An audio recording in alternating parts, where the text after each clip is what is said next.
Have you ever thought that the high and mighty humans will one day be locked up like toys in a cage? Just like the heavenly lamb in the land of doom? Or praised fools? Only by constantly passing through can one control their own destiny. At this moment, you slowly open your eyes, and a white stage light shines down on your head. The only thing you can see is your own shadow. Welcome players to the cage game. Congratulations on obtaining the unique talent, Deception. After activating the ability, you can engage in deceptive behavior towards players. If half of the people believe it to be true, the lie will become reality. Just as the words fell, the scene in front of you changed suddenly. The first thing that caught your eye was the interconnected cages. Each cage held a player, and they could see their neighbors through the glass walls. The layers of cells stacked like building blocks, one on top of the other, reaching high into the sky. As you were shocked in your heart, the system voice rang out again, about to enter the game. Game name, Trickster Tavern. Clearance condition, survive until the last person. The number of participants in this game is 5 people. The system voice ended,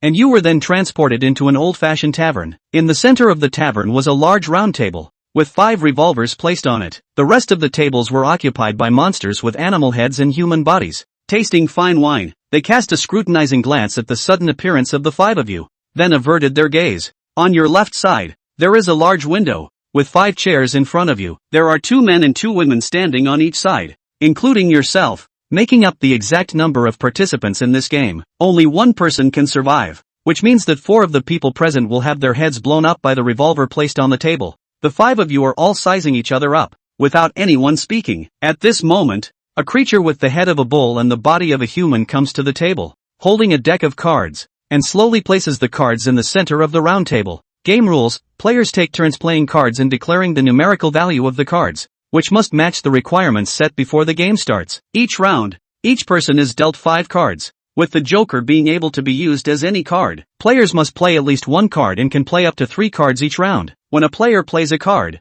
they may lie about the card's value, and if you suspect them of lying, you can reveal the cards. If someone is caught lying and indeed lied, they must go through a round of Russian roulette. After completing the Russian roulette, the game will reset, and play continues. Each player has a 5-minute time limit to play cards each round. The reminder of the game rules appeared in your minds, and several people read them repeatedly, their faces changing. I thought it was playing Golden Flower. What a crappy rule. One of the burly men snorted and couldn't help but curse. There is a revolver on each person's table. The cylinder should have been reset, and the loser has to shoot themselves in the head, right? Asked the glamorous woman. The man with glasses nodded. From a rules perspective, that's true, but we don't know which hole the only bullet is in. As soon as he finished speaking, silence fell over the scene once again. Obviously, this death game is full of unknowns. You never know which will come first, tomorrow or an accident. Therefore, in this death game, what's at stake is not only psychology and courage, but also life. The burly man licked his lips after familiarizing himself with the rules. Let's do this. I'm usually very unlucky, but I've never lost at cards. Then each of you reported your information: the irritable burly man Zhao San, the beautiful woman Guo Xiaoyun, the man with glasses Lu Yang, and the woman in pajamas Yun Peipei. After you finished introducing yourselves, a creature with the body of a bull and the head of a human flipped out a card from the top and placed it in the middle of the table. It was a Queen of Hearts. Then starting from Guo Xiaoyun, clockwise, a card was dealt to Zhao San, Yu, Yun Peipei, and Lu Yang, until each person received 5 cards. Upon receiving the cards, everyone took a glance at the cards in their hands. The cards in your hand are 2 queens, 1 joker, and 2 kings, totaling 3 valid cards. Apart from the 3 cards in your hand, there are 8 valid cards outside, distributed among players with 2 cards each based on probability. Of course, this is just an expectation. If someone is lucky enough to have 5 valid cards in hand, the other 3 players will have to share the remaining 3 cards. Although this game involves strategy, luck also plays a significant role. Lu Yang slowly closed the cards after watching them, looked at the expressions of the other 4 of you, and slightly raised the corners of his mouth. Guo Xiaoyun still had no expression on her face, perhaps due to her work outside. She knew how to disguise herself well. Yun Peipei, on the other hand, showed her emotions on her face, her lips moving, as if silently reciting her hand: with such a bad hand, how can I play? Zhao San cursed and opened his mouth, turning over 5 cards on the table. At this moment, no one made a sound. Without knowing the card types of others, words were just a signal. Zhao San may be playing cat and mouse, or maybe it's true, but no one dares to blindly believe, because once you lose, you will need to pick up the revolver and aim it at your own head to pull the trigger. At this moment, unexpectedly, a group of creatures with animal heads and human bodies surrounded you. with two standing behind each of you. In fact, you have been paying attention to everyone's expressions and movements from the beginning until now. Guo Xiaoyun touched his hair a total of 4 times. Lu Yang raised his glasses 3 times. Yun Pei frowned 5 times. Zhao Sanda was carefree, except for turning the cards upside down on the table, without any extra movements. Everyone has innate skills, but there are prerequisites for activating each skill. For example, your deception requires that at least half of the people present believe in the matter being described in order for it to come true. So even though you don't know their talents, it's definitely not a coincidence that these strange creatures suddenly surrounded you. Someone must have quietly activated a skill. Who could it be? Your gaze swept around their faces, but you didn't notice anything unusual, except for Yun Pei, who was as nervous as ever. The other 3 people all had normal expressions. We are going to play Q, right? Who should start first? Lu Yang asked. At this time, a phantom arrow suddenly appeared in the center of the table, pointing directly at Guo Xiaoyun. The clock on the wall then started to rotate, with the minute hand moving slowly clockwise from the 12 o'clock position. Each player has a 5-minute time limit per round, and the countdown begins. I'll go first. Guo Xiaoyun calmly threw out a card, a queen. Guo Xiaoyun finished playing his cards and the pointer on the table turned clockwise to aim at Zhao San on Su Yang's right. Only one? Is it out of the real queen? The corners of Zhao San's mouth hooked up, testing the waters. You guess? What if it's a fake? Guo Xiaoyun revealed a flirtatious smile that seduced her. Normally people who say this kind of thing give off a get-off-me connotation. The words were clearly seductive. Of course, it could be that Guo Xiaoyun is bluffing and doing the opposite. It was done on purpose to scare Zhao San. You think I don't dare to drive? Zhao San laughed coldly. I'm a man with little else, but I'm full of guts. I'll drive. With that, he hammered the table and flipped the card Guo Xiaoyun had played. AK. You even dare to open this? Guo Xiaoyun's face abruptly turned white, her eyes full of disbelief. What's there to be afraid of? My old man's eyes are rulers. I can tell if it's real or fake at a glance. Zhao San took the first round victory and laughed. Asterisk asterisk asterisk asterisk you. Old lady will never let you go. Guo Xiaoyun grabbed the revolver uncontrollably in her palm and aimed it at her temple. Only her face was hideous. Her originally delicate features twisted up, and her eyes were filled with resentment and anger, and with a strong dose of fear. Who are you scaring? Old me is your underling. When is it your turn to drive me? Zhao San was smug. He tasted the thrill of the death game for the first time, and his body trembled with excitement. This kind of session that puts others in despair is exciting. The 4 watched as Guo Xiaoyun closed her eyes and silently prayed. Her teeth clenched. In this moment, she was the most devout devotee of the gods. Go to hell. Zhao San's eyes were dead set on Guo Xiaoyun's head, expecting the image of being pierced by a bullet. Ka! The moment the voice rang out, everyone's heart, including Su Yang, missed a beat. Guo Xiaoyun pulled the trigger and no bullets were fired. She breathed a long sigh of relief. Cold sweat had long soaked her dress, and her whole body was like a deflated ball of leather, spread out on the table. Zhao San, you're dead. Guo Xiaoyun had just walked through hell, and her eyes were filled with killing intent. Chapter 4 Russian Roulette Punishment. Mysteriously disappearing cards. Zhao San spoke unhappily. Whether you live or die is up to you. You're welcome to get me anytime you want. But you're a pretty big life for you actually didn't die. After saying that, Zhao San laughed out loud, infuriating Guo Xiaoyun's body to tremble and her silver teeth to clench. She just almost died. It felt like a brush past death. She could even smell the metallic odor of the revolver as the cold barrel was aimed at her head. The time between reaching for the gun and pulling the trigger felt incredibly torturous to her. Like a trial. Go on. Lu Ming collected the cards and threw them all to the center of the table. After this act, he loosened his tense shoulders as if in relief. All of this was caught in Su Yang's eyes. It's not hard to see that Lu Ming's hand is very poor, with only one valid card in his hand at best. But again, he was lucky because Guo Xiaoyun was the first to play his cards. The cards were played in clockwise rotation before his turn came last. Generally speaking, people who are new to the game will be more cautious, and will not blindly open their cards if they are not absolutely sure or confident. Guo Xiaoyun just played one card in the first round. Analyzing it from the psychology of a novice, the probability of playing a valid card is extremely high, designed to stabilize, as long as she could safely walk away with the cards. Once Zhao San was out, the rest of the time would be a game for the other 4. Guo Xiaoyun will be able to take himself off the hook. One more point for safety. But I hadn't thought that Zhao San would open his cards so decisively. And precision guidance. Could he be able to see through Guo Xiaoyun's psychology? Su Yang pondered in his heart. He guessed that Zhao San must have unleashed his talent in the first round and accurately caught the lying player. What exactly is his talent? Su Yang scrutinized the minutiae of the field. Zhao San shows a ruthless demeanor from the start and brings up his debt again. Of course, these cannot be used as a condition to activate a skill, because the game hadn't started yet at that point. When the game started, he first verbally insulted Yun Pei Pei and then said that he couldn't play. Could it be that the key point is talking? Su Yang glanced at the dealer. The bull-headed NPC is seen grouping the cards together and shuffling them 3 times. A card is then turned over from the top and placed in the center of the table, as was done in the first round.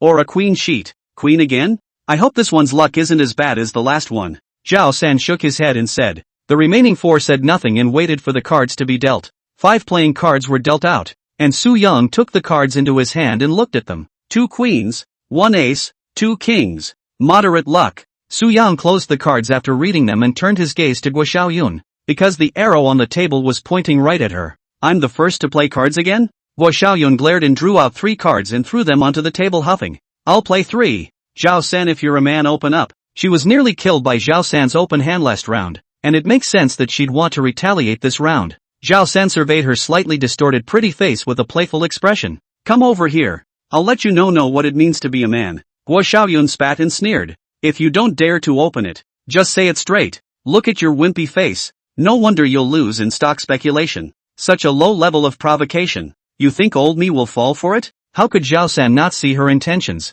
If this is just a regular MMO, open it up. No harm done. But this is a game of death. It's not money you lose. It's your life. He was furious at being poked and prodded, but didn't get on top of it. Zhao San threw out 2 poker cards and looked at Su Yang. His gaze sharp. Your turn, white boy. Su Yang, comparing oil-headed Lu Ming and rugged Zhao San, did call himself a white boy. He had a high nose, fair complexion, and sharp angles, plus a model's body and face. It's easy to bring goodwill. A queen. Su Yang flung out an ace. Little sister. He's lying to you. Zhao San moved his gaze away from Su Yang and gazed at Yun Pei Pei.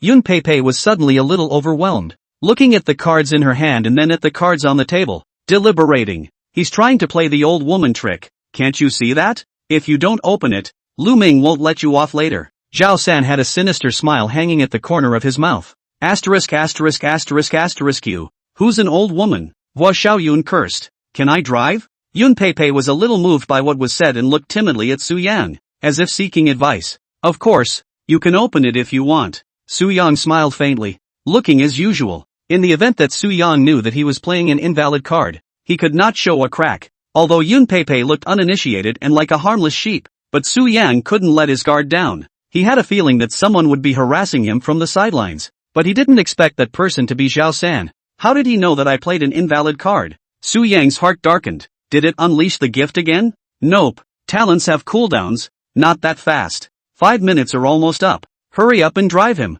Zhao San's voice steeply raised an octave. Don't listen to him. Do what you want. Guo Xiaoyun sang the opposite. Yun Pei Pei was so anxious that she was on the verge of tears, not knowing what to do. I'll offer 2 queens. With that, she dropped her cards and shrunk back down on the stool, clasping her hands in her lap. What a waste. Zhao San was greatly disappointed and spat on the ground. Lu Ming thought for a moment and raised his glasses. I'll put up 2 queens as well. Going through a cycle. The pointer redirects to Guo Xiaoyun. Little handsome, tell your sister, did you play a valid card? Guo Xiaoyun's voice was whiny and full of seduction. I can't tell you. Lu Ming moved his butt to the right, looking nervous. Giggle. Guo Xiaoyun laughed and threw out 1. A queen. Are there so many queens? Are you holding on to 4 in your hand? Zhao San was a little uncertain when he saw her bland face. You guess. The corners of Guo Xiaoyun's mouth hooked up, looking mysterious. Zhao San for suddenly eluding this crazy woman. He must be careful now. What can you do if you grab 4? You think you're the only one who still has queens? Zhao San looked to the 3 remaining cards in his hand. However, just as his gaze fell, his pupils suddenly shrunk. This reaction was fleeting and quickly returned to normal. But Su Yang still captured the change. 11 cards are known to have been played on the field, excluding 1 invalid card played by Sujin himself, and 2 valid cards are still held in his hand. Assuming that Guo Xiaoyun and Yun Pei Pei play valid cards, with a total of 11 valid cards, the remaining 3 players have only 3 valid cards left in their hands. His eyes have changed. Su Yang suddenly realized that the game had become interesting. Time passes and Zhao San still hasn't played his cards. At this moment he was hysterically yelling in his mind. How is it possible? How did my cards change? Obviously he held a queen and played 2 invalid cards on the first turn. This round intends to play an effective card and pit Sujin once. But right now, like a ghost, The only valid card in his hand disappeared.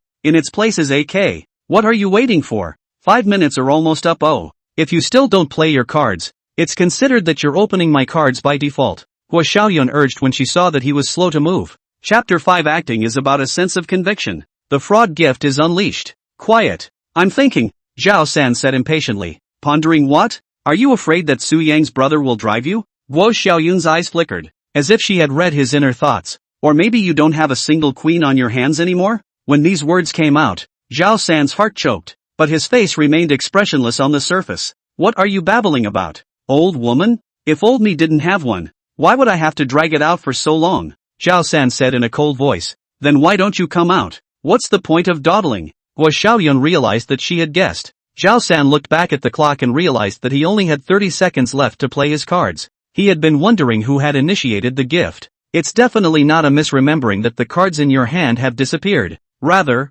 someone is behind it. A queen. Zhao San tried to remain calm and threw his cards out as he was used to doing before. Open. Su Yang did not hesitate to open his cards decisively. The card was turned over and, as expected, it was an invalid card. AK. Grass. Zhao San hammered the table hard with both hands and looked at Su Yang angrily. How dare you drive me? Do you want to die? Are you out of your mind? Jozo? Does it say in the rules that you're not allowed to drive? Hua Xiaoyun stood out to help Su Yang. Shut up you old. Zhao San said angrily. Eat a gun you. Hua Xiaoyun was in a good mood as she got her revenge. Within moments, Zhao San's palm was uncontrollably picking up the revolver and aiming it at his temple, only to see this 5'3" big, burly man's lips constantly shivering and his face turning white. Don't hit me. Don't hit me. Even the toughest of men can't help but fear when faced with execution. Kill him. Hua Xiaoyun's face was fierce. Ka! The gunshot didn't go off, and Zhao San kept gasping for air, licking his dry lips before revealing a triumphant smile.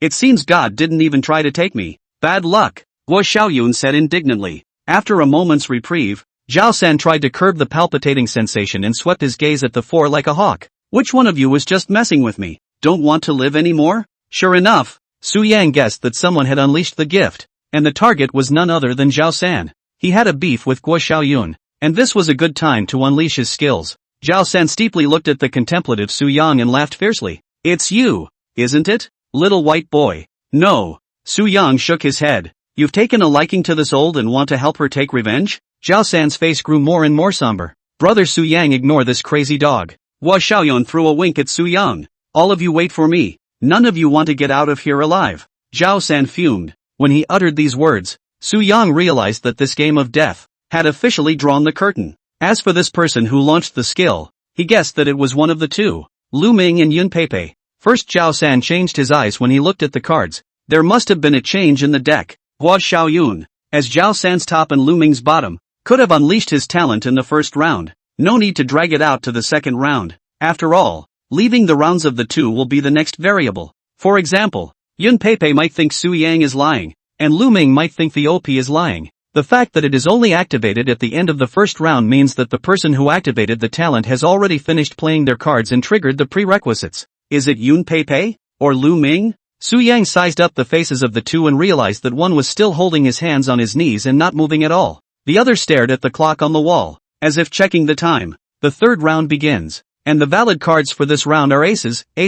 Sujin took a look at the 5 cards in his hand and found that they were 1 ace, 2 jokers, 1 queen, and a king. Just as he was putting his cards together, the rabbit-headed creature at the back right suddenly moved. Ha! Su Yang sensed the abnormality and tilted the card in his hand towards the left. At this point, the creature also took 2 steps to the left, trying to read the deck. I see. Su Yang understood in his heart and looked at Zhao San beside him. He had just about finished reading the cards by this time, and with a single hand he turned them down and snapped them on the table. He finally realized why he lost. Su Yang closed the cards and slowly placed them on the table. It was too late for him to hide now. The deck had long since been seen. Therefore, there is no need to make unnecessary moves. Of course, before that, he wanted to test the waters. The corner of Zhao San's mouth twitched, but he quickly suppressed it and shouted, I'll go first. 2 aces. 2 more. Brother Su Yang, he's probably cheating you. Oh. Hua Xiaoyun voiced a reminder. What's it to you? Keep your mouth shut. Zhao San opened his mouth in dissatisfaction. Anyone has the right to speak. Why can't I speak? Hua Xiaoyun's voice sharpened a few points. Scream again and I'll make you eat a bullet later. Come on. Am I afraid of you? Su Yang switched his cards with great speed while the two were tussling, then threw out two of the same, two aces. Zhao San looked back at the cards in front of Su Yang and said aloud, "Open him." He played two fake ones. The tone was very certain, as if he was the one involved. Lu Ming frowned. "How do you know what he put out is fake? I remember you saying the same thing last round. What do you care? Watch your own cards and cut the crap." Zhao San prevaricated and looked at Yun Peipei. "Didn't you hear me? I told you to drive him." Once these words came out, the remaining four people all fell into silence. Even Guo Xiaoyun, who didn't deal with Zhao San, didn't say a word, and her gaze went to Yun Peipei. The atmosphere became very delicate as everyone waited for her decision. Yun Peipei slowly put her legs down and looked at Su Yang. "Can I drive you?" "Feel free." Su Yang still cast a smile. It seemed extraordinarily calm. Zhao San was furious. He had just been messed with by Su Yang once. How could he let go of this heavenly opportunity? Don't be fooled by the white boy. If you don't want to die, drive. As soon as the word death was mentioned, it seemed to have touched Yun Peipei's switch, and she clenched her teeth and said, "Open." Hearing this word, Zhao San laughed triumphantly. "Kid, you're dead. Dare to go against me? You're still a bit young." Su Yang watched without haste as Yun Peipei turned over the two cards, yet the results stunned the crowd. Only two jokers were lying on the table. Joker is the equivalent of mange and can be transformed into any card. The valid cards for this round are aces, which is equal to Sujin playing two aces. Yun Peipei lost. "Impossible. I clearly saw it. It's impossible." Zhao San stared with wide eyes, his face full of confusion. "Looks like my guess was right. Your talent can use NPCs to spy on other people's hands." Su Yang said indifferently. "You already knew?" Zhao San's face changed. He prided himself on hiding deeply and not revealing any cracks. "No, I just realized it." The corner of Su Yang's mouth slightly hooked. "So how do you? You want to ask why I played a different card than you saw, don't you?" Su Yang raised his eyes slightly and said lightly, "Actually, my talent is magic. Being able to change what I want. Fraud talent unleashed. It's like a heavy bomb that sets off huge waves." Chapter 6-1 Operation Fierce as a Tiger. Fraud success. Obtaining a new talent. Magic. As the name suggests, extraordinary means. In the public perception, this type of trickster-like approach is esoteric. In areas where education is relatively backward, they would even call it sorcery. As the internet becomes more and more developed, the secrets behind the magic tricks are revealed little by little. People no longer blindly believe in such tricks. But right now, Su Yang directly stated his talent, which caused everyone's hearts to be shocked. The first reaction is disbelief. Magic is all tricks to deceive people. Do you think I'll believe it? Lu Ming raised his head slightly, his lenses reflecting a mirror-like luster in the dim light. "Change what you want. How in heaven can there be such an awesome talent? Change a piece of gold for me." Zhao San was equally unconvinced. Guo Xiaoyun cocked her head to survey the confident Su Yang, her mind wondering what she was thinking. Talent is everyone's secret. It is also a key tool for winning this game. Sujin made peace with it, but of course no one believed it. Who would show their cards so early? With the talent of being able to attach perspective to NPCs, why don't you have magic? Su Yang looked at Zhao San and asked a rhetorical question with a smile. "You." Zhao San's talent was seen through and his face changed greatly. He was about to fire back in anger when he abruptly noticed that a revolver had been raised. Yun Peipei's pretty face turned white, tears falling down like rain. "I don't want to die. I don't want to die. Can any of you save me?" She was the only soft girl on the field. It's easy to stir up a man's protectiveness, but all three men present chose to remain silent. It's the rules of the game, and no one on the sidelines can interfere. Even more so, no one will try to save it. After all, the past condition is survive to the last man. If I save you, who will save me? Yun Peipei was desperate beyond words, and her cries spread throughout the tavern. Looking at her tearful appearance, Su Yang sighed in his heart. This is really the cruelest game in the world. There isn't one. Ka! The shot still didn't ring out, and the crowd that heard the commotion was secretly relieved. An indescribable emotion arose in his heart. It could be that they don't want to see the gory scene of a fragrant death, or they could be substituting themselves inside the character who is about to be shot. "I don't want to play the game anymore. I really don't want to play." Yun Peipei covered her face and cried. Her pajama sleeves were soaked with tears. "Cry, cry, cry. All you know is to cry. If you don't want to play, die earlier." Zhao San got tired of hearing this and steeped his gaze at Su Yang. "You still haven't told me why you know about my gift?" Of course it was analyzed. Su Yang smiled slightly and continued. "You guys still remember the first round, right? When the cards were just dealt out, all these NPCs gathered around. So, Lu Ming moved slightly closer to the table a few moments, looking serious. At that time, I was still puzzled. Obviously these NPCs were speaking a language that we couldn't understand. Why did they come together? Su Yang narrated. What does that tell you? Are you going to stop watching the movie because you can't understand Japanese? Jozo snorted a laugh. Although Zhao San's analogy was crude, Guo Xiaoyun and Lu Ming exchanged glances and both saw recognition in each other's eyes. Indeed. That doesn't say much. That's right. They are perfectly capable of observing with a watching mindset. Su Yang nodded slightly. However, my initial discovery of the end was when Zhao San opened his cards in the first round. Without having played this type of game, everyone thinks about playing it safe. Who dares to open the cards at random if there is no absolute certainty? The first thing that comes to mind for novice players, myself included, is to play valid cards and push the turn to others with the goal of self-preservation. I can't rule out the art of being bold, but that's not what you showed in the second round. And that's enough to tell you one thing. Su Yang's words lurched as he looked over at Guo Xiaoyun, whose eyes were gradually clearing up.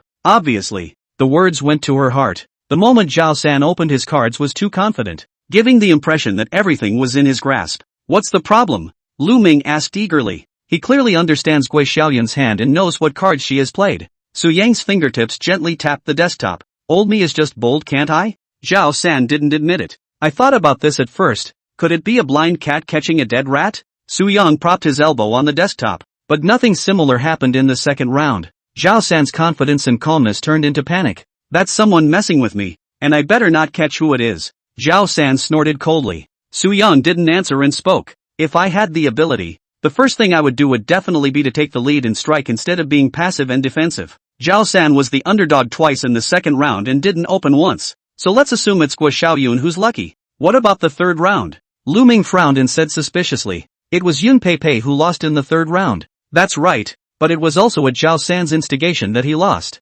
Su Yang nodded. You mean Zhao San is targeting Yun Pei Pei? Guo Xiaoyun smelled a hint of conspiracy. No, on the contrary, he is trying to help Yun Pei Pei screw me over. Su Yang glanced at Yun Pei Pei. At this moment, she had not yet recovered from the aftermath of her shock. Zhao San's mind was punctured, but he was not angry. Cut the crap. Where's the evidence? Su Yang smiled. I found something interesting at the beginning of the third round. The NPCs behind me will move with the change in direction of my hand following the change in direction of my hand. They are like sentient creatures that would love to see what I have in store for this round. Remember what I just said? Zhao San didn't choose to open after Guo Xiaoyun's third round of cards and instead pointed the finger at me. There's only one reason. Guo Xiaoyun played a valid card this round. In an instant, many gazes swarmed towards the main owner. Guo Xiaoyun nodded. That's right, the cards I played were indeed valid cards. Su Yang's smile widened. If I were Zhao San, I certainly wouldn't choose to open after it was known that the top player was playing a valid card. But what if my next player bids an invalid card?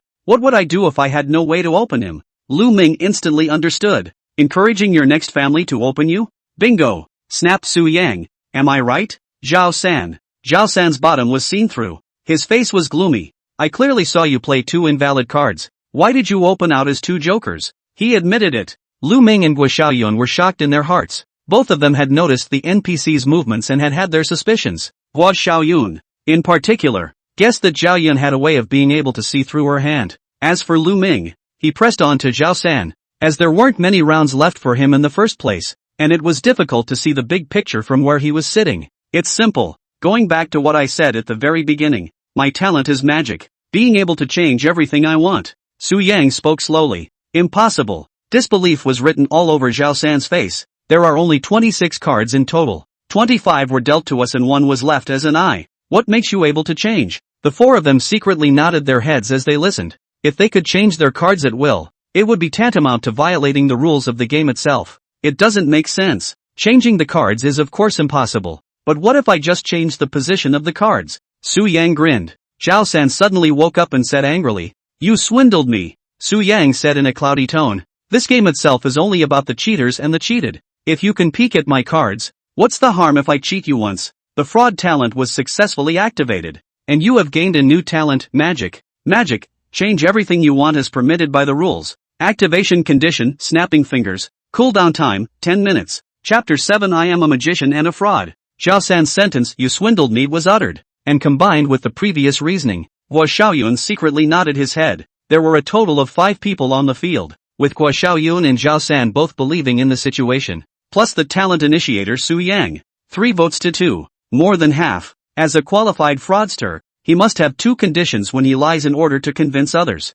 The first is confidence and composure, and the second is a sense of conviction. Just like actors, they can play fast and loose in a cafe, singing off-key cuts and exaggerated songs, regardless of what others see. This is the sense of conviction. If he doesn't even believe in himself, how can he defraud others? Of course, both Lu Ming and Yun Pei were skeptical about this. Both of them agree that this talent is too buggy and extremely easy to affect the rules and balance of the game. But questioning it does not help, because the lie has become the truth. Zhao San quickly calmed down after his anger and looked like a dead pig. So what if you guessed my talent? You still can't change the fact that you were spied on by my cards. And your magic talent is so chicken dash asterisk asterisk asterisk asterisk that you can't change anything with a set number of cards. As soon as the words fell, the hearts of Lu Ming's few people thumped. NPCs stand behind them at all times and can move their position at will. Even if they tried to cover up one side and cover the other hand, it would be hard to circumvent the end of being shown the cards. Su Yang just smiled lightly in the face of the contempt.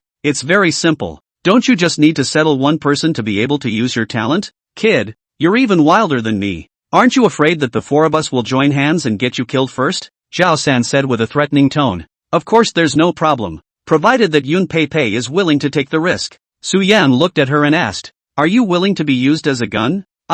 Yun Pei's face kept changing, lightly biting her lips without saying a word. You can tell by her expression that she doesn't want to be the bad guy, much less willing to be manipulated. What if they don't harm Su Yang, but harm themselves? The third round is a prime example. Seeing this, Su Yang suddenly smiled with relief. He dared to make the magic talent public in this manner and analyze it in one fell swoop. It's all about making people believe in themselves. This talent is indeed supermodel and perverse, but he wasn't at all worried about being targeted, because human nature is the hardest word to guess. Again, it's extremely easy to rock the boat. A girl of Yun Pei's character, once she had suffered a loss once, she wouldn't gullibly trust others a second time. The scene remained silent until the NPC dealt the cards. Everyone has their own agenda, thinking of ways to get the top or bottom guy killed. One more death and their respective survival rates were 1 point greater. Su Yang's words were crude and blunt, but that's what everyone wants to do. This time the bottom card is K. Sujin picked up the 5 cards and looked at them. 3 queens, 1 ace, 1 joker. Extremely bad luck, but he wasn't worried, because the word magic was already lodged in their heads. There was also no worry that Zhao San would spy on his cards. There was a cooldown on talent activation. He just launched last round and this round is bound to still be on CD. It's just that the rest of them have become extremely cautious. Lu Ming, for example, had his head almost shrunk under the table, covering the face of the card so tightly that only a slit remained. Fear of being seen by NPCs. Hurry up and play your cards. Don't ink, Zhao San impatiently urged. Yun Pei grabbed 2 and hesitated, then drew an extra 1 and put it on the table. 3 kings. 3? This move shocked the 4 people. They did not expect the previous still timid fiery Yun Pei suddenly became so brave. Is it possible to have 5 valid cards in your hand? That's what Lu Ming guessed. He didn't have a good hand, so there must be a lot of valid cards out there. So he didn't choose to open it and lifted his glasses to think about it. A moment later one was thrown out. A king. Only 1? So solid. It should be real, right? Wu Xiaoyun's beautiful eyes gazed at Lu Ming. It seemed to be trying to see him through. Lu Ming didn't say a word, just quietly looking ahead. Then sister will also put out a king. Wu Xiaoyun smiled brightly as she drew 1 out and put it on the table. Just as the cards were about to fall onto the table, she caught a glimpse of a corner of the deck in her afterglow and her face changed dramatically. Wait, I'll change it. Wu Xiaoyun eagerly tried to pick up the card, but the card seemed to be like a magnet, sticking dead to the table. No matter how hard she pushed, it never moved an inch. The crowd was curious about her strange behavior. The calmness Wu Xiaoyun had shown earlier had kept everyone from thinking in the direction of a wrong card, but now it's a departure from the norm. Misreading? Su Yang thought to himself. Wu Xiaoyun was anxious. Why can't you hold it? I'm not coming out with this one. I want another one. Zhao San, however, crooked his mouth. Acting up? You're trying to trick me into driving, aren't you? Wu Xiaoyun heard the words and had a plan. Instead of revealing his ugly face, he should use the plan as an excuse. With that, she slumped back and said with a disinterested gesture, don't you dare drive? Outwardly ancient, but inwardly nervous as hell. She remembered that the card on the far left was clearly king, so why did it come out as queen? It's too late to backtrack. This game doesn't have an option like repent, so she had to break down and try to muddle through. You want to swindle me too? Zhao San's face clouded over. He was a little puzzled by the woman's mind. She did act flustered no less, but it could have been fake. In case it opens up as a king, Won't we have to take another bullet? Zhao San had already fired a shot. If he lost another round, even if he was lucky enough not to die, then his tolerance would plummet. Can't you read cards? Then you must know what I'm putting out. Guo Xiaoyun feigned calmness, but her heart nearly popped out of her chest. You're in a hurry. Zhao San's eyes narrowed. Open if you're a man. Don't make me look down on you. Guo Xiaoyun colored and said, is it an act or is it real? The question hangs in everyone's mind. If Su Yang was given a choice, without complete certainty, he would choose to play his cards rather than take a risk. Of course Laozi is a man. Zhao San made a move that no one expected. Drive me. When these words came out, Guo Xiaoyun's heart steeply cooled in half. The poker card was flipped over and there was a queen. Ha ha ha, you lost. Zhao San was pleasantly surprised. He once again gave Guo Xiaoyun a taste of defeat. This time he didn't use his talent, but rather a pure gamble. Who switched my cards? Guo Xiaoyun let out a soul-torturing question, looking incredulously at the trio of Lu Ming, Yun Pei and Su Yang. Don't look at me. I can only create conditions for myself. I can't influence others. Su Yang spread his hands to show his innocence. Not me either. Yun Pei hurriedly waved her hand. Ahem. Lu Ming raised his glasses, somewhat unnaturally. So it's you. Guo Xiaoyun's eyes widened as she screamed. You harmed me. Chapter 8, The Strange Disappearing Head. Magic Unleashed. 5 valid cards. Flawless. I just wanted to win. I didn't target anyone. Lu Ming explained. You'll get retribution. You shall not die. Guo Xiaoyun was victimized twice, and her mind was broken. First Zhao San looked at her cards, then Lu Ming got rid of her cards. Lu Ming did not utter a word and sat quietly in his position, seemingly uncontested. A ruthless person. Su Yang pondered in his heart. He had sort of guessed the prerequisite for his opponent to unleash his talent. Lift the glasses. Zhao San had suffered a similar loss, and Lu Ming did the same. Seemingly normal. It's a habit that 99% of people who wear glasses have, and taught to distract people while lifting. A very deep mind. Su Yang exhaled. Sure enough, no one here is good. Under the rule of law, everyone brings out the best in themselves, but in a lawless world, they can reveal their inner darkness with abandon. Even though this is only the first game, it shows. Lu Ming looks like an honest coder, but is surprisingly ruthless. Wait, all of you wait for me. Guo Xiaoyun raised her pistol with a grimace and aimed it at her temple. At this moment, she seemed to hear the sound of a bullet being loaded, and her face suddenly changed. Slutty, die. Zhao San was incredibly excited. The death he had longed for was finally going to occur. I won't spare any of you. Guo Xiaoyun gently stroked the broken hair around her ears, as if she wanted to retain the last vestiges of decency before she died. You should be praying that you won't get shot. What's the point of talking tough? Zhao San laughed out loud, just as Guo Xiaoyun was about to pull the trigger. Her head abruptly became smaller. It's like the head shrinks inside the neck. Bang! The moment he pulled the trigger, a loud gunshot resounded through the tavern, and a bullet swept past the top of Guo Xiaoyun's neck, hitting Zhao San's head with unerring precision. Put! The big good head was pierced by a bullet, bringing out countless blood and staining the tabletop. Pop! Zhao San collapsed helplessly onto the table, completely dead. The room was quiet and silent. No one expected it to end like this. The bullet that clearly hit Guo Xiaoyun's head went through her neck, ending up on the head of Zhao San, who was still laughing. Ah! Yun Pei let out a high-decibel scream that seemed to penetrate the roof. He's dead? Lu Ming's yellowing face whitened for a few moments, then turned blue again, and he vomited with a wow. Su Yang sat on Zhao San's left side, and when the bullet was fired, it happened to bring out a stream of warm blood that spilled on his face. The smell constantly lingered on the tip of his nose, slightly rusty and fishy. Su Yang prided himself on having read a lot of gory novels and many depictions of corpses, but with things actually happening around him, his stomach rolled uncontrollably. A lump of foreign matter surged up his throat, and he swallowed it back hard with his strong willpower. So, this is death. He truly realized that this game was not entertainment, much less an illusion. Dead is dead. There is no resurrection option. He was acutely aware of the brutality of the death game. However, this is only the first game. Even if he survives, he will still have to participate in countless death games. The elimination rate is as high as 80%. Who can be sure they'll stay alive? Thinking of this, despair welled up in Su Yang's heart. Do I have to be trapped in a cage for the rest of my life? The bullet that was supposed to kill Guo Xiaoyun failed to kill her, and gusts of gold and iron friction sounded from within the revolver. Seems like the bullets are reloading, but it didn't shoot. In other words, Guo Xiaoyun had one more chance. Last chance. Expecting me to die? I poo. Guo Xiaoyun got out a huge mouthful of bad breath and was extremely relieved. She had long looked at Zhao San with displeasure. and it was just the right time to find an opportunity for revenge. Watching the fiercest Zhao San become the first to die made Su Yang very surprised. "Don't look! Go on!" Guo Xiaoyun said softly. When these words came out, Lu Ming's body trembled. He had only punked the other party once, and Guo Xiaoyun's next target for revenge would definitely be himself. In the gentlest of tones penetrated the most vicious of meanings.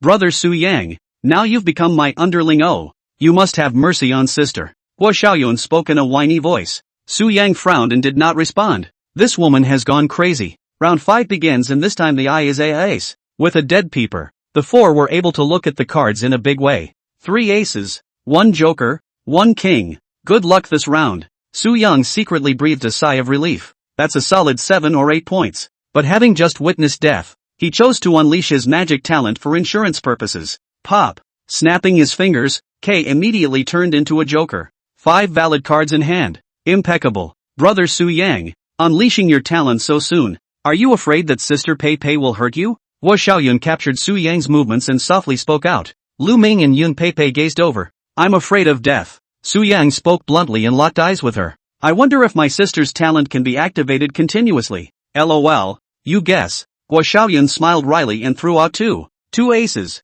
Sister only has 1 life left. Oh, don't drive me, okay? Still verbal interference. Su Yang held 5 valid cards in his hand, so of course he wouldn't be foolish enough to gamble. Just walk away with all the cards and the round has nothing to do with him. Right now, Guo Xiaoyun only had 1 life left, and the cooldown time for this talent of hers that could freely manipulate the size of her body parts should not be short. Lu Ming's talent appeared to be card swap, with a cooldown similar to Zhao San's talent cooldown. All of them are launched once in 2 rounds. Now only Yun Pei Pei's talent was left unknown. 3 aces. Su Yang threw out 3. Yun Pei Pei was still in shock. She hadn't gotten over the image of Zhao San's death. The entire group froze, staring straight ahead. Su Yang wasn't going to remind her to play her cards because his goal was very clear now. There is a price to pay for being a Madonna. Tacitly, neither Lu Ming nor Guo Xiaoyun reminded. It's just a dry run. A little bit of time passed, and Yun Pei Pei seemed to forget that she was still playing the game. Her eyes wooden. Su Yang twisted his head and looked at the clock.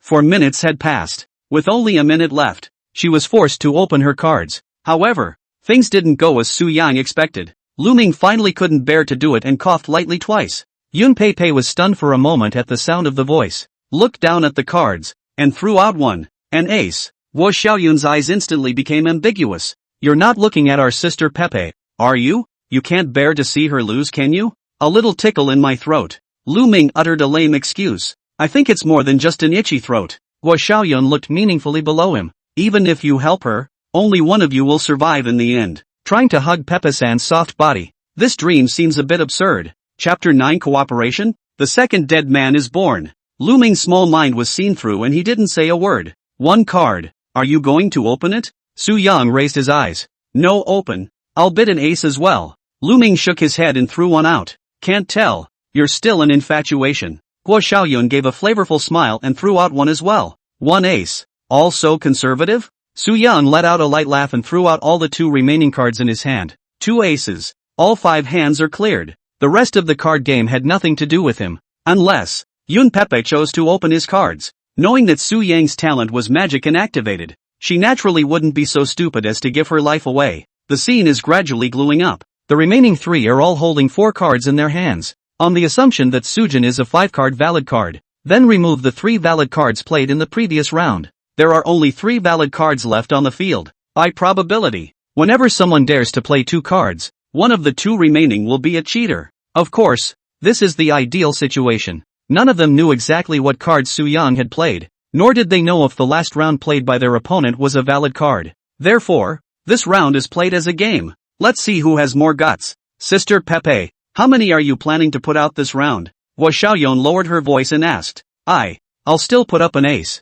Yun Pei Pei drew a card and put it on the table. Another one? Guo Xiaoyun's eyes twinkled as she looked at Lu Ming. Your turn. Lu Ming took a breath and said, an ace. Just as soon as the front foot came out, Guo Xiaoyun also came out with a card on the back foot. An ace. There's absolutely no desire to open up. The pointer slowly turned and once again settled on Yun Pei Pei. In your hands, do you still have valid cards? The corner of Guo Xiaoyun's mouth drew a charming arc. Yun Pei Pei clutched her handtag hard, her palms sweating nervously. Don't be afraid. Feel free to come out. Your brother Lu Ming won't be willing to open you. Guo Xiaoyun opened her mouth. Nonsense. I'm not that kind of person. Lu Ming raised his glasses and spoke righteously. Ability activated? Su Yang caught this small action and raised an eyebrow. Guo Xiaoyun also noticed the strange situation, looked down at her hand and realized that the only remaining valid card had disappeared, and immediately burst into a rage. Good you Lu Ming, trying to harm my mother again? You actually unleashed your talent on me continuously in order to help Yun Pei Pei.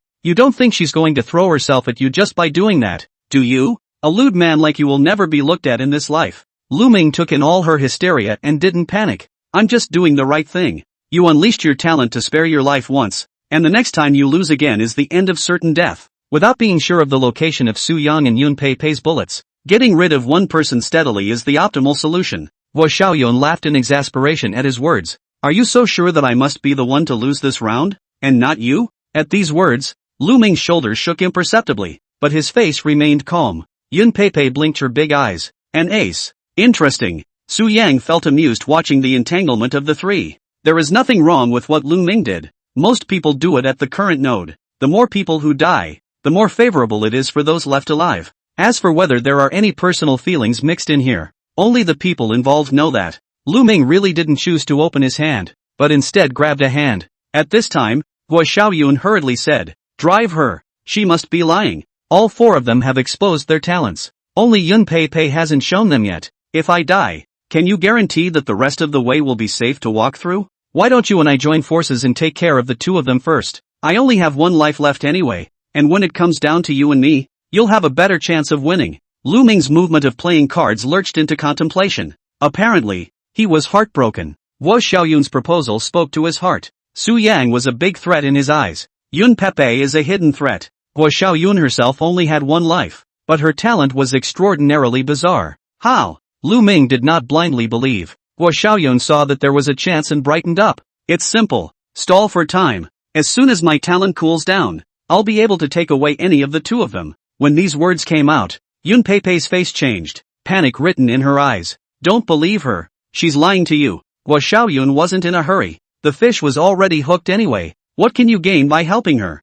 Nothing can be gained. Wake up. This game of death is either you or me. Where's the payback afterward? Not to mention the fact that you don't even get to hold hands with anyone when you're living in jail. Don't you have anyone in your heart to hold on to? As long as you win and escape from here, you'll have a chance to reunite with your loved ones. You should think for yourself. Think about it. Lu Ming's heart fluttered as he slowly put the card back into his hand. Guo Xiaoyun was overjoyed at the sight and was planning to completely break down his psychological defenses. Without waiting to open his mouth, Lu Ming tapped out a card with great speed. Your offer does strike a chord with me, but you've also reminded me that this game is not about you dying dash. It is I who perish. Guo Xiaoyun's face was suddenly gloomy. She didn't think that she had actually failed to persuade this fool with her good words. Damn brainless people like you. Obviously, Guo Xiaoyun broke the defense. However, Lu Ming unveiled his original face at this moment, revealing two huge fangs, only to see his eyes turn grim as he spoke. It's only those who believe your words who are brainless. Your gift can kill other players, and by the same token, I could be that wretch. Even if you kill them both like you said, you'll be able to turn your cooldown around by the time you and I face off at the end, right? If you want to play with people's hearts, you first have to see if you're worthy. The ruse was seen through. Guo Xiaoyun became infuriated and slammed the table. Then I'll fire you today. Feel free. It doesn't matter if you lose. There's a 5 out of 6 chance of surviving anyway. Lu Ming didn't care and continued. I've already figured out your path. In the next round, you'll die for sure. Guo Xiaoyun sneered and flipped the cards over. Not to her surprise, it was an invalid card. Lu Ming is out with a K. He raised the pistol to his head, looking bland, but the slightly trembling arms betrayed his mental state. What if you just hit that 1/6? Guo Xiaoyun teased and opened her mouth. I've always been lucky, Lu Ming said, forcing back his fear. Yes? Sure. As soon as the words fell, Lu Ming pulled the trigger, and a firelight whooshed by. Bang! The bullet passed through his skull and a large hole was made in his temple,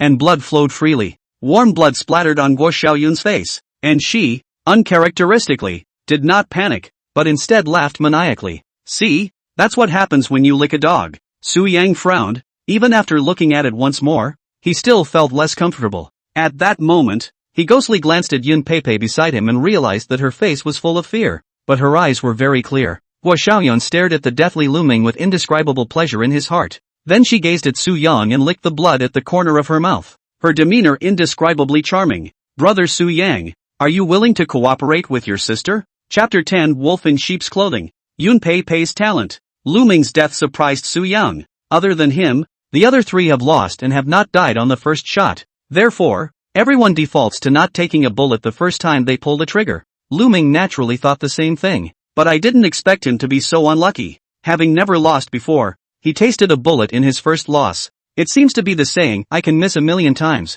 but you can only miss once. The sudden invitation to cooperate made Su Yang even more surprised. I thought Guo Xiaoyun was already at the end of her rope, but I didn't expect that she would still be thinking of turning the tables in this situation. She is gifted beyond reason, even teasing the rules. Su Yang subconsciously just wanted to refuse, but he remembered the scene he just saw, so he nodded and smiled. Yeah, let's work together then. Yun Pei Pei had surprise written all over her face. The magic gift would have been immensely invincible. As long as there was no accident halfway through, it was almost impossible for him to have a chance to pick up the revolver. Why work with someone who could potentially backstab you? Guo Xiaoyun was also quite surprised. Originally she just wanted to try and grab the last straw, but she didn't expect Su Yang to really agree. It just so happens that Lu Ming died, and now I'm Pei Pei's younger sister's underling. Guo Xiaoyun laughed from the bottom of her heart for the first time. Laughing a lot. You guys can't be like this. Yun Pei Pei looked aggrieved. Why not? Is it written in the rules? Su Yang asked rhetorically.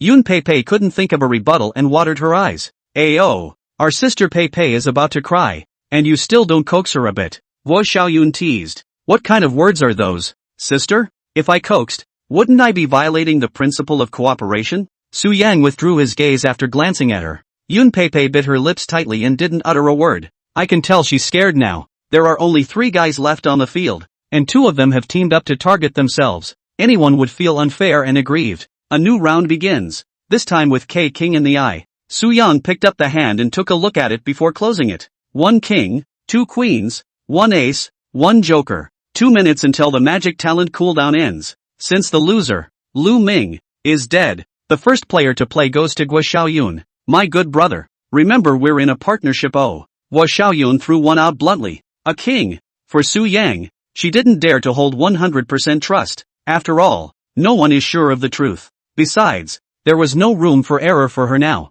and 1 lost bet was all it took. Therefore, she played a valid card this round, for the sake of trial and error, all the while stalling for time. Don't worry sister, how could I bear to hurt you? A smile surfaced on Su Yang's handsome face. It's like being bathed in the warmth of the sun, and it goes deep. Giggle. Guo Xiaoyun laughed her ass off. 2 kings. Su Yang threw out a king with joker. It was Yun Pei's turn to play his cards. In the face of the 2 flirting as if no one else was there, she was furious, but said nothing. 3 kings. Yun Pei seemed to be a bit broken, directly bidding 3. Angry? Guo Xiaoyun pressed on, not thinking about opening the cards, because her CD was just about to turn up. At that time, all that was needed was to give Su Yang a hint to open the card, and Guo Xiaoyun would be able to activate her talent to take away Yun Pei. A king. Guo Xiaoyun used up all the time in the card-playing phase and didn't throw one out until the last 3 seconds. Su Yang snapped his fingers and unleashed his magic talent, conjuring a king. A king. The atmosphere on the field became subtle.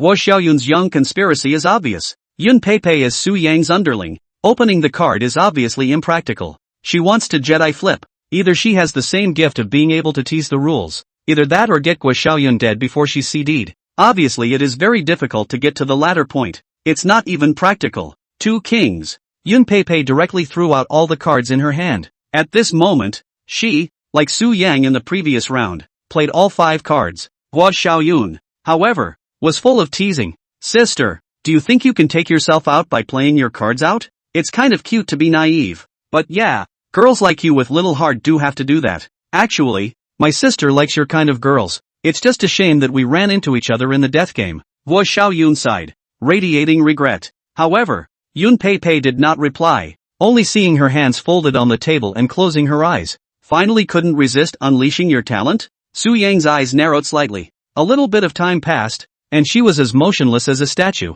Guo Xiaoyun was still stalling for time, somewhat curious about Yun Pei's initiative. Although there was something vaguely bad in his mind, he did not put it on his mind. Can a rabbit bite a man's head off in a hurry? Just 10 more minutes and she would be able to unleash her gift and banish a player.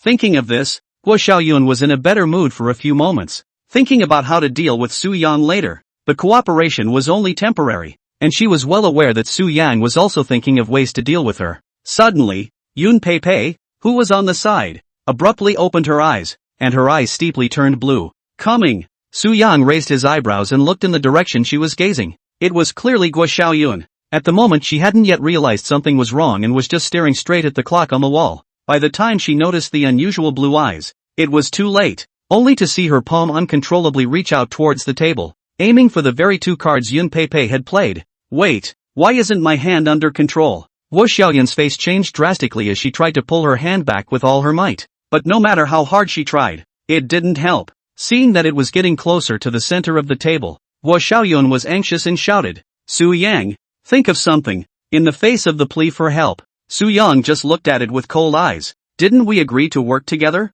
Quickly stop her. How could Guo Xiaoyun not realize that this was Yun Pei's gift? She should never open the cards. Once opened will be certain death. He won't help you. Yun Pei spoke up at this time. The voice was no longer as timid as before, and it carried a wisp of coldness. The tone of voice was diametrically opposed, and the demeanor was even more different from before and after. From the harmless little sheep to the big bad wolf who chooses to eat people. Su Yang, you. Guo Xiaoyun's eyes were full of disbelief and her voice was filled with tears. As soon as the words were out of her mouth, she had already flipped both cards over. Two kings. Why? Why did you betray me? Guo Xiaoyun was beyond despair, tears flowing out uncontrollably. She'd never trusted someone so much in her life. A first in this game. She had rightly chosen to trust, but had lost so completely. Working with you is just a front. In reality, it's to force me to use my talent. Yun Pei's gaze was like a torch, a flash of killing intent. Su Yan, am I right? Su Yan looked expressionlessly at the disappointment and remorse in Guo Xiaoyun's eyes,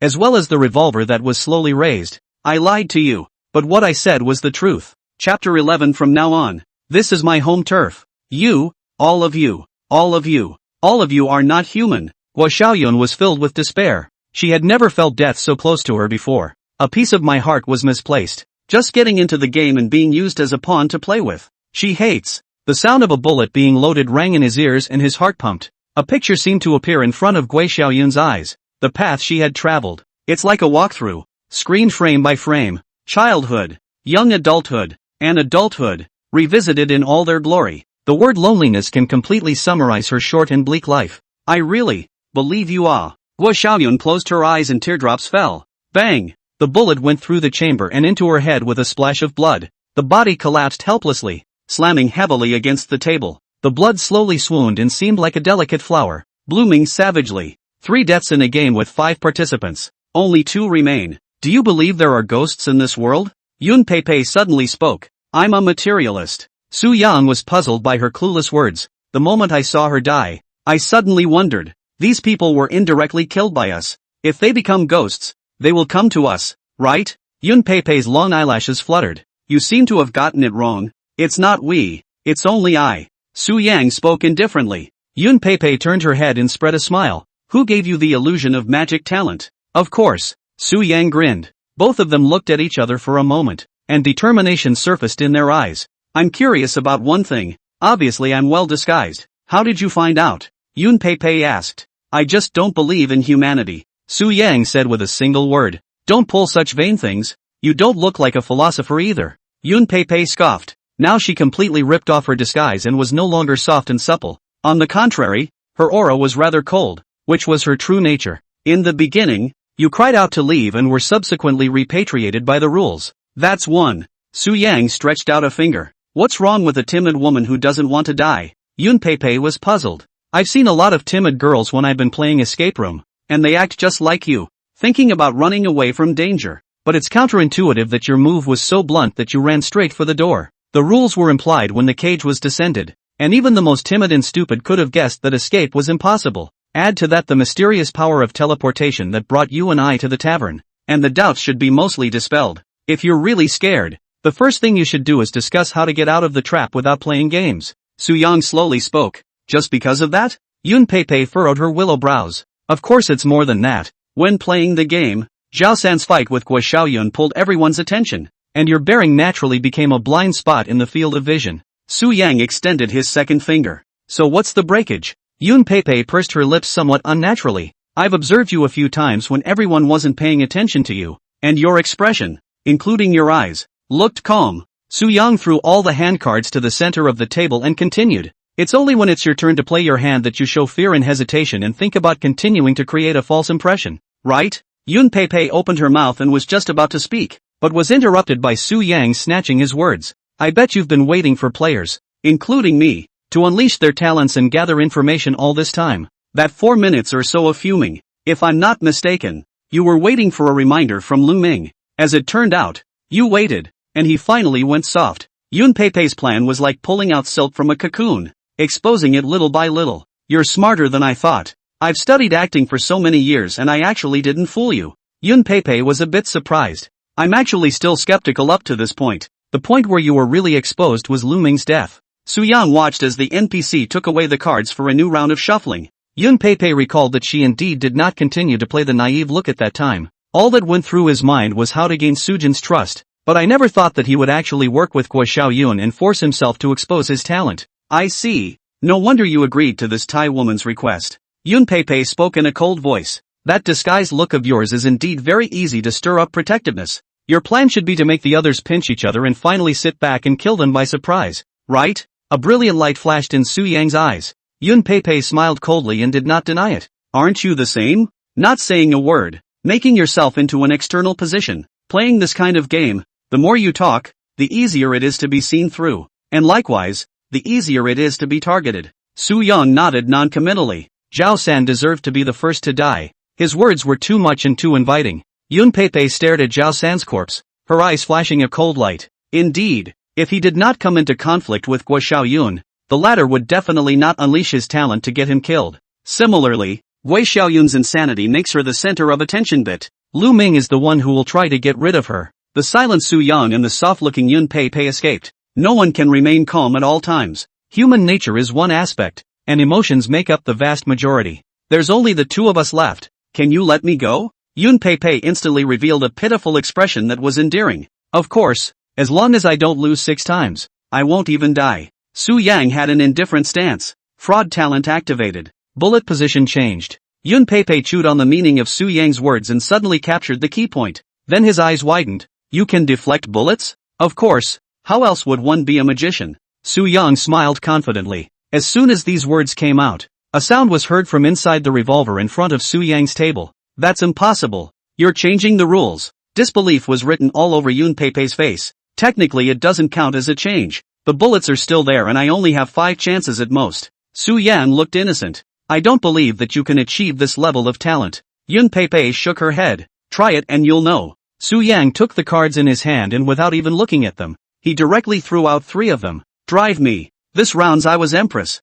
Yun Pei saw that Su Yang did not activate his talent, and he directly played 3 cards without even looking at them. Do you think I'll be stupid enough to fall for a trick? Yun Pei looked cautious. She wouldn't be stupid. In case this is Sujin's ploy, won't he have to eat a gun? 1 queen. Yun Pei threw out 1. Open. Su Yang didn't even think about it and directly slapped the case. The card was flipped over and it was a queen. Congratulations, I lost. Su Yang smiled and raised his pistol to his head. Yun Pei looked at this suicidal approach with some bewilderment, some excitement, and some nervousness. There was no other reason. Su Yang was too confident, so confident that he didn't put life and death in his eyes. It's impossible for him to know where the bullets are, much less manipulate them. Yun Pei thought to herself, but when the bullet was loaded, Guo Xiaoyun didn't die either, but killed Zhao San. It's hard to. Without waiting for her to think of something, Su Yang had already pulled the trigger. Ka! The gunshot did not ring out, and there was no semblance of fear on Su Yang's face. Strange, isn't it? Su Yang placed his revolver on the table. The corner of his mouth rose. From now on, this is my home turf. Chapter 12. The word is as it is, and I am the god of frauds. If you follow the normal game, he will die on the 3rd shot fired. But now, he can lose with impunity. Yun Pei's heart choked as she took a deep breath and calmly said, It's just luck. I didn't die when I fired the first shot either. I know you don't believe me, so let's do it again. Su Yang smiled faintly. A new round opens, and this time the eye is us. Su Yang lost the last round, and this round he is still the first to play his cards. Without even looking, he threw out 3 again. 3 aces. Yun Pei still did not choose to open, but drew 1, an ace. Open. The moment the cards fell on the table, Su Yang did not hesitate to choose to open. The cards are turned over. An ace. Congratulations, I lost again. Su Yang heartily congratulated. Luck won't always favor you. Yun Pei stared dead at the revolver's rotating wheel. It seems to be trying to make sense out of it. I never need luck. Su Yang changed his previous silent stance and became incredibly calm. This arrogance and self-confidence emanates from the heart, as if it confirms the words he said. This is my home turf. Ka! The long-awaited gunshot from Yun Pei still didn't sound. See? I was right. Wasn't I? Su Yang put the gun back in its original position. I don't believe it. You have the ability to lose again. Yun Pei hated her teeth. He didn't care a bit about life when others valued it as precious. One has worked so hard to disguise oneself for so long so that one can survive. It was so hard to get rid of the three players. How could they give up just because Su Yang said home? She was unconvinced. And even more so, the eye of the new round is K-King. Sujin did the same thing and threw out three kings. Open. This time, Yun Pei didn't choose to play a card, but opened it. This move was quite a surprise to Su Yang, who had thought that she would seek stability. Still in a hurry after all. Su Yang laughed in his heart. 3 cards are flipped over. A queen, a joker, and a king. Despite having 2 valid cards, Sujin lost. Don't congratulate. Shoot. Yun Pei was tired of hearing those 2 sentences and urged in a cold voice. Su Yang didn't care about her tone of desperately wanting to die herself. Active picked up his revolver and shot himself in the head. Ka. Sorry, I'm still alive. Su Yang cast an apologetic look. You. Yun Pei's anger crawled across her face, and a wave of panic grew in her heart. If it was true that she could change the rules as Su Yang had said, wouldn't she be bound to die? What's left of this bull ***** death game? Have the guts to come back. Yun Pei said hysterically. As you wish. In the new round, Sujin unsurprisingly loses the game. Yet the shot still didn't ring out. This is the 4th shot. Another round ends and still Sujin fails. The shot didn't go off. It was the 5th shot. You should believe it now, right? Su Yang spread his hands and his chin rose slightly. The anger on Yun Pei's face had reached an unstoppable point, but it disappeared without a trace in the twinkling of an eye and was replaced by a treacherous smile. You've been tricked. You only need to lose one more time now and will surely die. Su Yang's face abruptly became extremely ugly. How dare you provoke me? Young people are indeed young people. They can't help but show off when they have a little means. I really don't know whether to say you're smart or stupid. Yun Pei laughed incessantly. I haven't lost yet? It's a bit too early to open the champagne at halftime, isn't it? Su Yang's face was filled with chagrin. The cleverness you showed earlier doesn't match at all with now. Pride leads to defeat. Haven't you heard of this idiom? Yun Pei suddenly had a winning look on her face. Don't forget. My magic talent has not been used yet. Su Yang's tense face eased. Yeah? Then I'm looking forward to your performance. Yun Pei opened her mouth in a clear and cold manner. A new round begins. This one with eyes for K-King. Su Yang's original composure was gone. He picked up his hand and scrutinized it. Not moving. 2 kings, 1 joker, 2 aces. Snap. A ringing finger hits and one of the aces becomes a king. Now. He holds 4 valid cards in his hand. Couldn't resist unleashing your ability? So you're afraid of death. Yun Pei seemed to have read Su Yang's psychology. Aren't you afraid? Su Yang flung out 2 kings. Yun Pei's soft white catkin scratched across the cards and drew one from it, smilingly saying, of course I'm also afraid, but the one who dies won't be me. A king. It's too early to put a lid on it. Su Yang drew out 1 and was about to hit it when a blue light steeply wrapped his body. Looking up, he only saw Yun Pei's eyes instantly turn azure blue. At the same time, Su Yang felt that his hands had lost control, as if he had been anesthetized, and could not perceive at all. Now what? Yun Pei spoke up. You've been acting for so long? Just for this moment? Su Yang watched as his hand drew the only invalid card in his hand and threw it onto the table. You like to watch others' expressions of impotent rage, so what if I accompany you to act it out? The blue light in Yun Pei's eyes disappeared, then continued. Satisfying the wish of a person who is about to die is also considered to be benevolent, right? Just this? Su Yang snorted. Still pretending when you're dead. All I have to do is open the cards and you should know where you're going to end up. Yun Pei shook her head in disappointment when she saw that he was still talking tough. I thought that your talent was far more than that, but I didn't expect it to be simply manipulating the player's limbs. The same disappointment showed in Su Yang's eyes. What do you mean? A strand of ominous foreboding suddenly sprouted in Yun Pei's heart. Your talent is supposed to be able to make the player's limbs follow commands, but limbs obviously have no consciousness. So how do you manage to make the hand get the invalid card precisely? Su Yang voiced the confusion. You want to die with understanding. Then I'll tell you. Yun Pei gave an example. Similar to Alzheimer's disease, when a person has no memory, they will still make subconscious actions in accordance with their usual behavior. In the same way, the arm, though not self-aware, must personally repel the playing of invalid cards in the game. I just have to go the opposite way with the subconscious to get the invalid card with precision. I see. Su Yang suddenly laughed. But what if I don't have an invalid card? I was also betting, and luckily, I was right. Yun Pei raised her head, her delicate features shining quite brightly in the light. She laughed, laughing a lot. It took so much work to finally see the light of victory. You're half right, but you're also half wrong. Su Yang shook his head. Actually, I put out a king. Fraud talent activated successfully. Invalid card ace is changed to valid card king. How is it possible? Human intuition doesn't lie. Yun Pei snorted and immediately flipped the card that Su Yang had just played. The cards were just flipped over, and Yun Pei instantly fell into an ice cave. Really, K? Yun Pei was struck by lightning and looked up sharply, just in time to meet Su Yang's smiling eyes. Impossible. The magic talent you unleashed long ago. Where did this K come from? Yun Pei prided herself on having the whole situation under control, but a situation outside of her control had occurred. Actually, magic is not my talent at all. Su Yang shook his head and said in a slow voice, for the record, my true talent is fraud, and in my home turf dash, I am the gods. Chapter 13, The Siren Bloom Flower. The game ends and the rewards are settled. Fraud? What kind of talent is this? Yun Pei's body trembled. Before it was staged. This time it's real. As long as half of the players on the field believe my lie,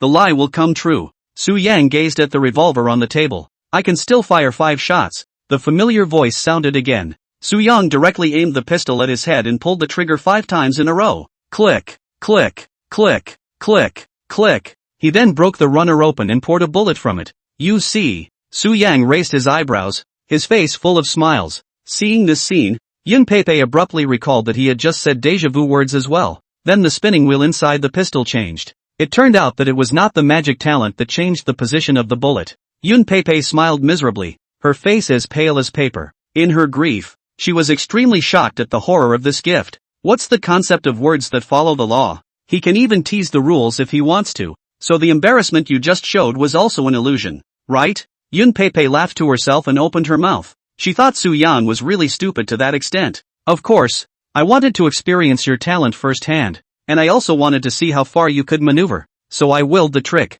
Su Yan nodded. After all, the talent he had previously acquired was Recognize the Thief, which functioned to manipulate all of the player's actions. Therefore, he was curious if Yun Pei's manipulation could be of the same caliber. After trying, he was very disappointed. Yun Pei could only manage to manipulate his hands with this talent, and that was all. But she didn't have the prerequisite of having someone call out daddy. It can be activated simply by gazing at the player with your eyes. Less a more difficult prerequisite. Less ability is explained. There are only 2 of us left on the field. I clearly don't believe the lies you told. So why did it turn out to be true? Yun Pei was puzzled by this. Is this your wish before you die? Su Yang asked in a slow voice. Without speaking, Yun Pei slowly raised her pistol and shed silent tears. You seem to have forgotten about me. I'm also human. Su Yan reminded. So it's like this. Yun Pei's eyes flashed with a trace of consternation, then figured it out. With 2 people left, as long as Sujin was convinced when he lied, the ability could be unleashed without limit. No matter what attitude another player takes, it won't change the ending. No wonder you were silent at first. So it wasn't just collecting information, but also because you couldn't activate your talent. Yun Pei snapped out of it and continued to ask. That magic talent you speak of is also a fabrication, isn't it? Of course. I didn't gather intelligence to point out Zhao San's talent for nothing. What a deep heart. You are the wolf. Yun Pei suddenly relieved over. The unwillingness in her heart faded a lot. Su Yang's intelligence was the most she had ever seen. And even without the fraud, she wasn't sure she could win. Combined with the talent for fraud, it's completely invincible. I also have a request that I implore you to grant. Yun Pei opened her mouth. Go ahead. Live and find the truth for me. And for us. Yun Pei didn't point out the so-called truth. But Su Yang knew what she was referring to. Good. I actually really love acting. And I want to really play a leading lady for once. Yun Pei closed her eyes as tears came to her eyes. Do you think that my acting skills qualify me to be a leading lady? Su Yang pondered for a moment and nodded his head. The most I've ever seen in my life. Thank you. Yun Pei smiled contentedly and lowered her head. She was ready to accept death. Su Yang sighed in his heart and uttered. Load the bullets. Bang! 4 corpses slumped on the table, blood staining the already mottled tabletop crimson. Finally, It's over. There was no joy in Su Yang's heart, nor was there a sense of accomplishment that the game had passed. 5 people who have never met each other show up to complete the game of death. Perhaps they have unknown stories behind them. Perhaps they carry burdens and responsibilities that are unimaginable to ordinary people. Or perhaps, each of them has a reason why they must live. But because of a game, the future is buried. All 4 of them thought before they died that if they could live again, they would definitely give it their all. Right? Su Yang didn't smoke, but at the moment, he was eager to take a taste of the flavor. Does it solve 1,000 sorrows? As others have said. Liar's Tavern game passes successfully. Player, Su Yang. Performance score, S. Achievement, turning the tide against the wind. 10 points awarded. Achievement, luck of the draw. 10 points awarded. Achievement, 10 points for first time use of talent. Achievement, impulse is the devil. 10 points awarded. Personal rating reward, 20 points. Passing reward, food gift pack *1. Living goods gift pack *1. 100 points. Current points, 160. Game over. About to exit. Familiar incandescent lights spilled down, illuminating the shroud-like floor. Sujin woke up from the iron frame bed and opened his eyes to see the top wooden bedboard. He hurriedly climbed out of bed to the front of the cage and looked to the east side of the first floor. 1, 2, 3, 4, 8. He found the 8th cage and fixed his eyes on it. From his angle, he could just about take in the entire inside of the cage. Sure enough, it didn't show up. Su Yang murmured. He clearly remembered that Lu Ming was number 108. For a moment he wondered if it was all a dream. The dream is awake and it's time to go home. But the truth is so cruel that when a man dies, he is never seen in a cage again. Su Yang scanned around and realized that many of the cages were empty. Of the 100 cells on the second floor, 30 were empty as far as his eyes could see. The elimination rate is so high? Su Yang frowned. At that moment, the broadcast came back to brain again. The first game is over. Congratulations to the survivors. Rewards have been issued. Please check in your respective cages. Remaining players, 952-145-1209. The second game will start in 3 days. Points ranking opens as soon as the words fell. 4 light curtains abruptly appeared in the center of each floor, corresponding to the 4 directions of southeast, northwest, and north. Overall ranking of prison 881. First place, Qin Wei Yang. Points, 200. Second place, Luo Xuanxuan. Points, 200. Third place, Lian. Points, 200. Fourth place, Zhang Ruchao. Points, 200. No. 2756, Su Yang. Points, 160. 7025th, Su Guang. Points, 100. Number of surviving players, 7. 025. Number of deaths, 2. 975. After 12 days of settlement, the top 100 will be allowed to leave the prison. Top 100? Su Yang's pupils shrunk slightly. He prided himself on doing well in the game, with enough achievements unlocked, but the rankings went to over 2,000. I'm 40 points short of the first place. The points for clearing the game are the same. I guess I didn't unlock as many achievements as they did. Su Yang fell into deep thought. Some players with the same 160 points were ranked 556th. He guessed that it might have something to do with the length of the pass. Leaving the prison means returning to the real world? A brilliant light flashed in Su Yang's eyes. Chapter 14, Rankings Open. The hope of going out. Hey, handsome. What's your rank? Just as Su Yang froze, a voice came steeply behind him.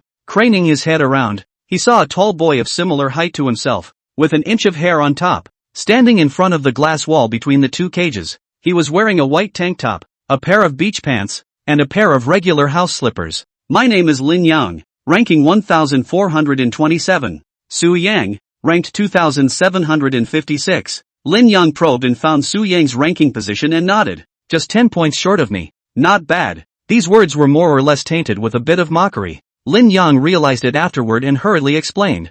I didn't mean that. I was trying to say that you're quite good too. When these words came out, the mockery was even greater, and Lin Yang was suddenly a bit embarrassed, scratching his head not knowing how to explain. The speaker did not care, and the listener naturally did not take it to heart. Su Yang opened the reward package for passing the game pass. The food hall contained a large stack of bread, several boxes of canned beef, several boxes of canned pork, and frozen dumplings as well as fruit. There's a lot of stuff inside the life bundle. Towel, toothbrush, toothpaste, body wash, shampoo, face wash, mugs, coffee, juice, beer, cold and flu punch, cigarettes, scissors, lighter, tissues, brand new clothes. It can be said that all the common things in life will be matched in it. It was just that with less cell phones and computers. Su Yang was very uncomfortable for a while and suddenly didn't know what to do. So he grabbed a bottle of juice and bread and sat on a stool and ate. Brother, I'm stupid, you don't misunderstand.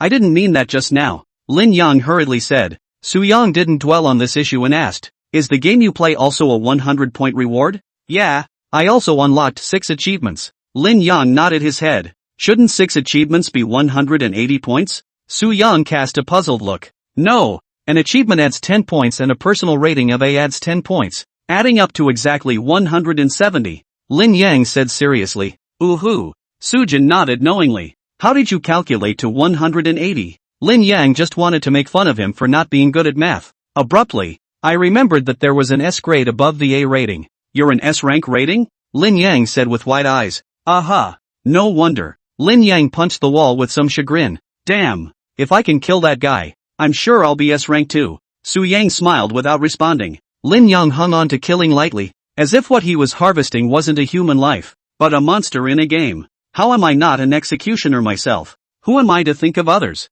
Su Yang shook his head. Brother, what's your game about? Lin Yang was curious. Liar's Tavern, playing cards. Sujin said as such. Playing cards is good. What are the rules? Lin Yang immediately became interested. It's not much fun. It's pretty much the same as the usual game of big talk dice. Such a simple game? Isn't that over in one go? Lin Yang immediately lost interest. Losing a handful of one drink at big talk dice is also, in his understanding, presumably losing a handful of one person to death. What about you? Su Yang asked rhetorically. I'm playing a ghost catching game. Inside the interior of an office building, first tens of minutes for people to hide, then catch them all within 2 hours. Lin Yang said. Even if you catch them all, you win? Su Yang asked again. Yeah, I win even if I run into it, but I usually just slaughter it. Lin Yang made a gesture of grasping his rifle. What does it feel like to kill someone? Su Yang pondered for a moment and said. Lin Yang froze for a moment and seriously recalled. It was quite unpleasant at first,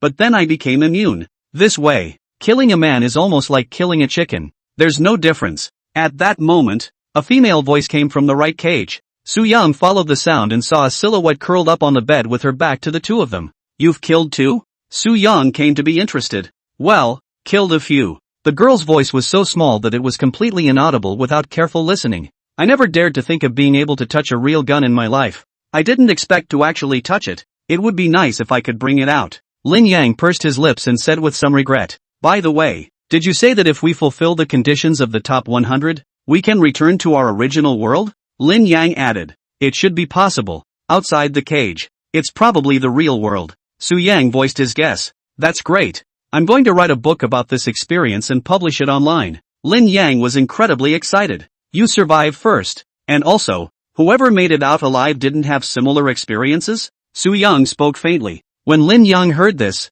he was like a clay figure, frozen in place. Su Yang shook his head and smiled as he picked up his clothes and lotion and entered the toilet and pulled the curtain closed to start showering. Exhausted from a long day, he washed the blood and dirt off his body. After his shower, he tossed his original dirty clothes into the trash and climbed into bed to rest. It wasn't long before all the lights in the jail cell suddenly turned off and there was the sound of a loud horn. Bedtime is over. All players are silenced immediately. As soon as the radio went off, the jail cell instantly boiled over. Turn the light on. What are you turning off when I'm in the shower? Asterisk asterisk asterisk asterisk. It's not easy to survive and words aren't allowed? Which set the rules? I won't shut up. What can you do with me? These surviving players prided themselves on being the best, and those who had killed were in the minority, and were extremely hostile and disobedient. Of course, there were some people who wanted to sleep peacefully, such as Su Yang. What are you yelling for when you're not sleeping at night? If you don't sleep, someone else is going to sleep. Keep your mouth shut. Go do push-ups if you don't have the strength to do them. Or find a corner and masturbate if you don't feel good enough. For a time the scene was a mess. Many players cursed each other across the air, and all kinds of obscenities flew all over the sky. If it continues to be so noisy, no one will be able to sleep. Does anyone care? Lin Yang spoke up in dissatisfaction. Suddenly, a door opened steeply at the northeast end of each floor. Only a pair of scarlet eyes like lanterns dispersed the darkness and were accompanied by the sound of dull footsteps. At this moment, the scene abruptly fell silent. What's that? Lin Yang was suddenly curious. A role like a prison guard? Su Yang frowned. The silence was only temporary as the players chanted once again. Scared me. I thought it was something unimaginable. I've killed people before. Would I be afraid of a red-eyed ghost? A man shouted. The next moment, However, the red-eyed creature came to the doorway of his cage, reached out, grabbed the iron post on the cage, and wrenched it with all its might. Crunch! The unbelievably hard iron pillar was directly bent and pulled out a huge gap. What do you want? The man was taken aback and cowered in the corner in fear. Immediately afterward, a mournful scream resounded through the prison cell. Su Yang then saw that the number of survivor players was one less and the number of deaths was one more. Chapter 15, The Wonders of Fraud. The second round of the game, Church Afterglow opens. So ruthless? Su Yang couldn't help but take a deep breath. It was thought that the warning was just a reminder and that there would be no substantial punishment. That's what the dead guy thought. It seemed to him that there had to be an organization behind it that wanted to see how they performed within the game. Think of it as a live show. Wouldn't do anything to him. But it turned out to be more than anyone expected. Straight to the point of pain, the unknown creature, surprisingly, easily bent the fist-thick iron pillar. With the precedent of killing a chicken to make an example of a monkey, the prison cell instantly quieted down. A pin drop. Not long after, a pair of scarlet pupils appeared in Su Yang's doorway. By the faint glow emanating from the center screen, he got a good look at the creature. One could only see a body covered in black hair, a head with double horns,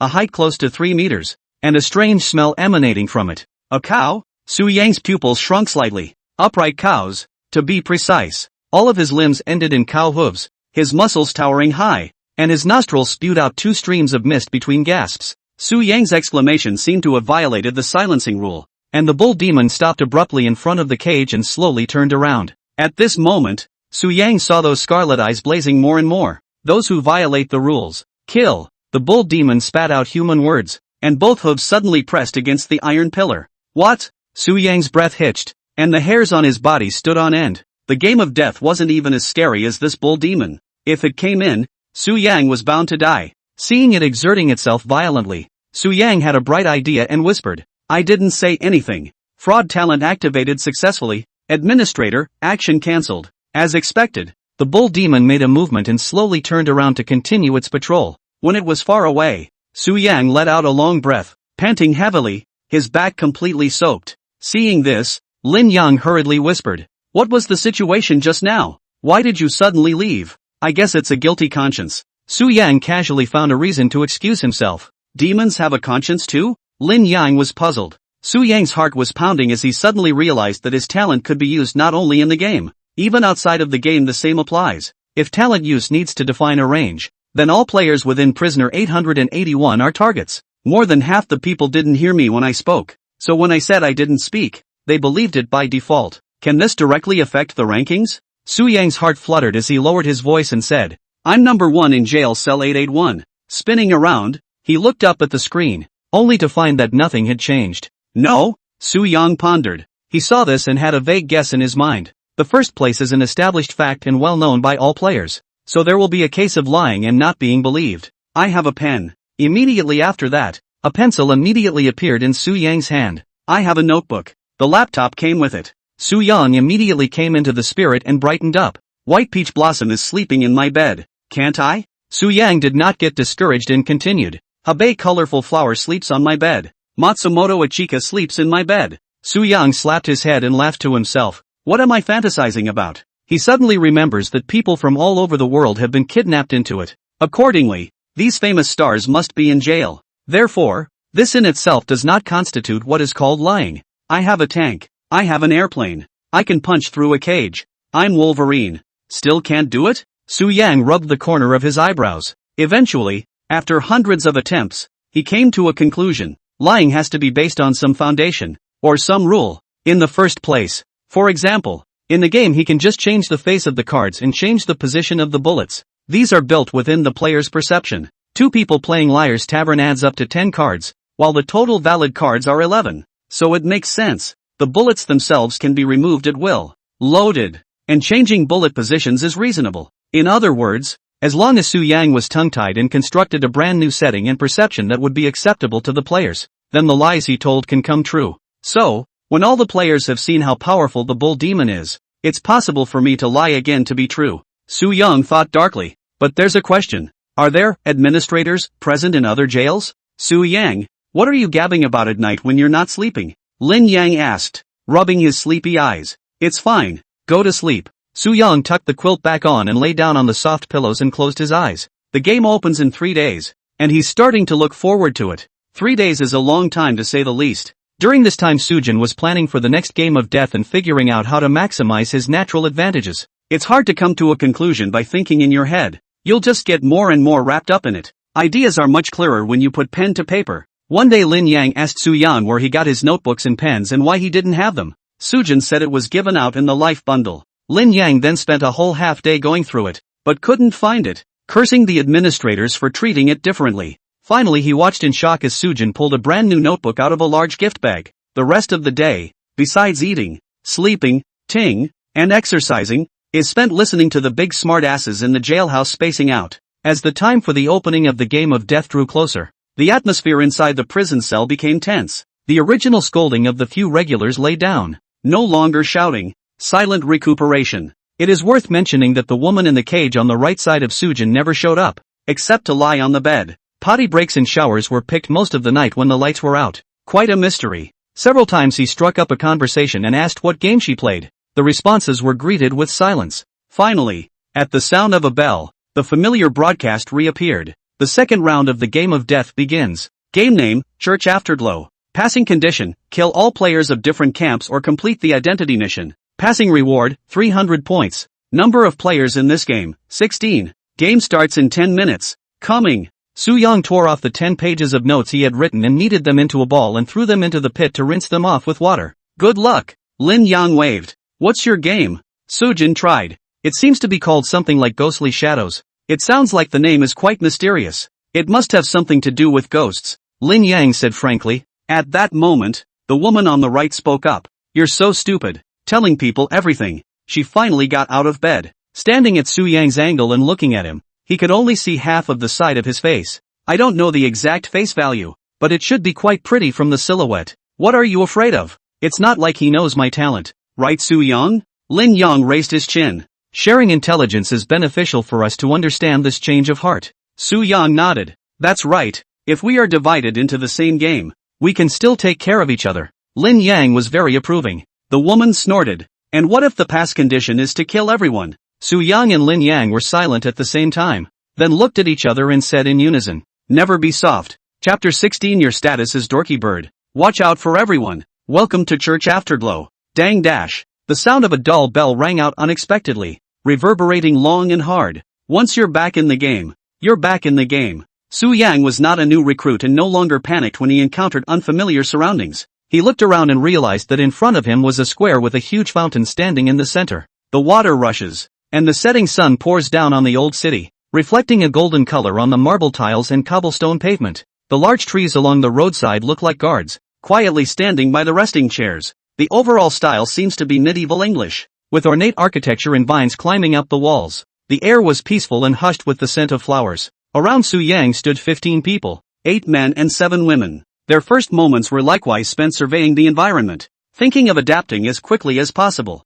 Where should we go now? A middle-aged man with a slightly bloated figure asked. There's a church up ahead. I think we should go inside to trigger the rule reminder. A thin man on Su Yang's left side spoke up. I agree. Since the name of the game is Church Afterglow, it must have something to do with churches. A woman nodded in agreement. Go over there first. With that said, the 16 people marched en masse toward the church. On the way Su Yang paid careful attention to each person's legs. Among them there were 2 men who had a very stable lower body, like practiced men. Then a soldier or practiced martial arts? Su Yang temporarily hid his doubts in his heart. The group entered the church and the first thing that caught their eyes was a huge painting depicting a nobleman on horseback slaughtering civilians. In the center of the large, brightly lit hall stood a long table across the room, marked with a number, from 1 to 16. Each number has a name written underneath it. The right number? A man wondered. Just try it. One of the men with a very steady bottom found his name and sat down. His number is 4 Xiang Hao. What does this number mean?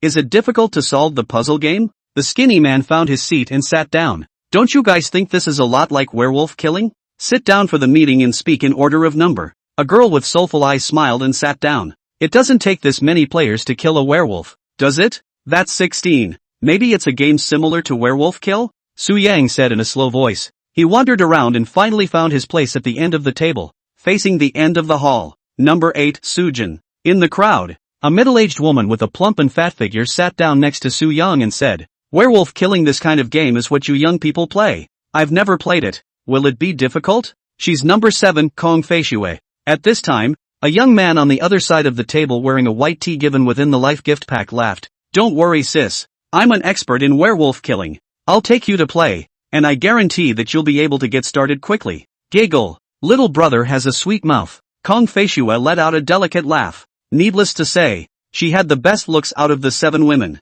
There was another woman who was also good looking, but her face was rather dark and rejecting. She sat at seat number 1, right in front of Su Yang, and whispered, "We're all people who survived a round of the death game, so don't put on airs at this point. It's disgusting." While Kong Feishue didn't get angry at such an outspoken attack, the young man stepped forward and said, "According to you, you're already familiar with the flow of all death games? Only trash will seek shelter. These types of people should die earlier." You spoke in a cold voice without lifting her head. Fine.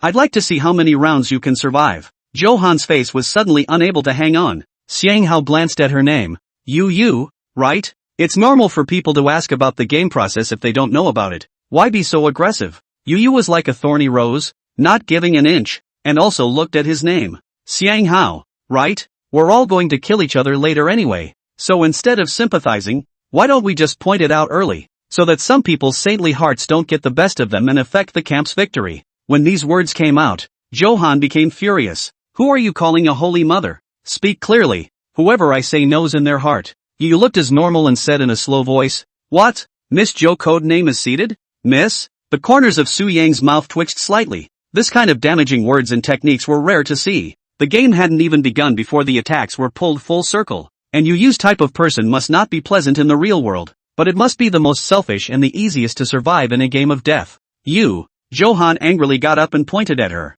gritting his teeth and laughing.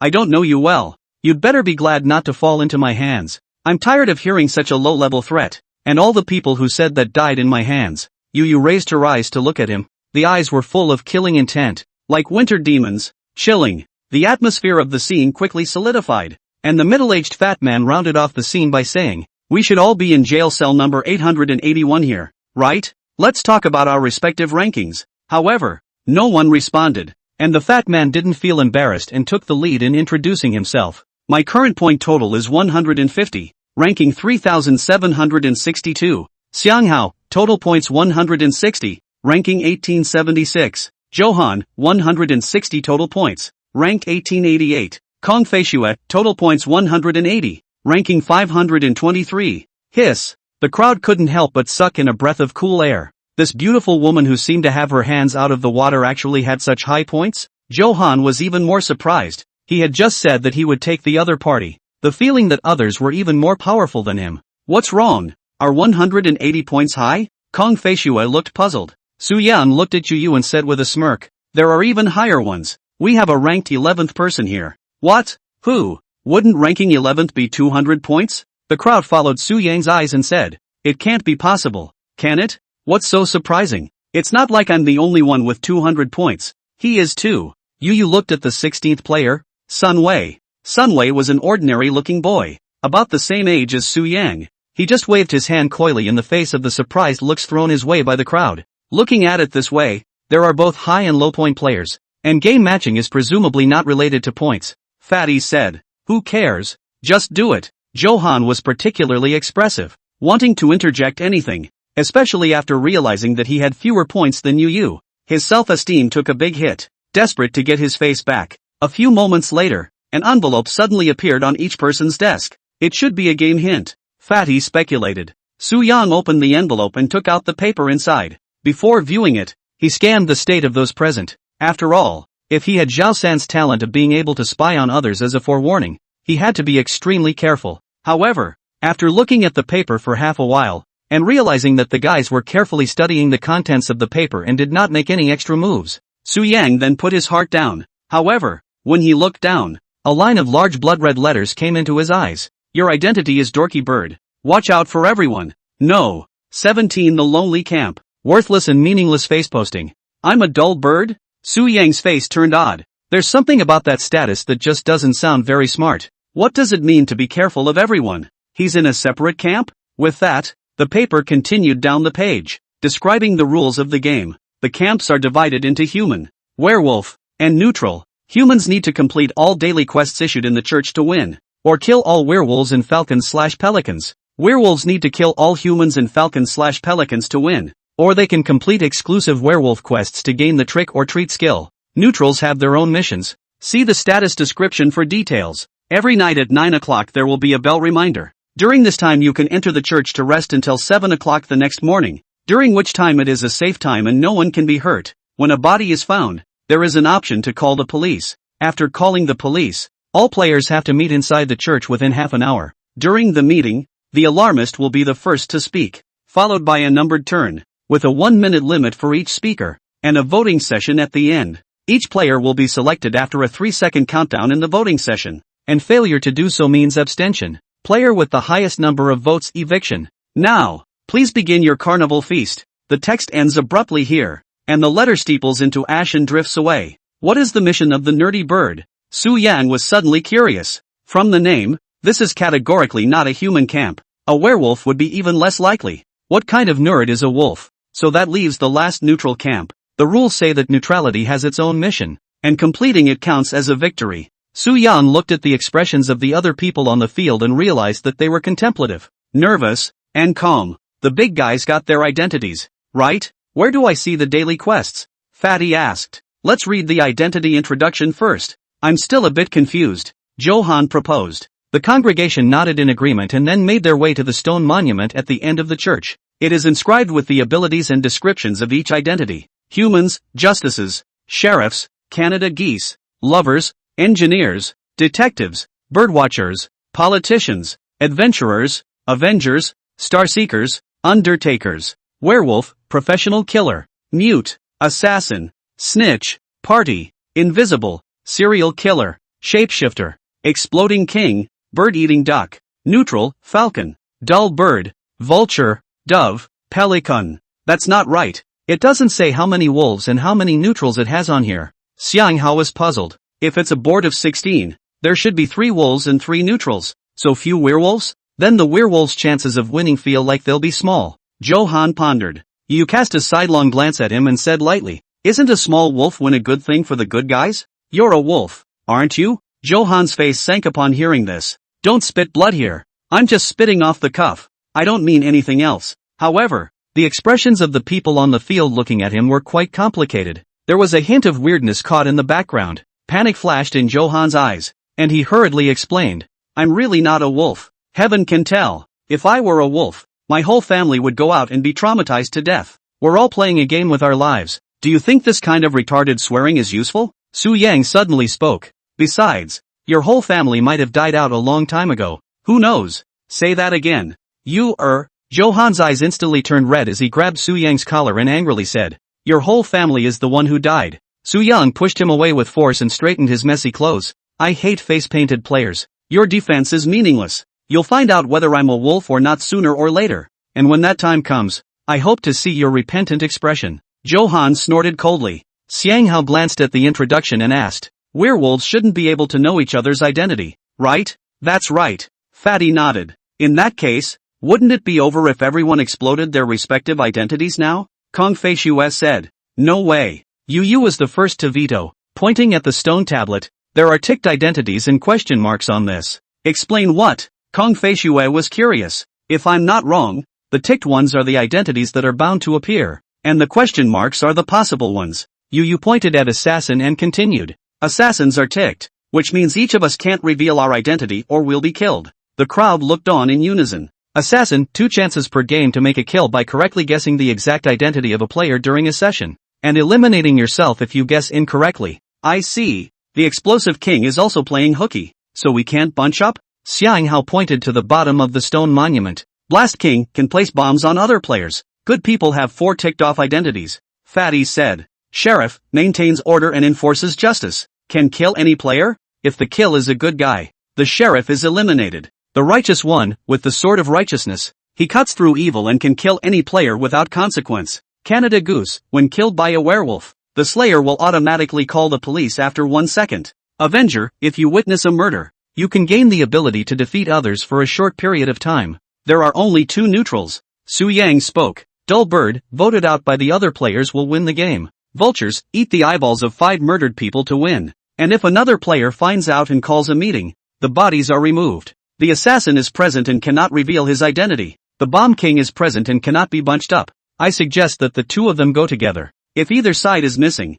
the murderer can be found immediately. Yu suggested. No, I don't agree, Johan exclaimed. What if my companion is a werewolf? I have no recourse but to wait for death. What do you want then? Yu's eyes flashed. Walk on your own, and those who want to team up do so themselves. It's the fairest way. Johan spoke out the idea. Su Yang pondered for a while and felt that he had a point. If 2 and 2 hug, the werewolf kills and no one finds out, and the body may be eaten by vultures. This way, it might take less than a day for all players to be killed by the wolves. A werewolf doesn't know who his wolf teammate is, and he won't randomly kill without being sure of your identity. Kung Fei Shue did agree with Yu. Su Yang frowned, but what if the 2x2 team happens to be werewolves? There was a steep silence on the field. Yeah, in case it's 2 werewolves who kill and run. Who knows who did it? See, I wasn't wrong, was I? Johan's proposal was recognized. Even though it was Su Yang, a hateful person, he still felt a sense of accomplishment. Alright then, move freely, but if you guys die don't blame me for not warning you beforehand. Yu spoke in a cold voice. The plan was finalized and the congregation sporadically made their way towards the church entrance where the mission was posted. Whether we go solo or in a group, we need to have a gun in hand for defense. Su Yang thought in his heart. No. 18. Mental gaming. I'm a justice. The group arrived at the church door looking at the daily tasks posted above. Plant, shut off valves. Court, seal documents. Marina, deck washing. The old tavern, squashing the bugs. Warehouse, reorganization of boxes. Only 5 tasks. This is too easy. Johan rolled up his sleeves and was about to do it. Wait, don't rush to take it first. We have to assign the people who will do the tasks first. Yu grabbed his hand. What's there to assign? I can do all 5 of these quests by myself. Johan was puzzled. He thought Yu was just going against him. Stupid. Yu gave him a blank stare, ignoring the fact that he was blowing up, and spoke. Obviously, these are simple solo quests. What happens when the person who takes the quest is exposed to neutral and werewolf vision? You mean, sneak attack? Xiang Hao asked. That's right. Even though we are free to move around, I suggest that it's most appropriate to go on a mission in pairs. Yu nodded her head. Why are you always thinking about hugging? You're a wolf, aren't you? A tall and thin man in the crowd spoke in dissatisfaction. Yeah, why should you be the one to set it up? Who are you? You're the sheriff and you're so mad? I won't listen. What can you do? Get out of the way. With a huff, several men squeezed her hard and tore off all 5 tasks, tossing one to Johan. The rules say that as long as the good guys complete the daily quests well, they will be able to win when the progress is over. So why are we wasting our time here? The tall and thin man spoke. Yu looked at it with cold eyes, not saying a word, but the killing intent in his eyes gradually emerged. Xiang Hao, seeing that the conflict will rise, stepped forward and said, let's put it this way, those who want to do the mission go do the mission, and try to find an escort if you can. Seeing both sides swords drawn, Su Yang realized that now was the right time to lie. You all seem to forget that it's not just the good guys who have tasks to do, but the werewolves as well. Yeah, if the wolves get the quest done, we good guys will suffer. Fatty nodded in agreement. What do you suggest? The tall, thin man glanced over. The corners of Su Yang's mouth rose slightly when he saw that he had become the center of attention.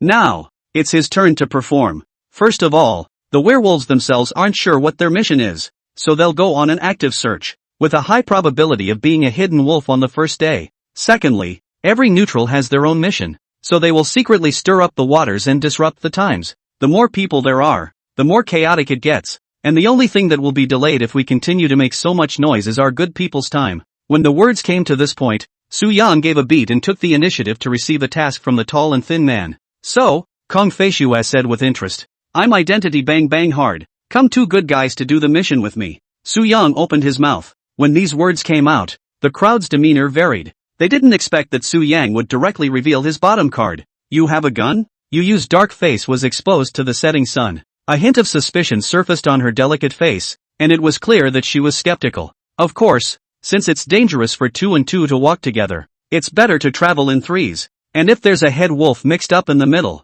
I'll be able to strike immediately. Su Yang nodded frankly. What if you are the wolf? Yu pressed aggressively. It's simple, just find someone who also has a sword to spar with. Su Yang calmly said. I disagree. What if it's a werewolf in a sheriff's or justice's outfit? Chahan objected. I don't rule out this possibility, but since I've been exposed to your field of view, if something goes wrong, I won't live past the second night, Su Yang said. When these words came out, the crowd nodded slightly. This was indeed the only way at the moment. It's extremely risky if you're traveling in pairs and your companion is a wolf. No one wants to take their life to contribute to the so-called good guys. But three people were different. If Sujin was really a wolf, it wouldn't necessarily be himself that he killed. There is a certain amount of luck involved, but it's a gamble all the same. There's just one more thing to bet on: human nature. If no one from the good guys had been willing to do the quest and the wolves did it, they would have lost. No one wants to die. No one is an exception. Okay, I'm right with you.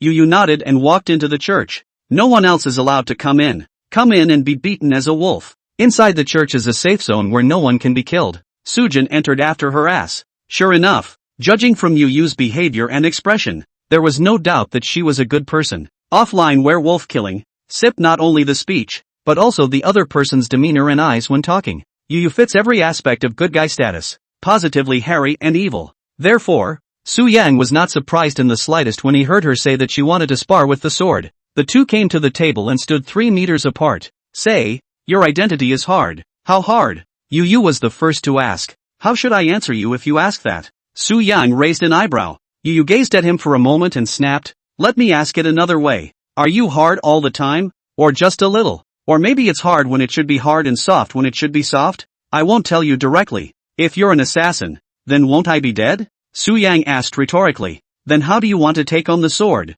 Yu's patience went to 70%. Use the simplest method. Count to 3 seconds and we'll explode our identities at the same time. Su Yang proposed. And what if you are an assassin? Yu's willow brows furrowed. Then there's nothing I can do. I can only do so much against a sword. And I'm also sparing my life. Su Yang spread his hands. Putting myself in the shoes of the good guys, I do worry that this will happen. But if nothing is done, with Sujin being the wolf, the good guys will be led by the nose. By the time he has gained a certain amount of trust, the entire team of good guys will have been taken off course. This is known as the barred wolf play. Without further ado, come on. Yu suddenly changed her attitude. You're not afraid that I'm an assassin anymore? Su Yang raised his eyes slightly and said, I have my own way to verify your identity. A hint of confidence flashed in Yu's eyes. 3, 2, 1. Sujin, the justifier. Yu, the justice enabler. Heavy status? Su Yang's heart trembled slightly. It shouldn't be. Judging from Yu's assertive attitude,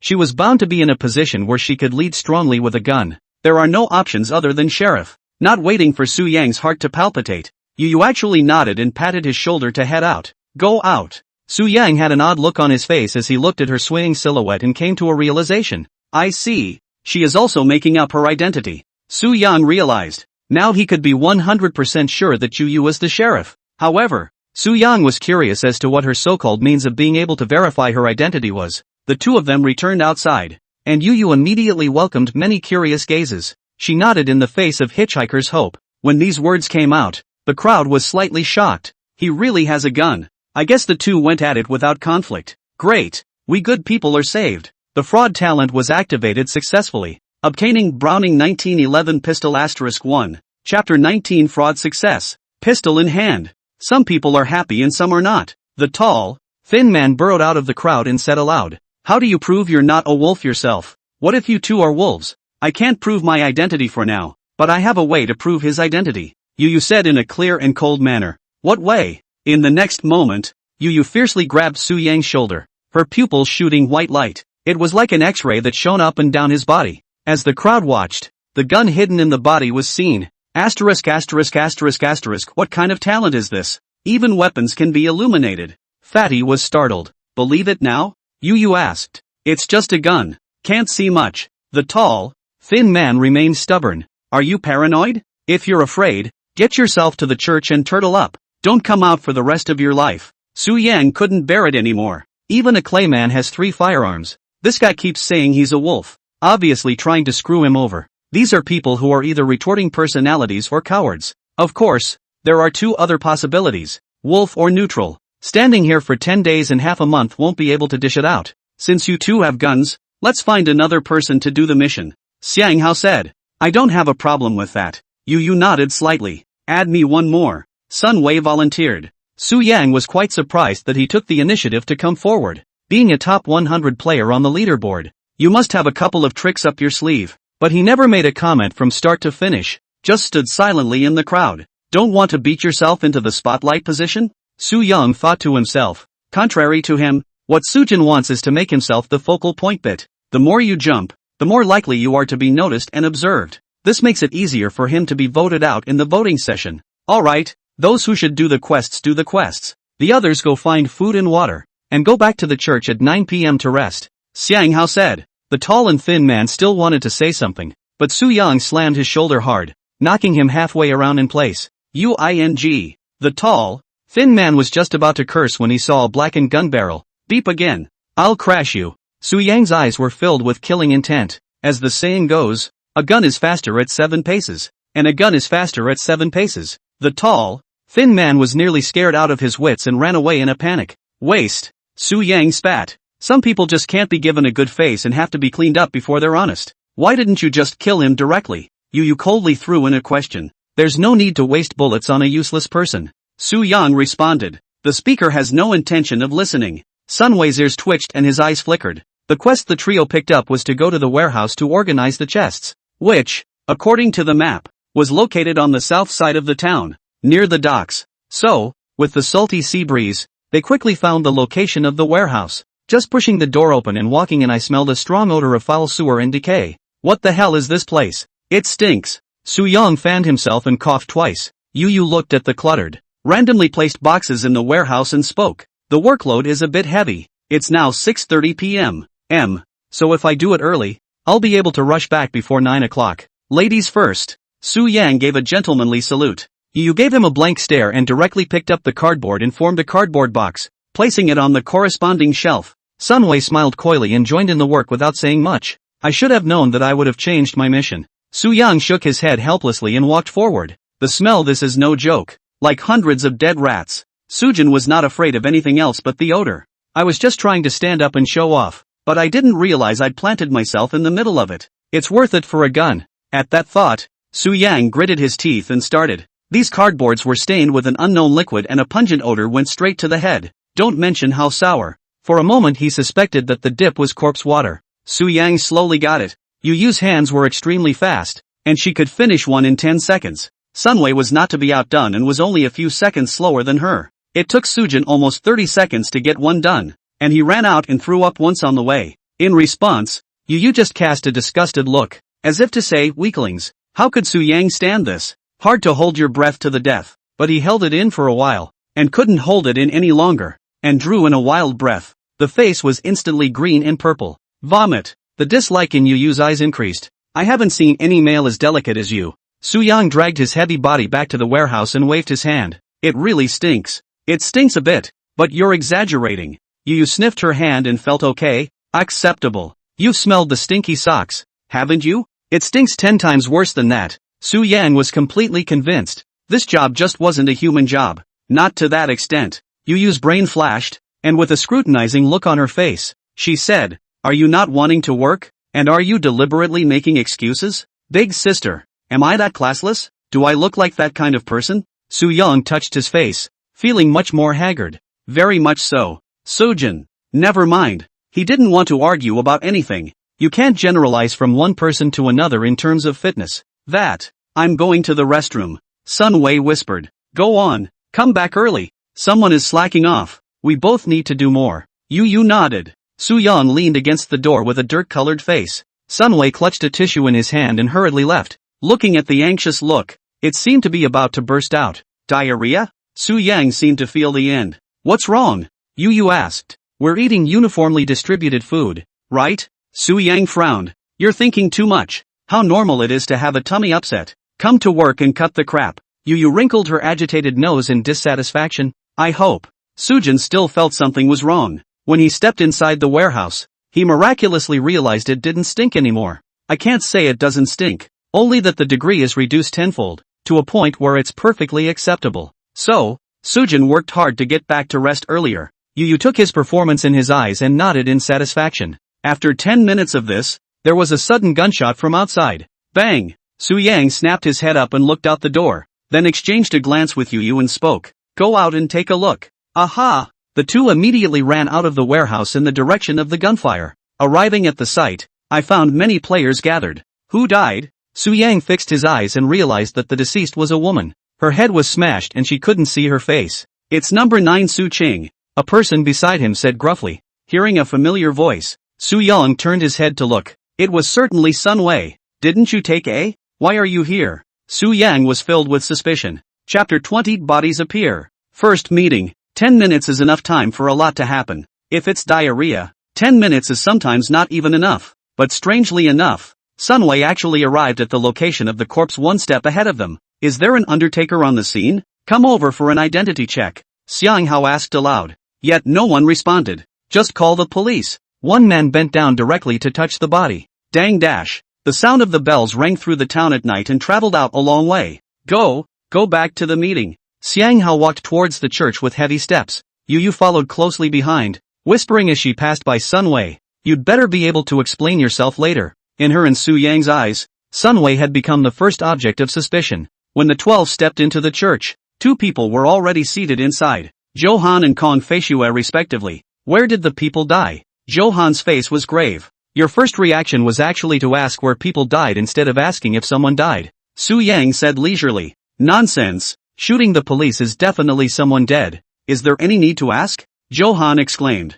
Su Yang looked at him twice and did not say much. Return to your seat and sit back, waiting for the people to gather. No one said anything during that time. They all remained silent. The atmosphere grew eerie, and a cloud of suspicion hung over everyone's head. Suddenly there was a sudden rustle on the table, and a line of blood appeared. All players are in position to speak starting with number 11. What? The crowd was alarmed and looked toward the empty spot. Apart from number 9 beside Sujin, which was empty, number 3 was also empty. If they remembered correctly, number 3 was the tall, thin man who had been screaming in the afternoon. He's dead too? Only a gunshot was heard, but 2 people died. Su Yang frowned. Number 11 was a slightly chubby girl with a few freckles around her nose and a pair of thick clear glasses. She stood up slowly, the hourglass on the table steeply inverted. 1 minute countdown. Here we go. I was the second to see the body. The location of the body was in the town square. I came down from the barber store to get some supplies and I saw number 4 next to the body. I thought there was only one body, but I didn't realize that there were 2 dead people.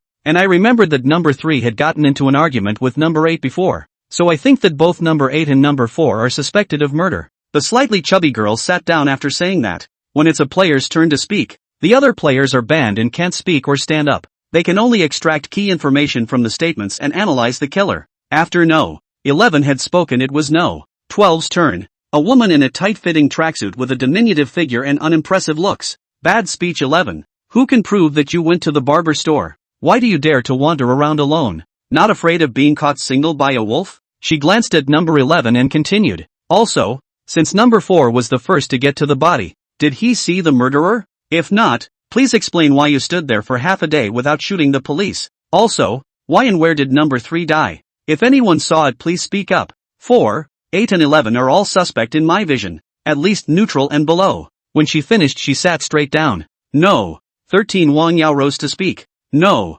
12 What is your status right here at this point, Wolf? What about your own course of action? Why don't you say who was with you? Who you saw before and after the gunshot? Nothing. And what is your composition? Let me start with my course of action. I went to the supermarket with 15 to get food and water, and carried a couple of quilts back and forth, and finally went to the restroom when I heard gunshots, and then it didn't take long for the police to be called. I was able to bail each other out with 15, and I saw everyone but 1, 8, and 16 halfway through, and the last I saw of 3 was about an hour before the alarm was called, and he was heading for the old tavern by himself. That's all the information I have. Over. She went to the bathroom before calling the police? A brilliant light flashed in Su Yang's eyes. The map shows that there is only one public restroom in town, in the red light district in the southeast corner. As it happens, Sun Wei also went on the big one before calling the police. The 2 didn't meet? Number 14, a middle-aged man who looked to be in his 50s, got up and said, I've worked at the factory before and have some experience fixing machines.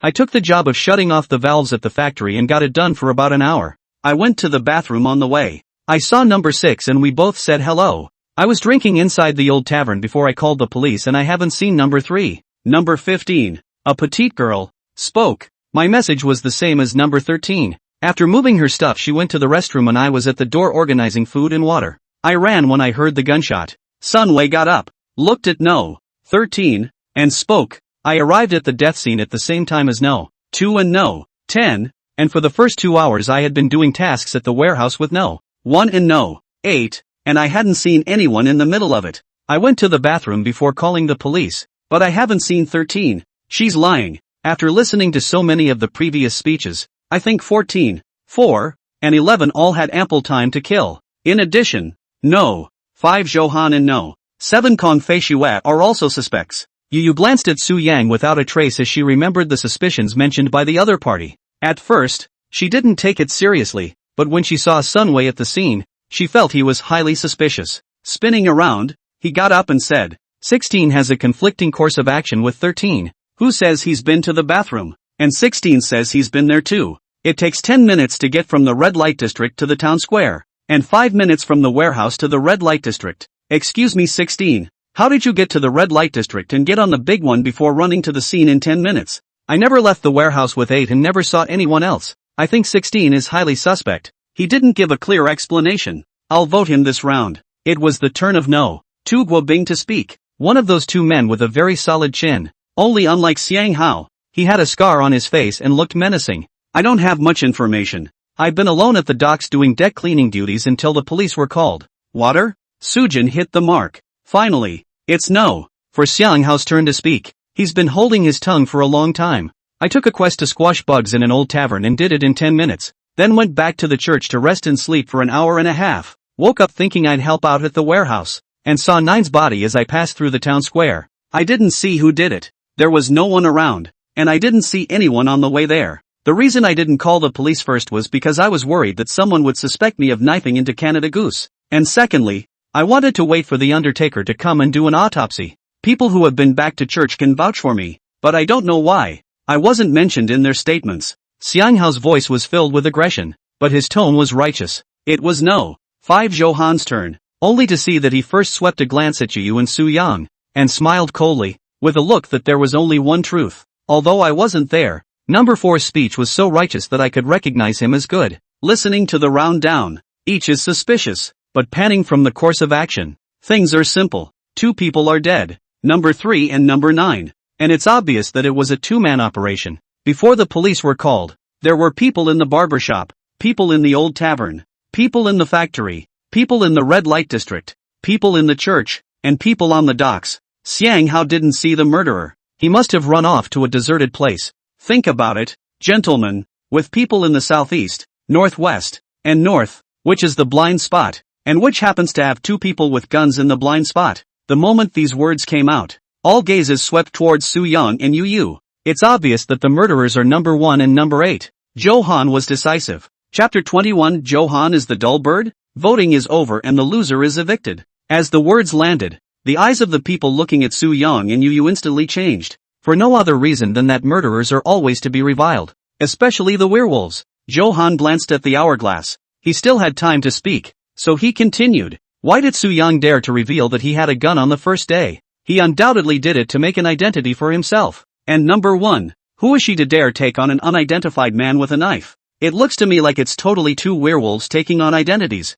That's all. As for the later so-called identity check, it is even more nonsense. The opening of a mouth, how to make sense. What a coincidence that you, Su Yang, took on a mission in the most remote location of the town, with the aim of trying to stay away from the sight of the masses so that you could sneak in and kill someone. Unfortunately, the net of the law is wide open, and I've seen through all of your machinations. Number 8, are you popping? With that said, the last grain of sand within the hourglass crashed down and the speaking time ended. Johan sat down in a dashing manner, confident and with a winning look, clear and well-reasoned. He was confident that his speech would impress the players in the room. You're really a big smart. Su Yang wasn't angry at all at being splashed with dirty water. Instead, he was elated. He suddenly had the feeling that pissing off someone who played with emotions like that was a good thing. Nerdbird needs to be dirty by people like this. Originally, he was not sure how to speak later, but after listening to it, his thoughts became clear. However, Fatty number 6 takes exception to this. I think number 5's desire to attack is too strong and entrapped in a personal vendetta. If the people were killed by number 8 and number 1, according to number 5, where is body number 3? Also, 16 mentioned a key point. He was in the warehouse the entire time and only went to the restroom 10 minutes before the alarm. A 10-minute run from the warehouse to the town square to kill 2 people and then back to the warehouse. And then from the warehouse to the town square again? Is number 8 Scud or Bolt? The crowd laughed, hearing the holes. Reasoning from the footage. That point just doesn't hold up. First let's run down the first suspicion. 13 saw 3 enter the old tavern, whereas 14 entered the old tavern about an hour after he finished work. But don't you think it's strange that the two haven't seen each other at all? And where the hell has number 3 been? Not one of them has seen him during this gap in between. Therefore, he was either eaten as a carcass by vultures or by pelicans. Or maybe it was a professional killer who did it. And don't you forget that no body appears after a murder in this capacity. Also, it's possible that bird-eating ducks kill people and then eat the bodies. In my case, 14 is highly suspicious.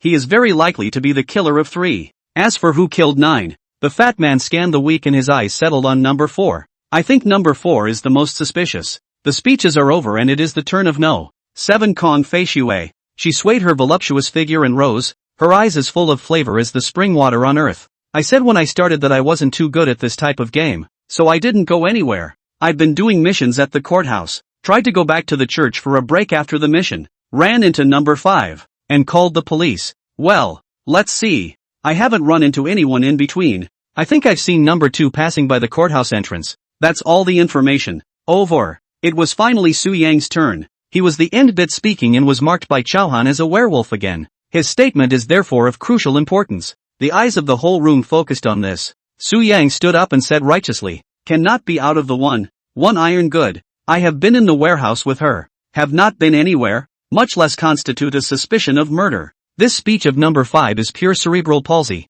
all route and no logic. And it doesn't seem strange to you that so many people have played only a handful of shots over the course of 2 hours, and instead you come to point at my card in the outside position, and 5 didn't talk about his route. You met 7 last. So ask what you've been doing for the last 2 hours. I think number 5 is highly suspect, and his statements aren't well done. They must be neutral and below. He's not a wolf, I'll buy it. One last thing, you can't put out number 1. Put out me before you put out number 1. Su Yang's voice was getting louder and louder, more and more impassioned. The loud and clear voice almost toppled the church ceiling. The speech was as bang and hard as he said he was. Finally, it was the last person's turn to speak. No, 10 is a skinny man, a little bald, and his mouth is a little crooked. Returning to the vote position to speak, the situation is actually very clear and obvious. No. 5 the speech probability of dull bird. Do not pay attention to. 16 and 8 both seem to me to be speaking positively. And number 2 is paddling and a bit suspect. I don't know how number 9 died for now. Number 3's death was too strange. And I've seen number 13. And she does run back and forth between the supermarket and the church. I believe 13's statement that 14 definitely killed 3 at the old tavern. Unanimous vote to fly 14. John Cho is a nerd? What am I then? Su Yang froze for a moment. He had spoken in such a clear-cut manner. But this person didn't even suspect a thing? Let's just say the abstract piece is still no match for the gifted players. Chauhan is just a naturally nerdy bird. Can't really play with no brains. At that moment, the rustling sound came from the table again. A line of blood reappeared. End of statement. Voting will begin in 1 minute. The player with the most votes eviction. The minute remained in the silencing phase, where no one was allowed to speak. One can only rely on intuition or analysis to determine who the killer is. Sujin was the outside bit the whole time, and listening to a round felt suspicious for everyone. Of course, he's a dorky bird, the neutral of neutrals, yet he must also maintain the balance between the good guys and the werewolves. One side can't be allowed to get too dominant or it will be a slaughter game and he has no chance of winning. If no, 9 wasn't killed by Sun Wei, then what the hell did he do? Su Yang fell into deep thought. A minute passed quickly, as the 3, 2, 1 foot countdown appeared on the table. The moment it ended, all the players raised their hands in unison to point it out. The ticket type has been finalized. 9 votes on the 14th were cast on the 1st, 4th, 6th, 7th, 10th, 11th, 12th, 13th, 15th, and 16th. 1 vote on number 5 from Sujin. 1 vote on Sujin. From John Chow. 2 votes on number 16 Sunwei. From number 14 and number 2. 14 expulsion. You guys, how could you vote for me? I did the factory's mission. Ah, what were you guys thinking? No. 14's face turned white and he cried out in a loud voice of injustice. The crowd regarded it with cold eyes. They were not there, but they could catch traces of it in the mere words spoken by the various players. This is how werewolf kills are played. Listen to speeches, sip identities, and dish out logic. No, don't deport me. I'm a good man. I didn't kill anyone. Number 14 hurriedly got up from his chair and scrambled towards the outside of the church. However, it didn't run far and steeply fixed in place. Only the legs began to petrify and spread towards the head. Extremely fast. In just the blink of an eye, he turned into a stone man in a running position, quite similar to the plebeian gestures of the aristocrats massacred on that huge painting in the church. This is expulsion. Chapter 22. A heavenly opportunity drilled through the fingers. Sun Wei, you have wronged me. Dang dash. As the clock enters 9 o'clock, the church becomes a safe zone and the rest period opens. The atmosphere on the field was eerily silent. All eyes were on the sculpture at number 14. The look of horror on his face before he dies is perfect.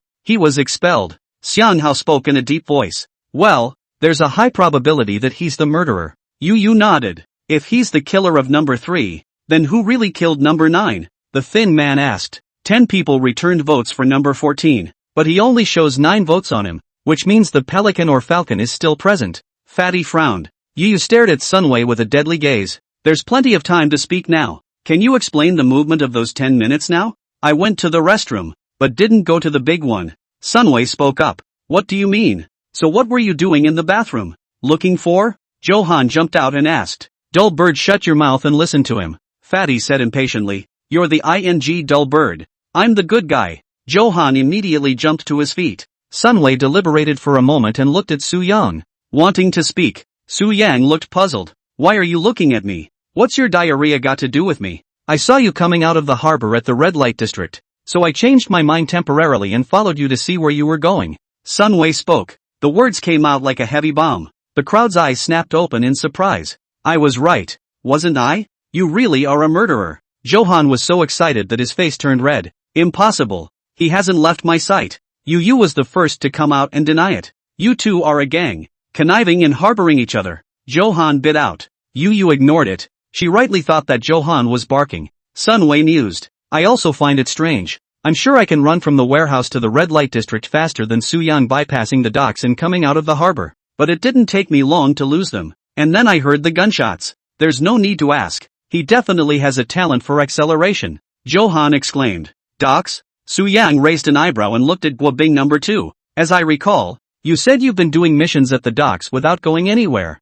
right? Well, haven't seen anyone else either. Guobing nodded. Then why did Seven meet you in front of the court? Su Yang said with interest. She's lying. Guobing said with certainty. Maybe I misread it. Kong Feishue smiled apologetically. Fatty looked at Sunway and asked. Are you sure it was number 8 himself you saw? I'm sure. Sunway said seriously. Whoever has a gun, drag him out and shoot him. Johan yelled. Shut up. Yu snapped, getting up with a mischievous look on her face. I'll kill you if you keep yelling. Seeing this, Johan hurriedly jumped behind Xiang Hao and shouted. See? Annoyed. Both wolves were caught by me. She's in a hurry. Xiang Hao shook his head helplessly, tackled Johan's neck and covered his mouth. Is it possible that it's a shape-shifting wolf? There is this possibility that the werewolf turned into Su Yang's appearance and killed someone, trying to plant evidence. After all, he had a gun on him and everyone knew it. Fatty nodded gruffly. Aha. Johan struggled, but he couldn't break free from his clutches. It's highly probable. Maybe he already knew that there was a tail following behind him, but deliberately pretended not to see it and continued to kill people, in order to make no 16 talk about it in the meeting. Fatty nodded in agreement. Then why didn't you say anything? Su Yang was confused. Such a great opportunity for someone to set him up for no reason. It's like pie in the sky. Sunway actually hid it until after the meeting was over. It's a godsend. And he won't say anything? I'm afraid they'll vote you out if I say it. Sunway said coyly. I thank you. Su Yang let out a strong smile. He was so depressed he almost spat blood. All it takes is to pitch him. This hard-earned opportunity cuts right through your fingers. Sujin had been laying out a plan from the opening, revealing the fact that he had a gun just so the wolves would find a way to frame him. Now, well, not only is the opportunity gone, but it's even more solidified that he's the good guy. No, there's a precondition for the shape-shifting wolf. He needs to have physical contact with the person being shapeshifted. As I recall, no one has touched you, right? Fatty realized something was wrong. Su Yang recalled and shook his head. Other than Yu, no one has had physical contact with me. Then it's not possible to be a shape-shifting wolf. Fatty said. Johan finally broke free from Xiang Hao's restraints, blushing and saying, where's the shape-shifting wolf? You're the wolf. Tie him up. Su Yang couldn't stand this stupid bird anymore completely. How did he survive the first death game with his brain? Is it possible that he's playing with a bunch of old ladies who are on their last legs? Or are they all a bunch of retards? I see who dares. Johan made a backward jump alert and incomparable. You can't dish it out like this. Let's go to bed tonight and talk about anything tomorrow. Yu snapped. The crowd nodded slightly in agreement. It was already late in the day, and it was hard to top the hunger plus exhaustion from not eating all day. Su Yang, Sun Wei, you two go with me to finish the remaining bit of cardboard boxes in the warehouse. Yu said. Good. Sun Wei agreed. Su Yang didn't push back. The three walked out of the church into the moonlight toward the warehouse. On the way, Sun Wei glanced at the preoccupied Su Yang and smiled. There's no need to thank me. I'm just helping a good person. Who wants to thank you? Trying to kill you is real. I was thinking if it's not a shape-shifting wolf, is it possible that it's a shape-shifting talent? Su Yang speculated. Yu slowed her steps and turned her head to look at Su Yang. Who do you think it is? 13. I also feel that she's highly suspicious, and I just forgot to ask where she ended up. Yu's willow brows furrowed. She also said that she went to the red light district, but Sun Wei didn't see her. According to the footage, the possibility of the two running into each other is extremely high. Su Yang said, if the person who killed No. 9 is her, then it's the right thing to do. A killing intent flashed in Yu's eyes. It's better to kill the wrong person than to let them go. I'll do it tomorrow. Su Yang proposed. How can we be sure she's the murderer? Sun Wei wondered. Sujin nuzzled. Number 1 can check IDs. Did you forget? The CD should be good tomorrow, right? Yes. Yu nodded. The trio then went to the warehouse to finish organizing the last bit of cardboard boxes. The first day's 5 daily quests were all done, and the progress bar went up by a fifth. That means it only needs to be done for 4 more days before the good guys win. On the way back, Sujin proposed a route around the pier to simulate the murderer's course of action. Yu and Sun Wei had no comment, so the 3 men went to the dock and looked at the ships, large and small, along the shore with suspicion. Wu Bing was tasked with clearing the decks. How long would it take to do that with so many ships here? Looks like he didn't lie. Sun Wei spoke. That means Kong Feishue lied. Why did she speak like that? Su Yang seemed to have caught the tip of a clue, but it wasn't clear enough. He needed more information. Chapter 23, Late Night Rendezvous? Powerful information. The 3 stood on the edge of the pier looking out over the endless ocean. The sound of crashing waves lapping beside his ears, and the bright moon overhead, sprinkled with silver light. This scene was supposed to be romantic. However, Su Yang was not interested in viewing it. His mind was full of thoughts about the murderer of No. 9. Being the nerdy bird that he is, he's already missed a perfect opportunity to win the game. Every step must be deployed next, with no room for error. Otherwise he'll be doomed. Let's go. Take a look at the harbor. Su Yang said. The trio continued on, mimicking the killer's route through the harbor to the red light district. There's the restroom. I saw the murderer's back when I walked here this afternoon, Sun Wei said as he stood in the corner. Su Yang gestured for him to get out of the way and stood in his place looking towards the toilet. From this angle, the front is a corner. The view is not good. If the murderer intends to hide, you won't be able to find it at all. Su Yang analyzed. Yu also stood over to take a look and nodded. Unless he is deliberately waiting for someone here. He had already planned to set you up? Sun Wei was shocked. The plan should have been thought up when you got the identity. Su Yang shook his head. Framing me was just a temporary idea. Suppose I hadn't flashed my gun in the afternoon. Then he might have disguised himself as Yu. Or he might have disguised himself as you. It makes sense.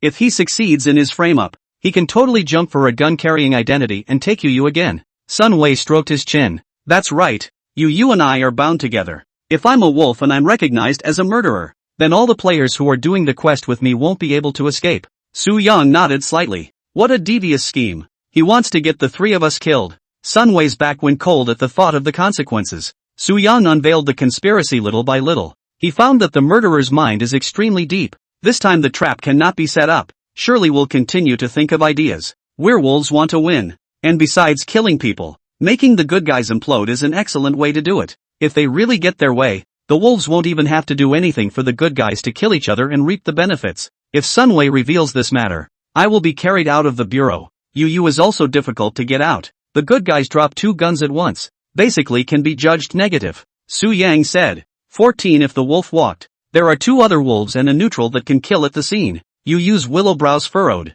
Not necessarily. Number 3 and number 9 could also be out of wolves. Sun Wei's heart sank. We have to prepare for the worst. My talent is the Eye of True Sight, which can only be activated once a day. So I have to check the 13th tomorrow. Yu spoke. Let's go back and rest first, and get refreshed. Su Yang walked forward, but they didn't go far, when a sudden, suppressed gasp came out. Someone? Who's got nothing to do out here in the middle of the night? There are restrooms inside the church. and there is no way a normal person would run out of the safe zone at a time like this. Shoo! Su Yang made a silencing gesture. Yu and Sun Wei looked at each other and quietly nodded. The three of them lightly moved their feet to touch in the direction from which the sound came, as slow as a tortoise crawling, for fear of startling the people inside. Half a minute later, Su Yang realized that the sound was coming from inside the toilet. On the big one? Su Yang felt that he was overthinking it. His nerves were too tense and more or less sketchy. At that moment, however, the gasp suddenly turned into a conversation.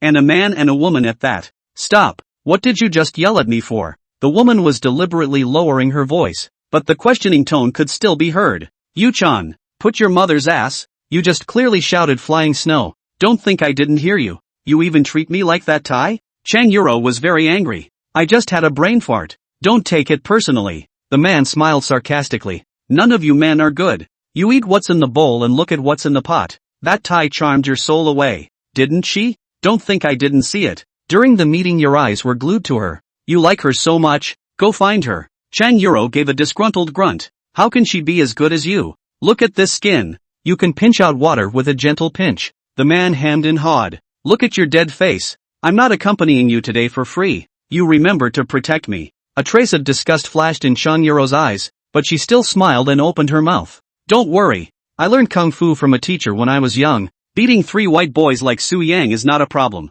The man patted his chest. What's the point of mentioning him? It's not like I have anything to do with him. Chang Yuro was a bit vain. I see you looking at him like you're going to swallow someone whole. Don't think I don't know that. The man gave a hard slap. Ouch, you lighten up. So hard, not afraid of being heard? Who in their right mind would come to a public restroom this late at night? What's it got to do with me? Su Yang was puzzled. The two of them were dry-humped, but it could still involve him? Yu and Sun Wei on the side were both looking at him with odd faces. It seemed to suspect that he was having an adulterous relationship with Chang Yuro. Not wanting to explain anything, Su Yang quietly looked through the gap into the toilet. All that could be seen was a naked man covering the woman in front of him so that only a back could be seen. Is it hard to believe that it's Xiang Hao? The Xiang Hao in Su Yang's impression was all righteous and looked honest. Not like he would do anything bad. The world is going downhill and people's hearts are not in the right place. Su Yang shook his head. The full name of this woman called Yuro is Chang Yuro. Number 12. Su Yang remembered that she wore tights and was valiant when she spoke, but she didn't realize that she was so tied behind her back. Two people sneak out to meet each other at night, and Chang Yuro actually sells herself for protection? She's not afraid that this man is a wolf? Or is she the wolf? A false show of weakness? Su Yang shook his head. He felt that he had speculated too much about human nature and made himself a little nervous. Look at anyone who looks like a bad guy. Go. Yu opened her mouth and did not make a sound. Su Yang and Sun Wei nodded their heads, not intending to alarm the people in here. With that, a man and a woman catapulted forward in front, with Su Yang following behind. Just as he was passing by the restroom door, he heard a crucial piece of information. What's your status? Tell me, and I'll tell you mine. The man said under his breath. I'm not telling you. You're heart to heart with me and you don't even have that much trust? Who knows if you're a bad seed? Anyway, I can't tell you who I am, but I can tell you who 11 is. Number 11? The chubby freckled girl? Su Yang's footsteps lurched and he stopped to eavesdrop. What's her status? The man moved, immediately interested. Canada Goose. You're not going to lie to me,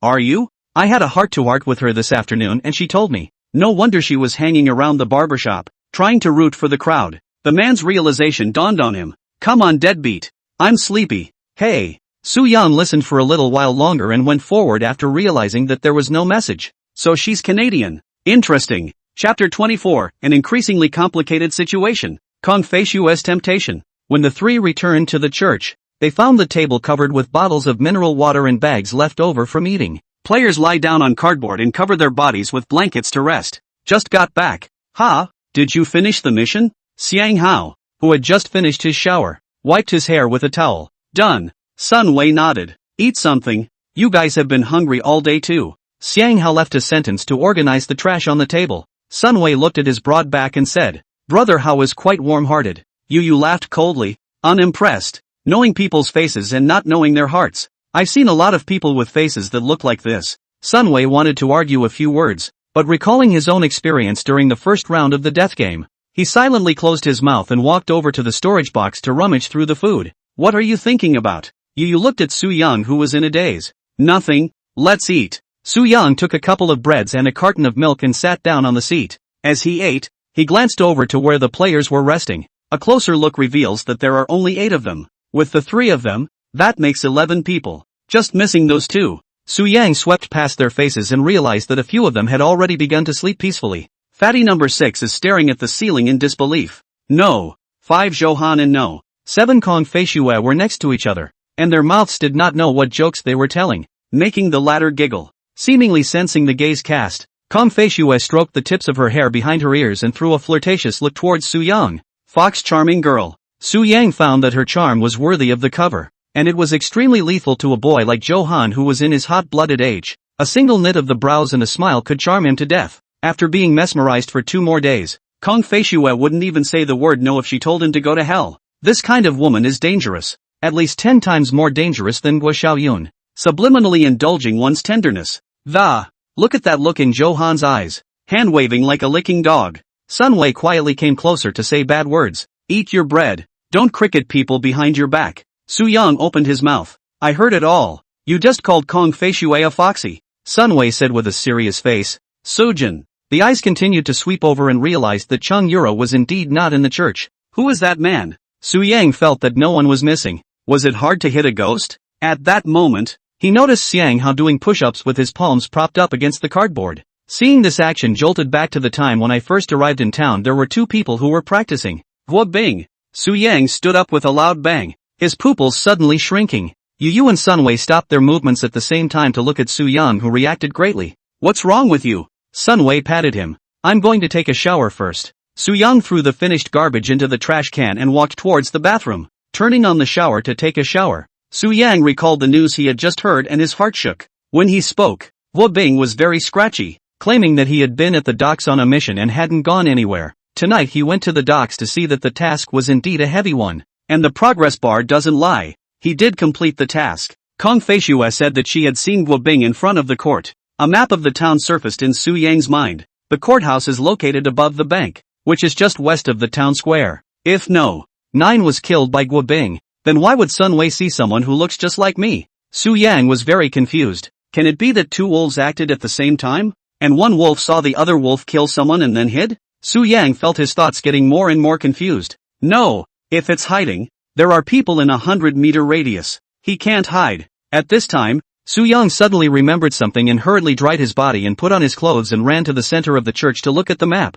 The fingertips aligned with the church and slowly traced to the left, then steeply settled. The old tavern is on this road too. If Kong Fei Shui isn't lying, it's very likely that no 3 was killed by Guo Bing. Guo Bing is a wolf? And judging by the way he sidestepped the identity of others, or an assassin wolf. That's right. Number 3 didn't die 10 minutes before the alarm, but an hour before the alarm. The murderer passed by the courthouse entrance after killing the man and then returned to the docks to do his job. In that case, wouldn't number 14 be wrongly accused? Su Yang frowned. Not a good situation for the good guys. With 3 good guys dead and the werewolves still in a full man situation, the good guy camp is extremely passive. The werewolves have already set me up once today, and I don't expect it to happen a second time anytime soon. So their next target must be Yu Yu, who is also armed. Just kill her and the good guys will never win again. Su Yang felt full of a sense of crisis. So many things actually happened on the first day. Instead, the meeting got only fragmented information.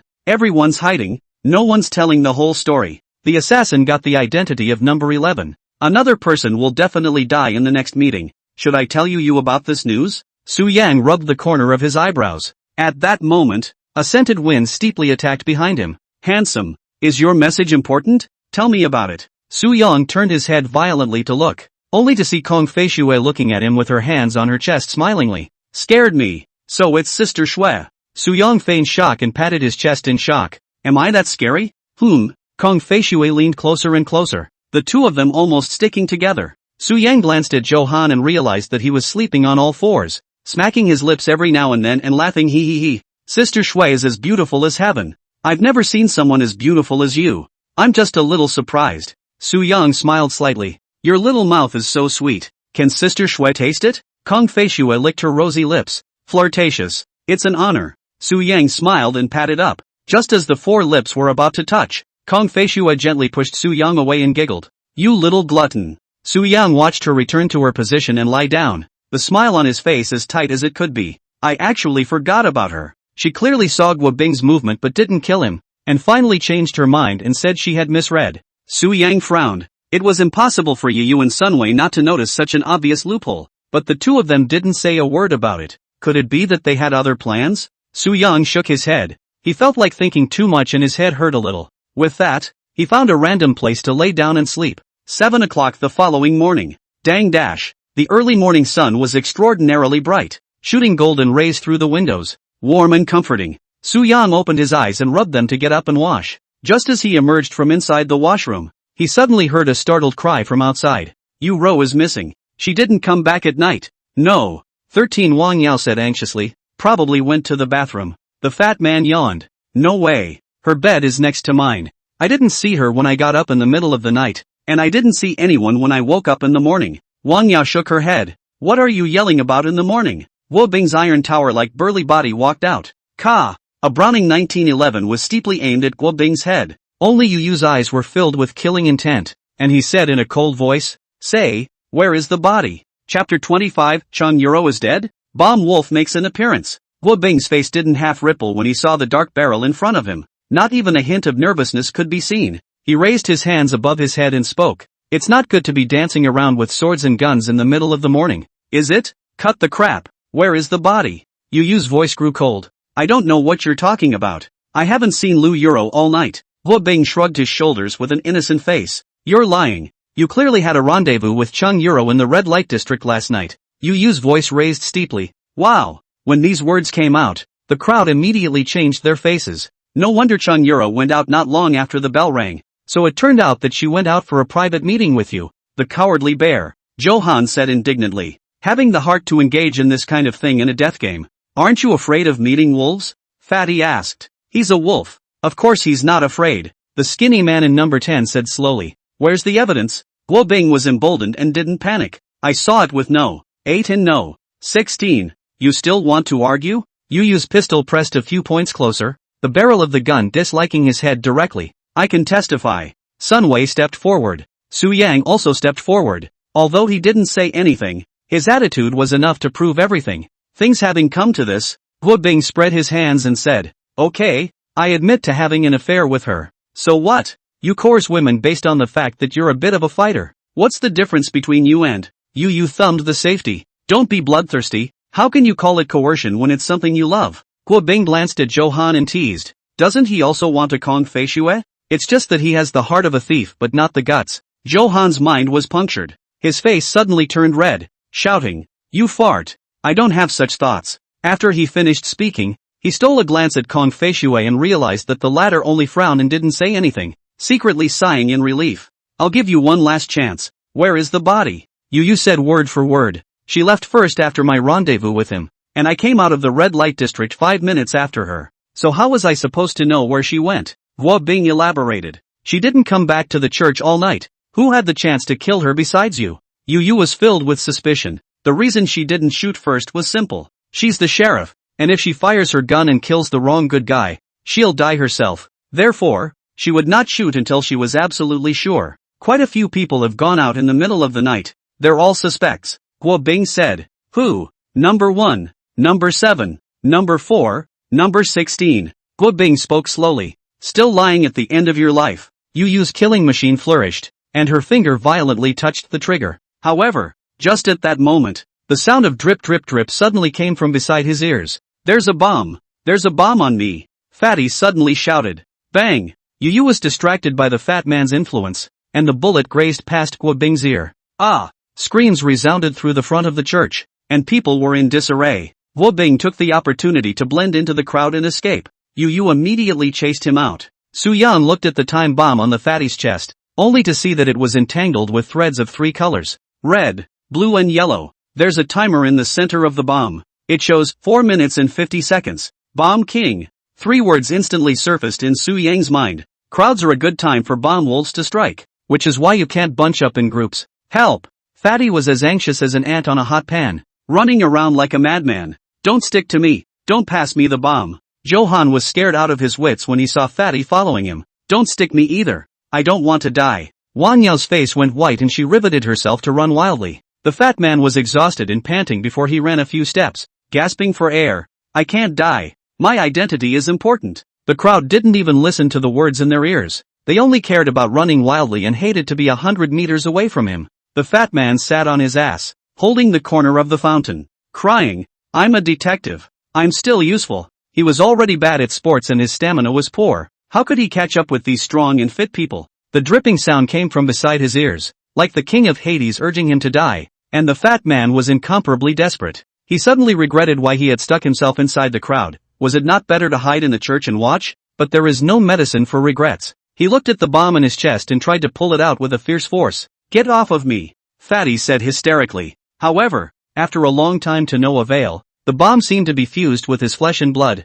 indistinguishable from it. The fat man gave up. He wiped the tears flowing out of the corners of his eyes and tilted his head helplessly. The sky, it's so blue. Looking at the buildings full of medieval English style, he regretted that he had not traveled out once in his lifetime. He devoted his youth to his work. At the end of the day, all alone, no wife, no children, just a string of cold savings figures. He couldn't help but ask, what is it that people live for? At that moment, a handsome face came into view. "You." The fat man froze for a moment and looked at Su Yang with a confused face. Everyone else ran in fear, but he posted up instead. "Why is that? Do you remember who posted you?" Sujin crouched in front of him and looked at the bomb on him. 235 laughed. "Don't remember. There were a lot of people squeezing around." Fatty smiled bitterly and shook his head. "Give me the bomb." Sujin reached out and touched his arm. In the next moment, the bomb magically shifted to Su Yang's chest. "What are you?" The fat man was violently stunned, and the sudden surprise of survival made him uncertain. "You're still useful. Of course you can't die." Su Yang looked in the direction of the city square and stormed out. "Hey, you're going to die," Fatty shouted as he got up with an incredulous face. He had experienced a lot of human feelings in his life and had seen a lot of darkness in human nature. "But I never thought that in the game of death, someone would actually choose to sacrifice themselves to fulfill others." Su Yang's running figure grew taller and taller in his mind. "I won't die." Su Yang waved his hand without looking back. "The ones who die are the ones who deserve to die." The fat man stopped where he was and just watched him go away until he became a small black dot. "He really?" Wu Liang shook his head, not knowing whether to cry or laugh. "But the heart is full of gratitude." Su Yang ran furiously all the way. His physical fitness was not as good as a professional athlete, but he had been working out all these years. Every year, the physical test, 1500 meters is a perfect score, more than enough to chase a woman. Drip drip dash. The sound of the bombs grew more urgent, which meant that the countdown was about to end. Su Yang looked down. 1 minute 22 seconds. Number 6 doesn't know who has posted himself, but if I were Bomb Wolf, I would have stayed away from the crowd after placing the bomb. And Kong Fei Shui is the one who was farthest away from the crowd. Su Yang had been keeping an eye on the crowd movements, in order to prevent someone from fishing in troubled waters and sneakily doing something bad. The good guys are too disadvantaged right now, and the wolves are still at full strength, so he has to play for the good guys. Taking bombs gives you more good looks, but neutral and below don't think so. They must have killed themselves hard for passing bombs. Therefore, Su Yang had to take the risk of pulling in the hate. In addition, he also wanted to use this opportunity to check out what Kong Fei Shui's identity and talent really was. After running for another minute to the city square, he saw Johan from afar pulling Kong Fei Shui to crouch on the ground to rest. "Found you." The corner of Su Yang's mouth hooked and he steeply increased his speed. Johan spit out his tongue in dog heat like gasping. A turn of the head to see a person carrying a bomb to run toward him. The eyes of the people to be devoured scared him goosebumps up. Immediately, he dragged up Kong Fei Shui and ran, shouting as he ran. Su Yang I asterisk your mom. Chapter 26, 1 cannon, 2 guns. Chasing after Johan. Johan had thought he could escape with half his life. Unexpectedly, Su Yang actually held a bomb in his hand and chased after him. Looking at this stance, I knew with my toes that he was coming for himself. Johan didn't want to be blown up, holding his breath and running wildly. "Su Yang, if you have something to say, don't blow me up." Johan looked back and realized that the distance between the two had closed, only 50 meters apart, and the bomb in the chest has only 15 seconds left before it explodes. Dragging an individual to run was set to be a dead end, and Johan flung her away under Kong Fei Shui's eyes of disbelief and disappointment. It is said that husband and wife are birds of the same feather, but they fly apart in times of trouble. Not to mention the fact that the two of them haven't had a substantial relationship yet. Never mind the so-called sacrifices. I want to live. I don't want to die. I'm sorry. Johan looked away.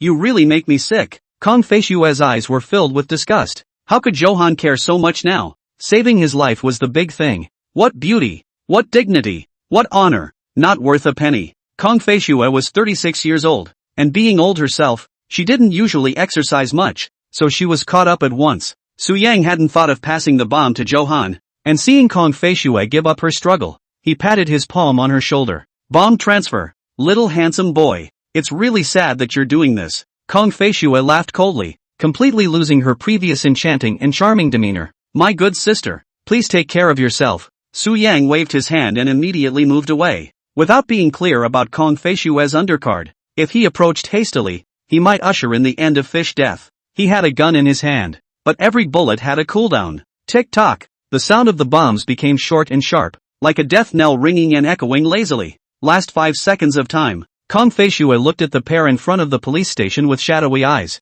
violently pulling off a piece of hair and blowing it gently. In a flash, the hair actually turned into pink bubbles and flew into No. 10's mouth. In the next moment, only love flashed in his eyes, and a crazy color emerged on his face as he ran towards Kong Fei Shui in a demented manner. What are you doing? Stop. No. 15 was alarmed at the sight and grabbed No. 10's hand, being thrown away with force in just an instant. No. 10 ran towards Kong Fei Shui as if he was possessed. Regardless, 10 meters will come in a moment. My little heart, come on. Kong Fei Shui hooked her finger. I want it. I want it. No. 10 fiercely grabbed the finger and kept licking it, as if he was savoring a supreme delicacy. The moment the two touched, the bomb shifted again. Drip dash. No. No. 15 shouted miserably as his eyes glazed over. Bang! With a loud bang, number 10's body was abruptly shattered by the bomb, and a small mushroom cloud rose up, dazzle over the entire town. At the same time, the players scattered all over the town heard the explosion and looked in the direction of the city square in unison.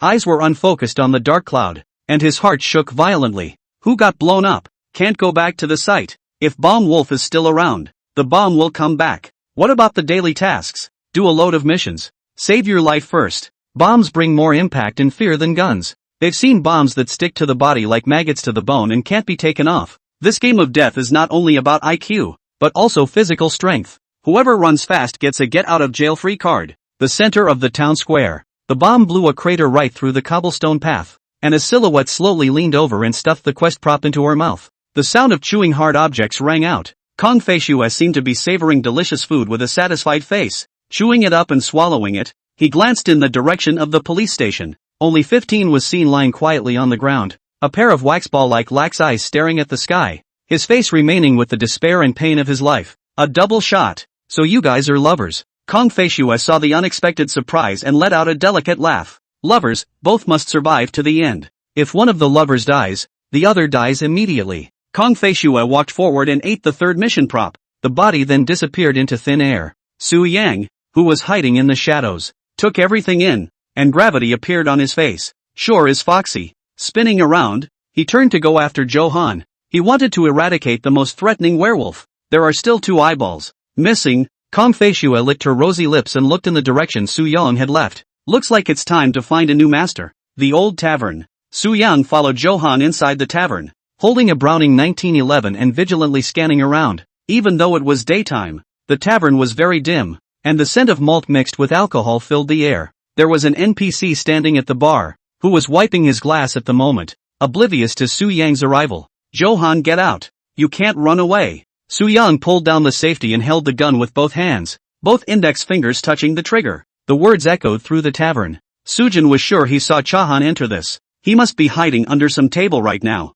I'll give you a chance to come out and shoot your identity. Confess truthfully and I'll leave you alive. Su Yang slowly walked forward. Still no response. Do you plan to be a rat for the rest of your life? Can you hide for a while, but not for the rest of your life? If someone calls the police later, will you come out? Or do you choose not to come out and get evicted by default? Su Yang continued his output. He didn't know Johan's identity, but could ensure that he must be neutral and below. If your opponent has a gun and is hiding in nooks and crannies, you'll get shaded if you're not careful. Therefore, Su Yang checked every corner, his pistol gripped to death, his spirit highly tense. With his heart thumping wildly, Su Yang felt his face burning as he took a deep breath in an effort to remain calm. Looking at the quiet tavern, he got an idea and crouched down to hide behind the bar. That brain of Johan's, could he have thought that I would hide here? Su Yang suppressed the corner of his mouth that wanted to rise. Since the other man wouldn't come out, he wasn't going to go bar by bar. Half an hour passed, and a needle fell in the tavern,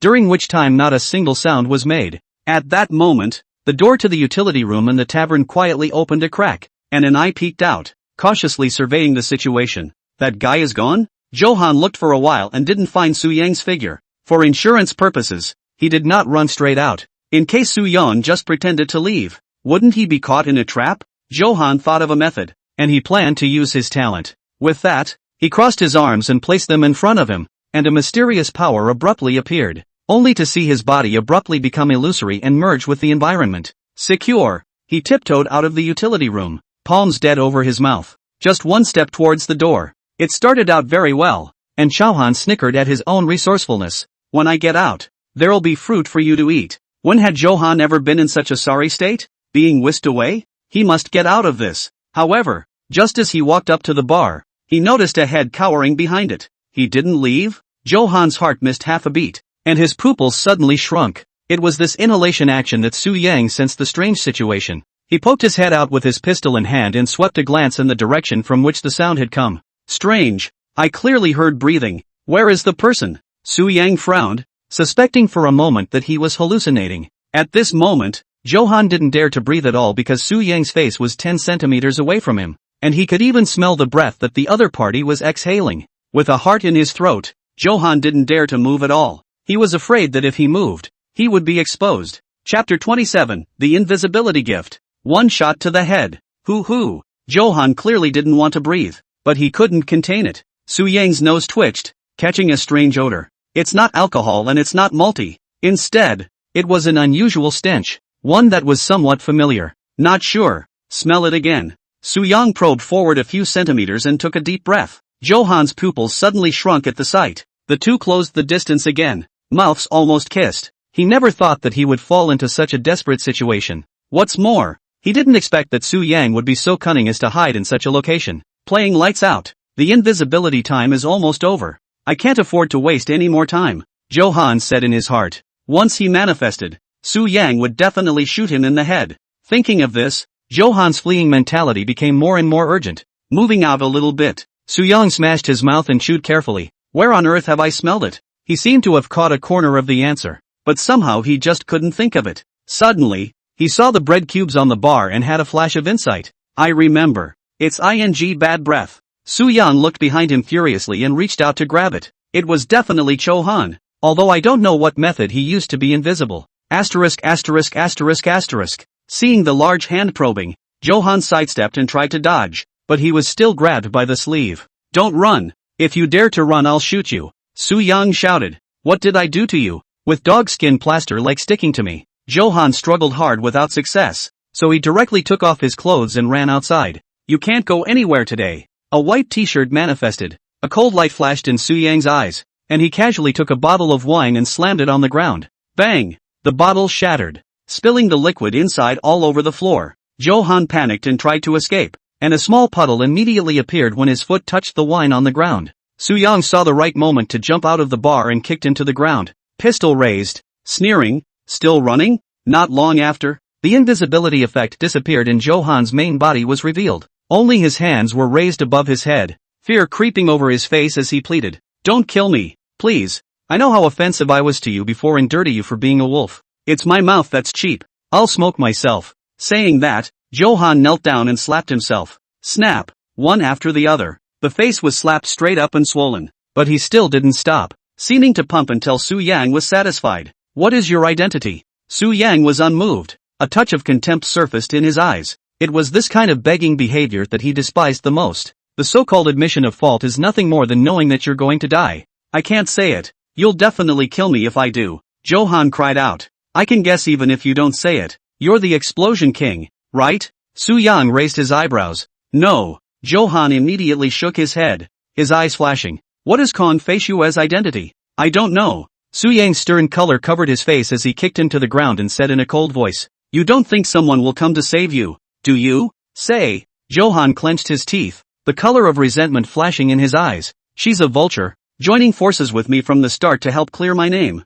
Sure enough, Su Yang suddenly realized. No wonder he would stay with Kong Feishue, not just coveting beauty. There was a deeper reason. Where did you go on the first day? Su Yang asked again. I just wandered around and tried to drop a bomb, but didn't get the chance. Johan spoke in a diminishing voice. So how did number 3 die? His body was eaten by Kong Fei Shui, right? I don't know who killed number 3 either. If I knew I would have cooperated with the murderer a long time ago, Johan said truthfully. He looked up at Su Yang's face and continued. The body was eaten by Kong Fei Shui, and she promised to bail me out afterward. And what did she ask you to do? She asked me to help find my wolf teammates. Johan didn't dare to look at Su Yang. He had never seen such a scary look before. It seemed to be to the point of flaying him. Sunway is not wrong. You are a. Su Yang sneered. I just want to win the game. What's wrong with me? Johan argued in his own defense. You're right, but don't you realize that the vulture is neutral? Once she wins, everyone has to die, including you. Stupid. Su Yang cursed out. He was considered to have met the king of living hell, and in order to show his manhood, he actually didn't even want his life. Kong Fei Shui is a woman who is good at manipulating people's hearts. She is smart enough to know how to use her strengths to seduce. Johan foolishly fell for it, and naively thought it was his own charisma. She just ate a corpse. What waves can she make? Johan muttered in a low voice. You think you're using her, but in reality, she's the one who's using you. Su Yang slapped him. What do you mean? Johan was struck dumb. Do you really think that Kong Fei Shui is dead? Su Yang slowly squatted down and gazed into his eyes. How can she not die if she took the bomb? The sound of the bomb just went off. Disbelief was written all over Johan's face. Su Yang slowly got up and gazed in the direction of the city square. A brilliant light flashed in his eyes. She passed the bomb to number 10 in the last 5 seconds. Impossible. Johan felt ridiculous. You superficially know her well, but you don't know her talent. Su Yang shook his head,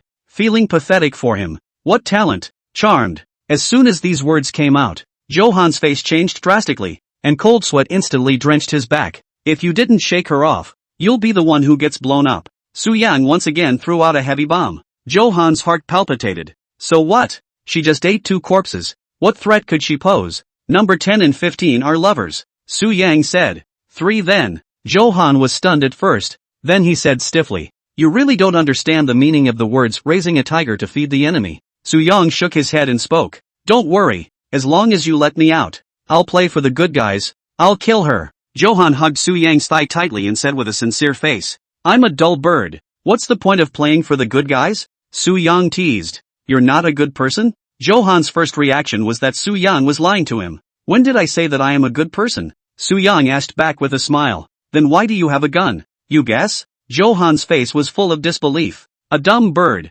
actually holding a gun in his hand? Does that make sense? Then I'll vote for you at the next meeting and you give me a chance to redeem myself. Okay? Johan begged in a soft voice. It's too late. She'll soon eat the 4th corpse. Su Yang took a look in the direction of the tavern's entrance. Who's eating? Johan didn't respond. When he realized it, his heart thumped, his face suddenly changed drastically, and he decisively fled. Help! Su Yang is going to kill someone. Bang! A gunshot rang out and the bullet went straight through his chest, leaving a fist-sized hole. Puff! Johan's body was lying on the ground, his legs slightly twitching, his eyes still filled with the desire to survive. As his vision grew blurry, a pair of legs he'd dreamed of playing with appeared in front of him. It was followed by a picture-perfect face, smiling at itself.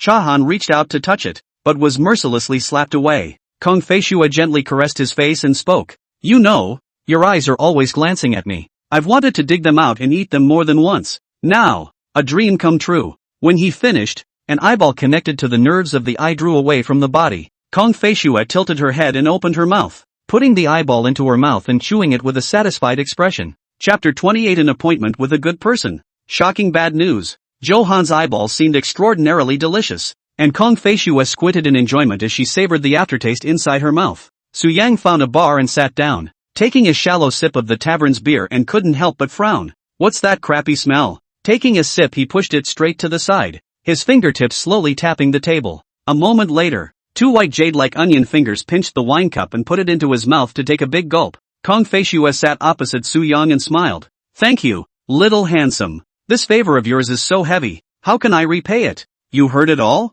Su Yang said carelessly. I didn't mean to eavesdrop.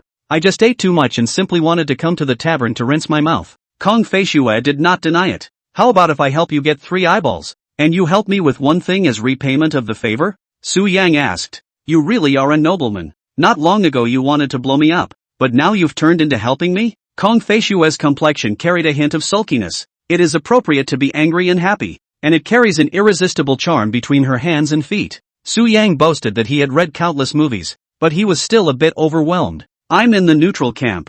Of course I have to think for myself. Aren't you the same? Su Yang smiled. You want to work with me? Of course. Su Yang nodded and pushed the wine glass to her. Help me find out the justice. Kong Feishua's fingertips traced a circle around the mouth of the wineglass and said in a slow voice, Is this your sincerity? I have a big appetite. Just one glass of wine. Not enough. Find as many as you want. But what if I don't trust you? Su Yang's arm moved slightly and a pistol under the table was aimed at her abdomen. Do you have a choice? I hate threats. Kong Feishue lifted her wineglass and showed a smile. Do you have any more bullets? Yes. Su Yang's mouth held a meaningful arc. The two of them stood at a standstill without a word to each other. Kong Feishue felt that Su Yang was extremely mysterious. He was obviously a dull bird, but he had a weapon in his possession. She subconsciously guessed that Su Yang's real identity was the Falcon, but couldn't understand why he was looking for the justice envoy. Wouldn't it be better to find the sheriff? Su Yang's deep eyes, she couldn't see through them. Just this once. It won't happen again.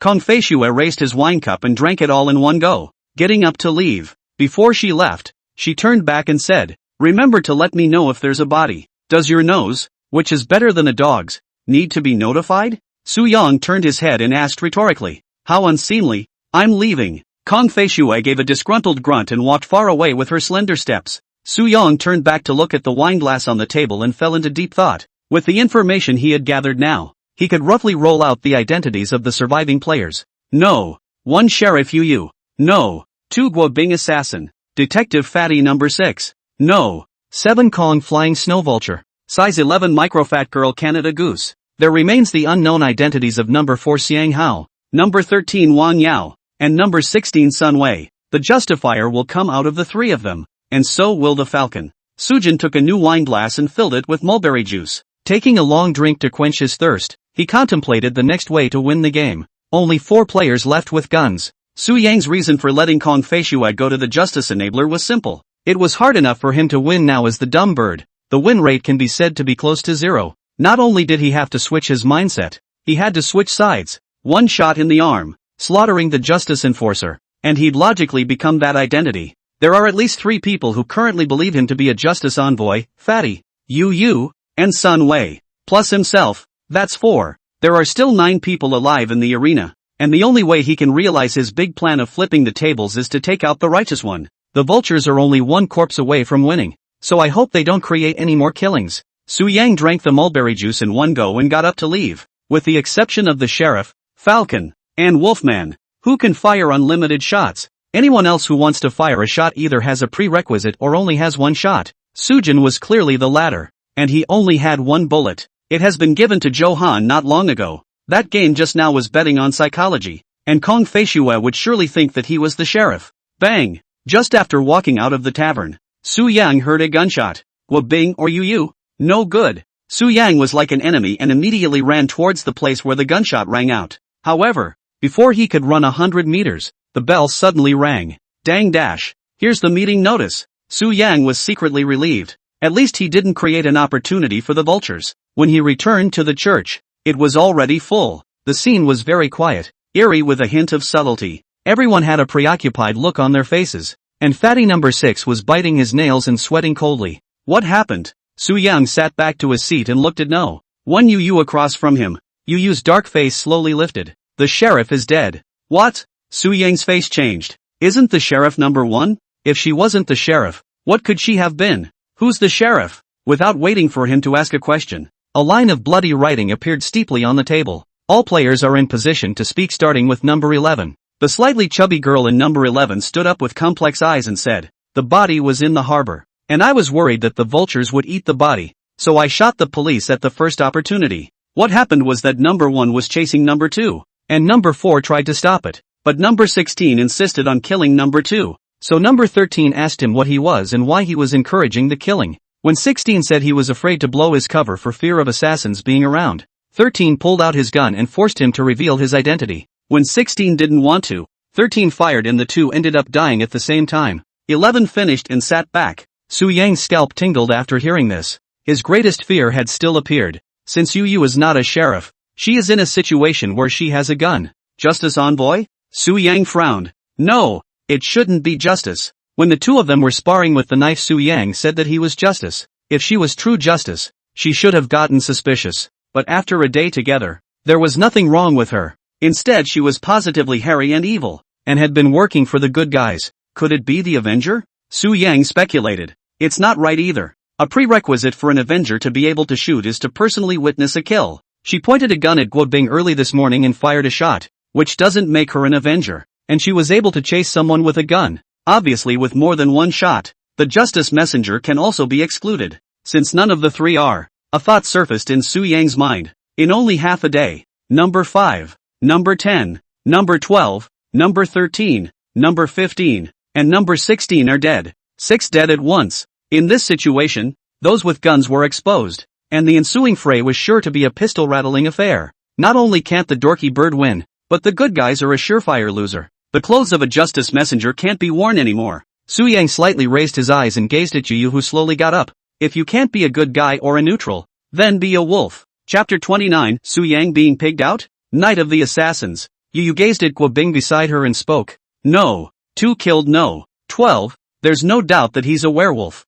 No. 16 and no. 8 can testify to that. I don't have any problem killing him. I'm empty on that one. And the good guys are no longer armed next. So we have to go with number 2 this round. With number 8, number 10, and number 15 also dead. And Bomb Wolf not knowing if he's still there. The good guys have to vote with me. There must be no vote splitting. All I need right now is votes for number 4, number 6, number 8, and number 11, plus a total of 5 votes for me, which would totally vote him out. As soon as number 2 is evicted, the good guys win and the game is straight up over. When she finished, she sat down gently and crossed her legs. Then she met Su Yang's gaze and threw a charming smile. This moment is as radiant as a dream, as alive as a summer flower. Sujin had been tricked, piggybacked to be precise. She knew who she was from beginning to end, as did the eyes of true sight. I thought I would just be able to see if the player could hold a gun. Until now, he realized he was wrong. It's so wrong. The eye of true sight talent is equal to the seer in Wolfsbane,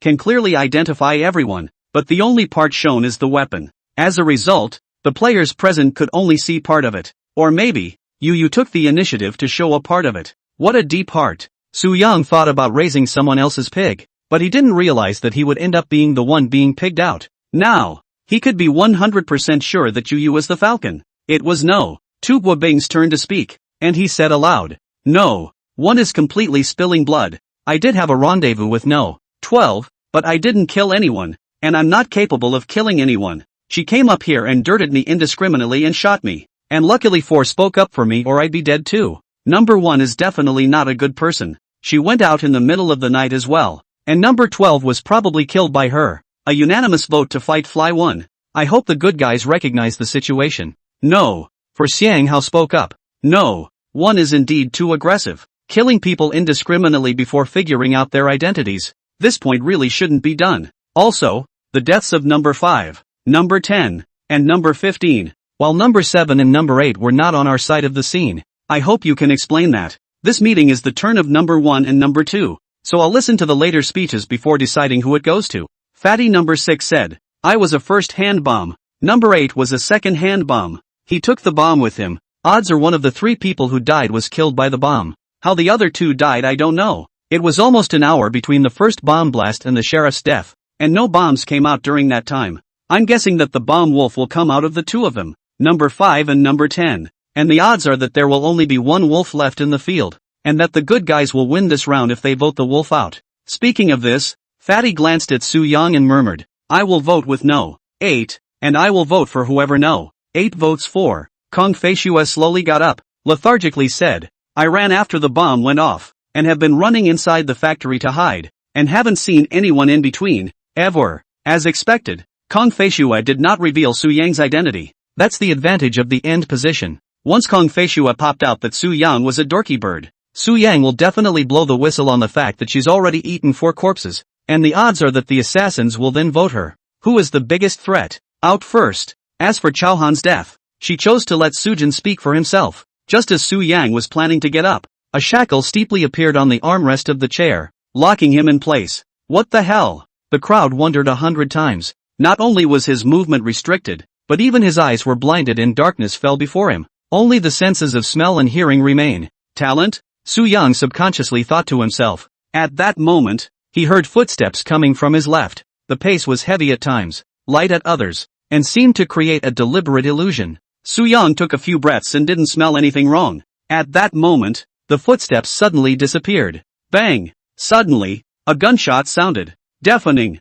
Assassin. It's an assassin's ability. The werewolf fired. A minute later, the shackles on his hands disappeared and the scene before him cleared. Soo-young found No. 11 lying on the chair. His head was clearly blown out, and red and white things were spilled all over the place. The death was particularly tragic. The faces of the crowd were extremely grave as they all realized that the assassin was still present. Soo-young, speaking as the last player, took a deep breath and said, "I believe everyone has seen that the assassin is still alive, and the wolf must come out this round. Otherwise we can't be right about the identity. I killed number 5. He was the blasted wolf. Number 10 was killed by a bomb I passed around. He was identified as a lover. And number 15 was the object of his affection. I went toe-to-toe with number 1 on the first day, and I always assumed she was the sheriff. But now that number 13 is sure it's the sheriff that's gone, what does that make her? There's really only one mystery that needs to be resolved to solve the problem. Who really killed number 12? 116 and I did see number 2 rendezvous with number 12 in the red light district,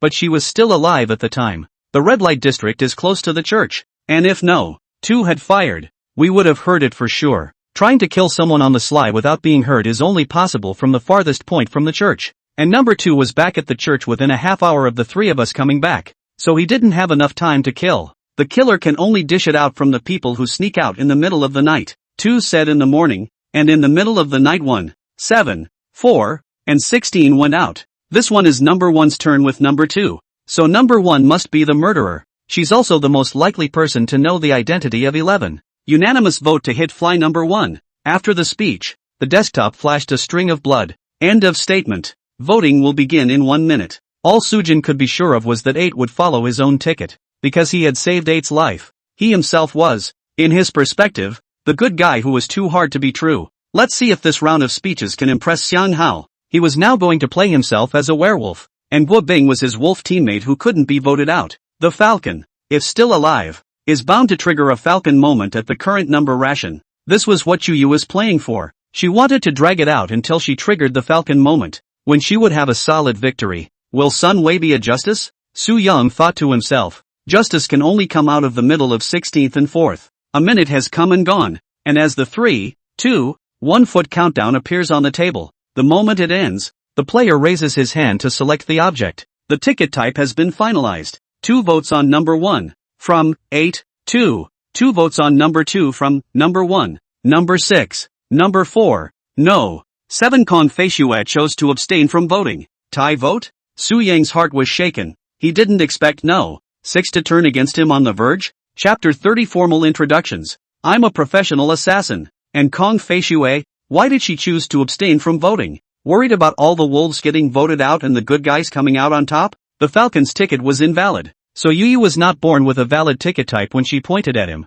Tie vote. No one evicted. Game continues. Things were out of control, and the urgency in Soo-young's heart blazed more and more. A sense of crisis came with it. Pop. The moment the meeting officially ended, Yu Yu and Guo Bing raised their guns in unison and aimed at each other's heads. I didn't realize you had wolf teammates present, Yu Yu said in a cold voice. You surprised me. After wearing the sheriff's clothes for so long, don't you feel the pinch? The scar on Guo Bing's face twitched slightly, looking particularly hideous. Fatty number 6, on the other hand, looked at Soo-young with a face of incomprehension. Why did you come out with number 1? She must be a good person. She's one of the good guys. So why is she shooting now when she already fired a shot this morning? With the sheriff already gone. Tell me, what is her identity? Soo-young asked rhetorically. The fat man froze. She's a good person. So why does she only have 2 votes on her when the 3 of 2 voted? Soo-young asked again.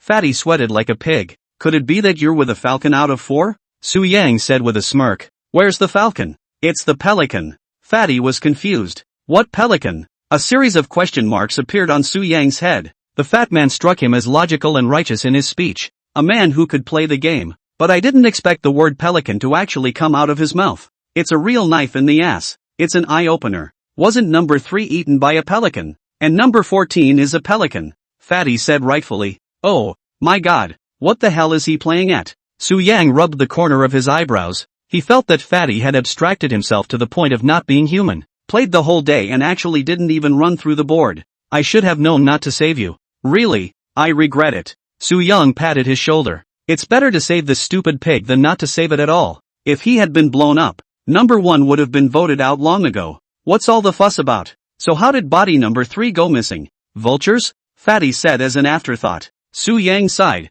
when he suddenly realized that there was someone missing from the field. Where's Kong Fei Shui? Xiang Hao pointed to the door. She just ran out. Bad. Su Yang secretly said that it was not good. He realized with a jolt that with number 1 being a falcon, number 12's body must still be hidden somewhere in the town. The vulture's ability is to sniff out the location of a body, and she must have gone looking for it now. Yesterday in the middle of the night Kong Fei Shui also sneaked out. She ate 4 corpses did not win must not find the exact location of the body, but after a night of elimination of the remaining positions, how did I forget about that? Su Yang shouted. Don't confront each other. You two. The vultures are going to win. Joke. Vultures are thinking of winning after only eating a few corpses? Yu snorted. Su Yang frowned and said with a straight face, Johan told me that corpse number 3 was eaten by number 7. And she also ate the corpses of number 10 and 15. And Johan's corpse was likewise eaten by her. That's a total of 4. If 12's body is found, we're all screwed. Guo Bing snapped his head around and questioned.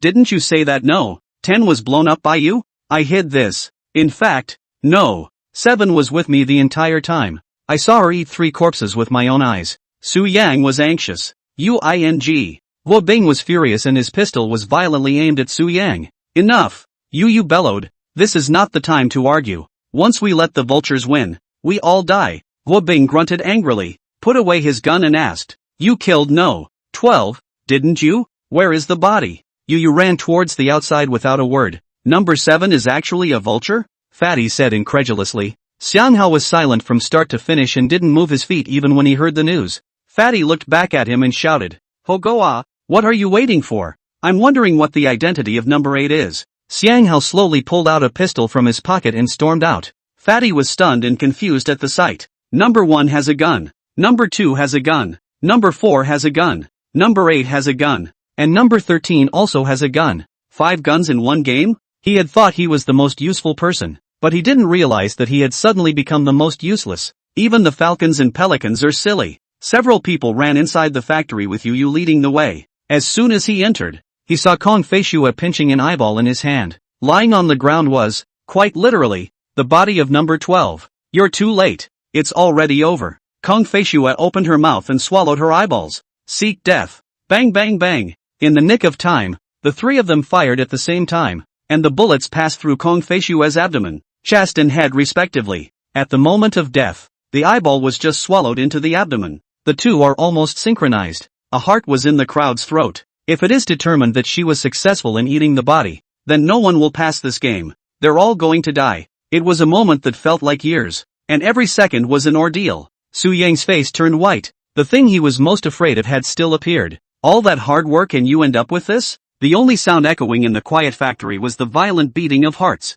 The blood of the whole body converged to the heart, beating strongly as if to pump it out, and the limbs were freezing cold. Everyone was sweating nervously, not moving a muscle, waiting for the end. Yet things did not set off in the worst direction. Death was delayed, and the people looked at each other as if they were relieved, and the celebration of survival flashed in their eyes. Fatty was even more paralyzed, panting heavily. Luckily I didn't win. Great. At this time, Xiang Hao rushed out in one long stride and reached out to directly shoot the police. Dang dash. The bell rang and everyone had to be back at the church for a meeting in half an hour. Falcon, you can't escape. Xiang Hao said in a deep voice. You guys voted me out. Can you guarantee a win? Yu sneered. We still have 3 good guys. Why can't we win? Xiang Hao asked a rhetorical question. Number 2 already knows you're a justice, and will let you live during the meeting? Yu said. And, Yu's words turned to Su Yan with a playful face. Who says there are 3 good people? Isn't there still a dull bird standing here?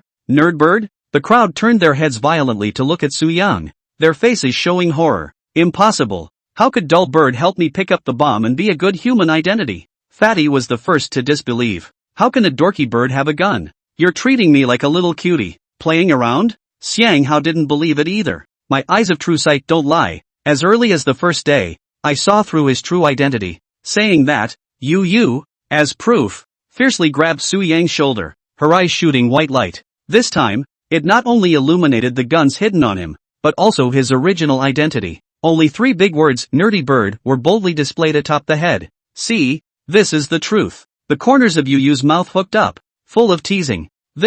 How could this be? Fatty's worldview seemed to collapse, as if he had fallen into an ice cave. It was a sure win, but now there is such a big change. Nerdy bird. Will it help the good guys? Xiang Hao didn't say a word. His face was gloomy, his fists clenched tightly, and his eyes were filled with unwillingness. Indeed, even if the police can vote number 1 out, what happens after that? The good guys are out of guns. Guo Bing massacred 1 person. Even if they call the police again, 1-on-1 against 1. Who are the dorky birds to play for the good guys? My suggestion is that the meeting abstain from voting altogether and let me talk to number 2. Yu's mouth turned up at the corners. Halfway through his sentence, Su Yang interrupted. Wait, why do I have to be a dorky bird? Yu frowned in displeasure. The evidence is overwhelming, and now that it's come to this, you're a dull bird who still wants to win. Su Yang slightly raised his chin, a wicked arc at the corner of his mouth. You have the eye of true vision. Can't I be disguised? How could there be such a coincidence? Yu sneered.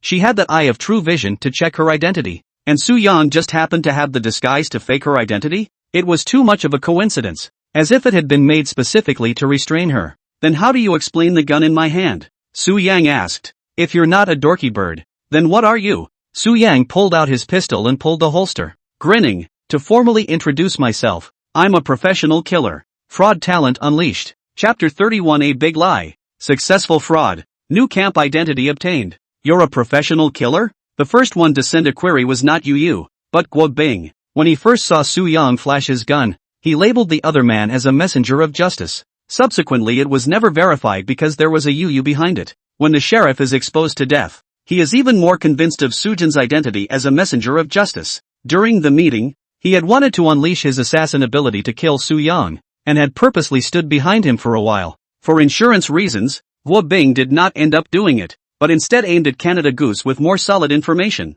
with a wolf teammate suddenly appearing under his eyes. Guo Bing was pleasantly surprised but still had more questions. Of course, if I am a dull bird, then who killed Zhou Han? Su Yang pointed his gun at Yu and smiled. You're raising my pigs, and in return, I'm raising yours. You're a specialized killer. Number 5 is an explosive king. Number 2 is an assassin. And what's the identity of number 14? Yu asked. It doesn't matter what his identity is. No. 14 is nothing more than a scapegoat. Su Yang scrutinized the beautifully crafted pistol with admiration in his eyes. The combination of technology and beauty is a work of art. After 100 years, it's still popular. Number 3 wasn't killed by number 14? Fatty was shocked. Of course not. 7 entered into a master and servant contract with 5. With one helping to find his wolf teammate and the other creating an alibi for him. The place where the two met was right next to the body of number 3. And number 7 ate the body in front of number 5 while still seeing number 2. Speaking of this, Su Yang looked at Guo Bing and asked,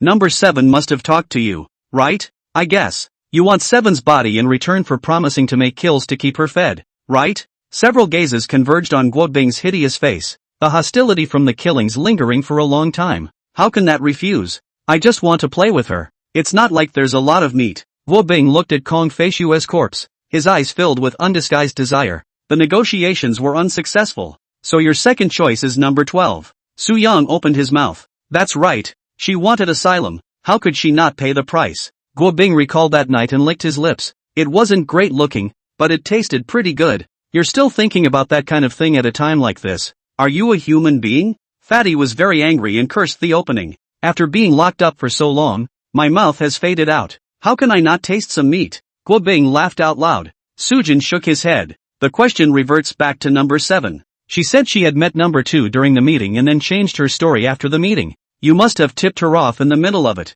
right? I'll use mind transmission to shut her up, or else I'll point out her vulture identity. Guo Bing nodded non-committally. She said she hates threats the most. Aren't you afraid of a fish dying? Su Yang realized that Guo Bing's talent was behind this. Everyone thinks that the 14th is a wolf going out. If I die again, there will only be one wolf left. She's a smart person who knows how to weigh the pros and cons. Guo Bing smiled smugly. The vultures live only for themselves, and with one werewolf left dead, they are bound to hide. But paper can't hold fire. And if the werewolf never kills anyone, the good guys just need to get the job done to win. With no one dead, the vultures are trying to win like a pipe dream. You took her lifeblood, so she bailed you out? Xiang Hao said in a deep voice. You don't want to sacrifice your color and you want to win. How in heaven's name can you do that? In your place, would you agree? Guo Bing mocked. This deal can't be negotiated in any way. Kong Fei Shui is a very proud person. She could be wishy-washy, but she could never be condescending. That's why she chose to pin down Johan,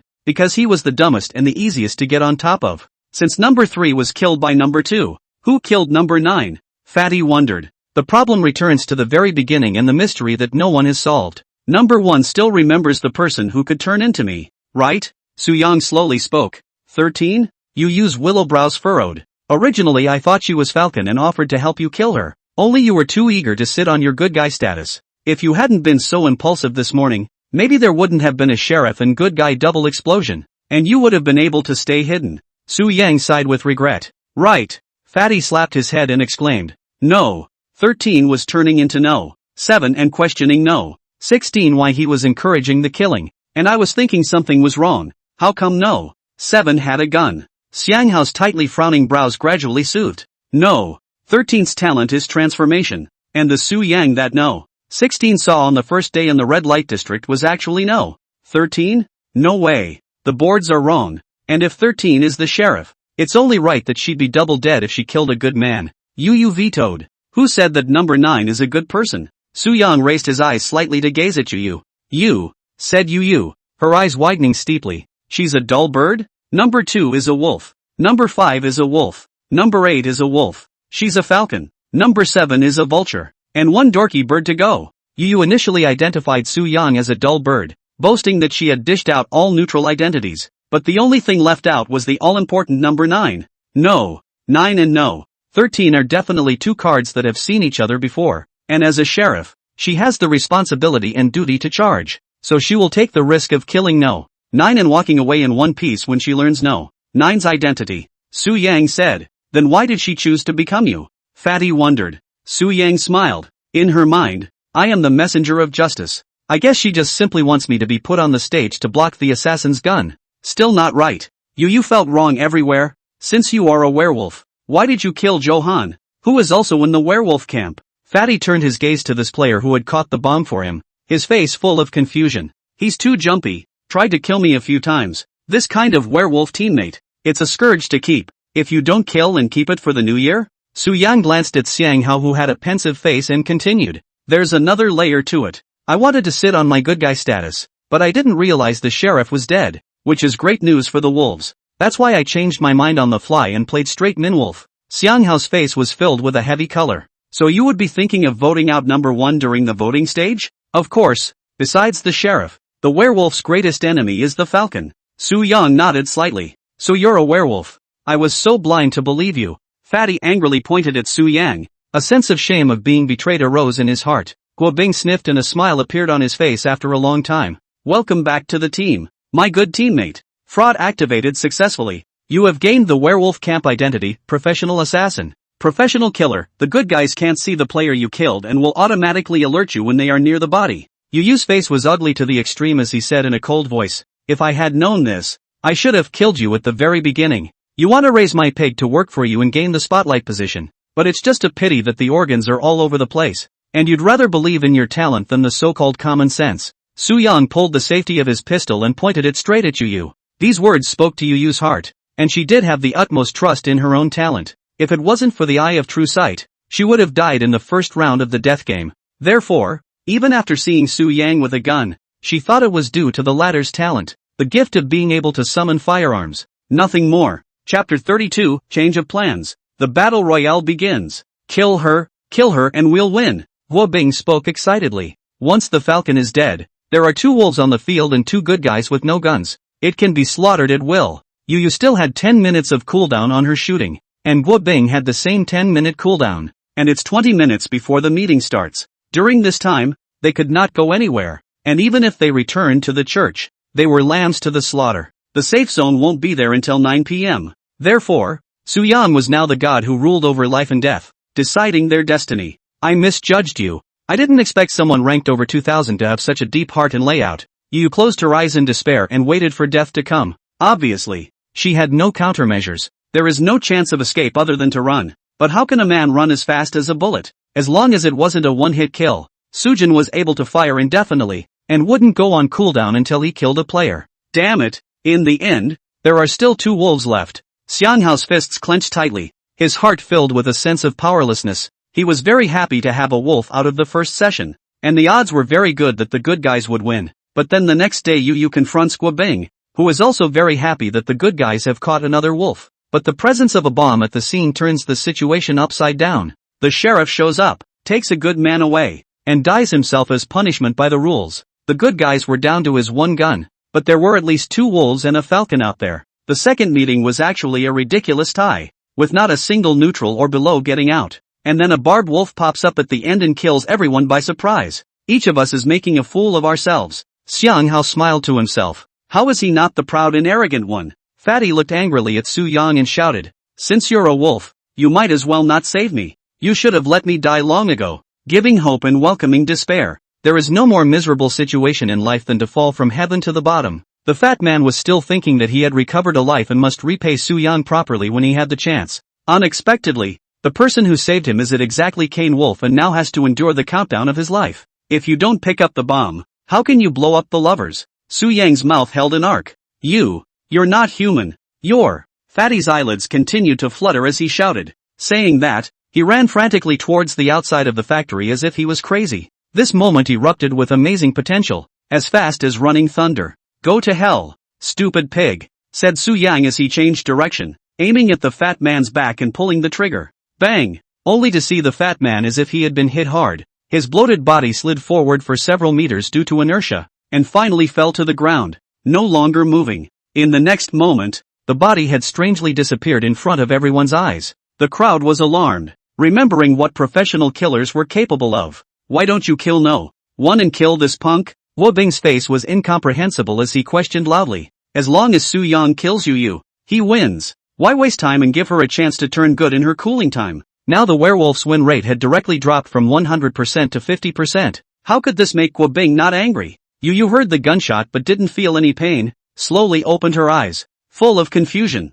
Why didn't you kill me? How meaningless to kill you directly. Why don't we play Battle Royale? Su Yang had a crazy face. Battle Royale? An ominous feeling rose in Xianghao's heart. Right. You two run away. We'll chase after you. Let's see if we can end the game before the final meeting starts. Grinned Su Yang. Why? Guo Bing was puzzled by this. I've just been reminded by number 1 that I have very few points on me. So if I want to climb up to the top 100, I have to unlock enough achievements to get a higher rating. Su Yang elaborated. Guo Bing was first stunned, then revealed a sinister smile. Still, you're thoughtful. If you kill all of them, you'll get at least 20 more points. Guo Bing leapt to his feet. He'd tasted murder, and it made him horny. It didn't matter if he won or lost now. In Guo Bing's mind, 2 guns against 1. It was a nail-biting win. As for the gun in Yu's hand, he didn't think he was going to die. His physical fitness was too much better than Su Yang's, and he was experienced enough in this aspect of playing with guns. Winning games is one thing,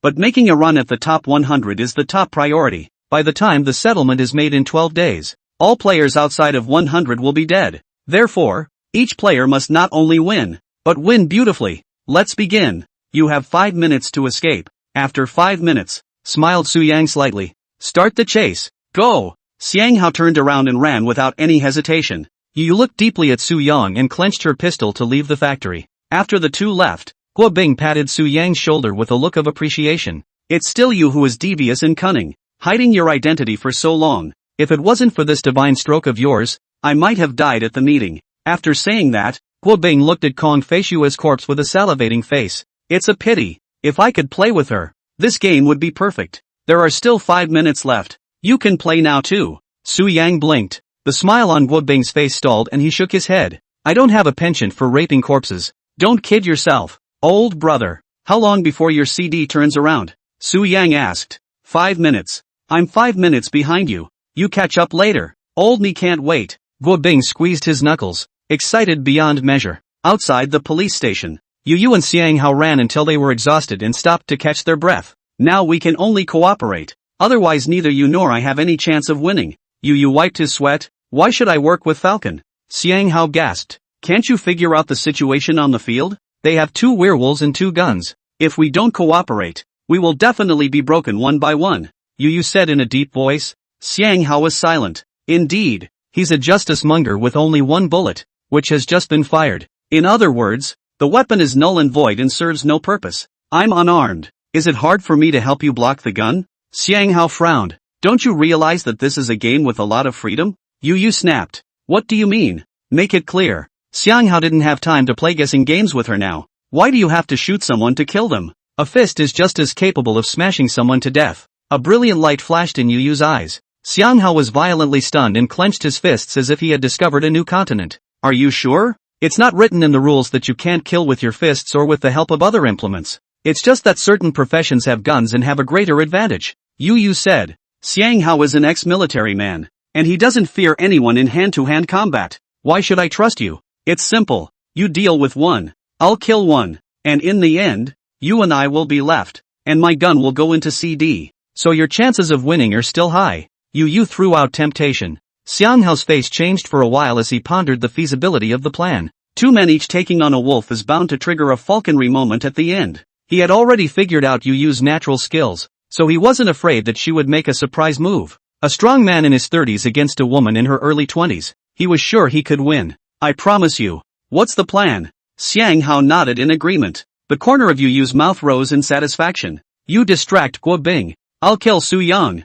Good. Xiang Hao nodded heavily. The two high-fived as a group and set about meeting the upcoming chase. Chapter 33, Huge Loophole. The resurrected Chung Euro. 5 minutes went by in a flash. The cooldown on Guo Bing's ability ends and the bullet is loaded. Go ahead. You only have 15 minutes. Su Yang opened his mouth. I know. Prioritize killing Yu and leave the remaining one for you. Guo Bing smiled grimly. The scars on his face wriggled like insects as his facial muscles twitched. If you can't find anyone, you should know what to do. Su Yang said as he looked at his departing figure. Don't worry. Wait for my good news. Guo Bing waved his hand and laughed maniacally. Werewolf's Feast of Slaughter officially begins. When he left, Su Yang looked at the two bodies lying on the ground. Kong Feishui was shot. I saw it with my own eyes. There's no doubt about it. Chung Euro's death appeared to be due to being shot in the abdomen, and the blood had long since coagulated and turned into a black and red scab. The eyeballs had been gouged out by Kong Feishui, the skin was whitish,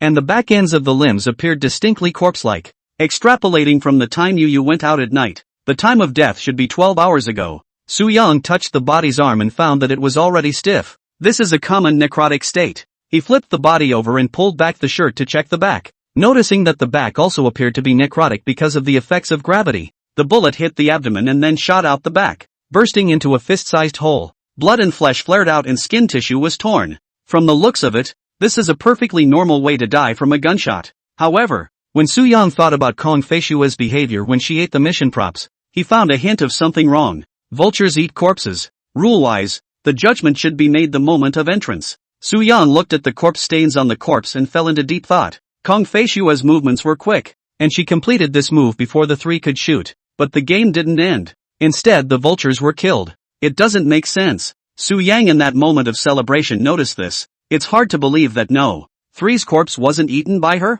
Su Yang frowned. No. Chahan wouldn't lie to her on this. If no. 3 was not eaten by Kong Feishui, then no. 14 must be the murderer. And he must be either a professional killer or a bird-eating duck. The information revealed by Johan before his death could infer that Kong Feishui only recognized one wolf. Since that point doesn't hold true, what exactly is the problem? Su Yang wasn't going to suspect a bug in the game. This is not a game knocked out of code, but a world manipulated by the Supreme Being. No one is spared within the rules.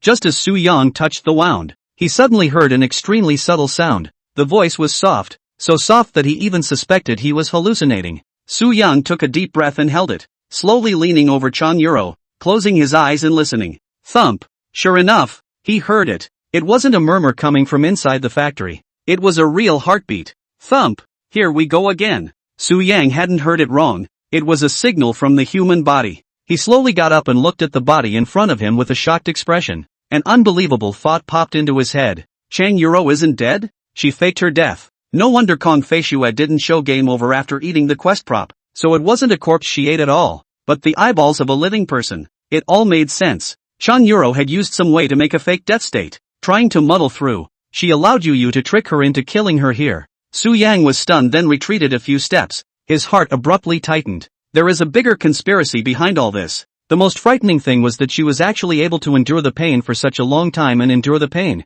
hardened by Kong Feishui gouging out her eyeballs without saying a word. What is her status? Why did you do this? These were the only two questions left in Su Yang's mind. Obviously, faking her death must have been her intention and scheme. For sure it's a win. A faked death even fooled a mandatory meeting. This approach is not impossible. As in the Liar's Tavern, where Guo Xiaoyun cheats the rules by manipulating the size of his limbs, Su Yang's heart shook as he now saw something terrifying. Only Chang Yuro's body was bending up at a weird angle, her spine bowing into a half-moon, and the corpse spots on her body rapidly fading. The skin is red again. The wound in the abdomen is still there, but the heart has resumed its normal beat. Phew! Chang Yuro snapped her eyes open and took a long breath. It seemed to be adapting to the reborn body. Come alive? Su Yang subconsciously took a few steps back. It was the kind of scene he'd only seen on TV. Those who were bitten by the zombies were in the same state after the necrophilia. Chang Yuro gasped for a few breaths. Her head turned, her only remaining eyeballs gazing at Su Yang.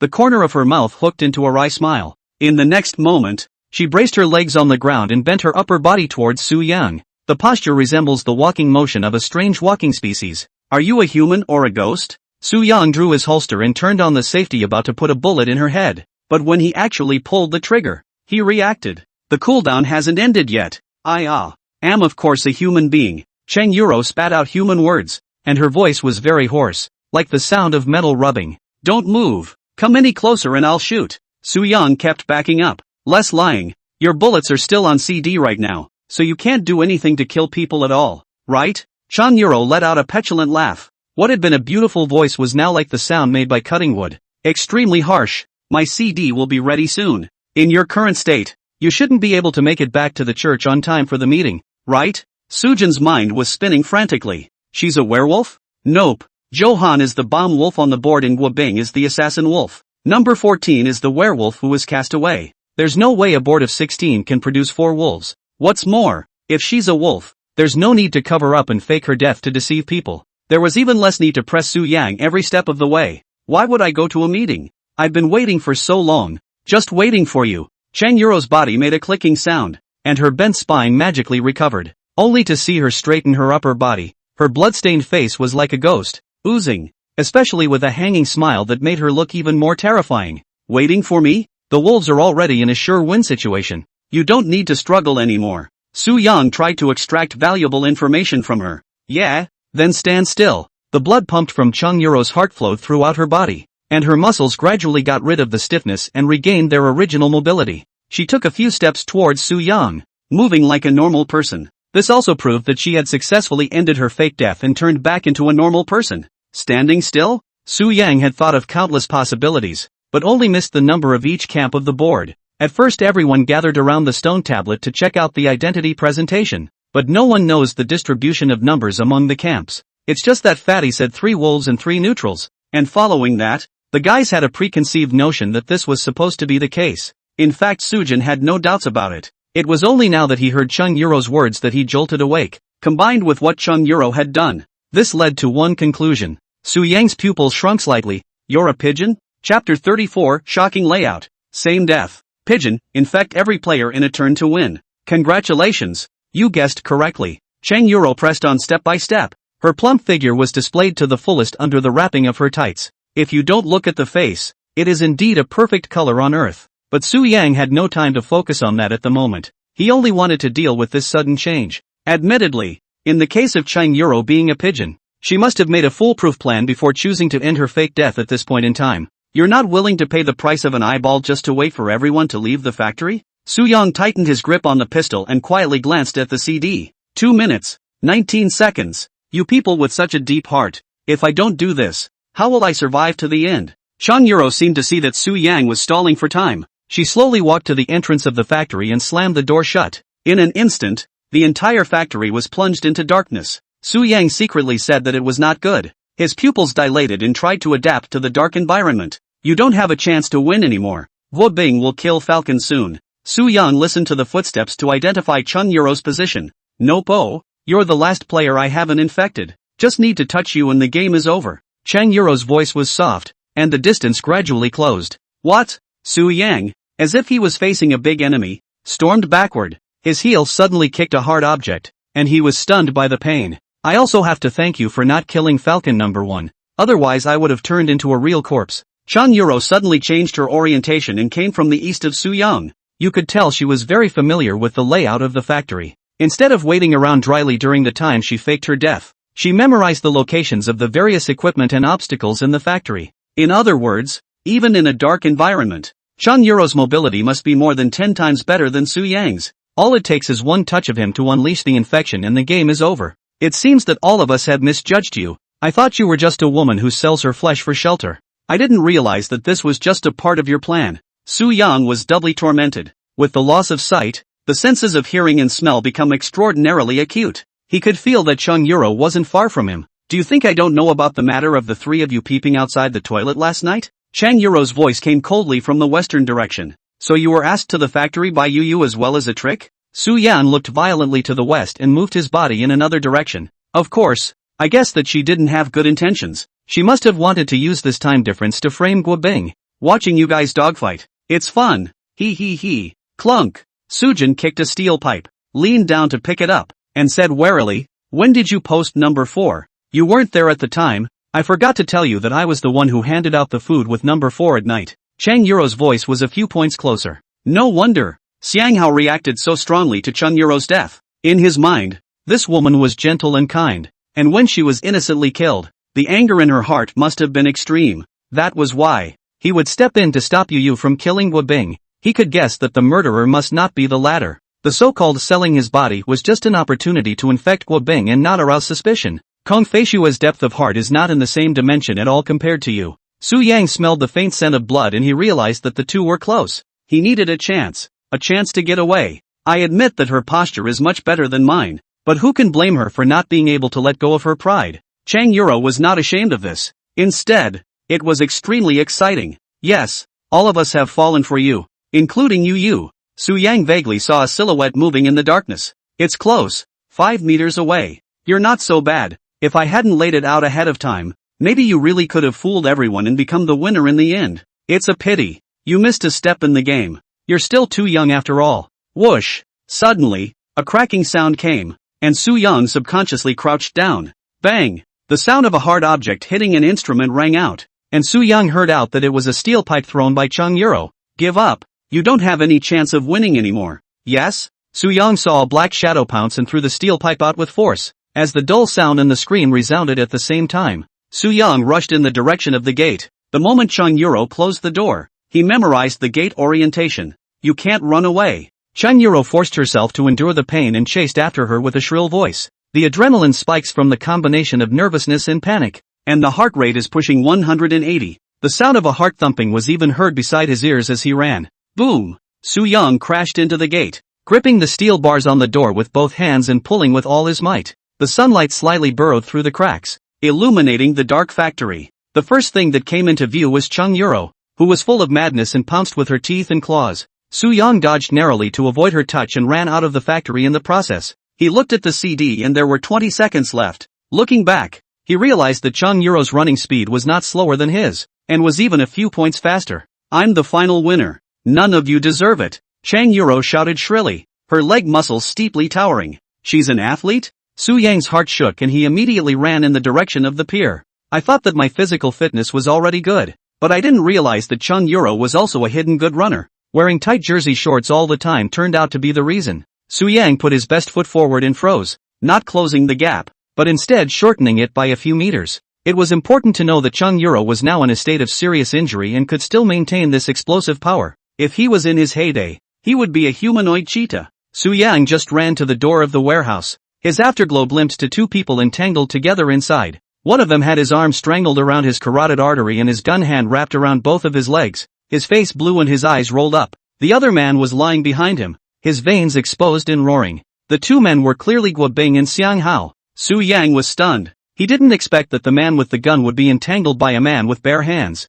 Guobing, what the are you doing? Do it! Su Yang shouted. At this point, Guobing has long been incapable of replying. His life hangs in the balance, and his head is drowsy. Xiang Hao looked up when he heard Su Yang's voice and violently gazed at a crazy woman running wildly. Fixing his eyes, he realized that it was actually Chung Yuro. Yuro, you're still alive? Xiang Hao froze for a moment. However, it was during this moment of daze that Guobing seemed to return to his senses, raising his pistol with difficulty and probing behind him. Seeing this, Xiang Hao, with his eyes wide open, copied the shovel beside him and ruthlessly smashed down on his head. Bang! Pop! The cracking of the skull and the sound of a gunshot rang out simultaneously, and the scene was steeped in deathly silence. Chapter 35, The Falcon Hour Opening. Ultimate Showdown. Red and white things spewed out, staining the ground red. How did Guo Bing not expect that he would be sneak attacked? And he was also strangled by Xiang Hao naked during the entanglement. And he didn't even fire his gun. Originally, his idea was to look for Yu Yu, but he bumped into Xiang Hao halfway and changed his mind. Unexpectedly, it was this impromptu idea that buried him. At the same time, Xiang Hao was also struck by a bullet through his throat. His windpipe shattered, and he just covered his throat in a single-minded manner, constantly struggling. The good guys and the werewolves die together, and the ending is dramatic. Su Yang cursed in his heart and violently glanced at Chung Yuro, who was only 2 meters away from himself. You really think I'm made of clay? I'll kill you. Su Yang has never tasted such a suffocating flavor in the game, and angrily drew his gun and turned around to pull the trigger. In this instant, Chang Yuro was like a cheetah leaping and pouncing, and the distance between the two was approaching in an instant. Just as her fingertips were about to touch Su Yang's back, a blackened gun barrel suddenly appeared in front of her eyes. A familiar flash of fire followed, and time seemed to freeze. Bang! The bullet hit Chung Yuro's head, knocking it to the ground. The body continued to rush forward due to inertia, and violently planted itself in Su Yang's arms. Su Yang sat on his butt on the ground, cold sweat like rain covering his entire face. Get out of here! He gave Chung Yuro's body a hard push, and a suffocating palpitation reverberated throughout his body. The uncontrollable trembling of the legs was not due to the killing. Instead, it was a shock that squeaked out a life in the nick of time. Su Yang had been counted and trapped by Chung Yuro, if not for the fact that she was in a state of serious injury, if not for the fact that she happened to be hit in the abdomen. At this point, the game is over. He hated himself for why he hadn't noticed the end sooner, why he hadn't noticed Kong Fei Shu's wrongness in eating the mission prop sooner. The dike of 1,000 miles was destroyed by an ant hole. He had looked at the whole situation, using the human being as a chess piece, but neglected a small ant beside his feet. A pigeon has actually pushed me into a corner. Su Yang was dumbfounded. Arrogant people are most likely to gutter. Just as Su Yang got up, the verdant stone pavement under his feet steeply turned blood red, and the surrounding buildings were also stained with a layer of blood. The sun in the sky turned into a blood moon, and everywhere was filled with a sinister aura. Falcon Hour. Open. The meeting is cancelled. Players are requested to shoot player Falcon within 30 minutes. No alarms can be raised. No access to the meeting and no mission can be completed in this state. If the Falcon survives after 30 minutes, the Falcon is victorious. You lose. Before Su Yang could react, the back of his head was pressed against something hard. Yu Yu's voice came, still as cold as before. So you've been watching from the shadows. Guo Bing's death must have been within your plan, right? Su Yang slowly spoke. Give me the gun. Yu Yu exerted a slight force, and Su Yang's head went down. Why don't you shoot? My bullets are in the CD anyway, and there's no resistance at all. Cut the crap and hand over the gun, Yu Yu said in a cold voice. Su Yang just wanted to turn his head, but ushered in Yu Yu's deep drink. Don't move. If you move again I'll shoot your head off. You and I are friends. Why do we have to go this far? Su Yang handed the pistol behind him. Yu Yu took it and threw it directly out of Su Yuan without even looking at it. You're so conceited, thinking we're all fish on a chopping block, when in reality you're the loser. Yeah, I was set up by Chung Yuro, and I was also caught by you. Su Yang's face was calm, looking straight ahead. I should thank you for killing this pigeon that faked its death, and for letting me live. A smile finally surfaced on Yu Yu's dark face. Only the smile had more than a little bit of sarcasm. Unfortunately, Su Yang's back was turned and he didn't have a chance to see it. If I had known that, I should have killed you at the beginning, Su Yang said. You wouldn't dare. You'd be exposed by the opening kill, and then it wouldn't be 14 who would be voted out. It would be you. Nerdy birds need to be voted out in the first place. It's just that I'm afraid of getting shot, so I just don't do it. Still lying at the end of your life. Yu Yu's face huffed. She couldn't vaguely forget that she had been teased by Su Yang as a pawn. After laying the groundwork for so long, it ended up being a close call. I'm guessing you're delaying your move because you want to wait until the end of the Falcon moment to automatically win the game, right? Su Yang asked. Yu Yu did not say a word. The silence had already given the answer. Su Yang laughed. It seems that you also crave for points. In fact, you and I are the same. Both are inhuman executioners with their heads filled with thoughts of killing. Shut up. I don't want to listen to you. Yu Yu felt annoyed when she heard Su Yang's confident voice. She didn't understand how she could be so calm when she had been reduced to this. Back then, when you saw me a nerdy bird lighting up a gun, You probably thought, my talent must be related to firearms. Su Yang seemed to have seen through what she was thinking inside. Stop pretending. Low-level tricks can't fool me. Yu Yu's eyes showed a fierce light. Actually, you guessed it. My gift is really guns. The fraud talent was successfully activated. You gained the new talent firearms. Firearms, autonomously summon any firearms. Activation condition, snap fingers. Duration 1 minute. Cooldown 24 hours. With a smile on his lips, Su Yang said lightly, not only can I summon firearms, but I can also control other people's firearms. One more word and I'll kill you right now. Yu Yu's patience had been worn out. Su Yang gave her a feeling like a sophisticated fox, still calm even in front of life and death. She had wanted to take advantage of the falconry moment to get more points. Nowadays, it seems that those 10 points are not wanted. Don't believe it, do you? Su Yang snapped his fingers and said as he turned around,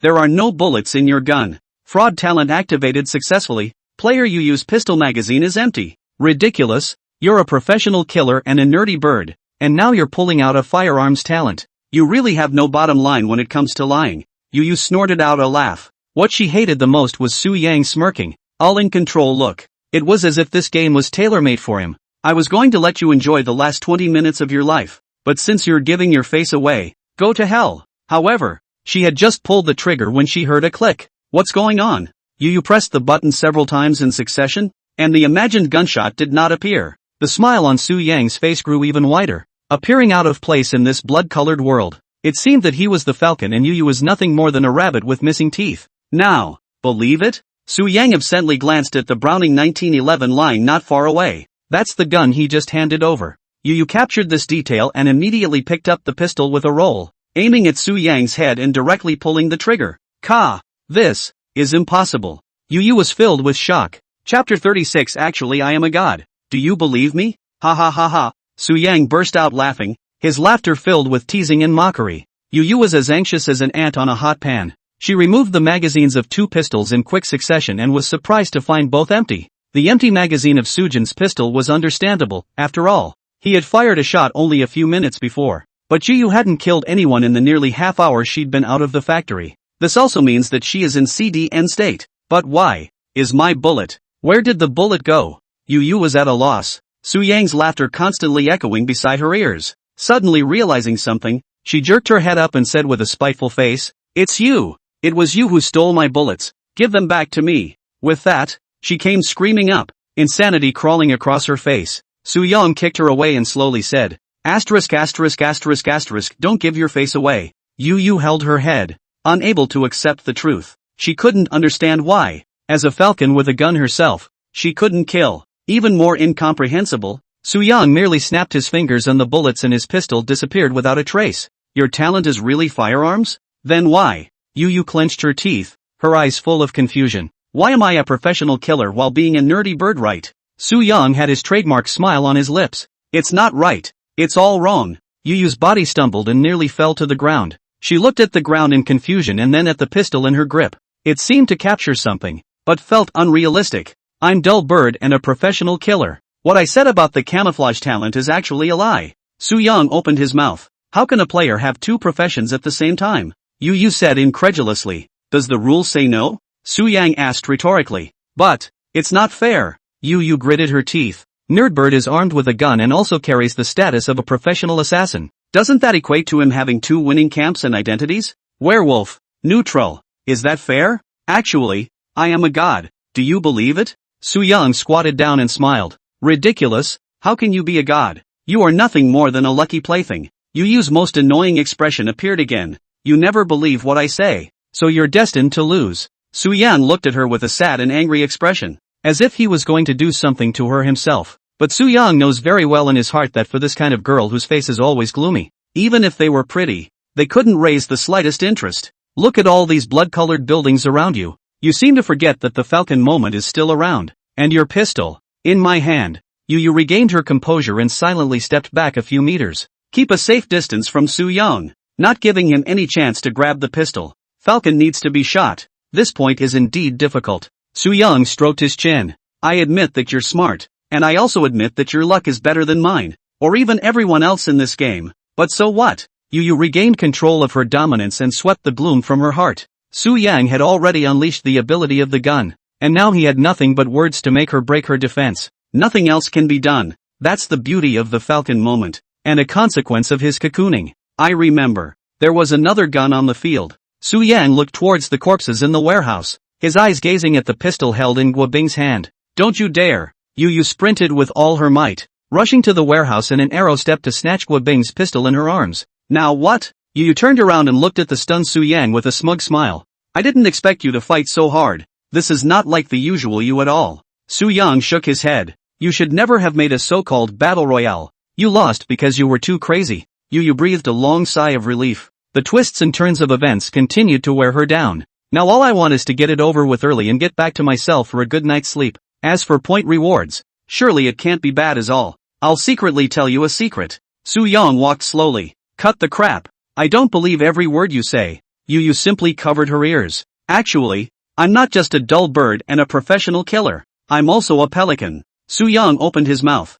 The fraud talent was successfully activated. And you have gained a new camp identity, pelican. As soon as the words left his mouth, the blood-red building around him was steeply laced with a touch of avocado green. The world of red and green seemed rather strange and more inexplicably delightful than before. At the same time, a prompt came from Yu's head. Pelican moment, open. Players are asked to shoot player pelican within 30 minutes. This state prevents them from calling the police, entering the meeting, or completing the mission. If the pelican survives after 30 minutes, the pelican is victorious. What? Yu's eyes widened with incredulity. Realize that pelicans and falcons can't coexist in a game. There are falcons but no pelicans. There are pelicans but no falcons. But what did she hear now? There was actually a pelican moment. Su Yang or pelican? Yu instantly felt that her brain was not enough. Gun talent would have been outrageous. In addition to nerdy bird, he gets a new neutral identity. And it came midway through, with no hints at all beforehand. Could it be that?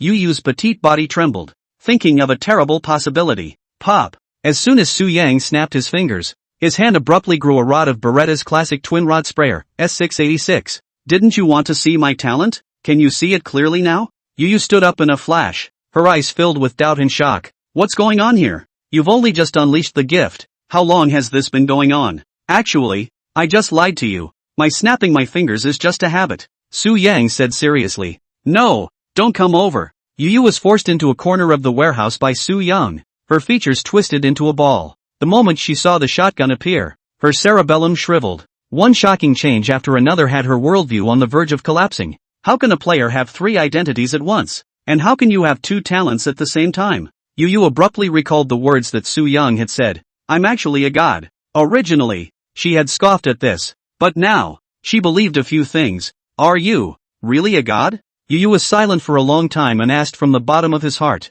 In the 2-person world where it's just you and me, it can be interpreted that way. Su Yang said as such. With these words, Yu naturally wouldn't think that he was flirting with himself, despite the thousands of questions in his mind. At this moment, it didn't matter anymore. Su Yang was in possession of a weapon with great killing power. What room was there for her to turn the tables? Chapter 37, Small Town Afterglow. The game passes and the rewards are settled. Throw all the guns over here. I don't want to say it twice. Su Yang ordered. Yu obediently did as she was told. Without a hint of resistance or resentment, Sujin kicked the gun all the way off, the shotgun aiming at her head in one motion. You can enjoy the last 10 minutes. Again, he wants to use this to unlock achievements and gain points. Killing now is also killing, and killing in 10 minutes is equally killing. What's the harm in waiting a little longer for a game ending that's destined to end? Yu's hair was cascading down, hiding the expression on her face. A moment later, her shoulders twitched slightly and a sob came out. What are you crying for?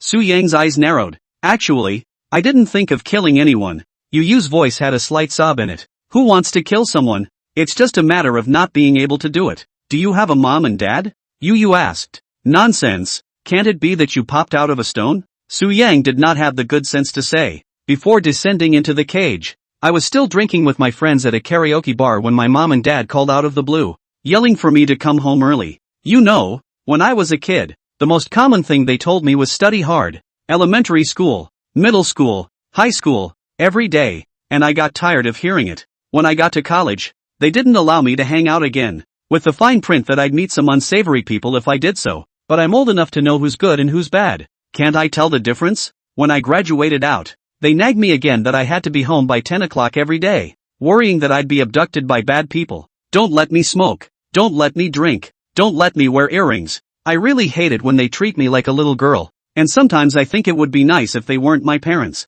Su Yang was silent. What she was going through she hadn't experienced herself and couldn't empathize. Memories of my parents are fuzzy. Just a vague recollection of a family sitting around the dinner table, talking and laughing over dinner. Afterward, they called one after another, and I didn't answer a single one, so I wanted to be angry with them. Yu retold the experience of that day, which to her was like a brand engraved deep in her soul, not ever worn out. But you know what? I regret now. I regret why I didn't go home earlier. Yu sobbed louder and louder. I miss them. I really miss them. Speaking of this, Yu raised her head, revealing a tearful face under her messy hair. All I did was just to see them again. But why is so hard? Su Yang's heart inexplicably ached as he looked at this face of hers. Everyone has a reason why they must live. Maybe it's family, maybe it's duty, maybe it's love. But just being alive in this strange world is a great thing. Su Yang vaguely remembered how Yu looked when he first met her. Spiked with thorns, he opens his mouth to kill,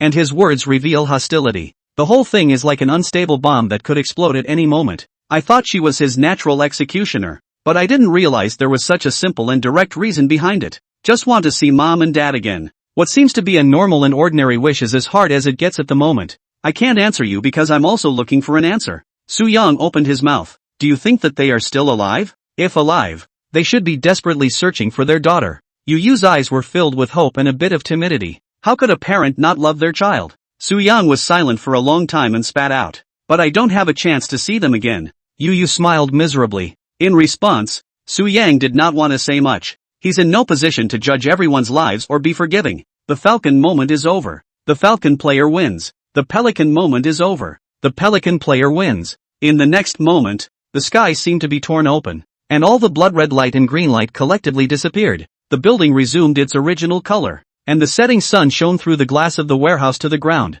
glowing in bursts of golden orange. It's time to hit the road, Su Yang said. Yu closed her eyes. Bang! Church Afterglow game passes successfully. Player, Su Yang. Performance score, S. Achievement, not one more. 10 points awarded. Achievement, triple identity. 10 points awarded. Achievement, last survivor. 10 points awarded. Achievement, 10 points for first use of the Browning 1911. Earned achievement, 10 points for first time use of Beretta S686. Achievement, Pelican moment for 10 points. Achievement, 10 points for completing a mission for the first time. Achievement, moment of reversal, 10 points awarded. Achievement, victory of the nerdy birds, 10 points awarded. Earned achievement, victory of the werewolf camp, awarded 10 points. Personal rating reward, 20 points. Passing reward, cold weapon gift pack. Food gift pack, 300 points. Current points, 580. Please go to the church to complete the review. It's over. Su Yang let out a long breath of relief.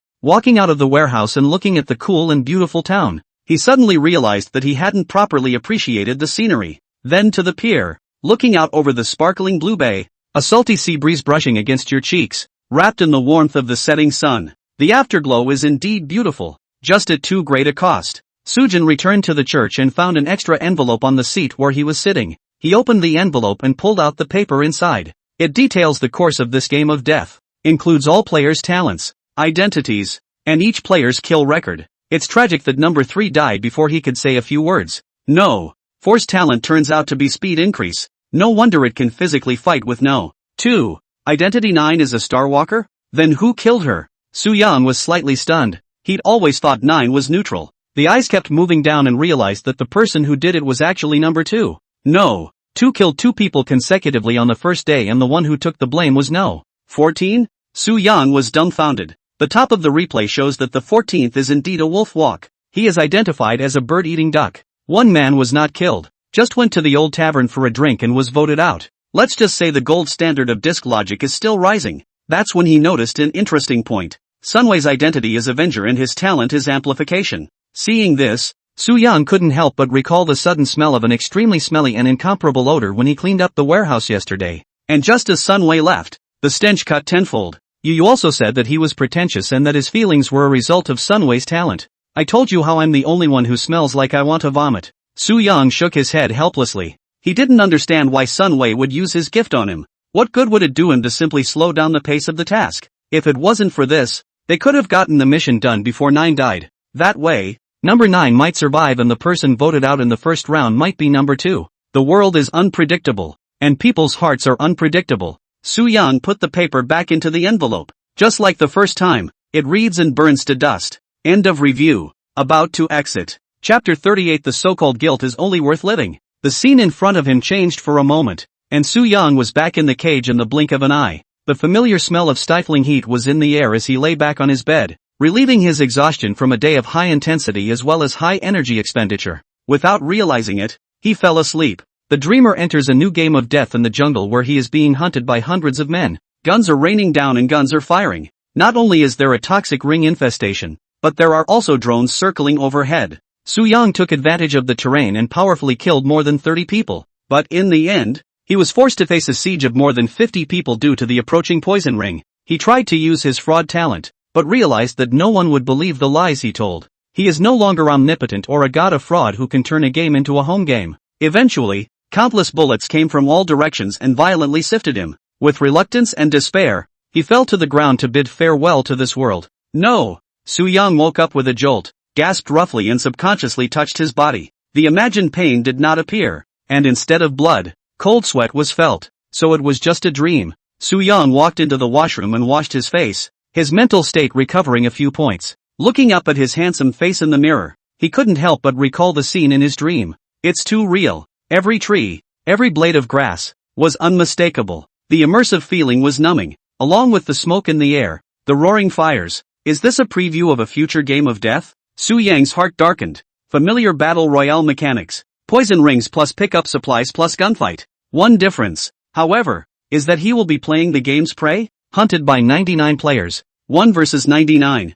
It's an unfair game any way you look at it. As the saying goes, it's hard to fight with 2 fists, let alone 99 people. Dreams are all false. This kind of thing cannot happen. Su-young settled down and returned to the bed. At this time, he realized that Lin Yang in the next cell had just returned from the game of death, and the whole person was looking at the wall in a mute manner, not moving at all. Congratulations, surviving. Su-young opened his mouth to congratulate him. Lin Yang refrained from responding and just muttered something in one voice. What are you gabbing about? Su-young asked. Lin Yang slowly turned his head, revealing a ghastly white face, his eyes filled with self-blame and torment. Sujin, I killed someone. Who has not had blood on their hands that has survived this long? I said. I killed an old man in his 80s and a 10-year-old child. Lin Yang looked at his hands with a face full of pain, as if they were stained with sin. Su-young froze slightly as he snapped to mind that the whole world had entered the cage. This also means that men and women, young and old, women and children, even death row inmates,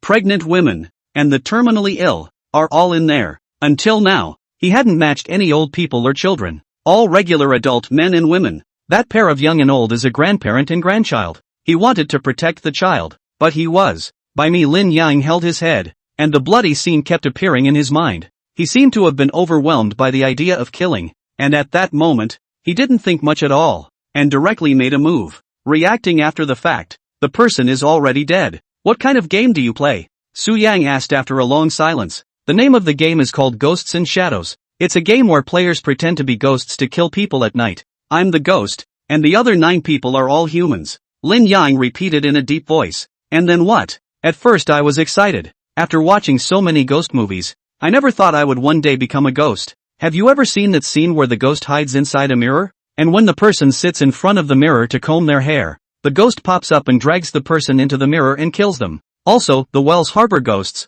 and humans who go down to the bottom of the wells are also killed by the ghosts dragging them into the depths. When Su-young thought about it carefully, he had actually seen this type of ghost movie before, all of which took place in Chinese horror. Very scary indeed, and caused quite a bit of psychological damage to little old me. Ghosts are all deceptive things. There is no such thing in the world. Su-young said. Yeah, but I turned into a ghost and did so. Lin Yang jerked his head up, revealing a pair of bloodshot eyes. Seeing this scene, Su-young couldn't help but feel a chill down his spine. Lin Yang seemed to be too deep into the movie and hadn't gotten out of the ghost's shadow yet. He had, up to this point, spoken in a grim, raspy voice. You killed everyone? Su-young asked again. I want to get an S-grade rating and more achievements. I don't want to be eliminated. So, Lin Yang said and ended abruptly. Su-young could guess that that pair of grandparents and grandchildren must be the last survivors. And for the ghosts to win perfectly, they must eradicate all humans. Similarly, Humans have to kill ghosts with a full complement of people to get all S scores.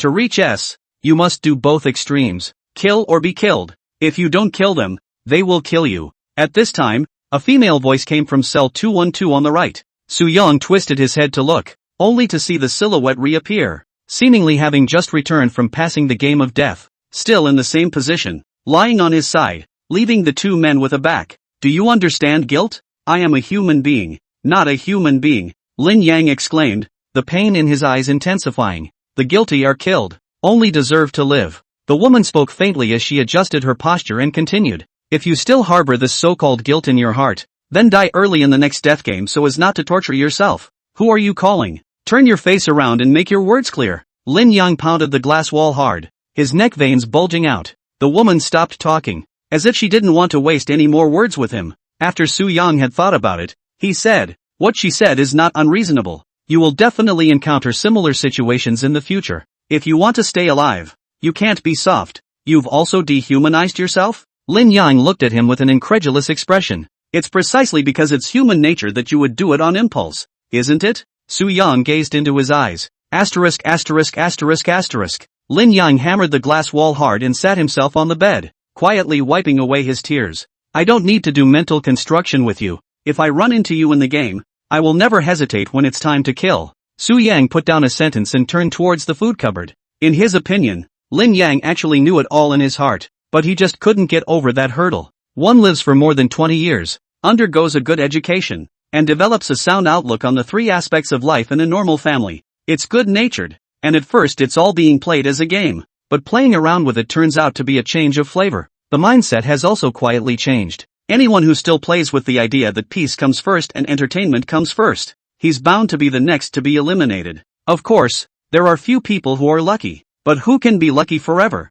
Su-yang's mindset had shifted as early as the first level, so he killed without mercy. The second game is over. Congratulations to the survivors. Chapter 39, Leaderboard Changes. Execution Moment. Rewards have been issued. Please check in your respective cages. Remaining players, 912-179-4590. The third game will begin in 3 days. Points ranking changes. Rewards have been issued. Please check in your respective cages. Props awarded can be brought into the game of death. A few 100 million more people have died. Su-yang's heart sank as the elimination rate remained high. If this trend continues, by the time the rankings are settled and shuffled, billions of people are bound to die according to the 100-to-1 survival ratio. There's so much competition that the death game not only has to be won, it has to be won beautifully. Sujin was given a food bundle and a cold warrior bundle in the game, issued together in the cell. A large box steeply appeared behind him, and Su-young couldn't wait to go up and check it out. Only a shining silver axe came into view, the surface plain and unadorned,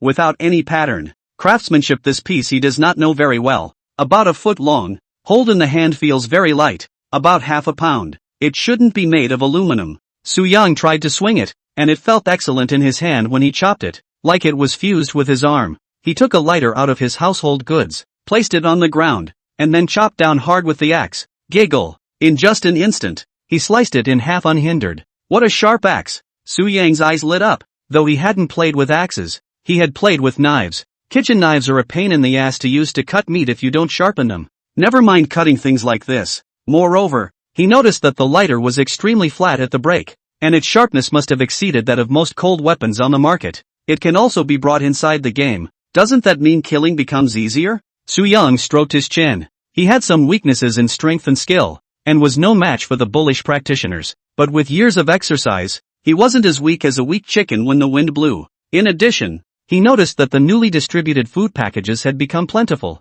In addition to the regular bread, you get jam, condensed milk, boneless chicken fingers, chocolate, and a self-heating pan. There are so many varieties. What should we start eating first? Su-young swept a glance and took a chocolate and stuffed it into his mouth. Chocolate is quite high in calorie sugar and is the easiest food to energize. The rest of the snacks he wasn't going to eat for the time being. For one thing, he was afraid of a diarrhea situation similar to Sunway's. Second, I don't want to overindulge in pleasure. Only by keeping your nerves tight at all times will you be able to keep your form at a high-level line at all times. The rankings have changed too? Su-young glanced at the electronic screen in the center of the second floor of the prison cell. Overall ranking of prison 881. First place, Qin Wei Yang. Points 580 SS. Second, Luo Xuanxuang.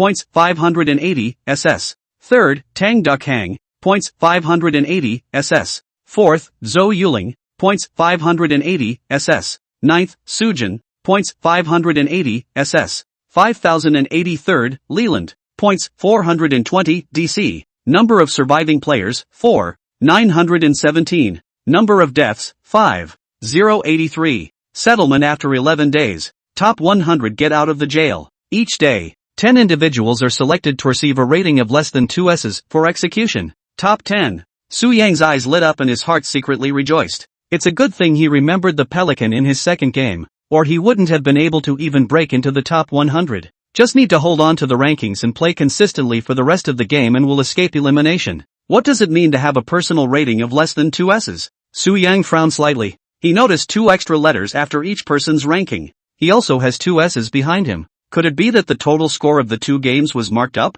Su Yang guessed. If it is as stated in the rules, then any player ranked 500 or higher may be randomly selected. The 500th place is right on the cusp, with all players above that being double S's, and below that it's a mixed bag. 10 people are drawn each day. 3 days off. A total of 30 executions were carried out. I'm not convinced. It's not easy for me to survive until now. Why should I participate in the lottery? The player in the cell above protested in dissatisfaction. Damn, it's already annoying to play the game, and to come out and get picked on. Who came up with that tie idea? Administrator, come out here. I refuse to participate in the lottery. Protests filled the entire jail cell as the anger of thousands of people raged on, mixed with the negativity they had collected over the course of the 2 games. Lin Yang was also listed among them. He received an A grade the first time and an S grade the second time, ranked 561. He was also in the draw. I only saw him grabbing the iron pillar of the cell and yelling, "If you want to kill someone, just say so, don't make such a big deal out of it."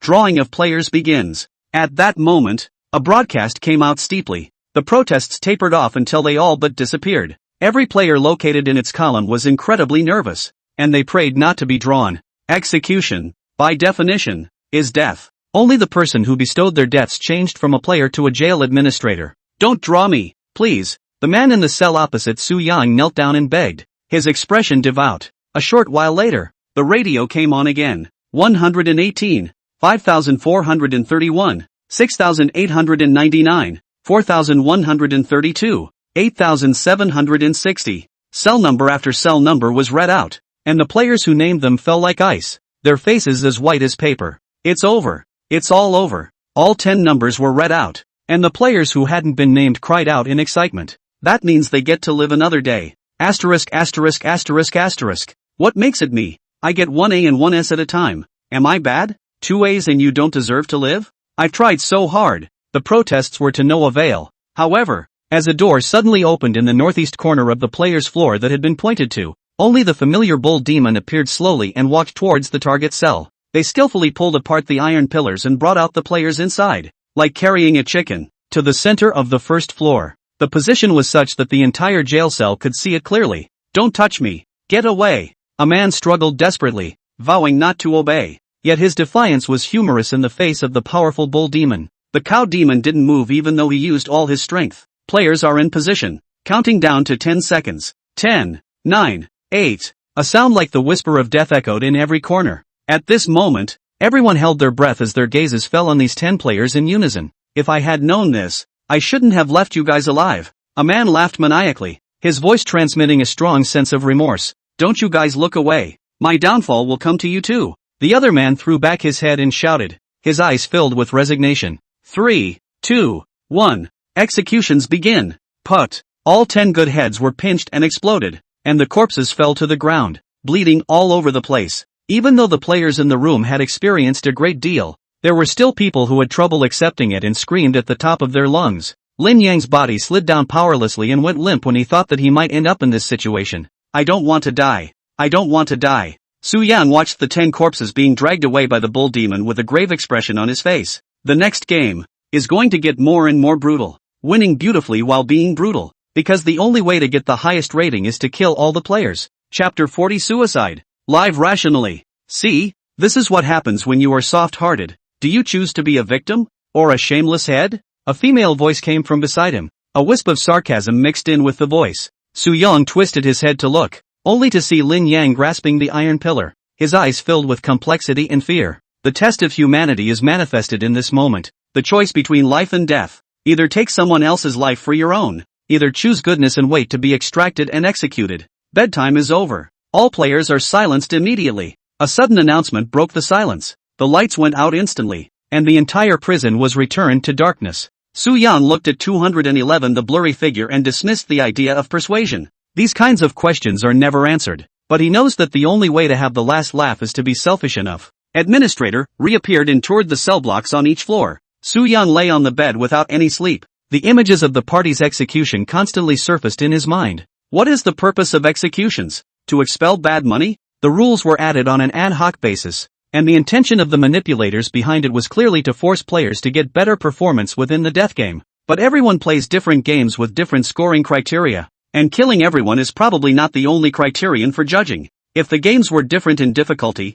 it would not be fair to some players. 11 days later, Su Yang's heart was getting more and more hopeless now. After this experience, he felt that the whole jail cell was like a game with a large number of participants. Those who do not perform well can be killed, and those who do well gain access to better quality resources and life experiences. For example, he had a high personal rating and received a higher level of food. Also included are axes, and those are the treats that come with scoring. Diverting players' conflicts? A terrifying thought surfaced in Su Yang's mind. Obviously, at first all the players hated the people behind the kidnapping of them to this point. Most people are also in the game with the idea that entertainment is paramount, and that it's better to survive one than the other, and that we all help each other out. But with the addition of a condition that the top 100 can leave the jail, the flavor changes. Right now there's a new scoring rule, and instead of hating the people behind the scenes, players are shifting their resentment to others. What exactly does he want? Su Yang felt sleepy and closed his eyes without realizing it. 7 o'clock the following day.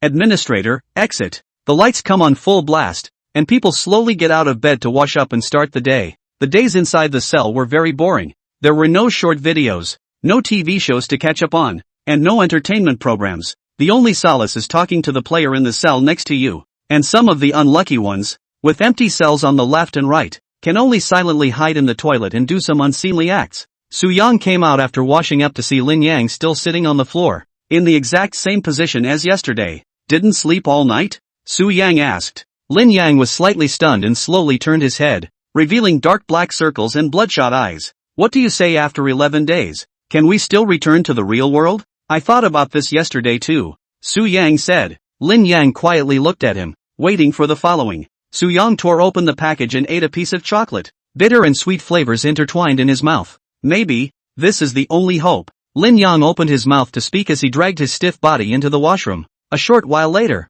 there was a cry from inside. It was said that men don't shed tears when they bleed, but at this time, Su Yang didn't scoff and just shook his head. At that moment, a sudden scream came from the cell above. Dead man! Someone committed suicide. At these words, the crowd immediately plopped down in front of the door to look toward where the sound was coming from, only to see a man standing on the iron pillar of cell 64 on the 3rd floor. His arms stretched out of the cell, a blood-stained dagger in his hand. There was a fatal stab wound in the neck and blood was pouring out. Eyes like balls of wax stared at the leaderboard, seemingly bequeathed with a longing for freedom. When did it die? Didn't the administrators stop it? Suicide is a personal choice. What does the administrator care? It can't wait for more people to die. So many hurdles have been crossed. Why be so thoughtful? The crowd had mixed feelings about it, but it was more for fun. Soon after, the 3rd floor administrator appears and pulls away the iron pole to drag the body away. The number of survivors on the leaderboard immediately dropped by 1, and the rankings changed.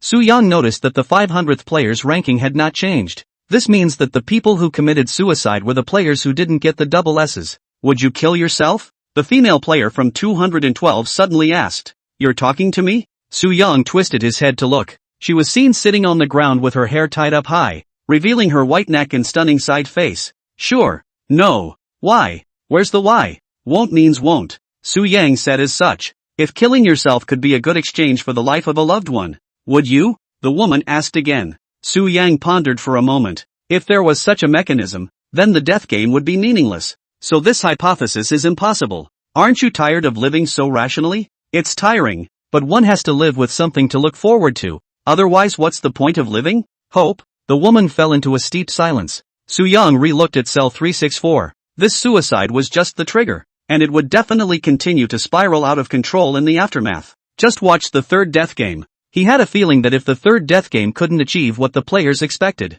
suicides are sure to explode. Instead of being executed, it is better to finish yourself off. Soon the time came to 12 o'clock sharp and a new round of raffle began. The players whose names were called wailed and begged to be spared, but the administrator ignored them and killed them straight away. 10 more people are missing from the scoreboard and the whole prison is in fear. What's more, they expect the game of death to come soon. Thinking to myself, this way I don't have to get smoked. The third day came quickly, during which Su Yang insisted on doing push-ups and curls every day. 5 sets of 20 reps a day. Of course, practicing his legs was essential, and he chose to zigzag. Dang dash. Finally, at the sound of a bell, the scramble began again. The third round of the game of death begins. Name of game, Fear and Hunger. Passing condition, kill all players of different camps or escape from the glacier. Passing reward, 400 points. Number of players in this game, 8. Game starts in 10 minutes. Different camps? Su Yang raised an eyebrow, spotting familiar points. The last death game likewise had a similar pass condition. The only difference is that there is an extra escape from the glacier in the pass conditions. The first thing Sujin did was to pin the axe to his waist, followed by eating all the chocolate. Reach a half-full state. Begin. Su Yang's eyes flashed with a brilliant light. Chapter 41 The Third Game of Death, Fear and Hunger. Welcome to Hunger and Fear. Dang dash. Su Yang opened his eyes and realized that he was in a dock with a huge ship standing horizontally in front of him. The entire ship was about 50 meters long, and on it stood 3 huge sails. The overall architecture is somewhat similar to the Black Pearl scene in the movie. Sailing at sea? Su Yang frowned. This time the gameplay wasn't friendly to him as he had been suffering from seasickness. I went on a cruise as a kid and threw up in less than half an hour. That feeling of dizziness and constant stomach churning will never be forgotten in this lifetime. At the same time, he noticed the remaining 7 players sizing up the dock as well. With him, that's a total of 5 men and 3 women. Having had experience with the game of death, the crowd gingerly poked around, trying to find some valuable items. No one took the initiative to speak during this time, and there was a very tacit understanding to remain silent, because no one knows if the person you're talking to is an ally or an enemy. Not to mention that you don't know if he'll quietly use his gift and give you a hidden thunder. Su Yang looked around and realized that there were quite a few workers at the pier who were maintaining and repairing the ship, and there were quite a few fishermen on the shore, holding a single snakeskin bag filled with seafood. The noise was incessant,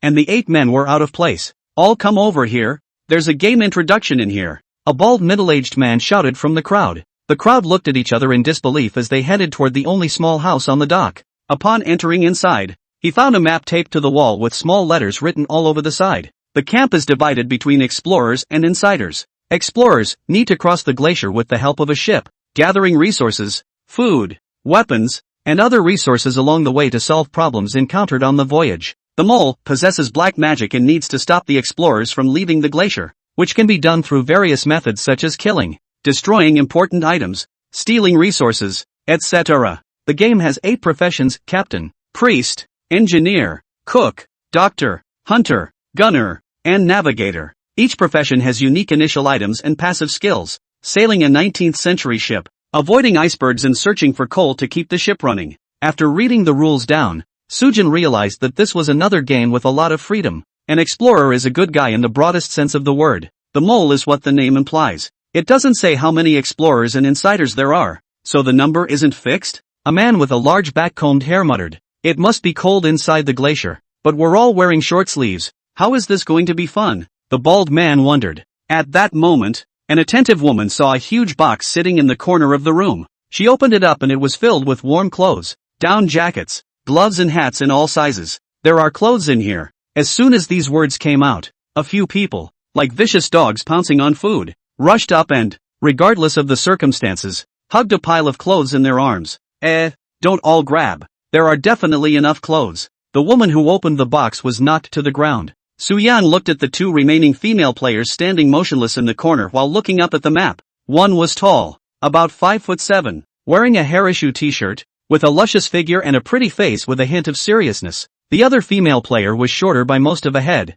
Her collagen-filled face had a pair of big sparkling eyes, full of innocence and curiosity. This game looks so fun, eh? I want to be a chef, the short female player said excitedly. Idiot, professions are randomly assigned. How can you just be one if you want to? The tall female player knocked her on the head. You hit me again. Jiang Yao looked aggrieved, her cheeks bulging as she said, I just want to cook. You can poison a boatload of people by cooking. Nan Shueching spat mercilessly. You're underestimating again. I don't care. I want to be a chef anyway. Jiang Yao hummed lightly, her big watery eyes flashing with hope. Seeing this, Su Yang curiously said, you two know each other? Jiang Yao didn't want to take care of it, but seeing that Su Yang was tall and handsome, she instantly threw Nan Shueching's exhortation out of the window. Yes, we are good sisters. Such a coincidence? You two actually managed to get matched to the same game. Su Yang smiled. It's not a coincidence. Shueching's talent is binding. She can bind a player to join the game. Jiang Yao said. Shut up. Nan Shueching's face changed and she immediately covered her mouth, looking at Su Yang with a wary expression. Obviously, she was displeased with Su Yang's condescending behavior. When these words came out, all eyes looked at the two in unison. It was the first time I'd heard of the bound talent, which meant that both of them had cleared the game of death twice at the same time. At this moment, the eyes of the crowd quietly changed. The fact that there is hugging behavior before the camp is out is not good for the rest of the players. And Jiang Yao's every move and word reveals an innocent natural nerdiness. Such people usually die as early as the first round of play, but she had managed to survive unscathed until now. Enough to prove that these two were no good. Jiang Yao struggled unsuccessfully and stared at Nan Shueching with a puff of air. Still glaring? You're exposing our bottom line. Nan Shueching returned her a menacing look. Jiang Yao realized afterward. Her pretty face changed, and she immediately covered her mouth self-consciously. Su Yang frowned and secretly said, acting? Ever since he had seen Yung Peipei's superb acting skills, he didn't believe that there would be anyone who was still in this state after playing 2 rounds of the game. In his opinion, Jiang Yao's move was bound to be deliberate, trying to reduce people's sense of crisis and concern in this way. How can I be fooled twice with such a low-level trick? Su Yang thought darkly. Then grab the clothes in your size and put them in the distributed backpacks. I'll go get the clothes. You're not allowed to talk anymore. Nan Shueching seriously admonished. Jiang Yao nodded her head like garlic. Right in the gap between Nan Shueching's departure, Jiang Yao sneaked over to Su Yang's side and carefully watched Nan Shueching's back. What's wrong? Su Yang was puzzled when he saw her being mysterious. I just told you all about my talents. You have to tell me yours as well. Jiang Yao didn't want to suffer a loss and said with a righteous face. You're obviously talking about your friend's talent. What does it have to do with you? Su Yang said. Right-o. Jiang Yao's eyelashes flickered as she looked back at Nan Shueching, who was still busy. Then if I tell you my talent, you have to tell me yours as well. A fresh scent of shower gel drilled into his nostrils. Su Yang smiled and nodded. Yes, my talent is rebound. If someone else harms me, he will also take an equal amount of damage. Jiang Yao was like telling a shy secret of a young girl, close to Su Yang's ear. What do you mean? Su Yang felt a tickle and subconsciously moved a few points away. Idiot, you don't even understand this? Jiang Yao had an expression of looking at an idiot. She then glanced at the axe hanging on Su Yang's waist and continued.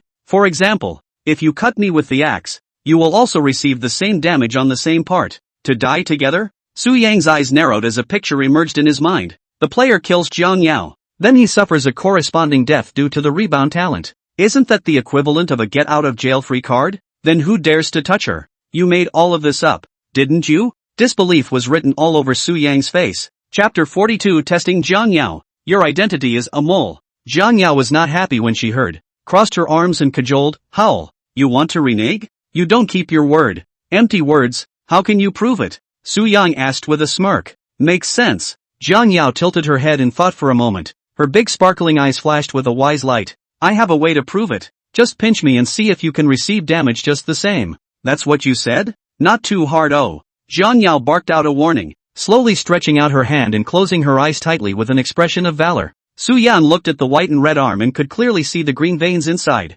Girls with such fine skin he had only seen inside TV dramas. I didn't realize there was such a body in reality. Jiang Yao waited for half a minute without any action, and when she opened her eyes and saw Su Yang staring at her hand motionlessly, she urged, hurry up. Shueching is going to find out later that we're doing something bad. The whole thing is like cheating, Su Yang said in his heart. With that, he reached out and pinched her hard on her left arm. At the same time, the same position of Su Yang's left hand also felt a force at work, and a sharp pain hit him. Ouch! You're going to strangle me? Jiang Yao retracted her hand like an electric shock, her big eyes slightly moist, her pretty face crawling with aggression. Su Yang's mind was in chaos at the moment, and he seemed to have discovered a new continent. How could it be imagined that there could be players whose talent could be surprising to such an extent? He looked down at the injured area and realized that it was slightly reddened, extremely similar to the extent of Jiang Yao's injury. If it's a 100% rebound, wouldn't that prove that whoever kills her will die themselves? Su Yang's heart shook. That's not a good sign. For the time being, if you get rebound damage from physical contact, would you get the same rebound if you were shot or attacked with a weapon? Believe it now? Jiang Yao rubbed the pinched area and muttered in a small voice. Your friend has traveled all the way to this point with the help of your talent, right? Su Yang asked. Not at all. Xu Weqing and I are best friends. She would never use me. Jiang Yao proudly raised her chin. Yes? Su Yang looked at Nan Xueqing's back thoughtfully. Nan Xueqing's talent was bound, and for the time being, she only knew that she could bring one person along with her in a matching game. This is a floating ability, the actual use of which is unknown at this time. Jiang Yao's talent was bounce, which could be called a bug-level existence in the game of death. Same level as fraud. When used properly, it can be invincible. The naivety displayed by Jiang Yao made Su Yang a little confused. The natural dullness in the former's eyes didn't seem to be faked, but he didn't dare to let his guard down for fear of falling in the gutter. If she was truly the uninitiated type, then Nan Xueqing must have something in mind by binding her. If it were me, I would also make good use of this weapon. Su Yang thought to himself. It's your turn to speak. Quickly tell me. Jiang Yao opened her mouth. My talent is perspective. Su Yang blinked. Sounds impressive. Convinced? Jiang Yao excitedly said. Show it to me. Su Yang's gaze continued to move downward, staring at the most voluptuous part as he spoke. You're wearing black underwear today. You can see? That's too powerful. Jiang Yao pulled back her clothes and took a look. Her eyes filled with admiration. You believe it now, don't you? Su Yang smiled faintly. Then can you see what color Xu Weqing is wearing today? Jiang Yao had a sudden bad taste. At that moment, a shadow abruptly appeared in front of Jiang Yao's eyes. Ha! Who's behind me? Jiang Yao just wanted to turn her head when her ear was suddenly pinched. Are you an idiot? How many times have I told you not to talk to strangers? Nan Xueqing listened to the last conversation between the two in her ears. Her face flushed slightly. Xu Weqing, let me tell you, he's so powerful. His eyes can pass through objects to see what's inside. Jiang Yao said with an envious face. Nan Xueqing glanced down and said without a smile. You're wearing a white t-shirt. I can see your color without perspective. Then he wasn't wrong. Jiang Yao was convinced that Su Yang hadn't lied to her. Nan Xueqing had a helpless look on her face. She seriously doubted that Jiang Yao was the reincarnation of a stupid pig. Never mind. Get on board. The journey is about to begin. Wait, I haven't asked clearly yet. Jiang Yao had a reluctant look on her face, but she couldn't argue with Nan Xueqing's determined attitude and was pushed forward. Nan Xueqing had just walked to the door of the hut and turned back to say coldly, This is my last warning. Please don't talk to her again, and come at me if you have anything to do. Saying that, she drew out the small knife at her waist, and the cold light swept by, suddenly flashing away. I have principles. No initiative. No rejection. No responsibility. Su Yang shrugged. The implication was simple. It was Jiang Yao who took the initiative and he was just forced to accept. If you're on the opposite camp from me, I'll be the first to kill you. A strong killing intent flashed in Nan Xueqing's eyes. It was obvious that there were not a few dead souls that had died at her hands. Wait for the good news. Su Yang said indifferently. Nan Xueqing pulled the still protesting Jiang Yao away with a flip of her ponytail. How many times have I told you? All but me are bad people. Don't get too close to them. He's so good looking. How could he be a bad guy?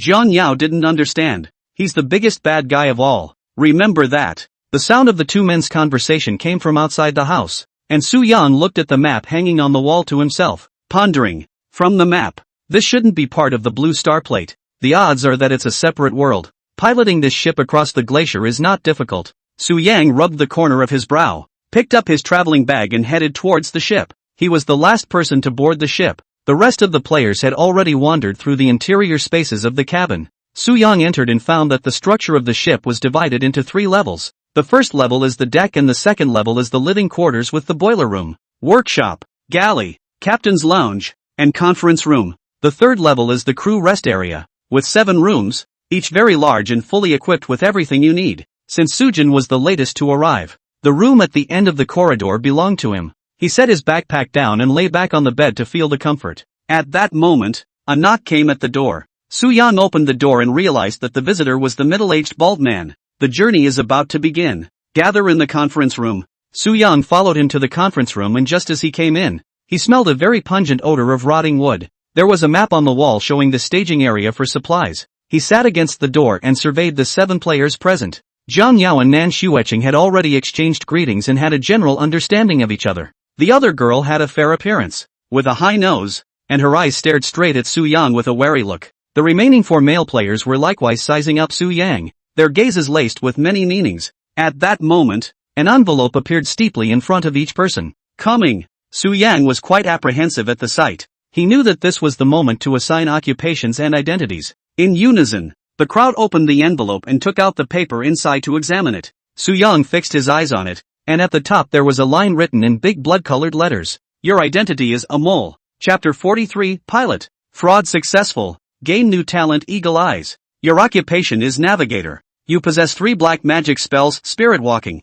White Mist Barrier, and Cannibal Attack. Please use Intrigue and Black Magic to stop the explorers from escaping the glacier. 4 simple lines summarized the roles and tasks that Su Yang needed to play in this game. Werewolves? Interesting. Su Yang tried to suppress the corners of his mouth that wanted to rise. This game, of course, is only fun if you're the bad guy. The good guys catch the bad guys, which is pretty boring, and he's already experienced that once in the last game. Wrecking. I'm good at it. The paper was red and burned, and the rest of the faces were expressionless, obviously not their first exposure to this type of game. I'm sure you've all read the rules of the game, so let's all introduce ourselves and state our respective professions. The man at the far end of the conference room asked. He was seen wearing a thin undershirt, and his thin body didn't look strong, but his eyes were extraordinarily sharp. The crowd looked at each other, none of them choosing to open their mouths. I'll go first then. My name is Chi Ming and my occupation is captain, the vested man said. When he finished, he looked to the girl at his side with clear intent. My name is Tian Yi, and I'm a chef by profession. As soon as the words fell, Jiang Yao immediately shouted, Ha! I want to be a chef, eh? Can I change careers with you? I don't want to be a doctor. It's assigned. I'm afraid not, Tian Yi said with a faint smile. What about? I wanted to cook. Jiang Yao was disappointed. Everyone frowned at what they heard. A girl with Jiang Yao's personality could easily put the team in a passive position in such a harsh environment. No one wants to bring a drag. Nan Shueching sensed that the atmosphere was wrong and said, My name is Nan Shueching, professional hunter. As you should have heard, I'm with Jiang Yao, so I'll be responsible for her life and work. You're in charge? You mean isolate the rest of us? Just the 2 of you to play? A round-faced, inch-haired man with a beard said coldly. Interpret it however you want. I was bound to her the entire time anyway. Nan Shueching leaned back in her chair and crossed her legs. Bang! The bearded man gave a hard knock on the desktop and said in a deep voice, This is a team game. Our mission is not only to survive the cold, but also to watch out for traitors. What will happen to the others if you snatch the doctor away? Nan Shueching raised her eyes to look at her. What's it got to do with me? You. The bearded man was furious. Then a look of realization dawned on him. I see. You 2 are werewolves. Show me proof before inferring, or I'll wonder if you have a tumor stuck between your ears. Nan Shueching's words were sharp, not giving an inch. The atmosphere in the arena was tense, both men gripping their weapons as the temperature dropped to freezing. All of you, cut it out. Don't let the wolves see the joke. Chi Ming interrupted. The bearded man snorted coldly and spoke. Liang Yong, professional engineer. It was the next player's turn, and he gestured without a word. What the hell? You say it, playing dumb riddles? Liang Yong did not have the good sense to say. The man didn't say a word, just a flurry of sign language and finally a gesture to shoot. Dumb? 2 words came to the minds of the crowd. What's the situation? Can you hear us? Liang Yong was curious. The man nodded and pulled out a pocket knife and made a few hard cuts on the table. Lu, Wei, Chang. Liang Yong read it out. The shooter being a dud is not a good sign for the good guys. In case he was attacked in the wilderness, or in any kind of trouble, there was no way to call for help. It was even more problematic if he was a werewolf. His mouth couldn't be pried open to gather more information. The bald man introduced himself. I'm Wei Liang, a priest by profession. After all 7 people were introduced, it was Su Yang's turn. Handsome, it's your turn, Chi Ming said. My name is Su Yang, professional navigator, talent Eagle Eye. Su Yang said blandly. Fraud talent unleashed. Su Yang? Liang Yong seemed to remember something, and his eyes widened violently. You're the ruthless guy who ranked 9th on the scoreboard. What? The crowd changed their faces at the same time as they listened. As players of the game of death, the difficulty of obtaining points could not be clearer. The top 500 on the scoreboard are all masters. They get double S's every game and their gaming instincts must be extremely strong. Not to mention the top 10. The best one in 1,000 of the 10,000 players in the prison. Right now he not only gave out his name and occupation, but he also frankly exposed his talent. Wow, you're ranked so high? When Jiang Yao heard this, the admiration in her eyes increased. Nan Shueching frowned, and the color of vigilance in her eyes intensified a few points. What's the use of the eagle eye's talent? Qi Ming was curious. I can see things farther away. It can be understood as a self-contained telescope. Su Yang explained with a smile. Sounds a bit chickenish. Liang Yang spat, but did not take it lightly. Double S rating winner, plus an accomplished player who pulls basically every game. Is it a weak one? Add to that the fact that his talent doesn't give a. And it's the same as saying he's killing through the leaderboard while taking a crap talent. It's enough to prove that he's extremely good at the game. This kind of person would be a great thing to have in the explorer's camp. But if it's an inside job, at this moment, the crowd couldn't help but worry. The fraud talent was successfully activated. And you have gained the new talent Eagle Eye. Eagle Eyes gain 10x vision and penetrate some obstacles when activated. Activation condition, snapping fingers. Duration, 10 seconds. Cooldown,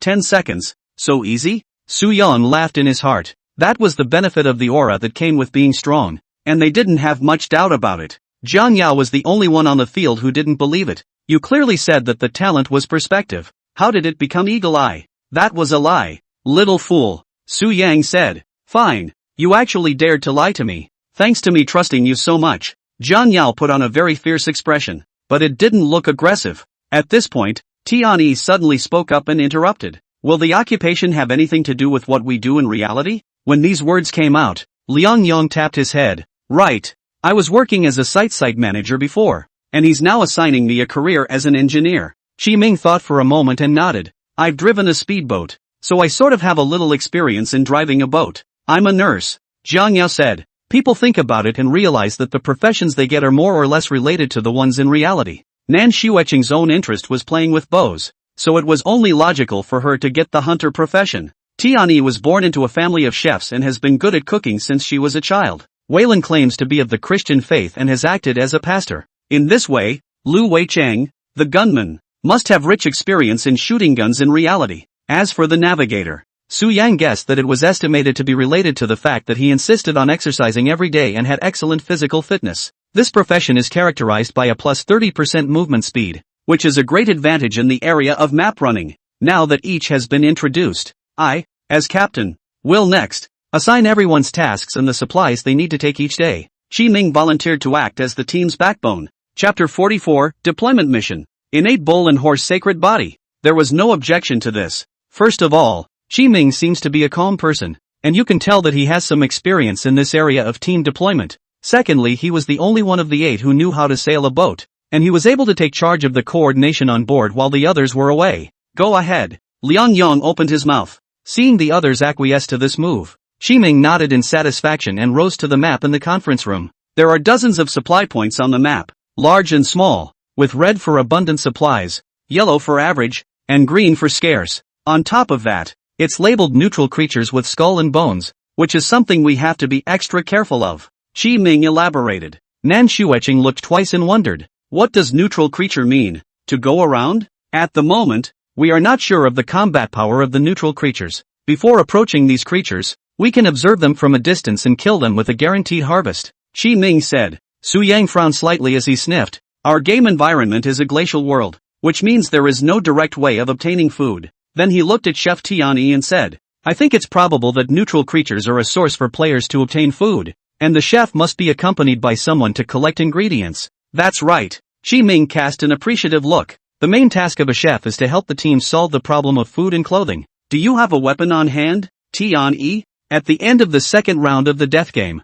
all players received the Cold Warrior pack. The rewards that are opened vary. For example, Su Yang was an axe and Nan Xueqing was a knife. Tianyi took out an iron rod from her backpack and said, This is all I have. Qi Ming swept his eyes and his gaze landed on Wei Liang. Where's the priest? Mine is a scythe. Wayland responded. Alright then, let's start with the tasks of the cook and the priest. You two collaborate with each other. And on your way to obtain food, stop by to look for the skeletons left in the land. Qi Ming distributed the first task. That's fine with me. Wayland nodded in acceptance. Tianyi glanced at the balding man and said with a slight hesitation. I'm fine with it. Wait. Liang Yang smelled a hint of something wrong. We're not sure who the traitor is right now. It's not good to form a team rashly, right? If something happens to the cook, then who will cook for us? Nan Xueqing glanced at him. What's wrong with forming a team? One more person has more power. Is it hard to believe that you want the chef to kill neutral creatures alone? Why can't one person? She's not a pampered princess.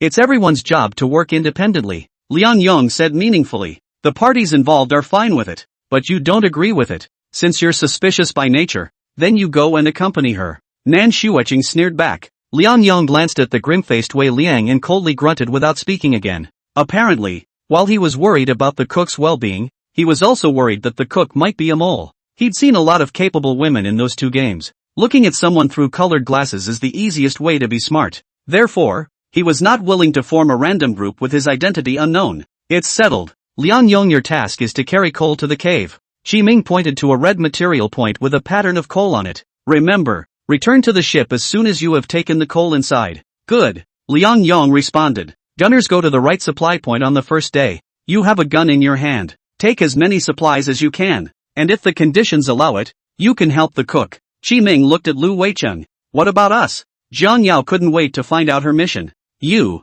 guys. Qi Ming looked at the map and pondered for a moment before saying, you go with the hunter to the supply point on the left. And likewise, help the engineer with the coal. If conditions permit. Okay de. Jiang Yao nodded her head obediently, anticipation flowing in her eyes. Nan Shuicheng didn't say anything, sort of acquiescing to his arrangement. Although she couldn't stand Liang Yang's behavior, she was able to prioritize in order to ensure that the game went on properly. Pilot, your movement speed is the fastest, so go to the coal resource point on the right to get coal and get more supplies back to the ship as time allows. Qi Ming spoke. Simply put, the navigator is the freeman. With the movement speed boost, the rest of the profession can do what he can do. It's like a brick that goes wherever it's needed. With the hunter tied to the doctor, the task on him was much heavier. Alright, all the missions have been issued. I'll go start the ship and you guys get started on your preparations. Qi Ming picked up his own backpack and walked out of the conference room. The game will officially start as soon as the ship sails, so let's get dressed first.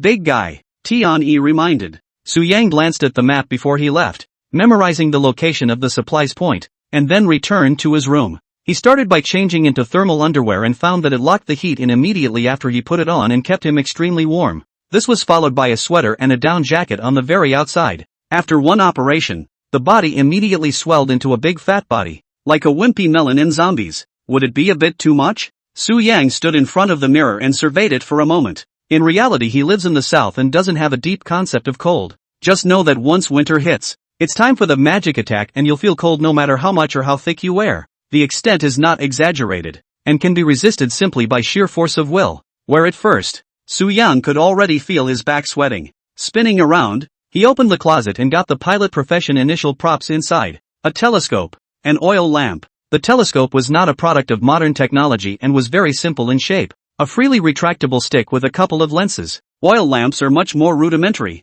like the style you see in movies, with only on-off function. When you turn on the oil lamp, you can feel a warmth. It's too shoddy. Is that all the navigator gets? Su Yang shook his head helplessly. Compared to other professions, the pilot could be described as innate bull and horse sacred body, taking the most inferior equipment and doing the hardest and most tiring work. The captain starts with a saber, the hunter starts with a bow, and the gunner starts with a flintlock. The engineer has an axe and the priest has a shovel designed to dig up skeletons. Even doctors and cooks have a kitchen knife. Only the pilot can only carry lights. If not for his good performance in the last death game to get a weapon, Su Yang thought to himself that he could only wait for death when he encountered danger. Who will be my werewolf companion? Sujin sat on his bed reviewing the performance of the players in the conference room. Qi Ming's moves and statements were not too problematic. Liang Yan was aggressive and did not rule out a deliberate act. Tian Yi clearly showed scorn when she heard about her mission. Wayland didn't say much, and his likeness looked quite menacing. Not to mention Lu Weicheng,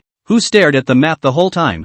No one knew what he was thinking. As for Jiang Yao and Nan Shuicheng, let's take one step at a time. If we can't find a wolf teammate on the first day, then let's play as hidden wolves. Su Yang thought in his heart. Chapter 45, The First Ring of the Great Hidden Wolf Plan. Glacier World. Werewolves have very many means of wreaking havoc. This includes, but is not limited to, hiding critical supplies, poisoning food, or making poison needles to zap people, making powder kegs to blow up ships. Of course, the simplest and crudest method is still killing, but without the certainty of absolutely leveling the playing field. Su Yang would not do so. You still have to rub as many totems as possible on the first day. Su Yang saw the introduction of the skills about werewolves on the rules. Each skill is divided into 3 levels, and the higher the level, the better the effect. There is a prerequisite for releasing the skill, and that is the totem. The more totems you rub, the faster the blue returns and the higher the level of the skill you put in. As a result, Su Yang felt like he had too much work to do.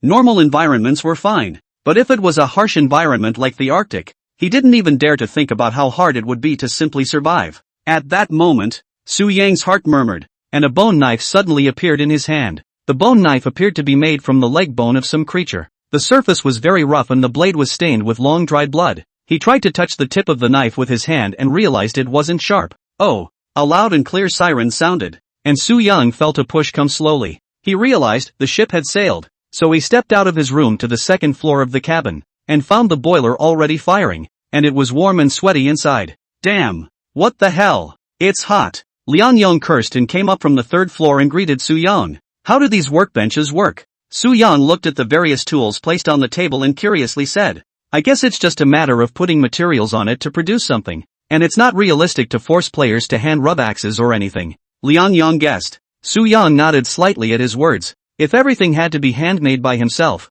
it would take days just to get a bullet. He wandered over to the kitchen area, only to see Tianyi bending over and fiddling with various spices. The graceful silhouette is clearly captured from this angle. Tianyi sensed the movement behind her and turned her head to find that it was Su Yang. She politely smiled and wiped her sweat and said, Hungry? Dinner hasn't started yet. I just came over to take a look. Su Yang walked into the kitchen, scrutinizing the simple kitchenware and pots and pans. It seemed to have been carefully cleaned by Tianyi, and there were no stains or moldy residue on the kitchenware and dishes. Can I help you? Su Yang said thoughtfully. No, it's all done, Tianyi said as she slammed the cabinet shut. Under the light of the fire, Tianyi's face was red. The two were half a meter apart, and Su Yang surveyed her face. Tianyi is not a beauty in the public perception. Her facial features are indeed exquisite, but together they look more ordinary. When she smiles, a light pear swirl appears on her cheeks and she looks quite sweet. It's a pity. Su Yang suddenly spoke. What? Tianyi cast a curious look.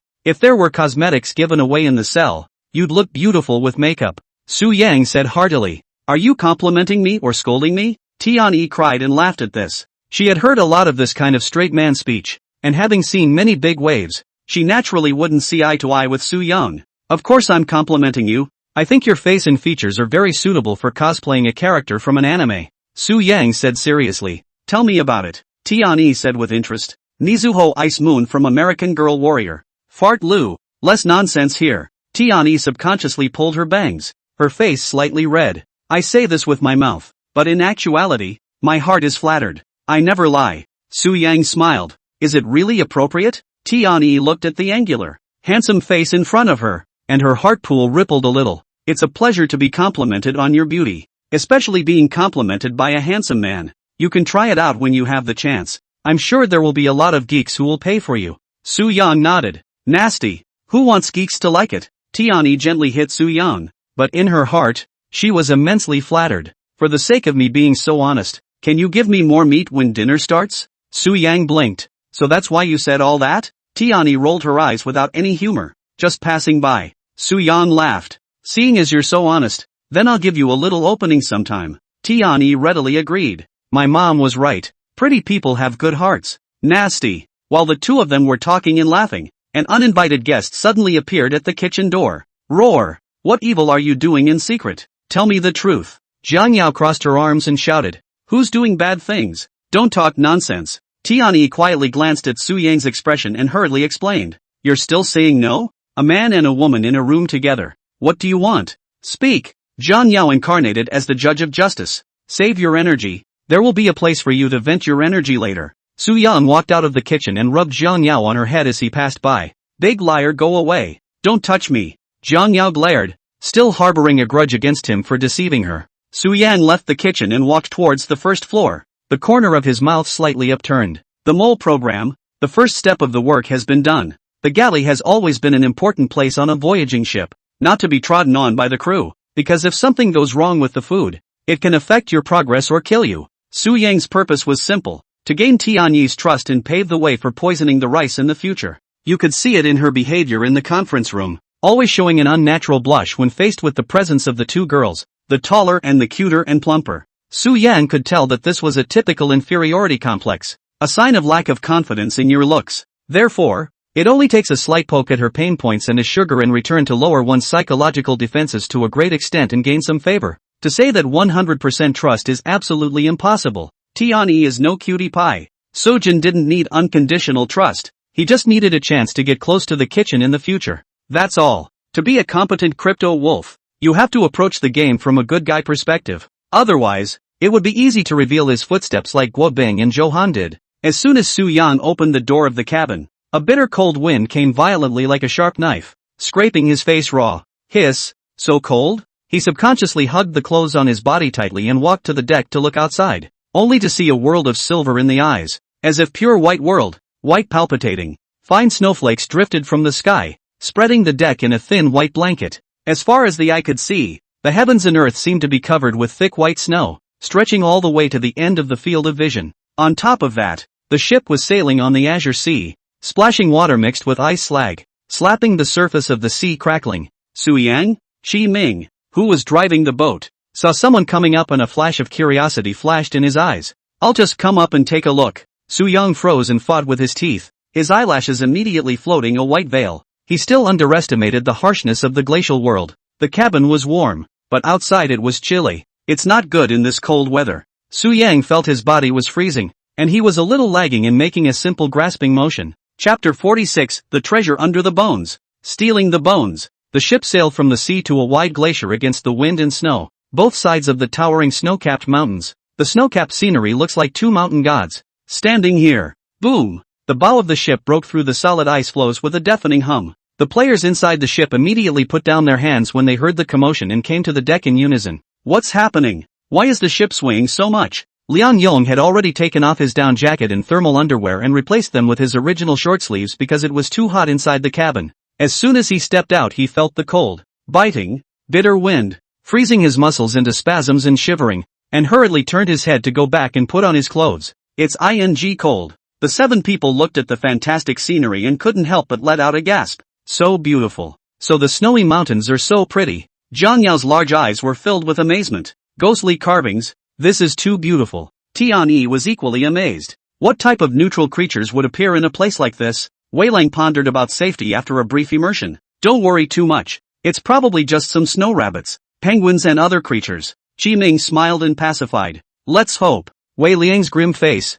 frozen and bruised, floated with a touch of worry. Soon, the ship broke through the ice floes to its intended position, and Qi Ming shouted, "You can get off the ship now. Remember to come back before the sun sets." With that said, the ship dropped steeply to an extremely slow speed. Lu Weicheng was the first to go out. He climbed down the rope ladder on the side of the deck and stepped firmly on the ice. It won't collapse, will it? Tian Yi was a little freaked out. No, these ice floes are half a meter thick and can hold the weight of dozens of people, Wei Liang said. Hearing him say that, Tian Yi hesitated for a moment and gritted her teeth to land. Wayland followed close behind, holding the priest's initial prop shovel in his hand as he slowly made his way towards the shore. Su Yang also stepped onto the ice with his backpack on his back. He felt very slippery and was about to fall down when he took a step. Walk at a small pace. Don't run, Wei Liang reminded. Looking at Su Yang's clumsy movements, he curiously said, "You're from the south, right? Well, we don't get snow there." Su Yang nodded.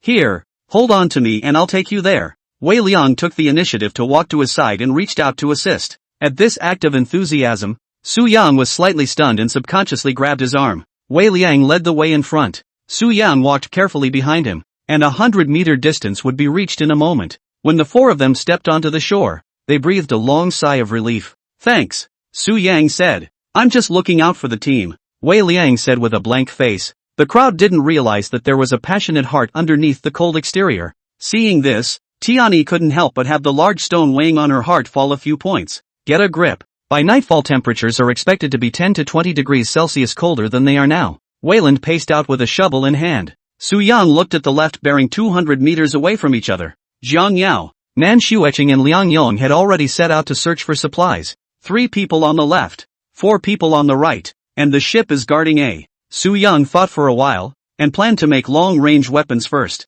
With everyone armed with melee weapons, there was obviously no surefire way to win in a hasty move. Therefore, Su Yang planned to collect the bones and rub the totem together first. If you're lucky enough to feel the tendon, then the bow is there, 500 meters away from the first material point, according to the scale indicated on the map. Don't move the coal for now. Let's get the supplies first, Su Yang thought in his heart. Then he let go of his footsteps and walked forward. And with the navigator profession bonus, he felt that even if he was walking in the snow, His speed was no different than normal. There seems to be someone there? Tianyi's footsteps lurched and her complexion stared. Su-yang obediently looked towards the place where her gaze reached, only to see a figure dressed in animal skin clothing lying on the ground, with parts of his body already covered by heavy snow. Go take a look. Su-yang took out his axe and walked forward. It can't be a ghost, can it? Tianyi blanched. Where did a ghost come from in broad daylight? Wei Liang frowned. The trio touched it a little bit with trepidation. They weren't sure if it was a neutral creature or a real person.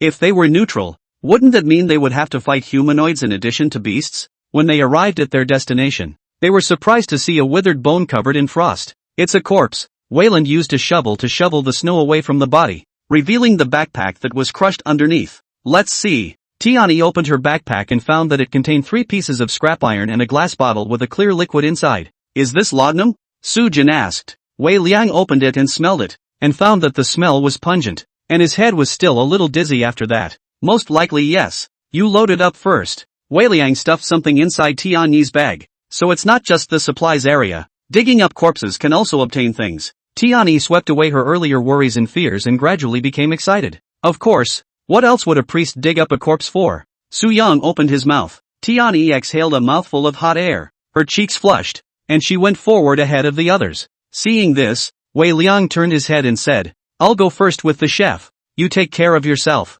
Good. Su-yang nodded. He couldn't wait to be free to move. When the two of them were far away and their figures gradually disappeared under the wind and frost, Su-yang's eyes flashed with a brilliant light and he immediately picked up the axe and chopped down with force. Pop! The hand and leg bones of the corpse were directly chopped off by the sharp weapon. Su-yang held the bones that were still bloodied, and an inexplicable longing suddenly surged within him. It was, he realized, an instinct innate to the identity of the mole. Just as vultures crave carcasses, 4 bones, 12 planks are needed. Su-yang stuffed the bones into his backpack and threw the remaining half of the body with the backpack into the sea. The snow was then piled up to the pit and filled in, and the journey continued. Totems are the first and foremost thing made by the mole and the material must be made from human bone. Su-yang walked hundreds of meters against the wind and snow, and along the way, he found quite a few bones and wooden pallets. The contents of the backpack had long been taken by Lu Weiqing and the other 3, leaving only an empty body. In order not to arouse suspicion, Su-yang did not take all the bones,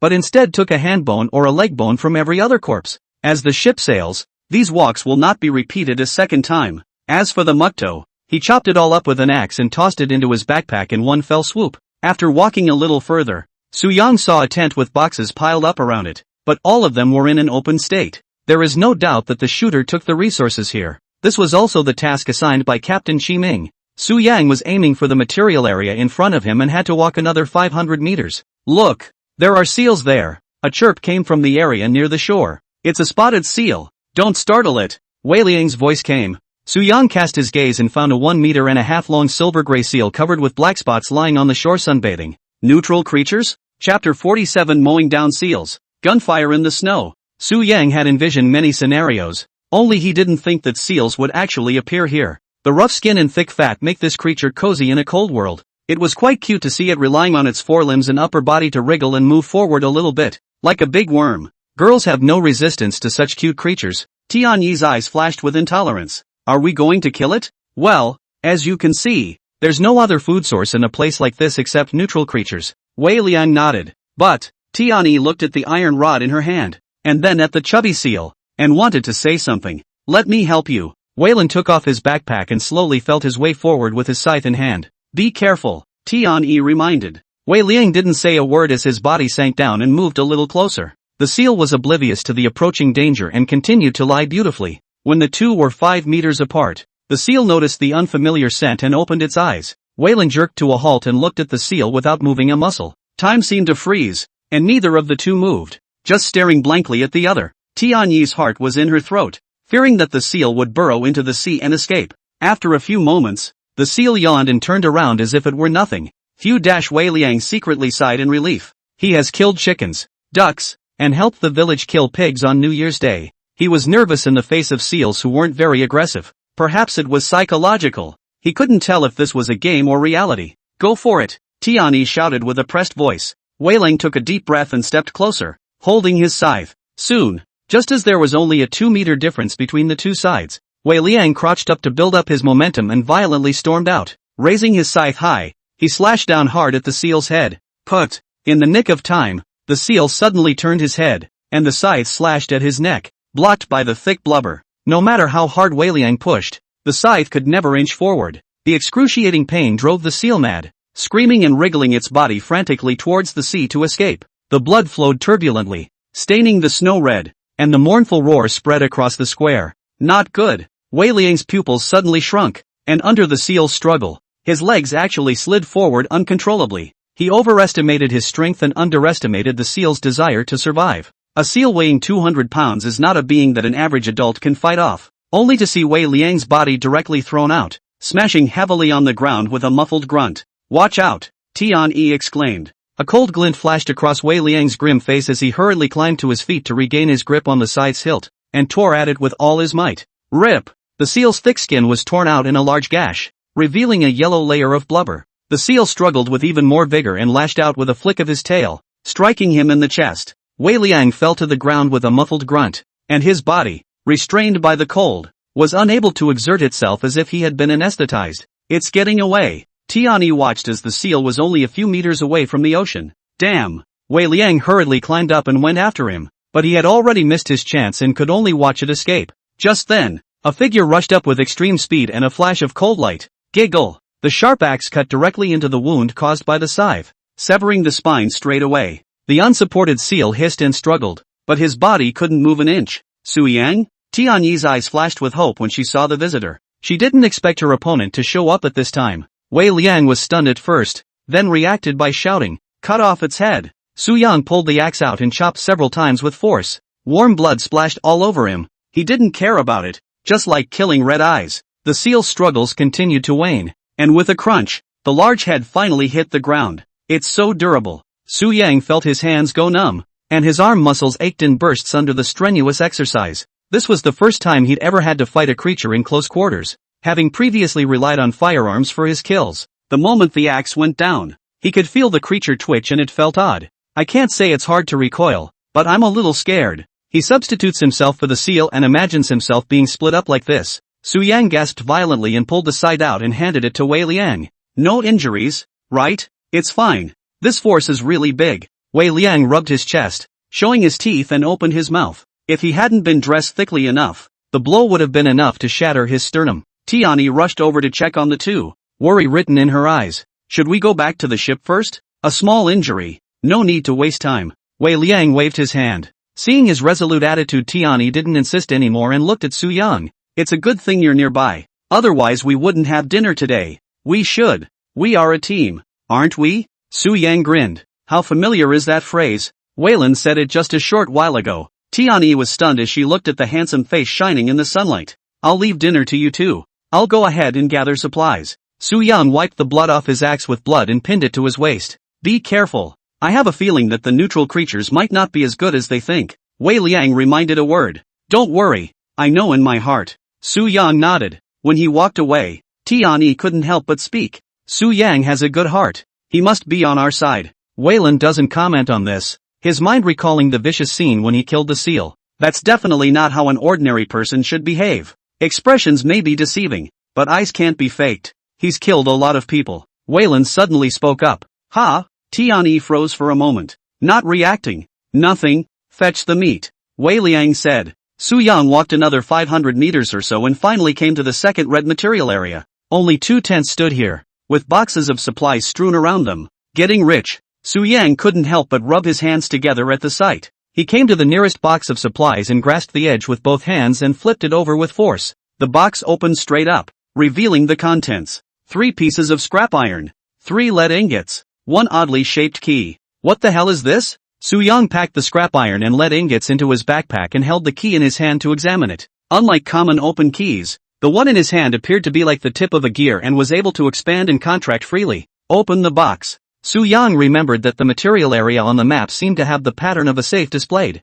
He guessed that the odds were that such a key would be used to open a box. Just as Su Yang was thinking, he was blissfully unaware of the approaching danger. A 2-meter-long Ice Plains wolf came groping silently, its robust muscles explosive and its sharp teeth exposed in the air, releasing its ferocity. Suddenly, the Ice Plains wolf pounced on Su Yang with a speed as fast as a cannonball. In an instant, Su Yang sensed the killing intent. his spine shrugged with sweat, and he turned around violently, only to see a bloody mouth wrapped in a fishy odor appear in front of him, only half a meter away from his face. Wolf? Su Yang's eyes widened as he subconsciously picked up his axe to fend it off, but it was already too late. The explosive power of this Ice Plains wolf was much more terrifying than he had imagined. Just as the teeth were about to touch his cheek, a gunshot rang out unexpectedly. Bang! The Ice Plains wolf pounced on Su Yang with a whimper, and a fist-sized bloody hole appeared at the back of his head. Su Yang was flung to the ground by inertia, and the heavy wolf carcass pressed down on him. Gunman? Su Yang's heart thumped wildly.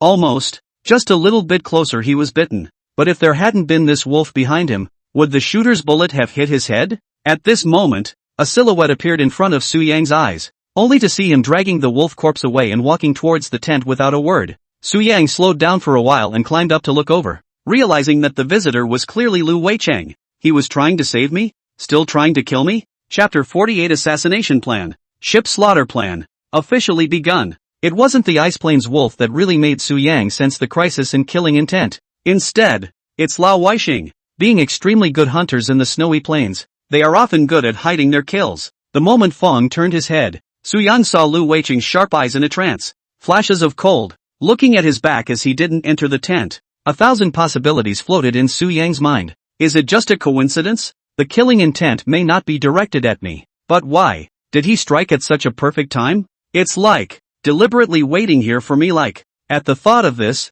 Su Yang suddenly got a chill down his spine. If he had done it deliberately, he would have hated it if there hadn't been a pounce from the ice wolves. If it was simply to save his life, then why would it kill him? Could it be that I'd been exposed? Su Yang's mind spun frantically, recalling every detail along the way. He prided himself on being good at the camouflage bit, and while he couldn't do it flawlessly, he didn't do anything out of the ordinary, including just helping the cook and the priest kill the seal. It's all about sitting out the good guy status. Talent? Su Yang frowned, suddenly remembering you use Eye of True Vision. This type of talent can see right through the player. Su Yang raised his eyes slightly, took a long breath, and subconsciously gripped the axe handle tightly. He now had to prepare for the worst, should his identity be spied on, and had to get rid of the threat. Lu Weicheng couldn't open his mouth to speak, and this was his only existing chance. Thinking of this, Su Yang slowly walked towards the tent where the target was located, his palms seeping with sweat. Killing a player with a gun in his hand was never easy, and Su Yang was aware that even if he succeeded, he wouldn't be able to return to the ship. If it fails, bet on it. A brilliant light flashed in Su Yang's eyes as he gradually accelerated his steps. You can't leave things to chance at a time like this. You have to resolve any uncertainties. Dim lights flashed inside the tent, only to see Lu Weicheng standing in front of the workbench rubbing the props. This angle had his back exactly to the door and was the best time to stab. Su Yang held his breath, slowly pulled the axe out, tensed his legs, and suddenly charged violently. Sujin, what are you doing here? Suddenly, a female voice came, and Lu Weicheng suddenly turned around and looked at Su Yang, who was only a few meters away from him. The latter put the axe back in place with great speed the moment he heard the commotion, a smirk appearing on his face. Jiang Yao came running with a bounce, looking at the scene of the two staring at each other, a series of question marks floating in her head. Ha, so the gunman is also there. Su Yang ignored the sudden appearance of the uninvited guest, smiled and reached out his hand. I forgot to say just now, thank you for coming to the rescue. Lu Weicheng's eyes surfaced a color of suspicion, seemingly pondering how much of the other party's words were true and how much were false. At this time, Jiang Yao noticed a wolf corpse lying next to the camp tent and exclaimed, "Yeah, there are Ice Plains wolves here too." Also? Su Yang cast a puzzled look. Jiang Yao explained, the engineer encountered 2 Ice Plains wolves when he was moving coal in the cave and was almost bitten to death. Luckily, Xu Weicheng heard the screams and arrived in time to save him. How is the human situation now? Su Yang asked. Already went back to the ship to rest. Xu Weicheng sent me over to look for herbs and laudanum. Jiang Yao said as such. She's relieved that you came alone? Su Yang raised an eyebrow. Yeah, there are so many people over here. Xu Weicheng isn't worried that I'll be in danger. Jiang Yao said, and with a straightening of her back, she said, don't underestimate me, I have the power to fight as well. Su Yang looked along, only to see a small dagger at her waist. Tian Yi has laudanum on her. Herbs you'll probably have to look for, Su Yang said. Jiang Yao nodded and began to look for the doctor's bag near the tent.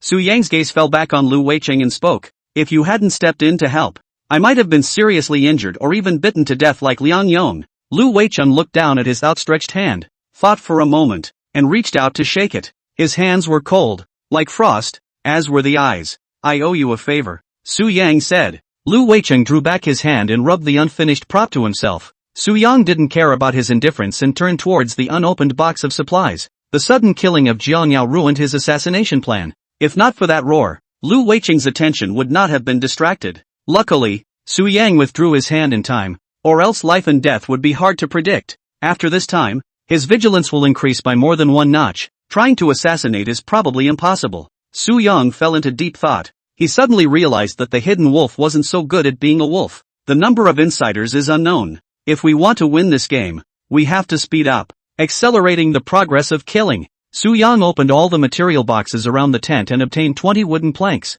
10 pieces of scrap iron, 5 lead ingots, 2 portions of gunpowder and a trap. The harvest is not called too great, but it is adequate at this stage. Just as Su Yang was about to enter the tent to roast the fire, he suddenly caught a glimpse of an open doctor's bag. Looking closer, there were 3 greenish herbs lying inside. Jiang Yao didn't take it? Su Yang felt puzzled. Looking up, he found that she was gabbing something to Lu Weicheng, who didn't do hitchhiking. Su Yang quickly pocketed all the herbs, then walked into another tent as if nothing had happened, and threw a few pieces of wood towards the heater. A warmth enveloped his body, and he placed his hands in front of the heater and toasted them to dispel the cold. Not long after, Jiang Yao ran in cheerfully and said, "It's going to be dark soon. I'll go back with Gunner first." "Alright, you guys go first." Su Yang nodded. "You hold on tight. Oh, I heard that the night will be much colder than now." Jiang Yao reminded a word. "Don't worry, it won't die." Afterward, Jiang Yao and Lu Weicheng left the material area one after the other and departed back to the ship.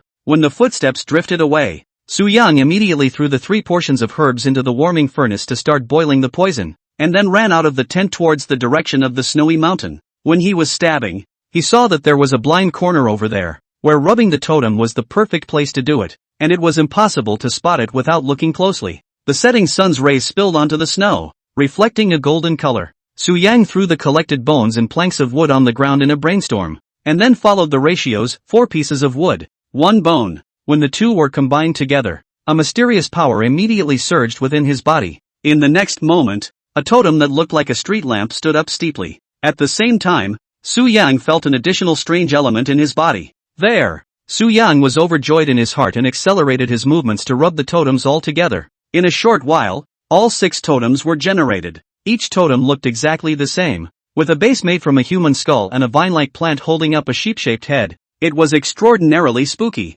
He sensed it and realized that the blue amount generation rate wasn't fast, and that it would take about 4 hours to pass before he could use a level 1 skill. Su Yang returned to the tent. At this time the poison has been boiled. He opened the bottle cap and smelled it, and found that there is no strange odor, no different from ordinary water. It's time to go back to the ship. A brilliant light flashed in Su Yang's eyes. The ship slaughter program, officially begun. Chapter 49: Poisoning Plan Exposed? Suspicions from Liang Yong. For a distance of more than a kilometer, Su Yang walked for most of an hour before arriving. Along the way the wind and snow were mixed with gusts of wind, shaking people's eyes and making it difficult to move an inch. In order to fulfill the task arranged by Qi Ming, the coal was loaded into the backpack on the way. When he climbed the rope ladder to the deck, he noticed that Qi Ming was not steering the ship. Where are the people? Su Yang was curious. Spinning around, he pushed open the cabin door to the 2nd floor, and just as he came down, he heard a gush of grumbling. Is the food still not ready? I haven't eaten anything for a day and I'm starving to death.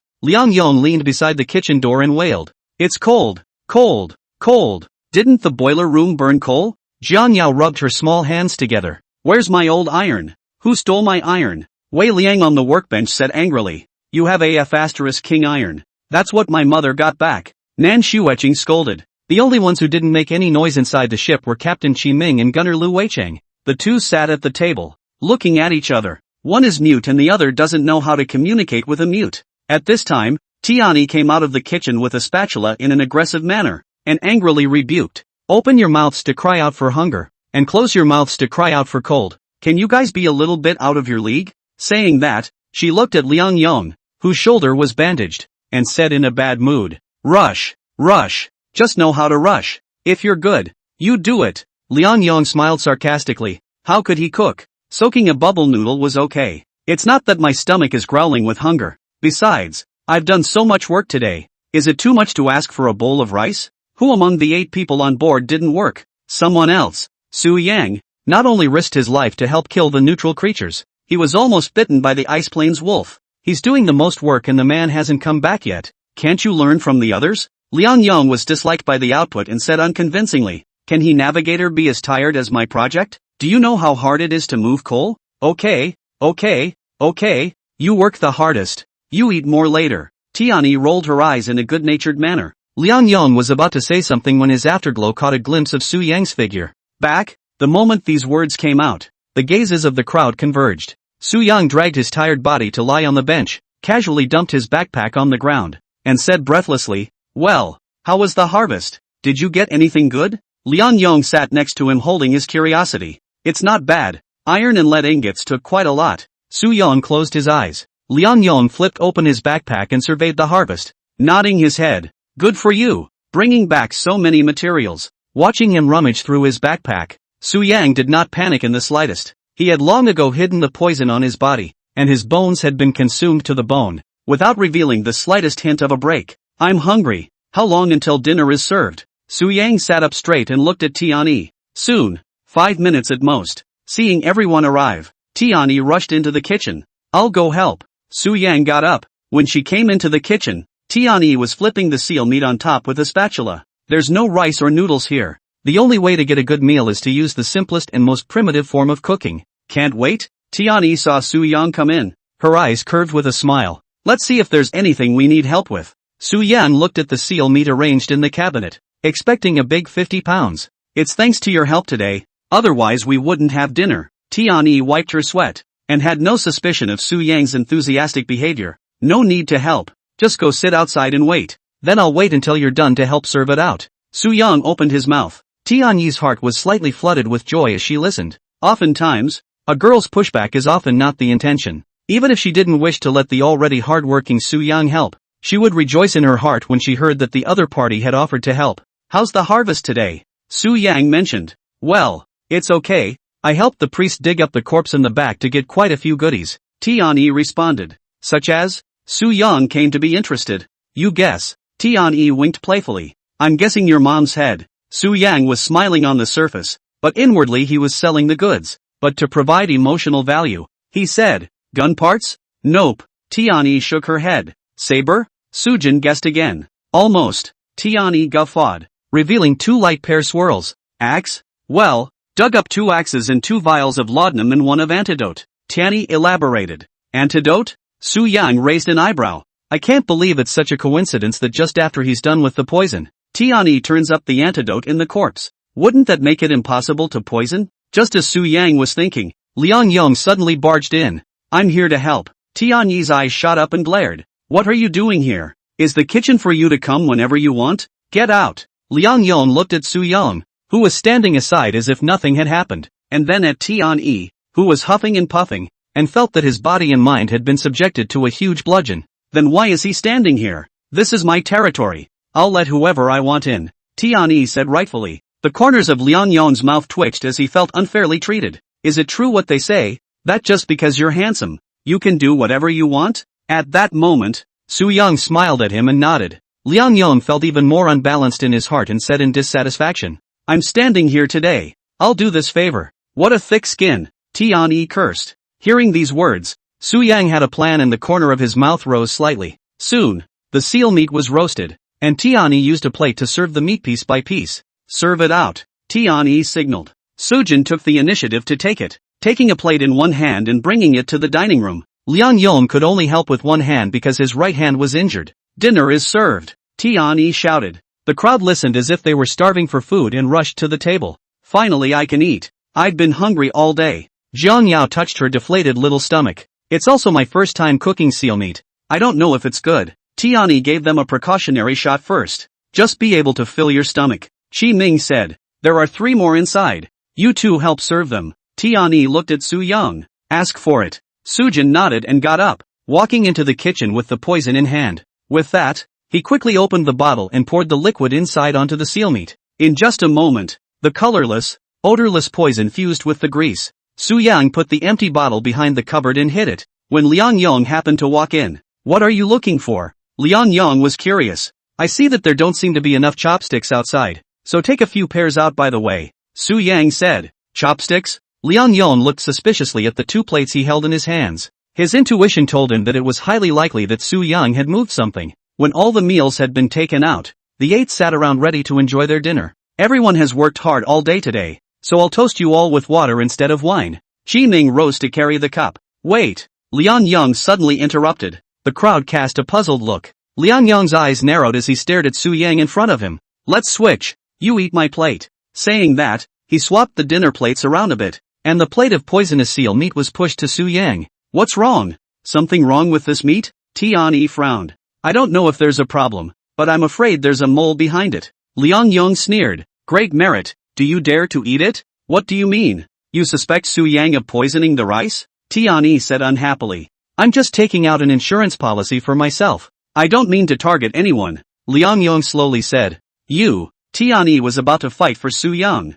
Su Yang grabbed it first and smiled. Great. Then, in front of the 7, he took a bite of the poisoned seal meat, chewed it up and swallowed it. It tastes so good, worthy of the chef's handiwork. Su Yang gave a thumbs up with a look of admiration. Chapter 50, Giant Mysterious Neutral Creature. A snowstorm is coming. The crowd watched Su Yang swallow the seal meat with their own eyes, and their expressions varied. In Liang Yang's first suspicion of Su Yang, part of the people subconsciously thought of poisoning. He just didn't expect Su Yang to eat the meat without any hesitation. And the process didn't have half a bit of procrastination or hesitation. Tian secretly breathed a sigh of relief. In the face of Su Yang's appreciation of her cooking skills, first shyly said, the seasonings here are rather simple. Can't make too good a flavor. If there is yellow wine or cooking wine, the taste can be better. Then he looked at Liang Yang with an angry face. Su Yang's poisoned food is in his stomach. Are you satisfied? Also, I've been in the kitchen the longest, and if you suspect something is wrong with the meat, you're suspecting me.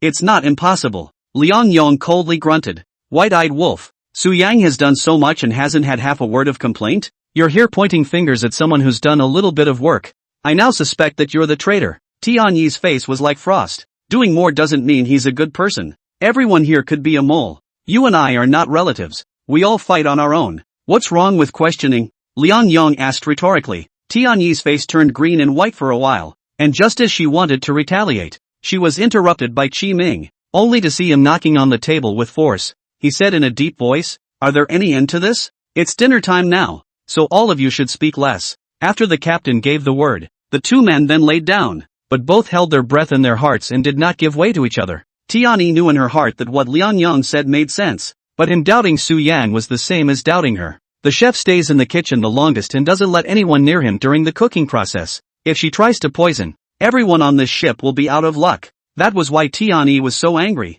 There was an argumentative tidbit, and the meal was finished in silence. What should have been a joyful and peaceful atmosphere was directly dried out by Liang Yang. But it also makes players realize that this isn't the game of working together to get through it. The fundamental purpose was to catch the traitor, and they all forgot that in their busyness. I'm done eating. Su Yang wiped his mouth with a piece of paper and took the cup to the side to pour water. I'm done eating too. Nan Xueqing followed and got up. Those who have finished eating gather in the conference room. Later I will arrange the tasks for the next day. Qi Ming spoke. Su Yang walked towards the conference room, feeling the changes in his body on the way. The poison won't kick in the first time. Expect it to be a while. He was now apprehensive, not sure how poisonous the poison was. Growing up, the only thing he ever ate that was unclean resulted in food poisoning. The result of vomiting and diarrhea, directly to him into acute gastroenteritis, lying in the hospital for 3 days. It was a taste he'd never forget in his life. Now with his body in the game, he is planting evidence at great risk of possible death. As for whether the person who was stolen was Liang Yang or Tian, it was up to them to play. When he came to the conference room, he saw that Nan Xueqing was already seated in her position, with a pair of straight long legs resting on the table, her feet crossed, and her chair slightly tilted back against the wall. Both hands played with the dagger, glinting coldly in the light, the dried blood remaining on it vaguely visible. How's the harvest today? Su Yang casually asked as he sat in his original position. Shut up, I don't want to talk to you. Nan Xueqing's indifferent attitude as usual, still meddling with the matter of him approaching Jiang Yao and extracting information from her. Don't be so cold. What if you and I are allies? Su Yang opened his mouth with a smile. Nan Xueqing sniffed and laughed coldly. I wouldn't dare to have allies. If someone backstabbed me, my life would be accounted for. Backstabbing? Su Yang smiled and did not refute this. He did do this sort of thing many times. Soon after everyone had eaten and drank their fill, they assembled in the conference room. Qi Ming pointed at the map and elaborated.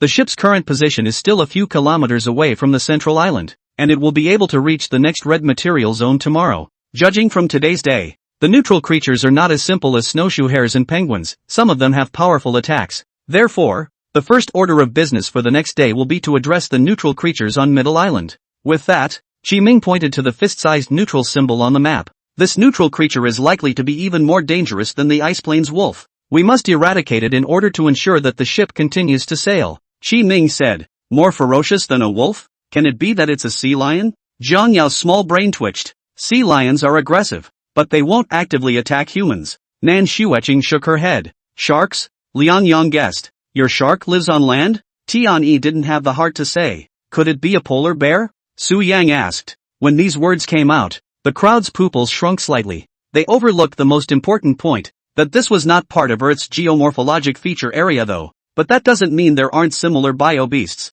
The ice wolf being the prime example. With temperatures as low as they are here, it's entirely possible that a giant beast like a polar bear could be present. Polar bears are the largest land carnivorous beasts on planet Blue, and ordinary weapons are estimated to be difficult to kill. Nan Xueqing frowned. That's why we have to work together to get rid of the threat first. Qi Ming nodded and continued. The supplies we got today are prioritized for the hunters and gunners. You two keep arrows and bullets well stocked. Good. Nan Xueqing nodded in agreement. Tomorrow's route is simple. After neutrality is resolved, engineering goes to the left supply area to move coal, and the doctor and hunter go to the left as usual. Pilot go to the hulk on the center island for supplies. Cook and priest continue to kill neutral creatures for meat, and gunner go to the red supply area on the right for supplies. Is there a problem? Qi Ming asked. The crowd did not object to this distribution, and the captain sort of put the strengths of each profession into place. Those who came back late today should have noticed that the wind and snow are getting heavier, and this should be an increasing trend over time.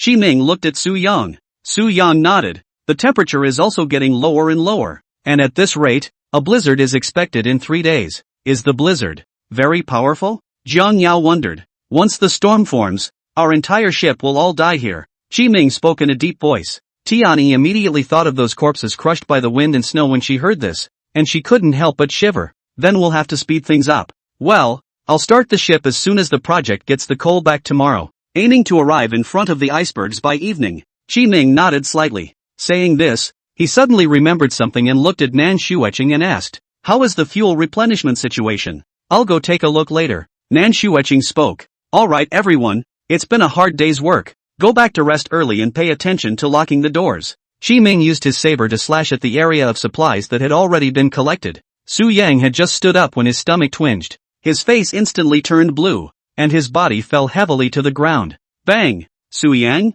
Tian Yi's face suddenly changed at the sight. Chapter 51, Su Yang vomited green water. Who's the murderer? The sudden turn of events killed everyone by surprise. They stopped and went up to see what was going on. Don't gather around. Let the doctor check. Qi Ming shouted. Jiang Yao squeezed away a few people and squatted beside Su Yang, looking at his greenish-purple face twisted in a ball. Her heart suddenly panicked. What's the situation? Liang Yang probed curiously to check. Sujin, who was at peace with himself on the front foot, looked like he was possessed on the back foot. Jiang Yao took a deep calming breath and opened Su Yang's eyelids, noticing that the pupils had a tendency to shrink. We can't be sure yet. We have to take off his clothes. Jiang Yao displayed the ethics and professionalism that a doctor should have at this moment. Come two people to help hold him down. Jiang Yao commanded. Lu Weicheng and Nan Xueqing acted immediately, grabbing one hand and one foot, leaning forward and using their body weight to force them down. However, right at this moment, Su Yang's eyes widened violently, and he spewed out a thick liquid with a wow sound.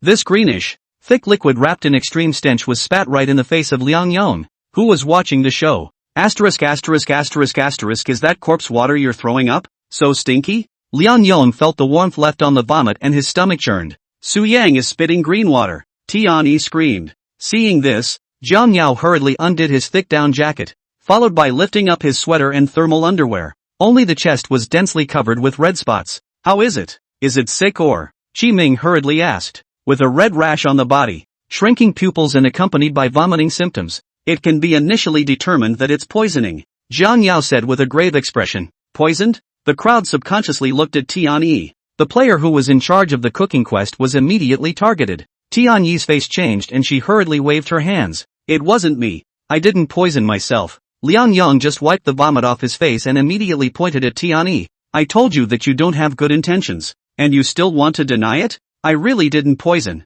I've been with the pastor today, and he knows it. I didn't touch the poison, nor did I have the opportunity to make it. Tianyi was the first to pull in witnesses. Wei Liang pondered for a long time. I can testify that I was responsible for picking up and assembling the stuff. Isn't that simple? You two are raccoons in the same boat, harboring each other. Liang Yang laughed coldly. Tianyi was instantly anxious. If I poisoned you, then why are you all fine? Only Su Yang was poisoned? Seal meat is cut into pieces and sizzled. You must have randomly poisoned one of the pieces. Liang Yang exclaimed. Wouldn't it have been simpler for me to poison a whole slab of seal meat if I were the mole? Why bother? Tianyi asked rhetorically. Who knows what you have in mind? Is it hard to believe that we still have to speculate on the mind of the traitor? Liang Yang spoke in a cold voice. The crowd immediately fell into deep thought. Indeed, if the cook were a wolf, then all she would have to do is poison a large piece of meat, cut it up and sizzle it separately, and she could poison the whole ship at once. If it is as Liang Yang said,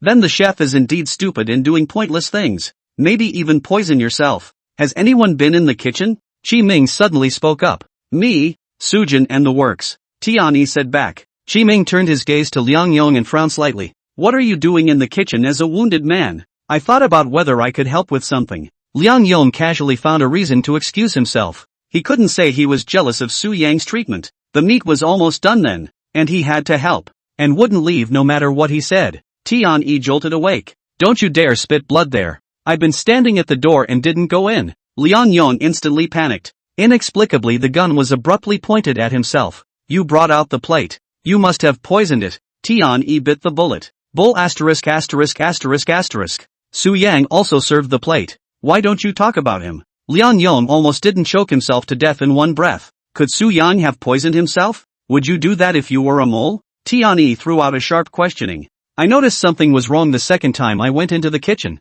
He said he was reaching for his chopsticks, and I ended up switching plates with him, as you all saw. However, just after saying it, Liang Yang regretted it. Doesn't that increase the suspicion that he's the murderer? Why did you change it? Do you have a ghost in your heart? Nan Xueqing's eyes suddenly sharpened. Liang Yang was stunned, then retreated 2 steps and hurriedly explained. I was afraid that he would poison the inside, so I did this. Then why don't you switch plates with the others and only keep an eye on Su Yang? Could it be that you are afraid that the identity of the mole will be exposed and want to use this to block the long list of people? Nan Xueqing continued to ask. No, I didn't. I'm a coal mover. Where did I get the poison? Liang Yang clenched his teeth and hurriedly testified himself. At that moment, Wei Liang smelled a hint of something wrong and asked. You were on the boat all afternoon, and the cook and I put the food on the boat 2 hours before evening, so you had every time an opportunity to poison it. The point of his suspicion is the time difference. Liang Yang, who was tall and had a weapon in his hand, would actually be bitten by the 2 Ice Plains wolves and seriously injured so easily.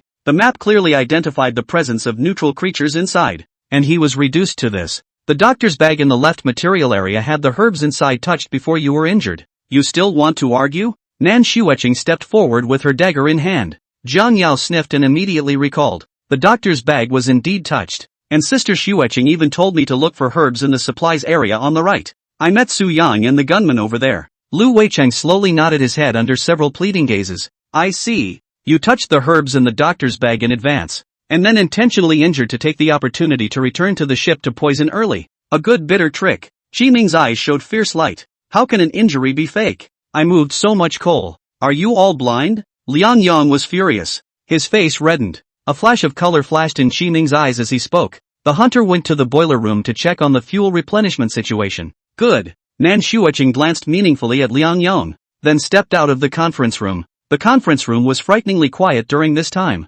Liang Yang was sweating like a pig as he racked his brain all the time trying to figure out who was targeting him. It's true that you hurt yourself. It's true that you carry coal. It's true that you go into the kitchen, and it's equally true that you carry plates. But it is clear that there is no substantial evidence. But every step of the link is interlocked. All the clues of brain all point to themselves. It's as if this was a well-planned setup, and the person behind it didn't show any sign of it. Liang Yang even thought that he was the murderer after hearing them analyze so much. Not long after, Nan Xueqing returned to the conference room, her face covered with a gloomy color. Well, Qi Ming asked. The amount of coal is not right. The project is an inside job. Nan Xueqing blocked the doorway and drew her dagger and pointed it straight at Liang Yang. What? How is this possible? All the coal I moved back. How can there be a shortage? Liang Yong was like falling into an ice cave the moment he heard those words. The evidence is overwhelming. You still want to deny it? Tianyi said angrily. Liang Yong's brain was blank. Like a downtime.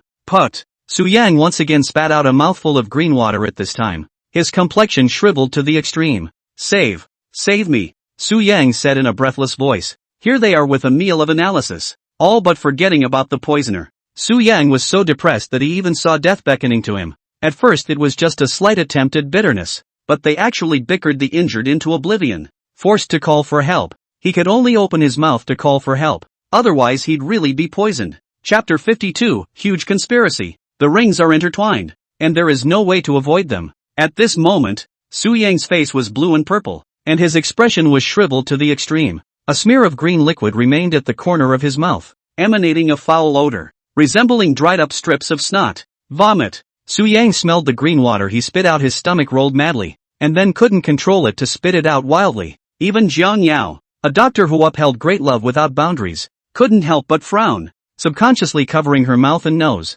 Who has the antidote? Bring it out. Tianyi suddenly remembered that she had touched the antidote and hurriedly got up to go to her room to get it. But before she could move, Nan Xueqing, who was standing in the doorway, pulled out a glass bottle. I have. Great. Su Yang is saved. Jiang Yao took it in surprise and opened the bottle cap in front of everyone, holding Su Yang's head on her lap and feeding him to take it. The antidote is pungent in the mouth, like white wine, and stimulates with a mellow flavor. Just the thing to neutralize the bad taste in your mouth. As the antidote went down, Su Yang's face eased. The effect was immediate, with a gradual reduction in the symptoms of stomach cramps. A faint blush also appeared on his face. Seeing this scene, the crowd couldn't help but breathe a long sigh of relief. Tianyi's hanging heart finally landed on the ground, and then she glared angrily at Liang Yong. If it wasn't for the fact that we have the antidote, your plotting and scheming would have succeeded. I didn't poison it, and I'm not a mole. How many times do I have to say it before you guys believe me? Liang Courage was in a frenzy. Ironclad evidence. How else do you want to deny it? Nan Xueqing tightened her grip on her dagger. Where's the hard evidence? You want to convict me just with your mouths? Liang Yong exclaimed. At this time, Qi Ming saw that Su Yang was in a much better state and instructed. The doctor helped him to go back to his room to rest. Leave this place to us to solve. Oh. Jiang Yao gently helped Su Yang up and walked outside a little bit. Settle? Hearing these two words, Liang Yong's eyelids fluttered violently, and an ominous premonition arose in his heart. You guys want to kill me? Liang Yong's pupils shrunk slightly. If the traitor is not killed, is it hard to leave it until the end of the game? A cold light flashed in Nan Xueqing's eyes. Just as Su Yang brushed past Liang Yong, the latter caught a glimpse of a mocking look. It seemed to make fun of his insouciance. At this moment, Liang Yong suddenly captured a certain key point and his thoughts instantly came alive. Sujin purposely dumped the backpack in front of him for him to check when he came back. It was also at that time that Tianyi shouted a mouthful of 5 minutes left for dinner. He offered to help and lured himself into the kitchen. In this way, it constitutes the possibility of poisoning. Then when did he poison himself? Liang Yong frowned, reviewing every detail from an hour ago. He abruptly remembered that Sujin had a gesture of probing his hand towards the cupboard. Boom! Liang Yong was like a heavy blow. His breathing steeply shortened, and his body goosebumps stood up. Yes, that's when he did it on purpose for me to see. He guessed that I would get suspicious and take the initiative to switch plates with him. Liang Yong caught the key point. Although Sujin didn't understand his character, he understood human nature. In the game of death, the cheapest thing is trust. All this intrigue started with changing plates, leading Liang Yong step by step to the abyss. And the antidote. Liang Yong clearly hadn't touched the doctor's bag, yet he was vilified by Nan Xueqing. Instead, she just pulled out a bottle of antidote. So clearly she's the one who touched the doctor's bag. When the two sides confronted each other just now, Jiang Yao had mentioned a crucial piece of information. Nan Xueqing told her to get a doctor's bag in the right supply area,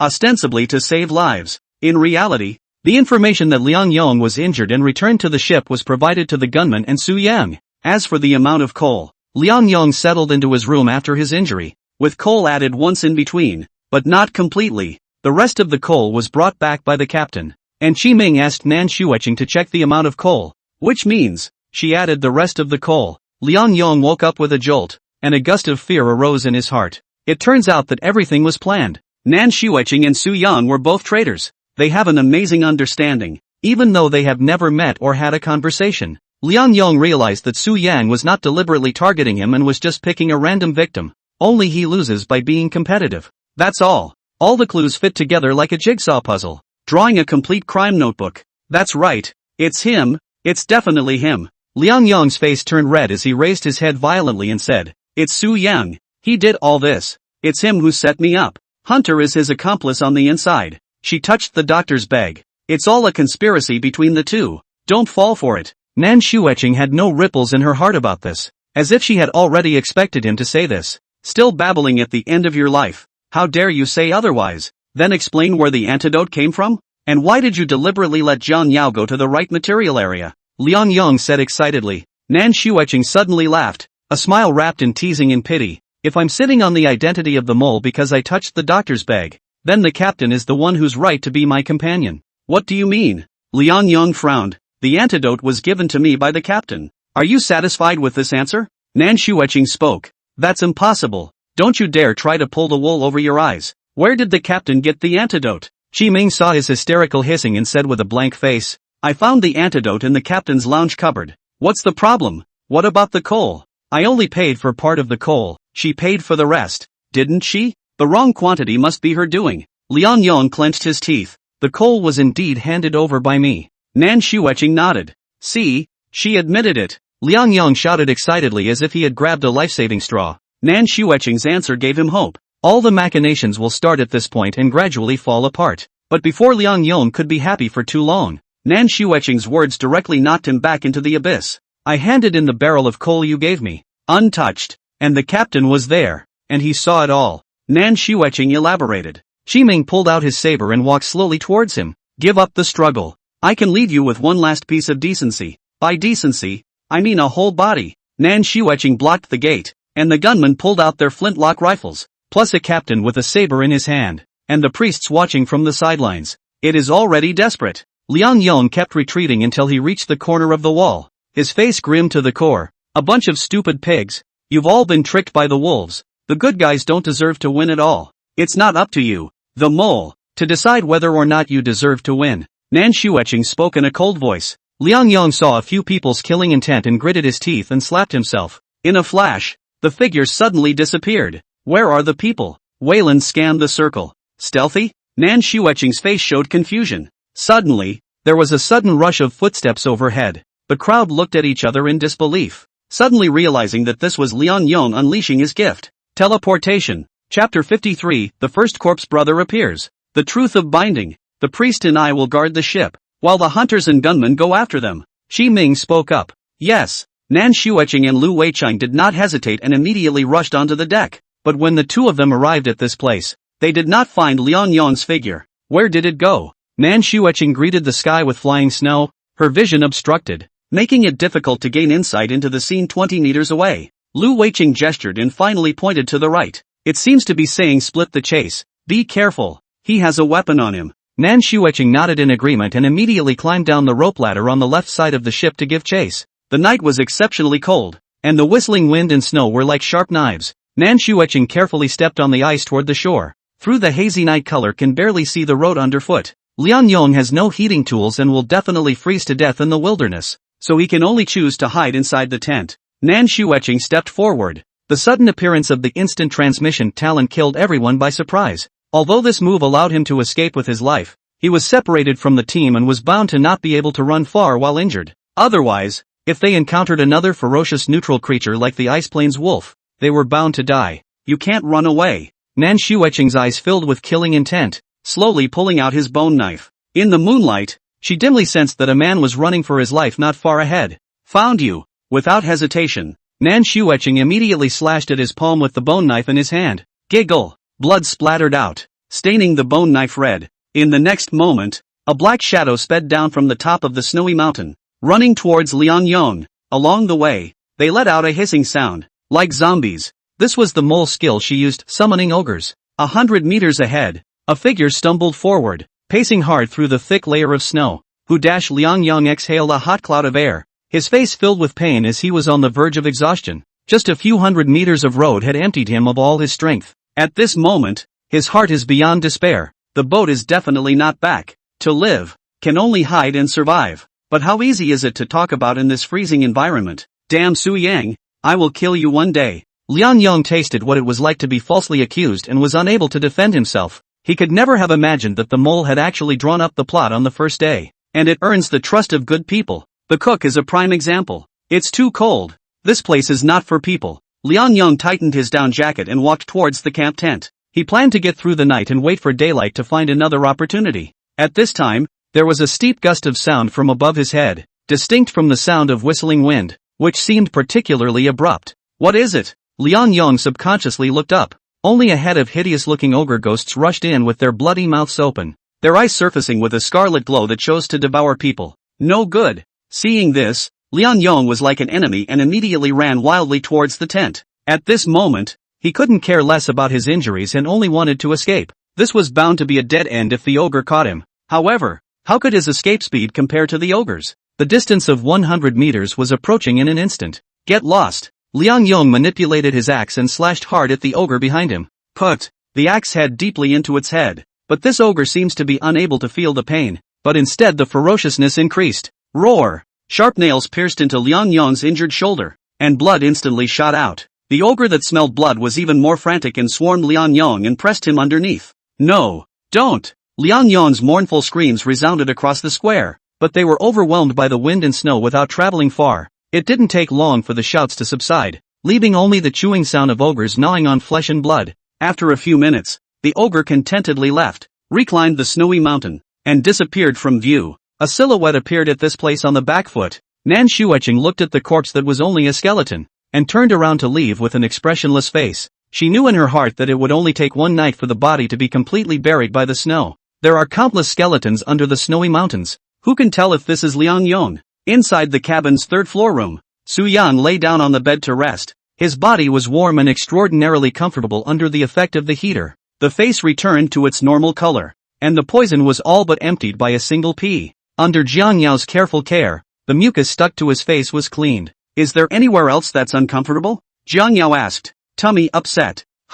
It shouldn't be. How is it uncomfortable? Jiang Yao rushed forward to check. So hungry. Su Jin blinked. Put. Jiang Yao couldn't help but laugh out loud, patting the covers and saying, the chef has already gone to cook. It'll be ready soon. I've thrown up everything I've eaten. It's a wonder I'm not hungry. Su Yang didn't expect the poison to be so strong that it almost didn't kill him. People's physiques varied, and he estimated that he could last up to an hour. The effect of the poison is worse than I thought. Could it be related to the way the poison was administered? Su Yang pondered. Poisoning a meal requires digestion in the stomach, which is an additional step over direct injection. But if the poison was directly made into a needle and injected, perhaps the effect would be faster and the poison could be more violent. Poison needles are a bit risky. Sticking them into people will easily expose them. Su Yang thought darkly. Yikes! At this time, Jiang Yao suddenly exclaimed, covering her palm with a pained face. What's wrong? Su Yan looked up and asked. My hand is bleeding. I'll go take care of it.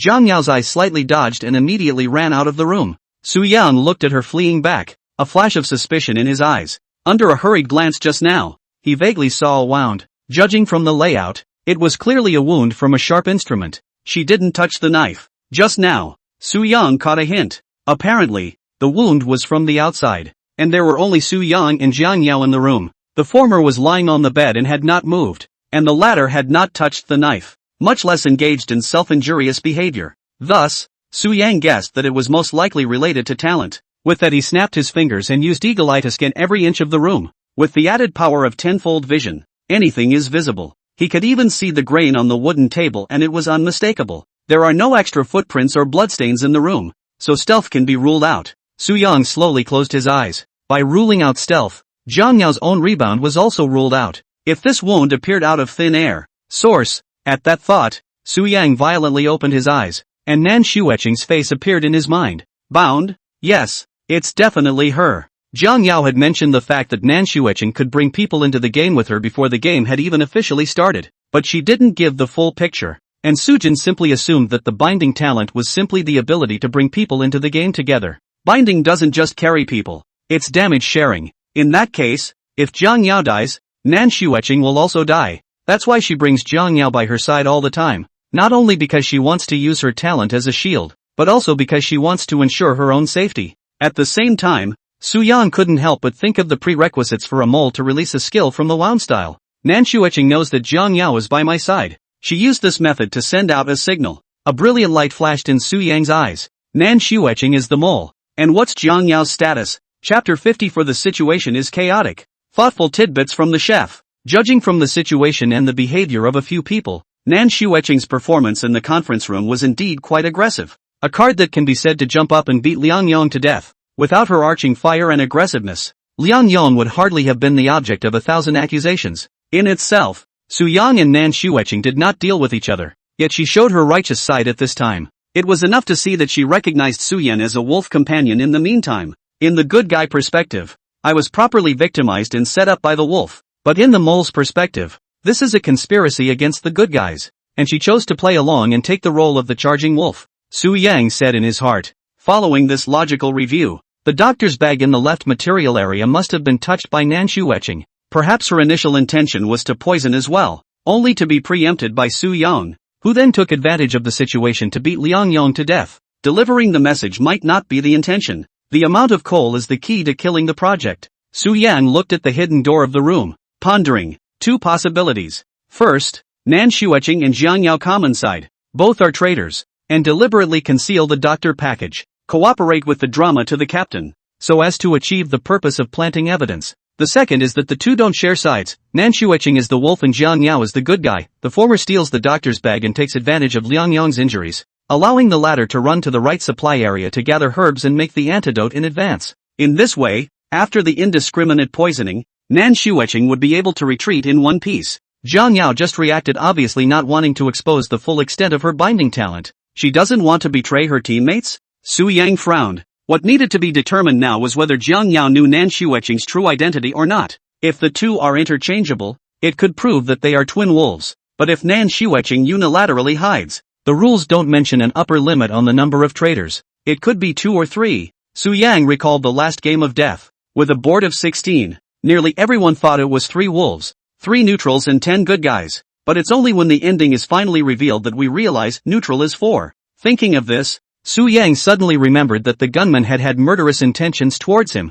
Could the shooter's sudden display of intense aggression, when he wasn't exposed, indicate that he was also the mole? 4 traitors and 4 good guys? Su Yang mused. If that's the configuration, then the good guys basically don't have to play. With the gunslinger hunter being an insider, plus the insider skill, the next day you can just slaughter the ship and end the game. There was no such thing as fairness in the game of death, and there was a chance that Su Yang's suspicions could come true. Playing the game is very much a matter of luck. For example, in the Liar's Tavern, some people can lose 5 in a row without dying, and there are those who lose only once and are killed by a single shot. What Su Yang had to do now was to find out all his companions as early as possible. Hidden wolves are not easy to be, and after this, the good guys are bound to be more cautious. In a few moments, several people pushed their way through the door. The visitors were none other than the captain, the gunslinger and the hunter. Is your body better? Qi Ming said with concern. Much better. Rest for the night and I'll be able to act normally tomorrow. Su Yang propped up his upper body and leaned against the bed.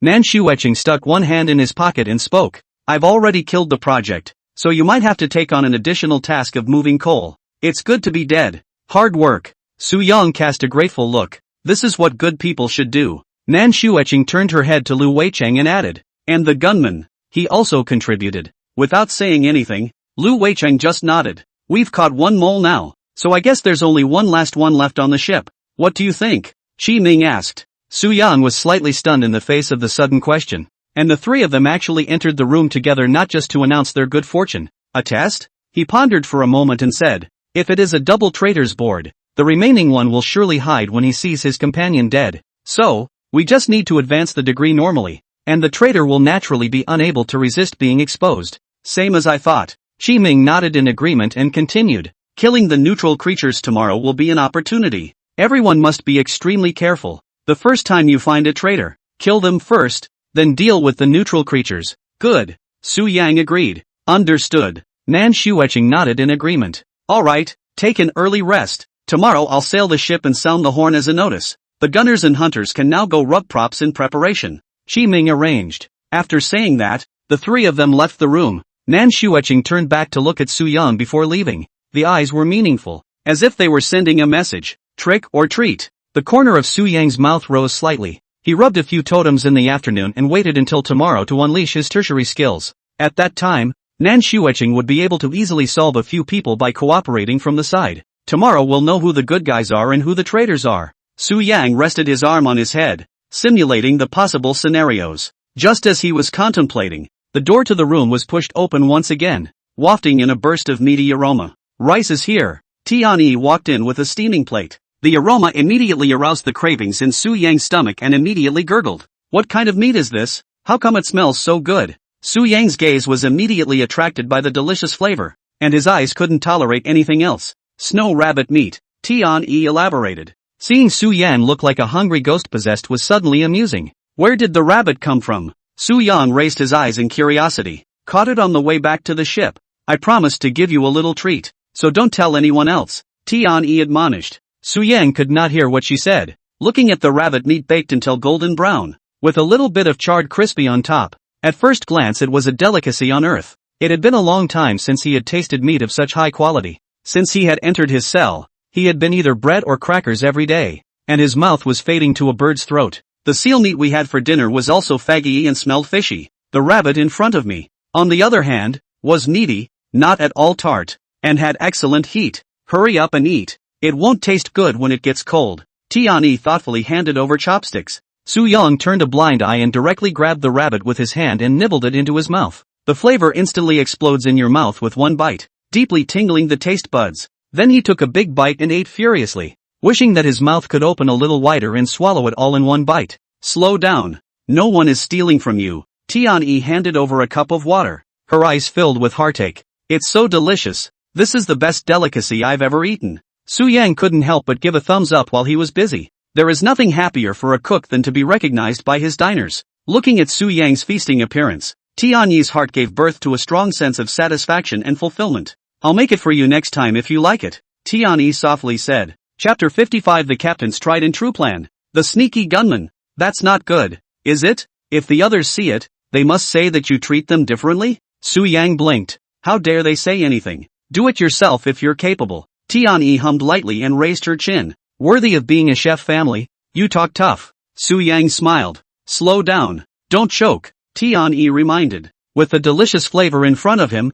Su Yang ate all the rabbit meat in 3 tries, leaving behind a skeleton. He burped contentedly and took a beautiful sip of water. A wave of satisfaction rose in his heart as he felt his stomach being filled to the brim. The discomfort from the poison was instantly swept away, and now all he wanted to do was lie down on his bed and sleep it off. Tianyi cleaned up the dinner plates and said, Are you full? If you're not full I'll go make you some more. The stomach is bursting, Su Yang said. Even meat with bones 3 or 4 pounds of weight, which is still not full, is really hungry. I'll take it out then. You have a good rest, Tianyi said. Su Yang watched her leave and immediately climbed out of bed to take off his down jacket and woolen pants, leaving only a pair of close-fitting thermal underwear. The oil lamp was then blown out and the room was immediately plunged into darkness. There was a rattling of waves lapping against the hull of the ship and the sound of a cold wind whipping the sails. Su Yang laid down for a while, and there was a slight sound of footsteps above his head. He knew that it was the shooter and the hunter rubbing props together. It was 11 o'clock at night when Tianyi went out,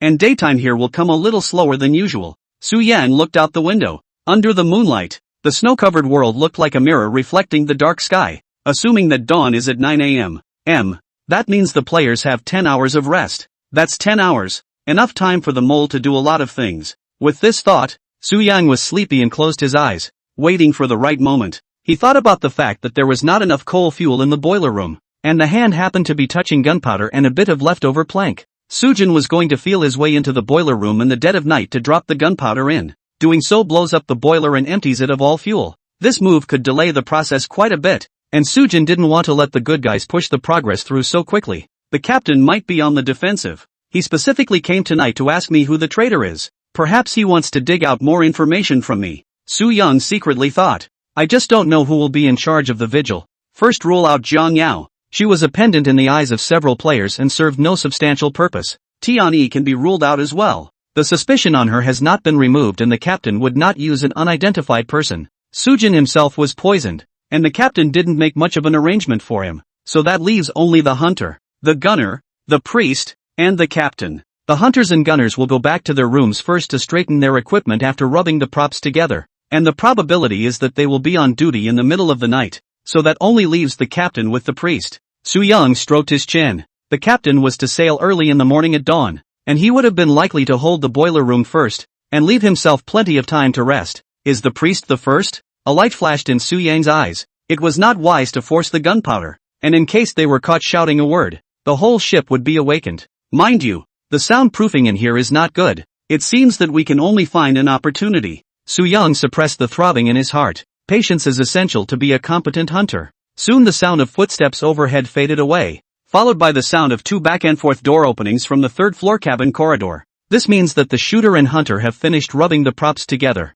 Sujin counted the time. It took about half an hour, for men on duty for 10 hours, averaging 2.5 hours each. In order to verify his thoughts, Su Yang planned to take a look. Spinning around, he opened the door of the room and walked towards the second floor, during which he did not deliberately lower his footsteps and stepped onto the stairs as if no one was there. However, just as his paws hit the steps, a door opened behind him. Su Yang, has the poison gone away from your body? Turning around at the sound of the commotion, he found the door opener poking his head out and rubbing his eyes sleepily. It subsided, but my stomach is still a bit uncomfortable, so I'm planning to take a pull. Su Yang rubbed his abdomen with a bitter smile. It's cold at night. Why don't you wear more? Wei Liang closed the door to his room and walked towards him. It's fine. The cabin is warm. Su Yang said casually when he saw him approaching. Come along. I happen to be going to the boiler room. Wei Liang said. What's the point of going to the boiler room? Su Yang had a wary look on his face. Wei Liang froze for a moment and patted him on the shoulder.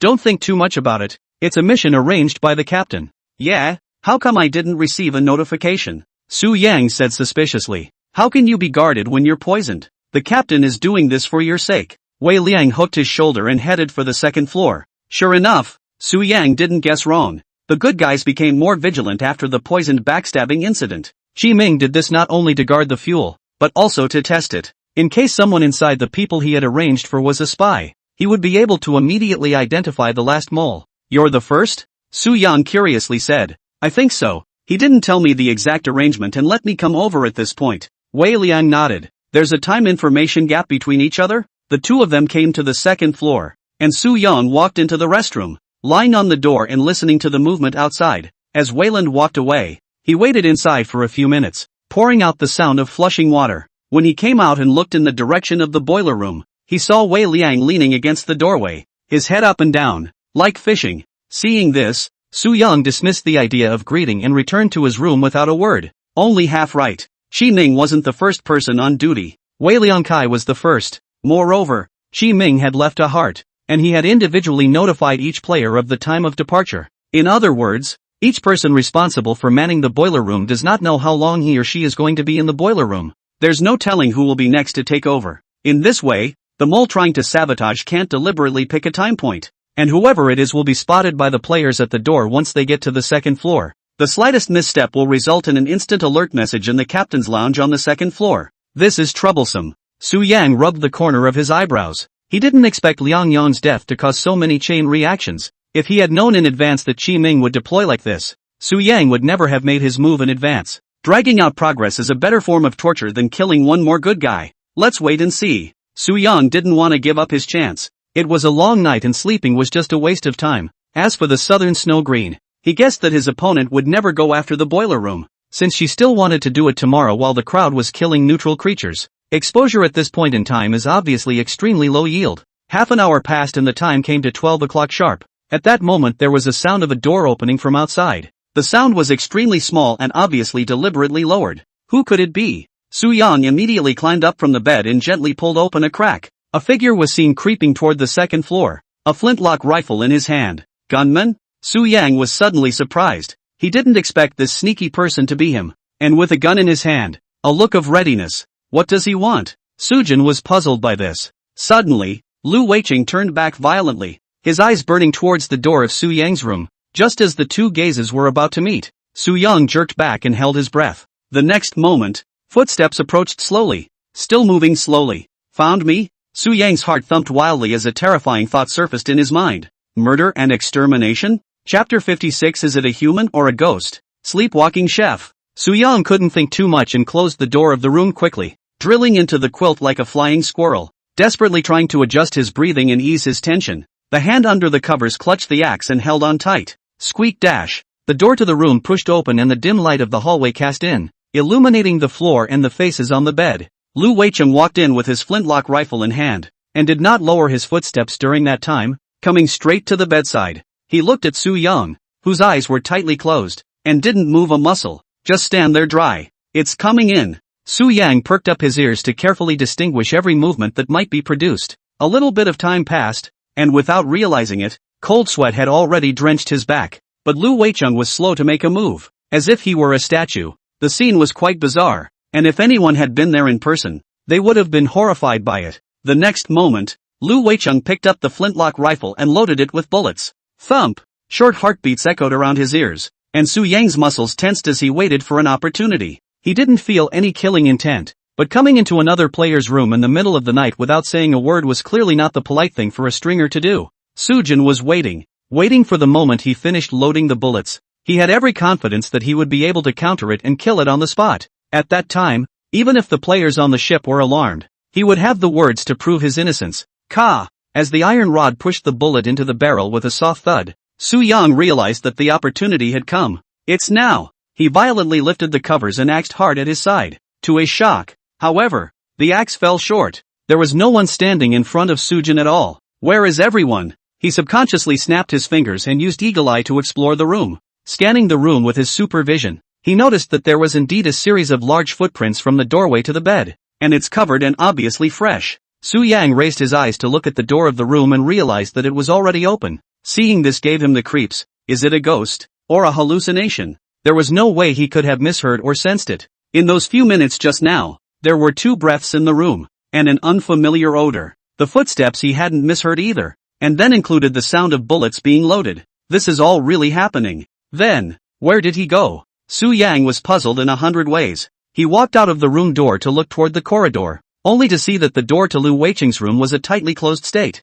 and there were no footsteps coming from the ceiling. Seeing this, Su Yang rubbed his eyes, and for a moment, he suspected that there was something wrong with his eyes and spirit. Hit a ghost? He had heard of cases of disorders in which people might hallucinate under extreme tension and stress. Ku Mingming. Su Yang took a deep breath and came to Lu Weicheng's door. Looking at the tightly closed state, listening sideways, there was a subtle snoring coming from inside. It should be that I've hit evil. Su Yang shook his head and went back to his room to sleep. Since then, he had completely dismissed the idea of midnight trick-or-treating. In his current state of mind, it's very easy to make a mistake. In case of another hallucination, wouldn't it be a gutter? With this thought in mind, Su Yang planned to have a good sleep and get enough energy to talk about it during the day. But just as he was about to fall asleep, there was a steep knock at the door. Knock knock. Su Yang rose from the bed with a frown. Who? It's me. I've come to bring you your food. A familiar female voice came from outside the door. Tian-e? Su Yang turned on the oil lamp and looked at the clock on the wall.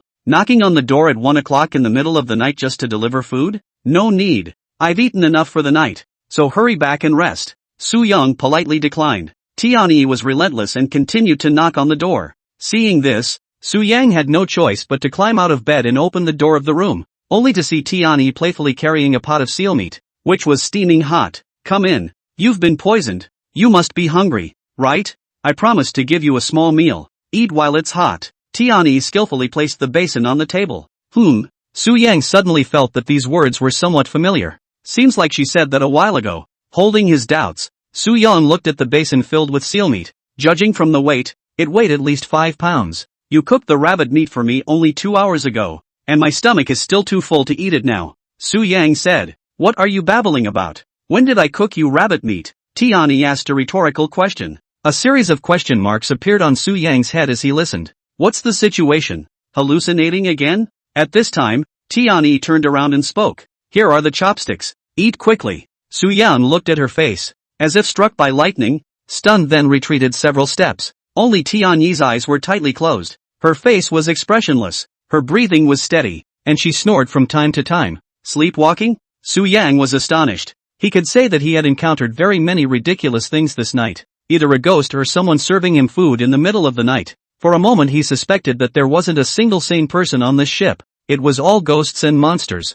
Sujin reached out and waved his hand in front of her eyes, giving a scissor hand. Can you see how many this is? I can't see. I can't open my eyes. Tian-e said as such. Then how did you get to the kitchen to cook? Su Yang felt his scalp go numb. The gunman took me there. Yeah. What? Su Yang's eyes widened. Lao Weixing took her there?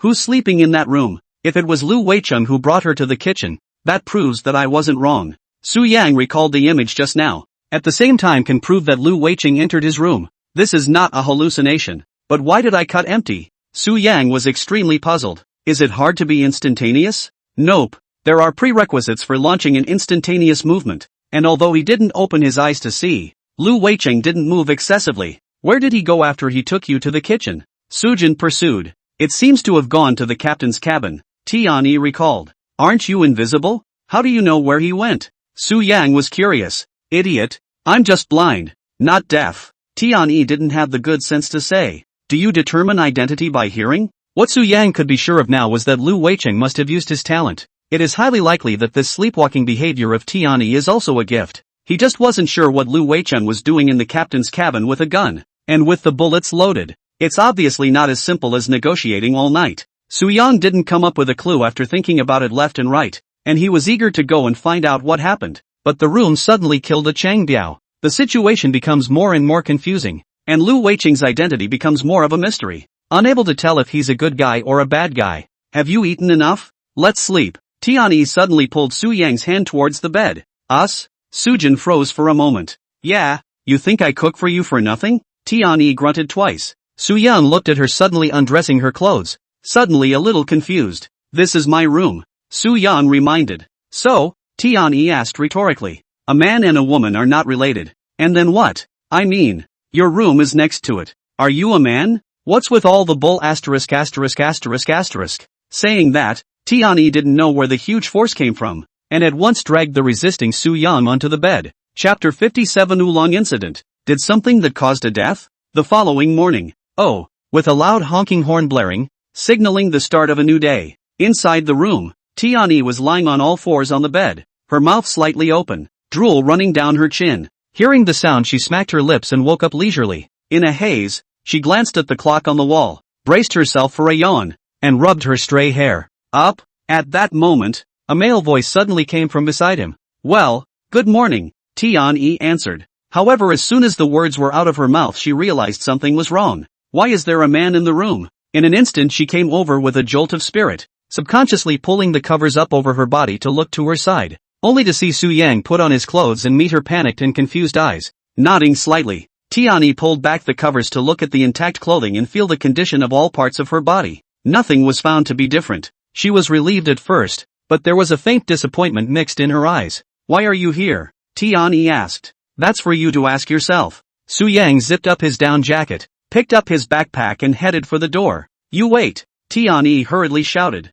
Su Yang's footsteps lurched as he nudged his mouth. This is my room. You knocked on the door in the middle of the night, had to bring me food, and you dragged me to bed. You're lying. How could I possibly do such a thing? Tianyi retorted. But the next thing she saw was an iron basin sitting on the table with a pile of seal meat in it. I hadn't touched my chopsticks all night and it was long cold. She then looked at the layout of the room, which was very different from her familiar surroundings. This is not my room. Tianyi's mind instantly went blank. She broke into Su Yang's room and sleep in the same bed with him, sleeping through the night? But why didn't anything happen? Tianyi's face instantly turned red, looking at Su Yang with eyes full of shyness, which was also mixed with a hint of complaining. Don't worry, I didn't do anything. You should have sleepwalked last night. Su Yang opened his mouth. Hug. Sorry. Tianyi covered her head with the quilt, itching to find a crack in the ground. Sleepwalking as such had indeed happened before, and only after the cage had descended. It was all due to talent and never meant to be.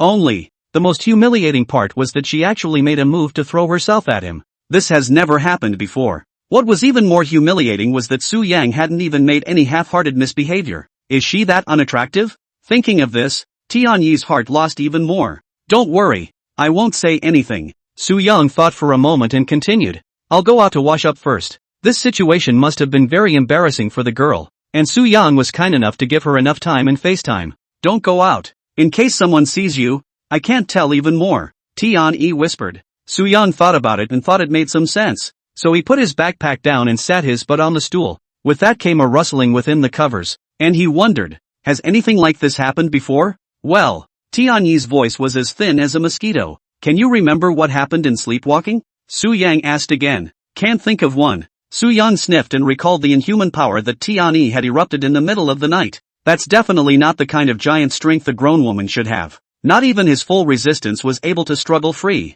This also means that this is not simply sleepwalking, but more like a dual personality edition. In her sleepwalking state, she couldn't see, but her sense of hearing was uncanny and her power became several times greater. What an odd talent. Su Yang had a sudden flash of light in his head. If this talent could be properly utilized, it was bound to be a great killing weapon. But what are the prerequisites for launching it? Su Yang fell into deep thought. Judging from Tianyi's reaction last night, she had gone to the kitchen to cook with the idea of giving Su Yang a small meal. Sleep is just an add-on. That is to say, she must have a good reason and motivation. Cooks, open small. When these three were combined together, Su Yang's eyes suddenly flashed with a brilliant light. Yes, the prerequisite is cooking, and it needs enough reason to provide motivation. At this time, Tianyi had already finished dressing. She slowly got up from the bed. Her eyes kept staring at the floor, not daring to look at Su Yang.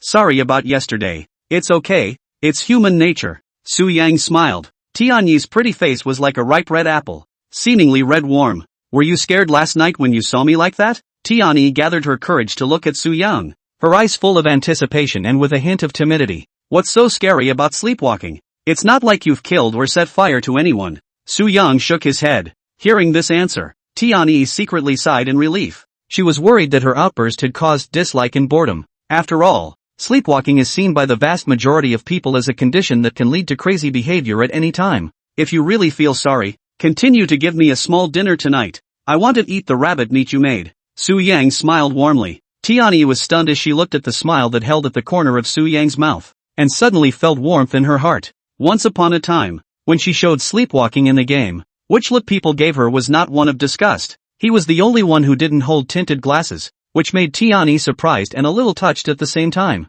I'll make you as much as you want. Tianyi guffawed. It's a deal. The two of them walked towards the door together. Tianyi was in a good mood, and the gloom in her heart was swept away, just as they opened the door to the room. However, there was a petite figure standing in the doorway, apparently ready to knock, judging by the way she raised her hand. Tianyi, why are you in Su Yang's room? Zhang Yao tilted her head with a curious face. Discovered. Tianyi suddenly had the irritating feeling of being caught in the act of adultery, and her face flushed red for a moment. When Zhang Yao saw this expression on her face, she immediately put on a as I expected expression. Roar! I told you that you two secretly did something bad behind your back. Say, what did you do last night? And tell me the truth. Zhang Yao transformed into a righteous judge, questioning with her arms crossed and her big eyes written with curiosity. Don't worry, the two of us didn't make a scene. Su Yang rubbed her head and walked straight to the second floor. No touching my head. Zhang Yao showed her teeth and opened her mouth, chasing after her with her teeth and claws open to take revenge.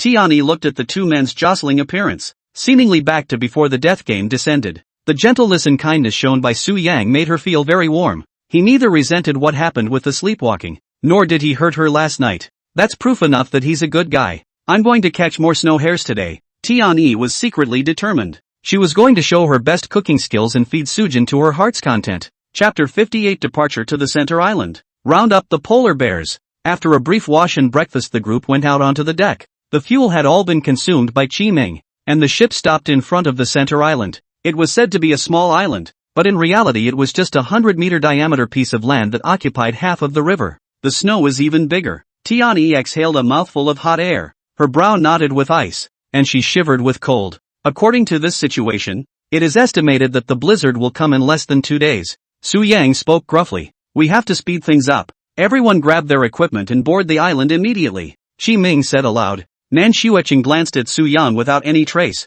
her eyes containing deep meaning. Is this going to kill neutral creatures? Zhang Yao was quite excited and jumped into action. Don't take it as a joke. This is not a little snow bunny. Wei Liang put his scythe behind his back and held the rubbed-out axe prop in his hand. I made a few traps last night. They should come in handy. Nan Xueqing said. Qiming backpacked his backpack and held his saber as he voiced. Depart! The next moment the crowd climbed down the rope ladder in turn and stepped out onto the ice toward the island. Unlike yesterday, the snow on the shore was ankle-deep and lay in thick layers on the ground. The strong wind and snow enveloped the several people, and their vision was greatly restricted, so they could only see things within a range of 20 meters. There's too much snow. Why don't we wait until noon to kill it? Wei Liang just opened his mouth and ate a bunch of snow, freezing his teeth and fighting constantly. No, time waits for no one. Dragging it out will only be detrimental to us. Qiming shook his head. But we can't top it. We'll freeze to death alive if we keep going like this, Wei Liang exclaimed. Even if you can't top it, anyone who dares to disagree will be killed on sight.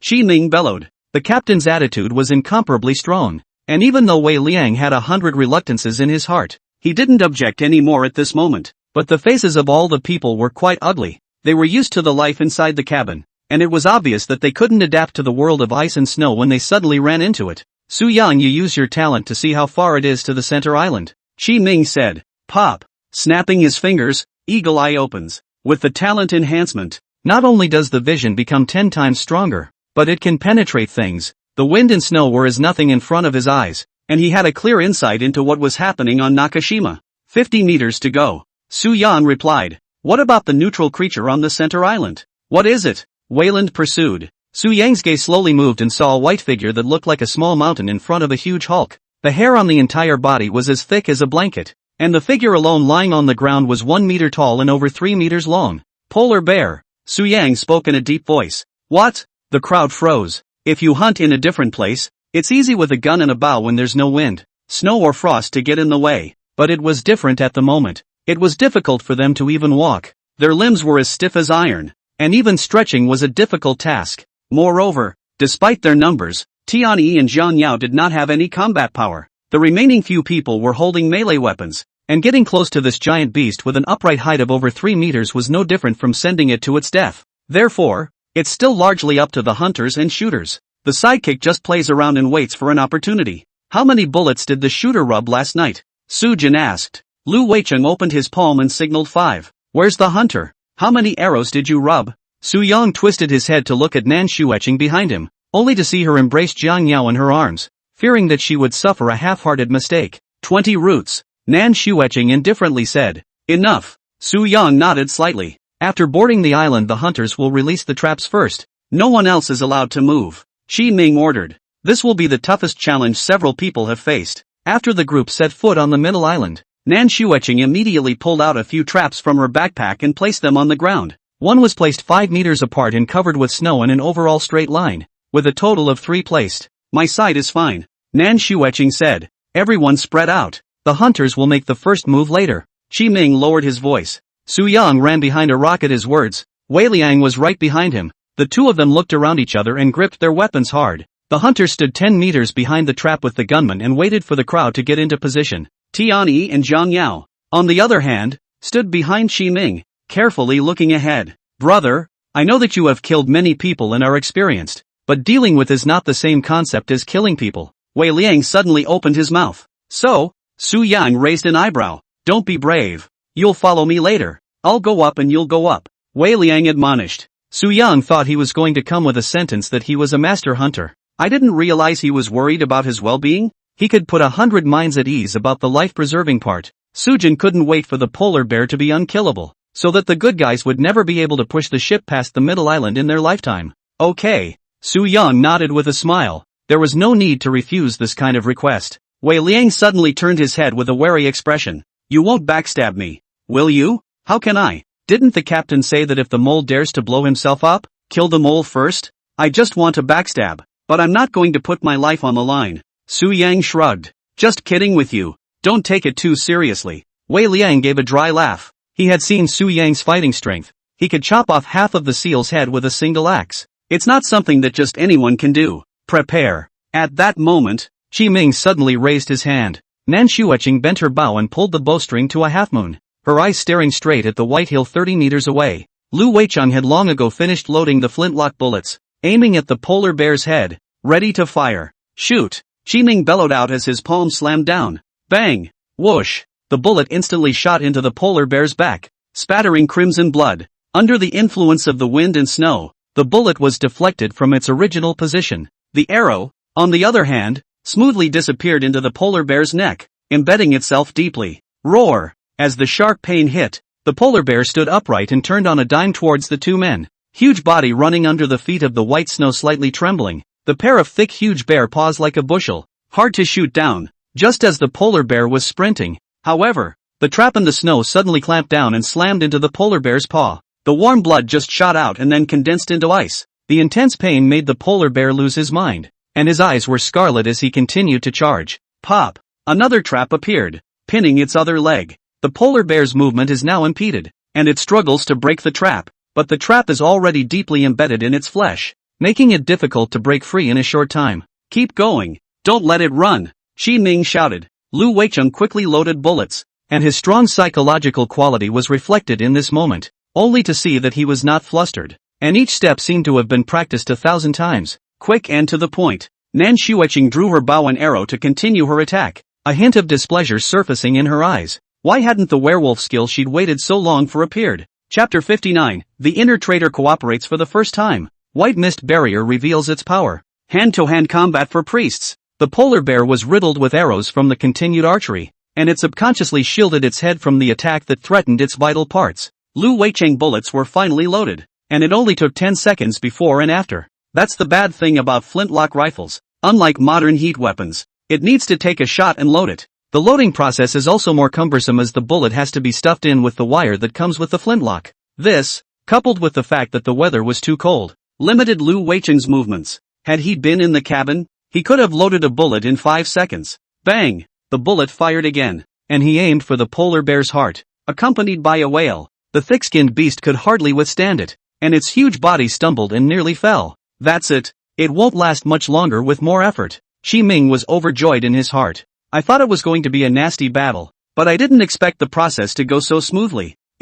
Only acting on instinct. The brain is useless. This is too easy. There's no pressure at all. Wei Liang opened his mouth. One thing they seem to forget is that firearms are far more lethal than knives. As long as it's flesh, it can't withstand bullets. Yeah, no pressure at all. Su Yang quietly offered his bone knife, aimed the blade at his palm and slashed it with force. A blood scar suddenly appeared, and he felt the blue amount in his body instantly empty. The amount of blue that had been accumulated over the night was enough to unleash a tertiary skill at this moment, and the skill he chose was White Mist Barrier. In an instant, a dense white mist wrapped in wind and snow appeared with a bang, covering the entire wide glacier, starting from the beginning and going all the way to the end, for several kilometers. Under the white fog, visibility plummeted to just 3 meters of visibility. Where did the fog come from? Wei Liang's face changed. Qi Ming reacted and warned. This is the skill of a mole. Everyone be careful. The polar bears that were clearly visible abruptly disappeared from view. Lu Weicheng lost his target of attack and hesitated for a moment, not choosing to rush up. Finally waiting for you. Nan Shuiqing also took out his bone knife and slashed down hard against last night's wound. With the white mist, she released the secondary skill, Summon Ogre. Soon, bursts of hissing came from all directions, and the crowd's hearts shrank as if they were enemies. 2 mole skills. There are 2 more traitors on the field? Wei Liang had a heart directly in his throat. If we follow this logical reasoning, then wouldn't Lian Yong have been wrongly accused of dying? Nope. The rules don't state that there are only 2 insiders. Wei Liang subconsciously looked at his side and suddenly realized that there was no one beside him. Where are the people? Su Yang came to Tianyi's side as early as after releasing his skills, his eagle eyes watching the shapeless gunman. Su Yang? When Tianyi saw the visitor, she was first startled and then relieved. Don't be afraid. Stand behind me. Su Yang pulled her to the back. Aha! Tianyi's heart was greatly relieved, and her panic was much lessened. At that moment, the ogre ghosts rushed from all directions and pounced on Wei Liang with their bloody mouths open.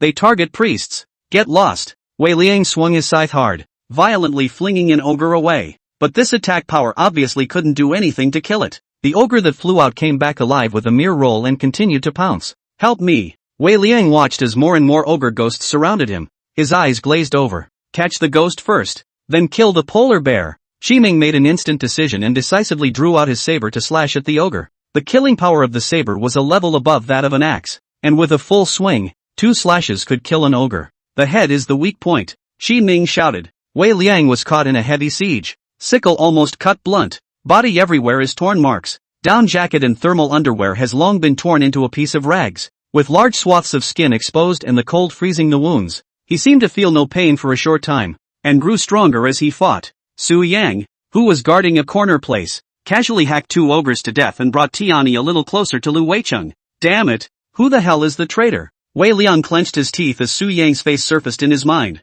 He suddenly disappeared into thin air at this time, so he must have something in his mind. As for the other one, he suspected that it was Tianyi who attacked Lian Yong with him last night. The 2 were overly intimate in just one day. If it's not an ally, that clearly doesn't make sense. Bang! Gunshots rang out steeply, and an ogre that tried to sneak up on him was smashed in the head on the spot. Whoosh! The arrow shot out, but the target was not the ogre, but Wei Liang's head. Sensing the threat coming his way, he pressed himself so hard that the arrow brushed past his cheek, bringing out a trail of blood. The hunter and the doctor are the mole. She tried to kill me, Wayland roared out. He thought wrongly. It turned out that Nan Shueching was the traitor, and the only one who was always with her was Jiang Yao. Nan Shueching didn't say anything, but just kept shooting arrows at an extremely fast speed, which was not at all the same level as how he had just shot the bear. Wei Liang was surrounded by enemies on his back, with ogre ghosts in front of him and arrows at his back. He was in a dilemma. Suddenly, he slapped his thighs, and his legs suddenly erupted with amazing bouncing power,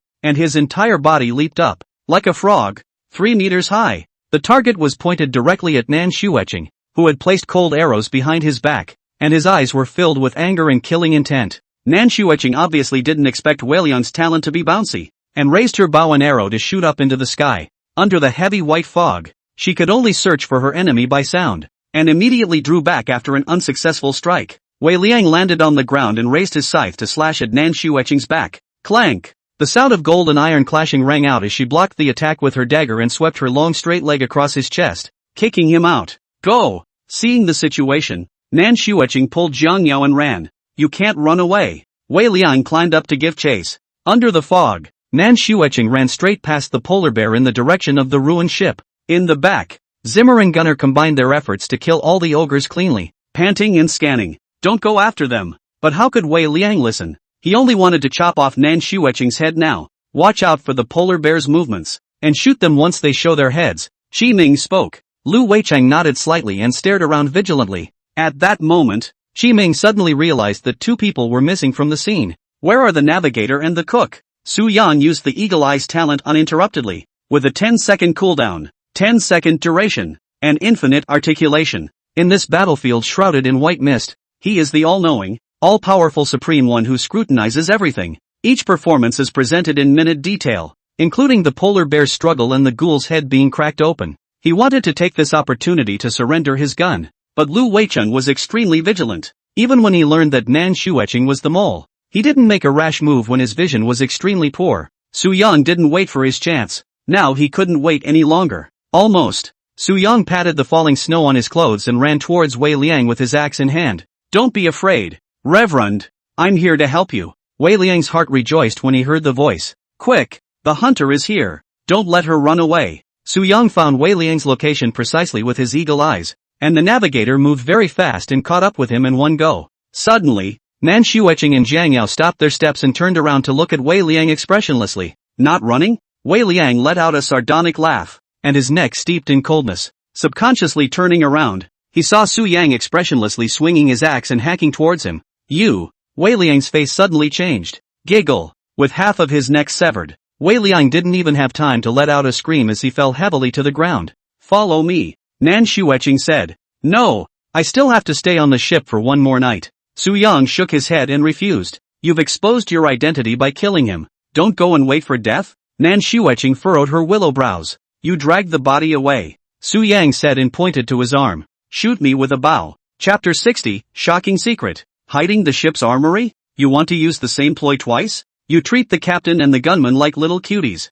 Nan Shueching asked. In the eyes of the good people, you and the doctor are already set wolves, and I've just been with the cook all the time, so they won't get suspicious. Sujin elaborated. Are you sure you don't want to come with us? Hurry up, the fog is about to lift, Su Yang urged. Nan Shueching thought about it and decided to respect Su Yang's wishes. With that, he pulled out his bow and shot at his arm. The short arrow swept out, penetrating through the crook of Su Yang's arm and scuttling halfway out. As the sharp pain hit, Su Yang gritted his teeth to keep himself from making a sound and waved his hand. Remember, dispose of the body. You take care of yourself, Jiang Yao said with a worried face. Can't die. Su Yang grimaced in pain as he dragged his bleeding axe back. Give me a hand. Nan Shueching and Jiang Yao combined their efforts to carry Wei Liang's body on their backs, and the 2 of them disappeared from view against the wind and snow. When the 2 of them walked away, Su Yang no longer suppressed his voice and roared out in pain. Qi Ming, who was not far away, heard the commotion and said in a deep voice,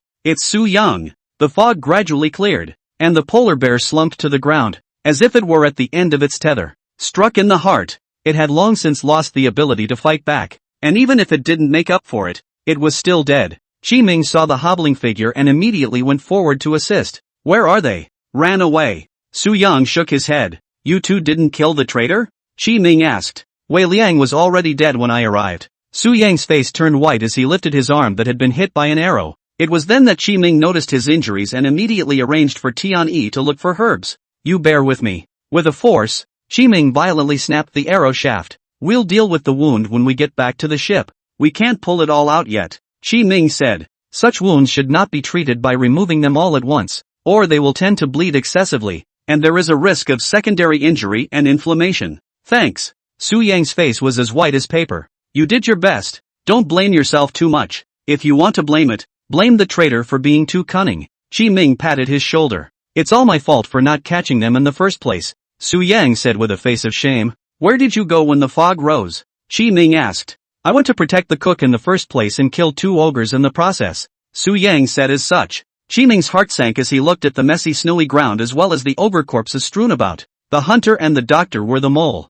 plus the priest lost his life. All of a sudden half the fight is gone from the good guy's side. Now that Sujin is wounded, the only ones left with the ability to fight are the captain and the gunman. One can communicate, the other is on the mute side. Qi Ming had a headache. His worst fears had still happened. I thought there was only one traitor left, so I could handle it with ease even with skills on, but I didn't realize that there were actually 2 more traitors present, and it was a close call. You go back to the ship first, leave this place to us, Qi Ming said. No need. It's just a matter of hurting a hand. Su Yang shook his head. How about this? You'll be in charge of the Hulk's supplies. I'll go to the left supply area to move the coal, and Gunner will be in charge of the right supply area. Qi Ming arranged. Good. Qi Ming looked at the heavy-faced Su Yang and opened his mouth to comfort him. Don't be afraid. The gunman and I have already collected 5 passwords, so we will soon be able to open the armory. Armor? Su Yang was slightly stunned. There's a vault by the captain's lounge. Don't you know? Su Yang recalled a bit and suddenly remembered that there was such a safe door.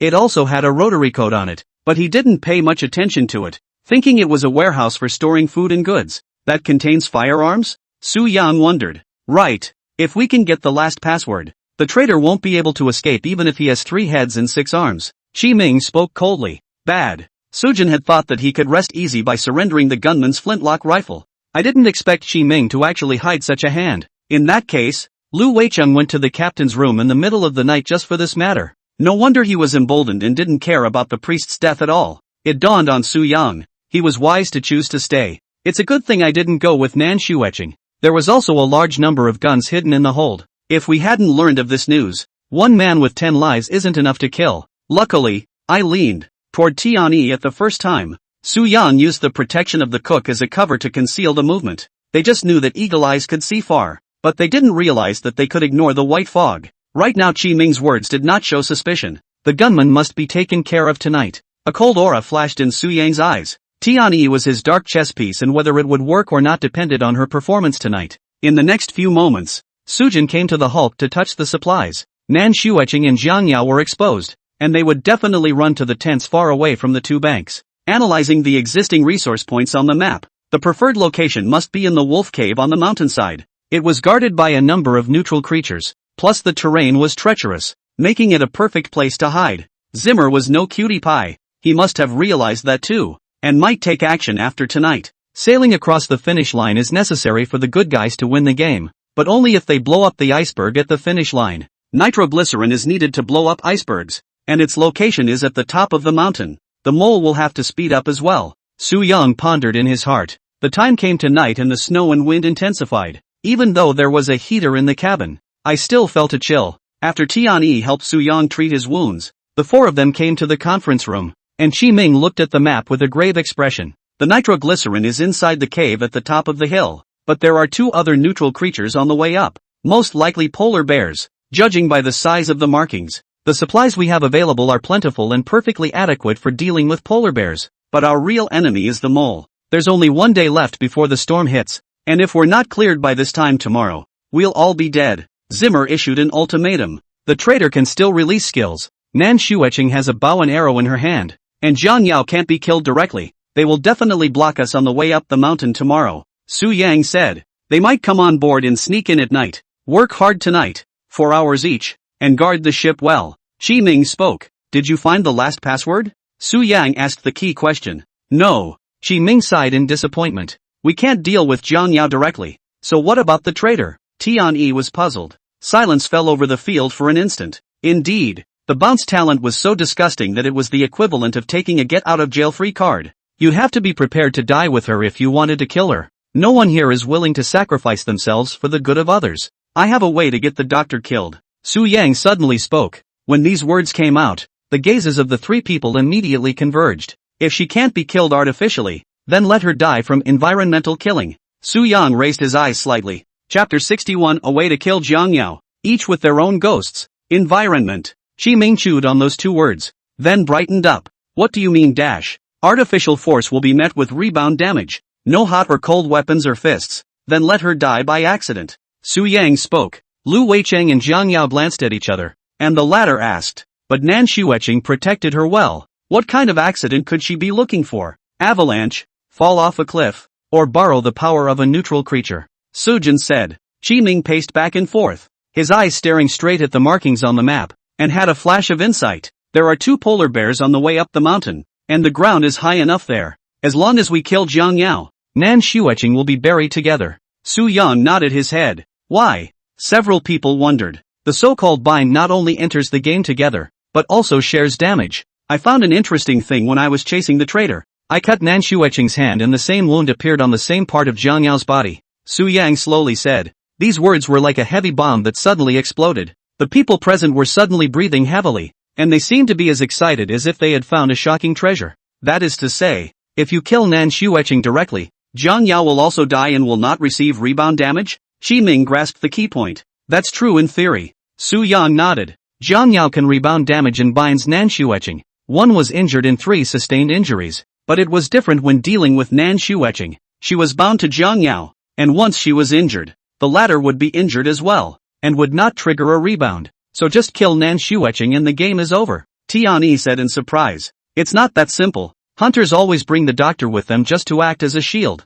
Using guns or weapons directly is bound to backfire. Su Yang spoke. Su Yang is right. Our focus still has to be on Jiang Yao. We have to think of a way. Shi Ming said thoughtfully. At that moment, Lu Weicheng scratched out a few words on the table with a pocket knife. Push off the cliff. Several people looked at the 4 words and fell into silence. It was indeed simple to deal with a defenseless woman. However, Nan Xueqing's combat experience was very rich, aided by her mole skills, so it wasn't that easy to get close to Jiang Yao. Our primary goal tomorrow is still to kill the polar bears first. The nitroglycerin is the key. Shi Ming spoke up. I agree. Drawing up a plan now is only on paper. The battlefield is unpredictable. Improvisation is the key. Su Yang nodded. Anyway, just keep an eye on Jiang Yao, right? Tian asked. Actually, we don't need to think so complicated. We have a gun. This is an advantage that the mole can't reach. If we can't catch Jiang Yao, it's the same to find a chance to kill Nan Xueqing. Su Yang said. I've taken quite a few supplies today, so I should be able to rub more bullets. Gunner, you'll go prepare later and make sure there's enough firepower. Shi Ming admonished. Pilot has a movement speed bonus. You'll be responsible for luring the polar bears to the base of the mountain, where there's a wide view to prevent any cold arrows from the mole. What about me? Tian inquired. Load up all the fat we collected today. The temperature will be even lower tomorrow and we'll need to build a fire to ensure heating when we go up the mountain. Shi Ming arranged. Okay, promised to complete the task. Tian had a serious face. I've collected a few tendons today. I'll rub a bow out later to ensure efficiency in killing neutral creatures. Shi Ming stated what he was going to do. After some discussion, the stone hanging in the hearts of the people slowly fell to the ground. They suddenly realized that things weren't that bad. A team must have a mastermind. With the wise man's mention, the crowd had the feeling of lifting the clouds and seeing the sky. After picking up a round of ogres, they realized that the mole skill wasn't all that scary. Only the white mist barrier is slightly trickier. Alright, go and cook. Get your mental and physical strength up tonight and go to war tomorrow. Shi Ming used his knife to cut a slit in the neutral creature symbol on the center island. What are the arrangements for tonight's watch? Sujin mentioned. You're in charge of the first half of the night. The gunman is in charge of the second half of the night. And I'll be in charge of wrapping things up at the end. Shi Ming said. Su Yang naturally had no problem with this. There were already enough people on board that if anything went wrong, it would be devastating for the good guys' camp. But he was a little jittery in his mind. After all, things were going a little too well. Shi Ming and Lu Weicheng were clearly not oil-saving lamps, and they hadn't exposed their talents until now. This also meant that they did not fully trust Su Yang. He couldn't help but wonder if the current scene of amiable and free-flowing conversation was a false pretense, or a genuine one. Liang Yan's death is not reviewed. Weilan's death wasn't plowed through. It's not normal. Su Yang returned to his room with a heavy heart and grabbed a handful of the gunpowder he found in his backpack and put it into the bottle. The captain and the gunner are in trouble.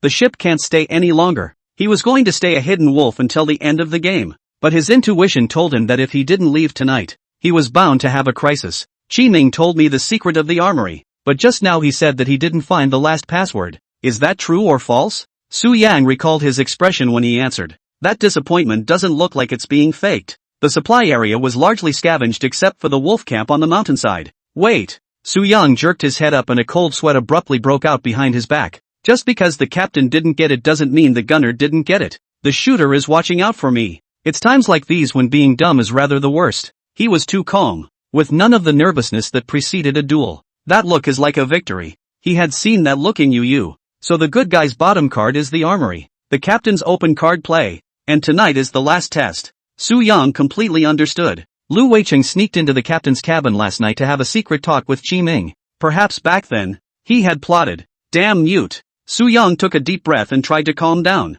I didn't expect to be put on the spot by the shooter. Should have noticed long ago when he showed his murderous intent towards himself that this unassuming fellow had a deep heart. No matter how hard their cards are, the gunman must die tonight. Su Yang's eyes flashed with a dense killing intent. When it was time to eat, the meal of the day changed to bear meat. 2 days of eating seal meat nearly made the captain and gunner vomit. Su Yang was fine. With a cook running a small stove, he could taste the difference. After eating and drinking, Su Yang followed Qi Ming's instructions and stood guard in front of the boiler room. The gunman, on the other hand, was rubbing flintlock bullets at his workbench, with an unmistakable look of concentration. Su Yang, where did you put all the supplies you took today? The captain asked as he stepped out of the lounge. It's all on the workbench. Sujin pointed to the gunman's position. Good. We'll work hard at the end of the day, and we'll be able to go back soon. Qi Ming said. Going back? Su Yang sneered in his heart. None of you are going back. Chapter 62 Brother Su Yang? Tian-Yi who gradually fell. The time came to 12 o'clock midnight.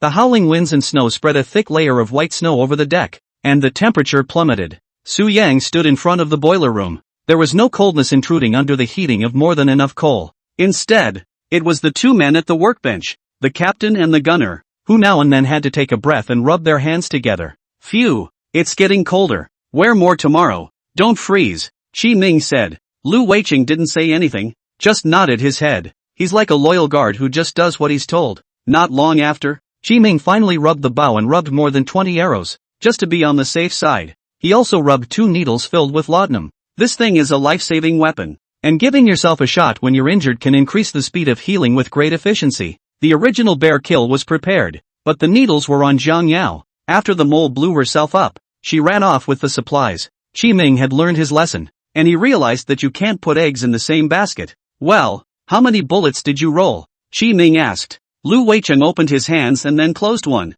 15. That's enough. Qi Ming nodded in satisfaction. He then looked at Su Yang and said, be on duty until 2 in the morning when the gunman will come to take over. Be safe. With that, he pushed open the door to the captain's lounge and stepped inside. As the second floor of the cabin fell silent, Sujin looked at the gunner who was still tinkering with the workbench and walked up to ask, any more tendons? I want to rub a bow too. Lu Weicheng raised his eyes and shook his head. Sujin looked disappointed. I should have known to strip the tendons from the polar bear. Lu Weicheng didn't seem to want to spend much time with Su Yang, and after finally rubbing the axe and putting everything into his backpack, he turned around and walked towards the stairs. Su Yang looked at his departing back, dumbfounded, actually being disliked on. The shooter, this is not even acting. Not even the simplest of false pretenses. He's not even close to having the mentality of a captain. Sujin glanced at the door to the captain's lounge room and returned to the boiler room door to continue standing guard. He was waiting for a moment, counting the time. It's time to sleepwalk.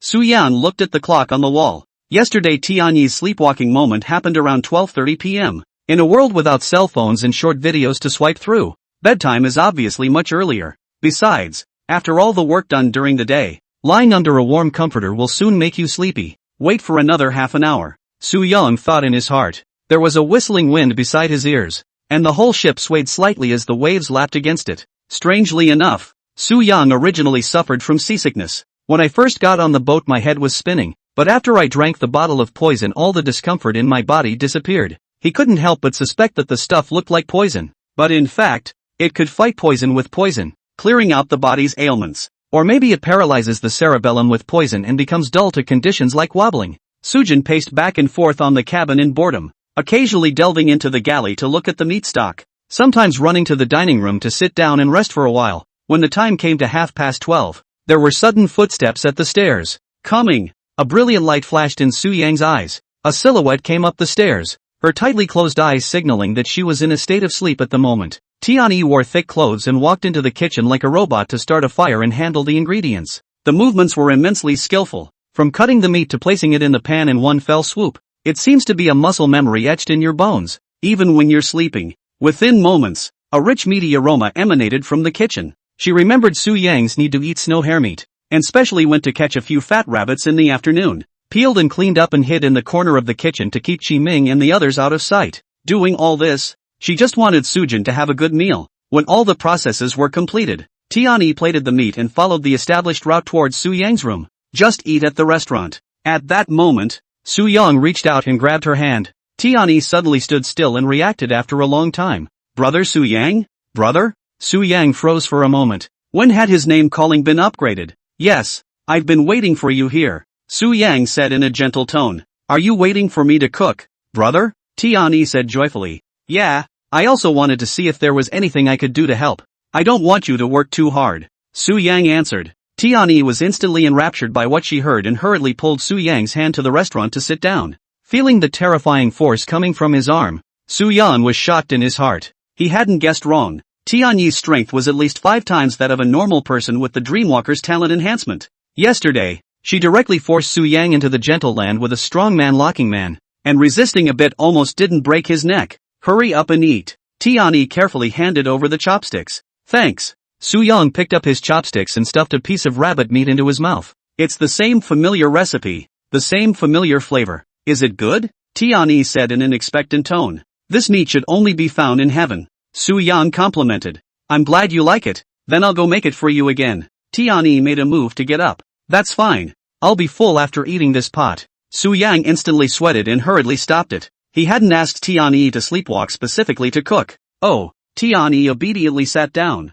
her hands propped up on her chin, her face facing Su Yang. Su Yang was a bit puzzled by her demeanor. You can see? I can't see it, but I can hear you chewing, Tianyi said rightfully. Seeing her in this state, Su Yang couldn't help but think of a couple's interaction routine. Trust and dependence are subtle. He had been treating Tianyi as a raider from the very beginning. Everyone in a death game is wary and not at liberty to put their trust in others. But Sujin just wants to test her. His greatest advantage is his appearance. And after gaining Tianyi's favor, he gradually attacks his heart. Start with the very first compliment, which is the first step in the chess game. Tianyi is clearly less resistant to high looks. This was followed by helping to collect ingredients, showing Sujin's enthusiasm and charm. Up to this point it wasn't even a tapping into the heart. The poisoning of Su Yang at night, on the other hand, inspires Tianyi's motherly and intolerant nature, including the next day when she woke up from the other's bed and realized that there was no physical abnormality. Her impression of Su Yang was more than one notch better.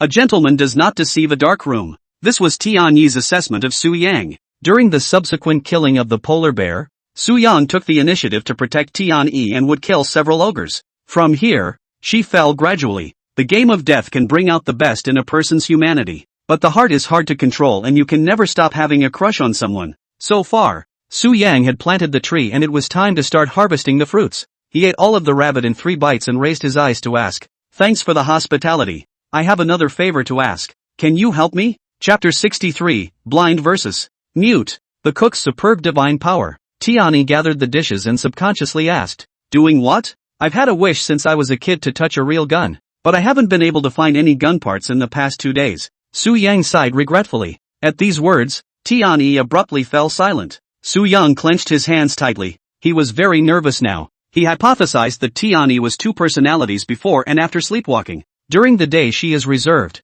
introspective, and looks at everything sensibly. Sleepwalking, she is wild, spirited, honors what is in her heart, and is extremely bold. Capturing this, Sujin was able to try to manipulate her behavior. And this, it is also the crucial final step. All the padding and sacrifices that have gone before, just for this day. Tianyi stopped her hand movements and spoke. "But I don't have a gun either, eh?" "Yeah, but I know who has a gun there. Sujin said softly. Aha, Lu Weicheng, he must have his gun on him, can you borrow it for me? Su Yang quietly dragged her into the situation. You're talking about the shooter? Tianyi asked. Yes, his room is just to the right of mine. Su Yang nodded. If I help you borrow the gun, will you promise me one thing? Of course, whether it's one thing or 10 things, I can promise you unconditionally. The corner of Su Yang's mouth rose slightly. Hooked. This is what you said. No backing out. Tianyi stuck out her little thumb. Sujin hooked up with her for reassurance and whispered.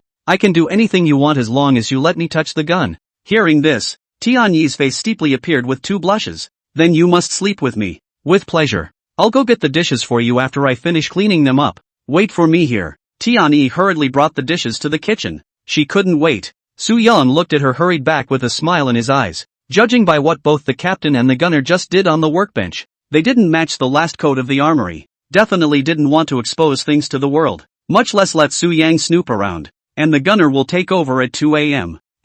When he will once again enter the captain's lounge and cooperate in opening the doors to the armory. I wonder which is more powerful, the mute or the blind. Su Yang was suddenly curious. He intends to get a glimpse of what's going on. Soon, Tianyi finished packing her things and jogged to the 3rd floor. She started by knocking on the door. Gunner, are you asleep? I want to borrow something from you. The subtle snoring from inside disappeared instantly. After a few seconds, the door to the room slowly opened, revealing a wary face. When Lu Weicheng saw the visitor, he was suspicious in his mind and subconsciously looked at the sides of the corridor. Realizing that Su Yang was not present, he gestured and inquired what Tianyi had to do. But he was oblivious to the fact that he was now conversing with a blind man who couldn't see what he was trying to say. If you don't say anything, I'll take that as a yes. With that, Tianyi suddenly erupted with a huge force and violently pushed the gate open. Lu Weicheng couldn't dodge in time and fell straight on his butt. He immediately turned on the oil lamp in the room and pulled out his flintlock rifle and pointed it at Tianyi with murderous intent.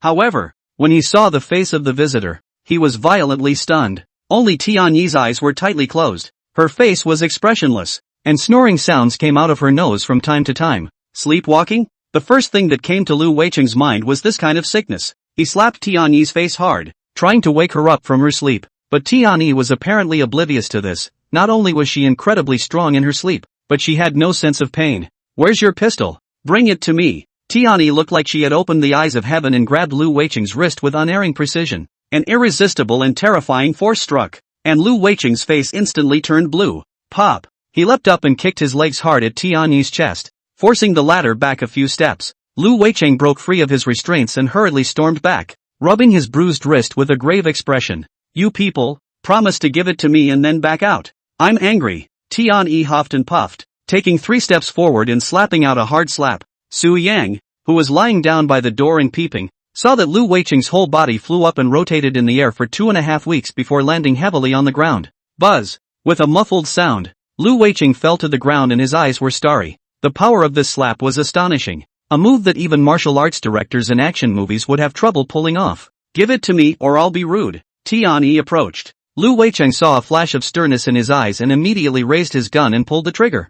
Bang! The shot hit Tianyi straight in the heart area and blood spurted out. But she continued on like nobody's business, gripping the barrel of the gun with one hand and snatching it with all her might. What? Lu Weicheng was stunned. It was the first time he had seen someone not die after eating a gun. He was confident that his marksmanship was fine, and that in a windless environment and at a distance of a few meters, he could manage to fire a bullet. I just didn't expect Tianyi to be so tenacious. Not only was the force still terrifying, it didn't even show signs of falling to the ground. For a moment he wanted to open his mouth and ask if the other man was human if he could. Su Yang, I got the gun, Tianyi said excitedly. Very well, kill him. Su Yang took the flintlock rifle. Ha, but I haven't killed anyone. Tianyi was a little hesitant. It's simple, just punch him hard on the head. Su Yang taught attentively. Like this? Tianyi raised her small fist and applied all her strength, punching Lu Weicheng on the head. Bang! As the fist fell, Lu Weicheng's face was directly dented and blood flew across his face. That's it. You're fantastic. The corner of Su Yang's mouth arched out. But I don't seem to have the strength. Suddenly I want to sleep. Tianyi's body suddenly fell softly into Su Yang's arms. Sujin then noticed the gunshot wound on her chest and the turbulent flow of blood. He realizes that the cook is not infallible. It's fine. Just take a nap. Su Yang softly said, but I want to sleep with you. Tianyi's voice was as thin as a mosquito, with a slight crying tone. I'll carry you to bed later. Don't worry. Su Yang attached his ear and spoke softly. That's so. Good. Tiani guffawed, her breathing gradually stopping. Su Yang slowly flattened her on the ground, a trace of intolerance flashing in his eyes. With that, he gritted his teeth and opened the shooter's backpack and removed all the bullets. The sound of the gunshot must have startled the captain, but he did not appear at this moment, which made Su Yang a little puzzled. At this point he could not think much longer. Immediately rushed up to the boiler room on the second floor, opened the prepared bottles and poured all the gunpowder in. Perfect. Su Yang sighed in relief, but just as he turned around, he saw a man standing in front of the boiler room door. The visitor was none other than Chi Ming, who had a smoothbore rifle in his hand, which he quickly raised to aim at Su Yang's head. Big guns? Su Yang made a snap decision and immediately felt out his bone knife to slash his palm. At the same time, shots rang out. Bang! Chi Ming looked expressionlessly at the empty boiler room and the bullet holes in the wall. Run away? Chapter 64, The Armory Opens. The eve of the duel. At the time of danger, Su Yang released the inner treachery spirit world walking skill. His body merged into space and sped away. In this state, his speed was 10 times faster than unusual, and ignoring the cold and wind, it rides through the snow like a ghost. Spirit walking is not unlimited, he only has 1 minute, and 1 minute was more than enough to run from the ship to the wolf camp on the mountainside. Chi Ming on the ship came to Lu Weiqing's room and looked at the 2 corpses lying on the ground with fury in his eyes. After hiding for so long, you reveal your fox's tail for a gun. Chi Ming snorted. He showed no grief or surprise at the deaths of the cook and the gunman. It's as if everything is under control. The armory has been opened. It's time for the final reckoning. Chi Ming murmured to himself, carrying his smoothbore back to the lounge. The flintlock bullets were all taken by Sujin. In order to ensure firepower, he needs to come up with backup supplies. Lu Weicheng came to the door in the middle of the night yesterday not only to discuss the armory, but also to store supplies. The captain's lounge is the last clearing for the good guys, and no one is allowed to set foot in it. Chi Ming pushed open the door and first put away the traps placed on the floor, then walked towards the cabinet and took out all the gunpowder and lead ingots inside. Then he came to the workbench and rubbed the bullet without a word. 1 good guy 3 werewolves. This is a surefire losing innings any way you look at it. Yet he wasn't flustered, even frighteningly calm. After rubbing the bullets together, he loaded them in and lifted his lance to aim at the captain's office, suddenly releasing a smile. In front of the wolf camp, Su Yang ended his spirit world walking state and took a sharp breath. Drink dash. He felt like he almost suffocated to death in his spirit world state, unable to breathe for a full minute, thanks to his ample lung capacity. Otherwise he would be the first mole in the history of the game to die in his own skill. Who? Hearing the commotion, Nan Xueqing stepped out with her bow, pointing at the visitor from a distance of 30 meters. Don't shoot, one of our own, Su Yang shouted. Nan Xueqing's face showed confusion as she slowly lowered her bow. Didn't you want to stay on the ship for another night? Why did you come over now? Jiang Yao hurriedly ran out and was surprised when she realized it was Su Yang. You're here. Su Yang smiled and touched her head, explaining, the gunman and the cook are dead. The captain is the only one left on the ship now. Stop touching. Jiang Yao muttered in dissatisfaction, but didn't make too many moves to resist. Hearing this news, Nan Xueqing's face showed joy, a smile finally surfacing on her indifferent pretty face. Really? But there's bad news. The good guys opened the armory. Sujin elaborated on the big gun matter. Smoothbore rifles have a longer range than flintlock rifles, around 100 meters, which is very unfavorable to us. Nan Xueqing said in a deep voice. Give me the bow. Su Yang reached out. What do you want? Nan Xueqing asked. Practice shooting. Su Yang pulled out his flintlock rifle to show it off. Don't break it. Nan Xueqing didn't refuse and handed over the arrow and bow together. Su Yang was endowed with the eagle eye talent, which was equivalent to a natural sniper. If he had been skilled in the effects of wind and environment on the trajectory of bullets, he would have been an unbeatable marksman. But shooting isn't something that can be practiced overnight. He only had 1 night to get a feel for it. And a bow and arrow is not the same as a flintlock. The latter over 30 meters the bullet will have a tendency to fall, requiring strict control of the angle of the shot. Su Yang took the bow and arrow and tried it out. He found that he was able to accurately locate things within a range of 50 meters after turning on eagle eye. It can be said that it is 100 times 100 times 100 times 100 times 100 times 100 times 100 times 100 times 100 times 100 times 100 times, but not outside of 100 meters, especially if the wind and snow are too strong. The arrow will flutter from side to side, making it difficult to hit the bull's eye. After practicing for more than half an hour,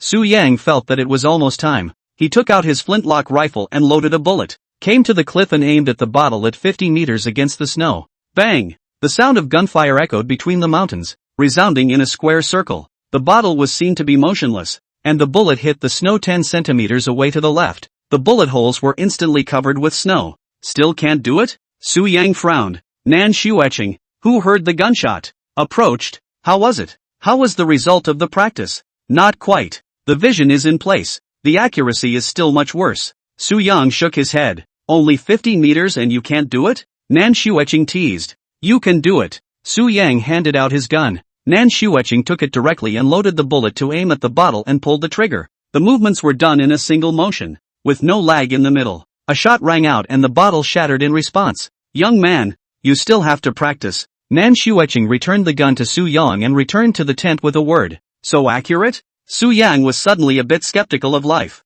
Keep in mind that the wind is not like indoors, and the slightest deviation can be off. However, Nan Shueching was able to hit with precision, which made Su Yang wonder if she had secretly practiced. You have a gun too? Su Yang asked after him. Of course. Nan Shueching took out an identical flintlock rifle from within the tent. No wonder. What is the captain's plan? Nan Shueching sat on her butt in the hammock and swung her long straight legs. Kill the polar bears first, then deal with us. Su Yang said as such. Idiot. He alone wants to kill 2 bears plus 3 people? Really think I'm a vegetarian? Nan Shueching spoke with disdain. Not necessarily. Su Yang said. What? Are you afraid? The gunman died a little too easily. I suspect he had a backhand. Su Yang voiced the worry in his heart. Tell me about it. Nan Shueching said with interest. First of all, Lu Weicheng was able to enter my room last night while people were sleeping in the room, and brought the cook into the kitchen to cook. This is obviously out of the ordinary. Su Yang analyzed. Secondly, the captain was able to open the armory,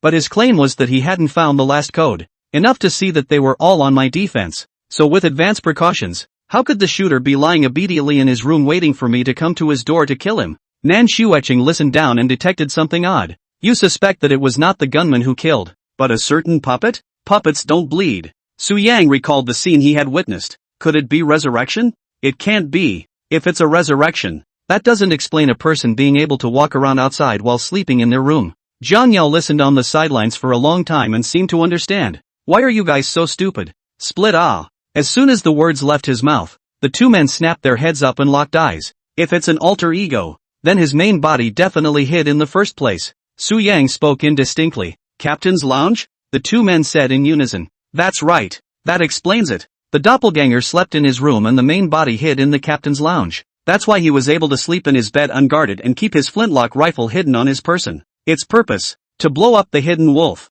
In his vision, the cook and I could be the mole. Fine thoughts. Chapter 65, Gunner's talent is split? Lay out. What a deep mind. So they were acting from the beginning. Nan Shueching didn't dare to open the champagne halfway at this moment. The relaxed and cozy mood was no longer there, replaced by worry. Qiming chooses to blow up Su Yang with a will-o'-the-wisp and has the cook die with the doppelganger. He had seen Tian Yi's feelings for Su Yang early on, and used this ploy to get Su Jin to reveal himself and root out the uncertainty. If Su Yang had not thought of this, the mole team would have been pleased to think that the mole had one. In fact, he had already laid a trap and invited the king to enter. In that case, the countermeasures you discussed at night will be useless? Nan Shueching said. On the contrary, they will still follow the plan. Su Yang looked out of the cave and spoke in a deep voice. Isn't it obvious that we're being teased? The captain isn't that stupid. In the captain's mind, we'll assume the good guy is beyond help and attack when he's outmatched. If we do that, it will be just what he wants. If the gunman suddenly kills us by surprise,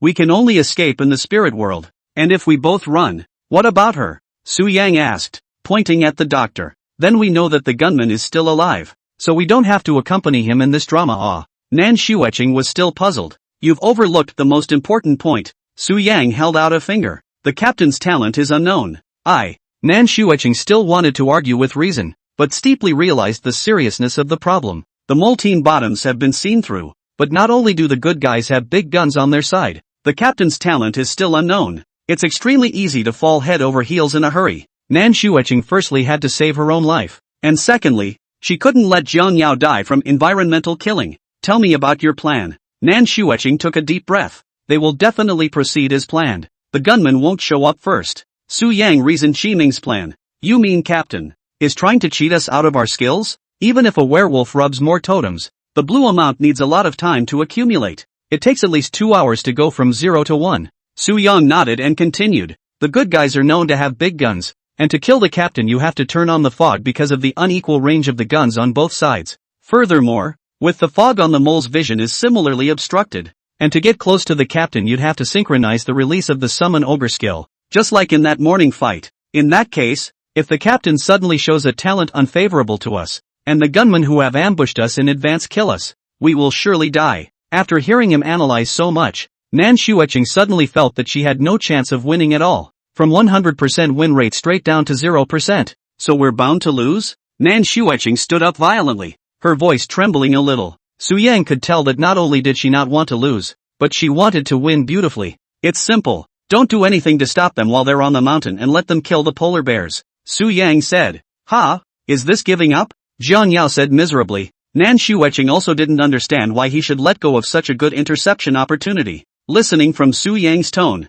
there was even a feeling of growing others' ambition and destroying their own. He's swinging for the fences? Don't be in a hurry. Sit down first. Su Yang pressed his hand. Nan Xueqing sat back in her original position with her hands clasped over her chest, but this time she didn't choose to shake her legs again. Instead she sat straight and focused, like a student who listens carefully in math class. Jiang Yao also sat beside her, looking nervous for fear of hearing bad news. Su Yang felt a bit amused at the situation. Don't panic. The enemy is in the light. We are in the dark. The advantage is mine. It is not abandonment to make no stops on the way up. The object is to make the good people suspicious. Once the plot doesn't go the way the captain predicted, he's bound to panic. When he gets his hands on the nitroglycerin to blow up the iceberg, we won't have a chance anymore. Nan Xueqing furrowed her willow brows. You've hit the key point. Su Yang's eyes were shining. Jiang Yao and Nan Xueqing glanced at each other, both seeing doubt in the other's eyes. What do you mean? How much does a case of nitroglycerin that can blow up an entire iceberg weigh?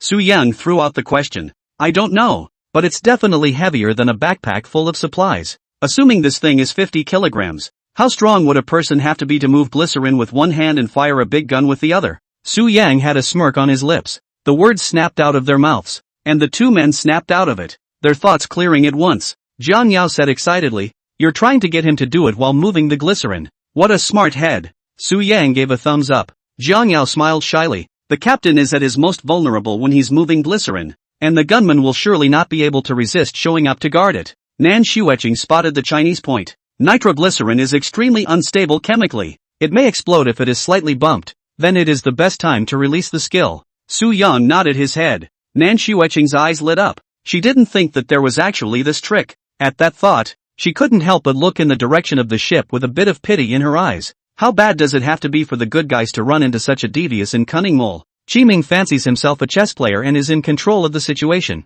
Unbeknownst to him, Su Yang had already seen through his plan and laid a bigger game on top of it. The belligerent gene in Nan Xueqing's body couldn't help but stir, and she couldn't wait to see the good guys panic. She couldn't contain her excitement at the thought of that image, her body trembling slightly. She enjoys the thrill she gets when she tortures someone. Take an early rest. Early tomorrow morning, there will be an explosion bell ringing. Su Yang climbed into another hammock. You're secretly being bad again? Nan Xueqing glanced at him. It's just a matter of stalling. The storm will be upon us tomorrow night, and the longer we put it off, the more urgent the good guys will be. When we're in a hurry, it's easy to make mistakes, and the better our chances of winning. Su Yang lazily said. You're such a bad seed. Nan Xueqing laughed and cursed out. Same to each other. Su Yang smiled noncommittally. Then let's sleep. Jiang Yao smiled cheekily and hugged Nan Xueqing's body tightly, arching into her chest. There were only 2 hammocks inside the tent, so Jiang Yao could only squeeze in with Nan Xueqing. Originally, Nan Xueqing wanted Su Yang to sleep on the floor,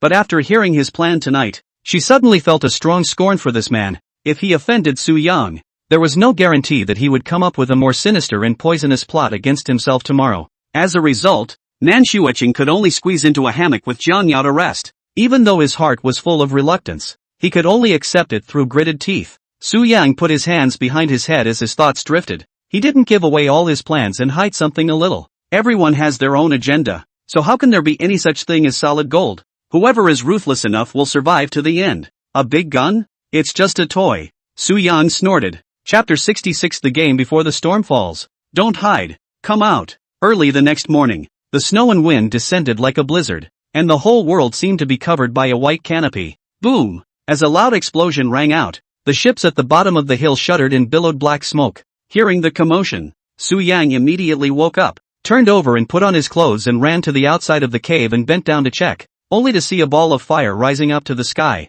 appearing particularly abrupt in this world of white snow. What's wrong? Nan Xueqing and Jiang Yao arrived late and inquired. It started. Sujin returned to the tent to assemble the flintlock rifle and axe, and stuffed the remaining 12 bullets into the pocket of his duffel coat. With the three of them fully dressed, they immediately felt their way towards the top of the mountain. Wolf Camp was located on the south side of the mountain, while Qi Ming's route into the mountain was the north side of the mountain. Both sides go to caves containing nitroglycerin. The three men lay on their backs on the slope, looking out at the polar bears that were resting on their backs outside the den. What a big head! Even bigger than the one in Nakajima. Nan Xueqing exclaimed. No matter how big it is, it can't take 2 shots, Su Yang said. Xueqing, I'm cold. Jiang Yao was freezing. Bear with it, they'll be up soon. Nan Xueqing swept her into his arms. Su Yang glanced at it and didn't say anything. In fact, he also felt freezing and his ears were raw. Before long, the black smoke stopped rising, meaning the boiler room had been patched up.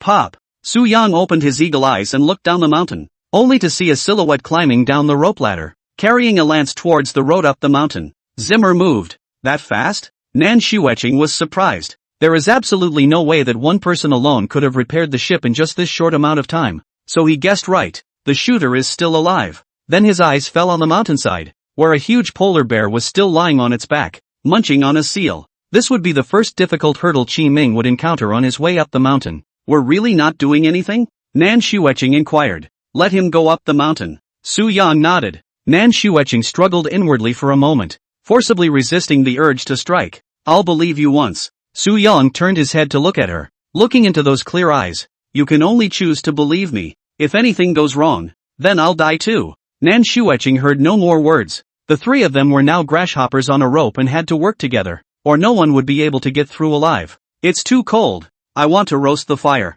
Jiang Yao exhaled towards her hands. No, building a fire will reveal our position. Nan Xueqing shook her head. But, Jiang Yao opened her mouth to say something else, but was interrupted by Su Yang. Qi Ming went up the mountain. The three of them looked along, only to see a small black dot appear in the distance, heading in the direction they were in. The road up the mountain is long, 2 kilometers from the base to the top, and the slope is very steep. According to the normal environment of walking speed will take about half an hour. Now that there is snow and wind in the way, this section will be more difficult than expected. Su Yang dusted off the snow on his body. He felt that his legs had been frozen and got up to move 2 steps. This ultimate showdown tests not only the body, but also the will. After half an hour had passed, Qi Ming finally arrived at the halfway point of the mountain, only to see him raise his smoothbore gun, aiming at the polar bear and pulling the trigger. Bang! The sound of gunfire rang out, and the polar bear 50 meters away was hit as if it had been hit hard, with a bull-sized bloody hole in its back from the bullet.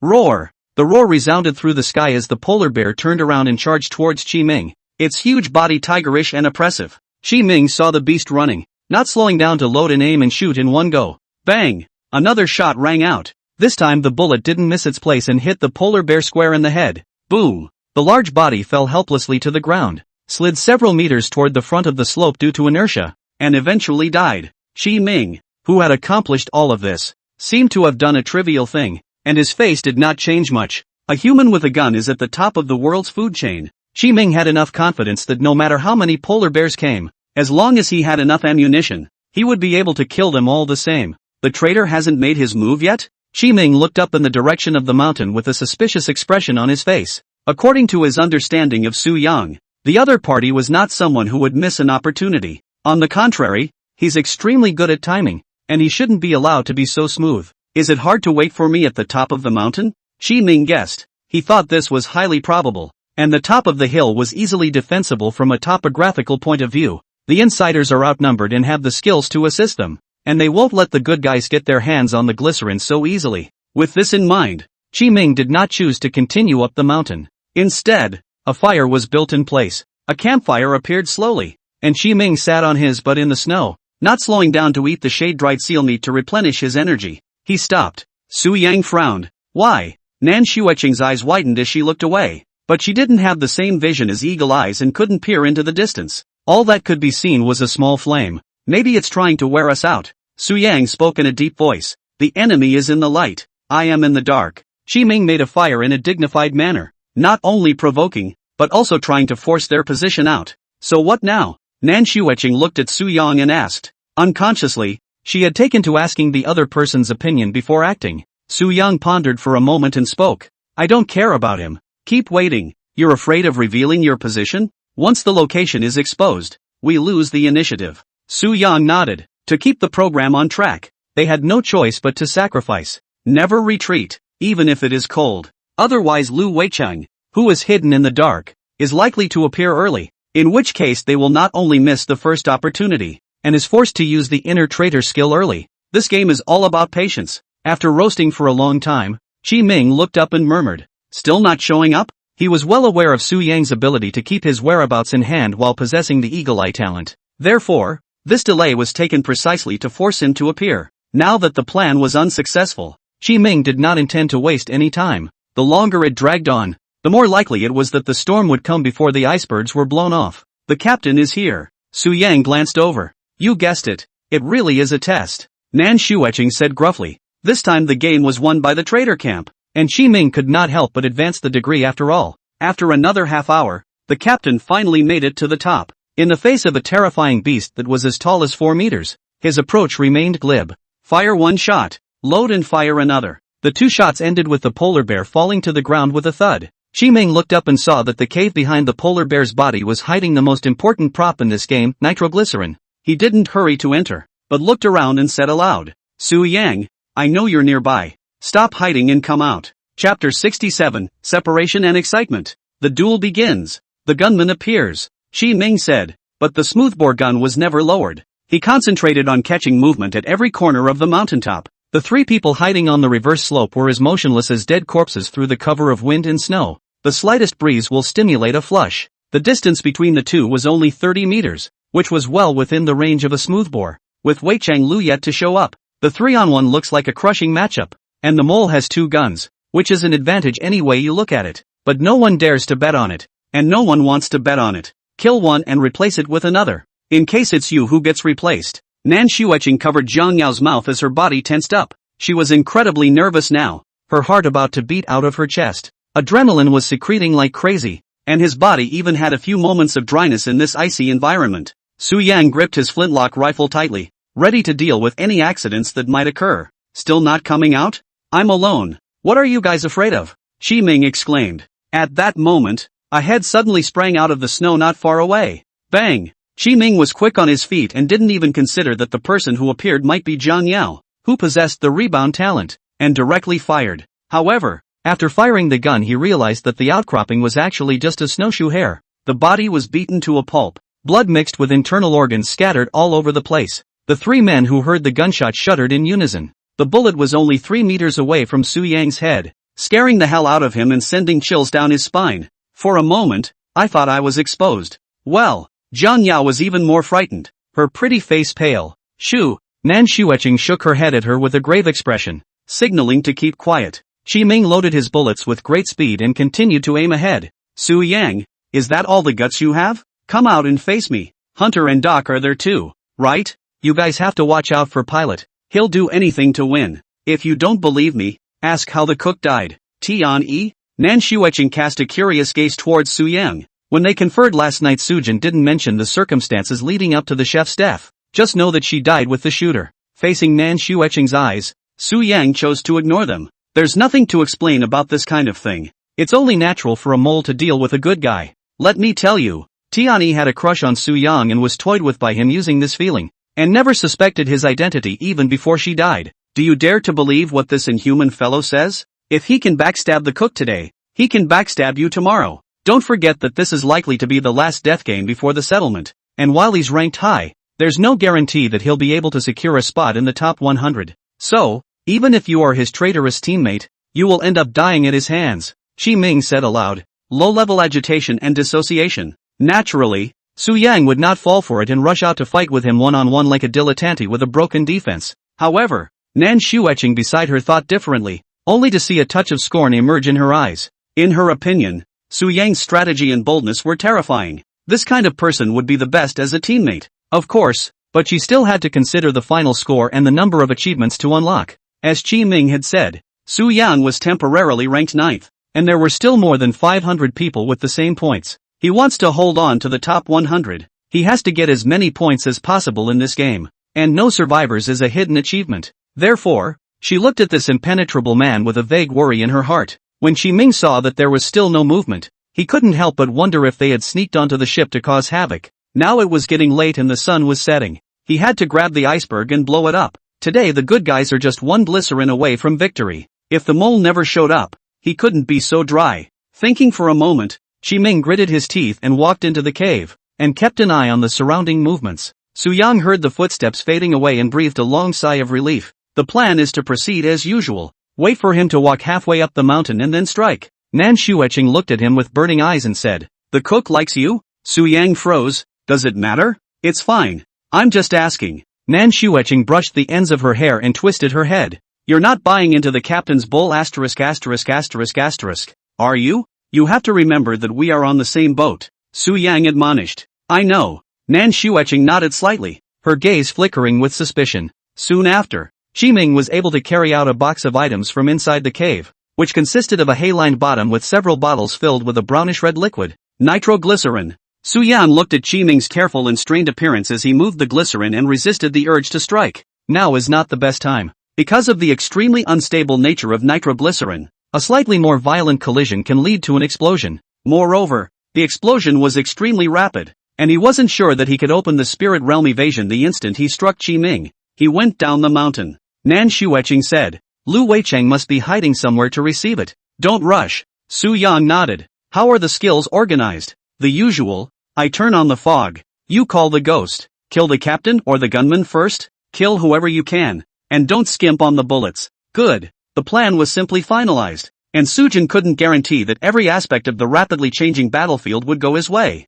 The best thing to do is to improvise. Qiming's pace is slow and steady. It's hard to get up the mountain, but it's even harder to get down the mountain. The slightest fall in front of a steep hill and the glycerin would immediately explode. Therefore, he could only move forward a little bit steadily, as slow as a turtle crawling. Seeing that he was already far away, Su Yan immediately followed. Why hasn't the gunman shown up yet? Nan Shueching wondered. He will come out after calling the ghost. Su Yang spoke slowly. Another hour passed, and Qiming finally arrived at the halfway position. During this time he rested the glycerin on the ground a couple of times. A ray of the setting sun reflects on the sea, revealing the shimmering currents. It was a beautiful sight, like being in a dream. But Qiming had no time to appreciate it. There was only an hour left until night. He has to blow up the iceberg and sail out of here in that 1 hour. Time waited for no one. He had to speed up. So he continued on his way and picked up his pace. "It's time." Su Yang took out his bone knife and slashed it hard into his palm. Warm blood splattered, and the familiar dense white mist reappeared, enveloping the entire mountainous region. Nan Shueching did not hesitate to follow suit. The third-degree fog and the third-degree ghost descend at the same time, and this is the last dance of them all. And the only chance. The next moment, hissing sounds immediately came from all directions, some charging from the foot of the snowy mountain, others sliding down from the top of the crag. Qiming, who heard the commotion, changed his face slightly. He guessed that the traitor would not let him go, but he did not expect it to be at this node. He gingerly placed the glycerin on the ground and drew his saber to meet the ogre. However, level 3 ghosts far exceeded level 2 in both lethality and speed. Qiming was surrounded by ogre ghosts after slashing 2 of them, and the down jacket on his body was torn into ragged strips, with the down inside spewing out and flying all over the sky. Rip! Sharp claws pierced through his skin, embedding themselves deeply. Qiming ate the pain and his anger surged as he chopped its head off with 2 knives, but before he could catch his breath, a chill ran down his spine, and the back of his head was hit by something hard,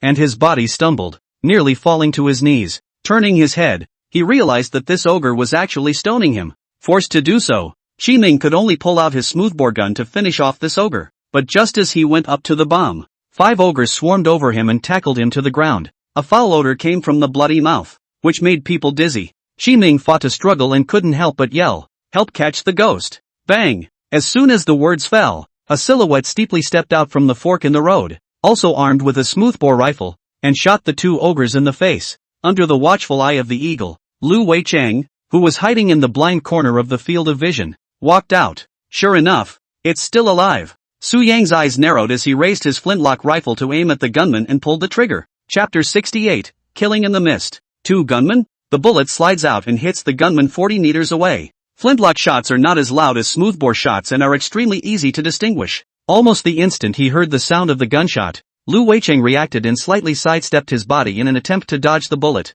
But how can the speed of human reaction match that of a bullet? Put! The bullet shot into his ribs and blood spurted out. Lu Weicheng endured the pain and fired a shot in the direction from which the gunshot came. Bang! In the absence of vision. Unless the autolocker is on. Or fate favors it. Otherwise he couldn't even hurt a hair on Su Yang's head. As expected, the bullet flew past him 3 meters to his left until it didn't enter the snow. What a great power! Su Yang looked at the snow cave, his face showing horror. He had underestimated the power of the smoothbore in the end. Although the weapon appeared in the middle of the 19th century, it is still not to be underestimated. That's a lot of incapacitation if you get hit, to say the least. This is the biggest thing the good guys have to fall back on. Nan Shuecheng, the captain is 30 meters on your 1 o'clock bearing. Shoot him, Su Yang shouted. Understood. Nan Shuecheng held his gun and took aim with his keen hunter's sense of smell, taking a deep breath and firing. The bullet cut through the wind and snow and hit the snow right in front of Qi Ming's crotch, only half a meter away from his abdomen.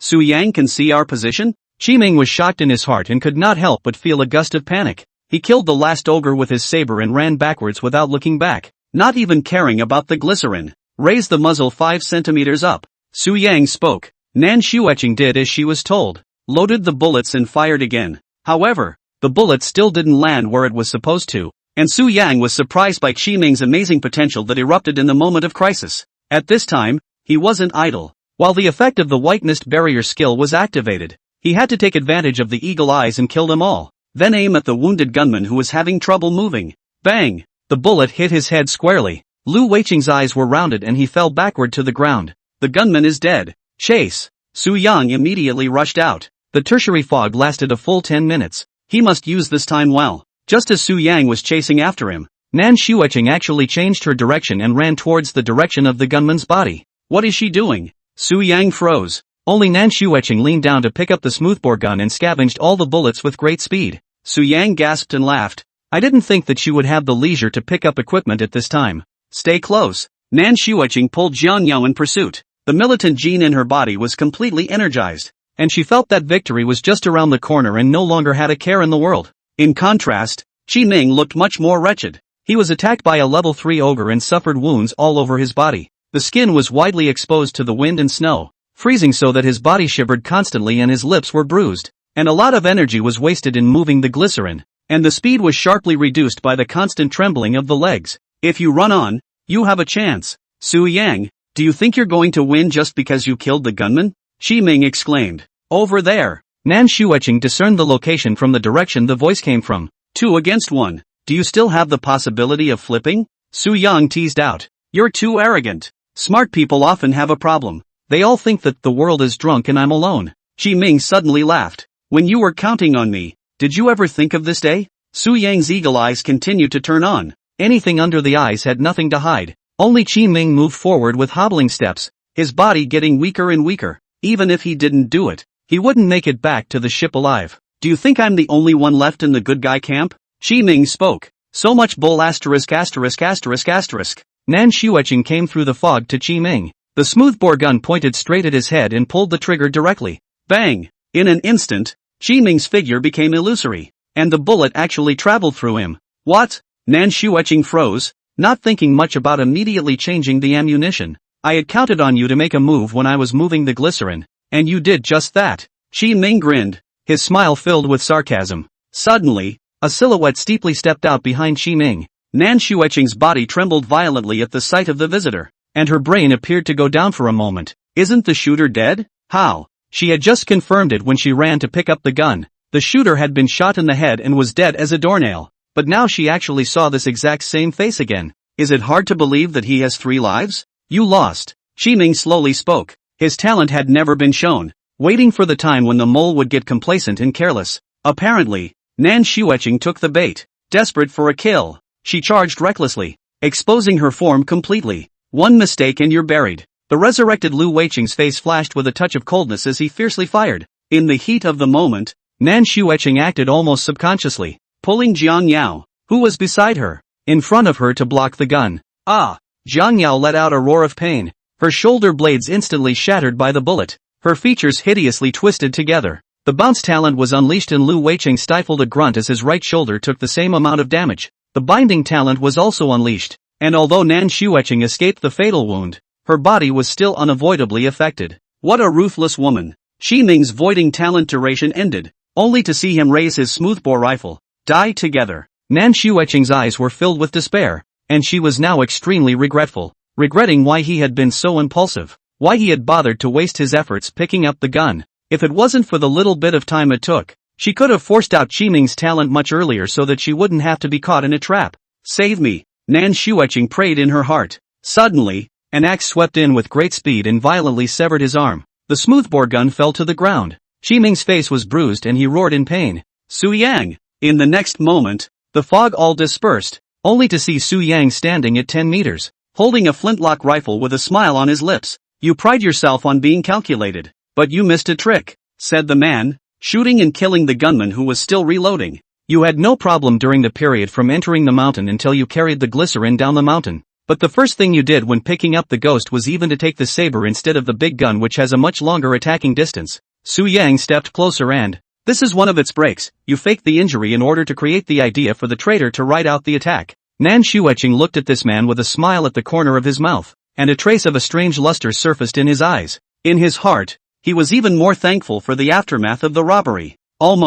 Just almost died. Shi Ming struggled to pick up the gun with his left hand, but found that he couldn't fire it at all, and his vision became trance-like. Su Yang leaned down to pick up the blood-stained axe and slowly said, secondly, the good people knew that the traitor would sneak in and actually did not place a trap on the road. The purpose is to use the fog to lure us to Lu Weicheng, who has a split, right? Your acting is so poor that it would only fool a cutie like her. Shi Ming's heart shook at the words, and his face was filled with incredulity as he said, you saw it all? You can ignore the white mist. Chapter 69 For Lu Weicheng? Su Yang's perverse behavior. When Nakajima killed the bear, he pinpointed the cook's location, and he can also sneak up on priests with precision when he's pretending to chase after Nan Shueching. Now he was able to hit his wrist with pinpoint accuracy through this much fog. It's like having perspective on. I didn't inform you of the full extent of my talent, and didn't you also not expose it? Su Yang added with a slight smile. I actually just tried to shoot your gun down, but my aim was a little off and I accidentally cut your hand off. Shi Ming was put on the spot, and his plan was flawless. Having a doppelganger, Lu Weicheng is the equivalent of 3 good guys with big guns versus 3 traitors. Even if the mole had skills, ogres were not scary in the face of absolute firepower. And it's not just the good guys who have limited vision in a foggy state. The mole can't see people either. At first, Su Yang had killed Lu Weicheng's doppelganger in the fog, which was nothing more than luck in his eyes. He wasn't worried about this. He only needed to kill Nan Shueching and Zhang Yao would die along with her. In the end, when the white fog cleared, it was a situation of 2 good guys versus 1 traitor. I hadn't realized that he had hidden his hand. You saw Lu Weicheng hiding here a long time ago? Shi Ming's face was incredibly gloomy. Well, to be precise, I saw it when Nan Shueching picked up the gun. Su Yang recalled a bit. At that time, he noticed a sneaky figure coming out from the corner of the fork in the road. So he stopped his movements and let Nan Shueching explore the bottom first. Unsurprisingly, Lu Weicheng really does have a backhand. He had more than 1 alter ego.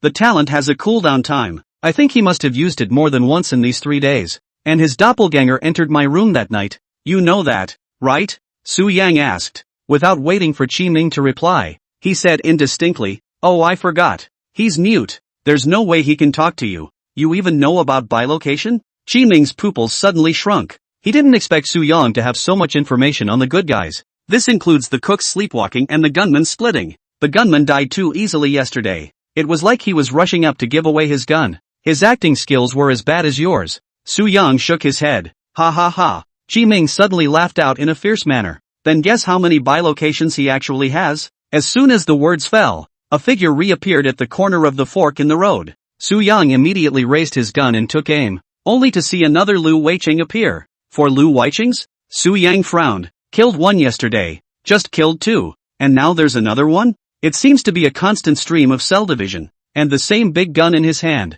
4 big guns in the armory? Su Yang's heart sank as he deadpanned at the gunman who was striding towards him. The 2 men were pointing their guns at each other, neither of them making any rash moves to make a move. So what if you've done all the math? It's still a bad move after all. Qi Ming laughed maniacally. So this is the original body. Su Yang's eyes narrowed. The sudden appearance of the gunman and the murderous intent he held towards him on the first day when he was nearly sneaked by the ice wolves came steeply to mind. As he thought, the shooter had appeared out of nowhere. as if he had been there waiting for him in advance. But the two red material areas are some distance apart, and he also saw Lu Weicheng rubbing props in it before he set off, mistakenly thinking that it was a gift to speed up his footwork. Unexpectedly, it turned out that he had used his talent as early as the first day off the ship, and had split his troops into two groups to hold the fort in the two supply areas ahead of time, so the one who slept in the room that night wasn't the main body. Su Yang instantly understood. And where does he hide his essence? Sujin reorganized the clues in his head, backtracking them with the scenario in front of him.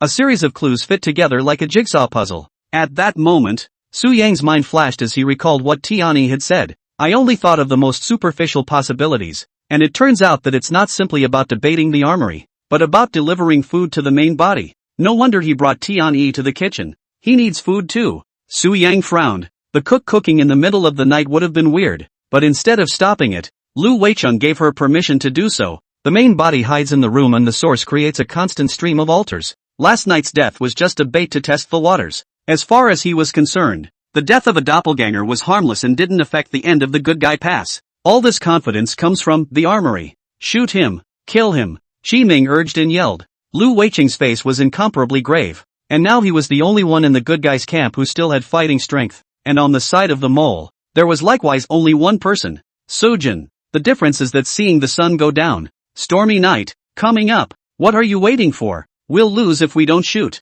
Do you want to freeze to death here? Have you forgotten your daughter? Don't you want to find her? Qi Ming said hysterically. When these words came out, a trace of movement flashed steeply in Lu Weicheng's eyes, and it was obvious that he was moved by the words. Want to compare reactions? See whose gun is fast. Su Yang suppressed the throbbing in his heart and laughed lightly. Don't listen to him and shoot straight. Once he's dead, the mole will lose. Qi Ming was so anxious that he couldn't wait to pick up the gun and do it himself. It's obviously not in your favor to be at a standstill right now. How about this? I'll let you go and move the glycerin. Whether you live or die all depends on God's fate. How about it? Su Yang made a suggestion. Lu Weicheng's eyes were filled with suspicion. The Su Yang he remembered was full of ghost words and not trustworthy. Even if you kill me, there are still two more insiders on the field, and the hunter has just been injected with laudanum. It's only a matter of time before she recovers her fighting strength. Are you sure that you can survive from her gun after shooting me? Su Yang asked again. Lu Weicheng glanced over, only to see Nan Shuecheng holding a flintlock rifle in her left hand,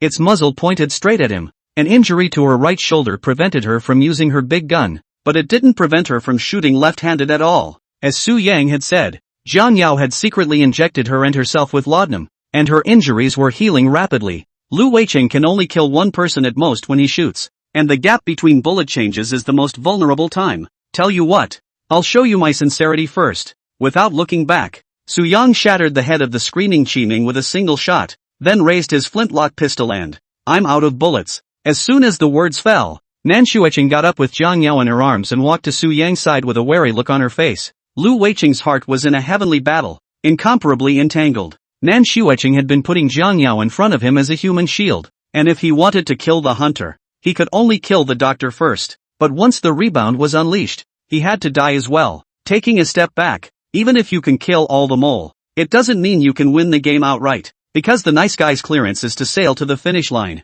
Only the mole's pass condition is to kill someone from the opposing side. That means he still needs to take the time to blow up the iceberg and sail the ship. And if he spends any more time here, he'll never make it in time. Regardless of whether what Su Yang said was true or not, he shall move immediately. At that thought, Lu Weicheng gritted his teeth and headed for the mountain, retreating as he went. His gun always aimed at Nan Shuecheng behind Jiang Yao. Don't worry, I never lie. Su Yang spread his hands. With that, he signaled Nan Shuecheng to put the gun down. Are you crazy? Why did you let him go? Wouldn't it be better to just kill him? Nan Shuecheng said in annoyance. She even thought for a moment that Su Yang was a sheep in wolf's clothing. To actually speak for the good guys at the last minute? Chapter 70, Su Yang's trial. You won't kill me, much less dare to. Facing Nan Shuecheng's skepticism, Su Yang said indifferently, a person who has already been pushed to the brink of extinction. All he can do is to fish to death. And with no bullets left in my gun, the first one he kills will only be you. The conversation then turned to look into her slightly angry eyes. You are willing to be killed by a madman who has lost his mind? If it's a gunfight, I won't necessarily lose. Nan Shuecheng said unconvincingly. You are not bound to lose. But what about Jiang Yao? If she dies, you won't be able to escape either. Su Yang opened his mouth. So you did all this for us? Nan Shuecheng tried to see the clues from Su Yang's expression. Of course.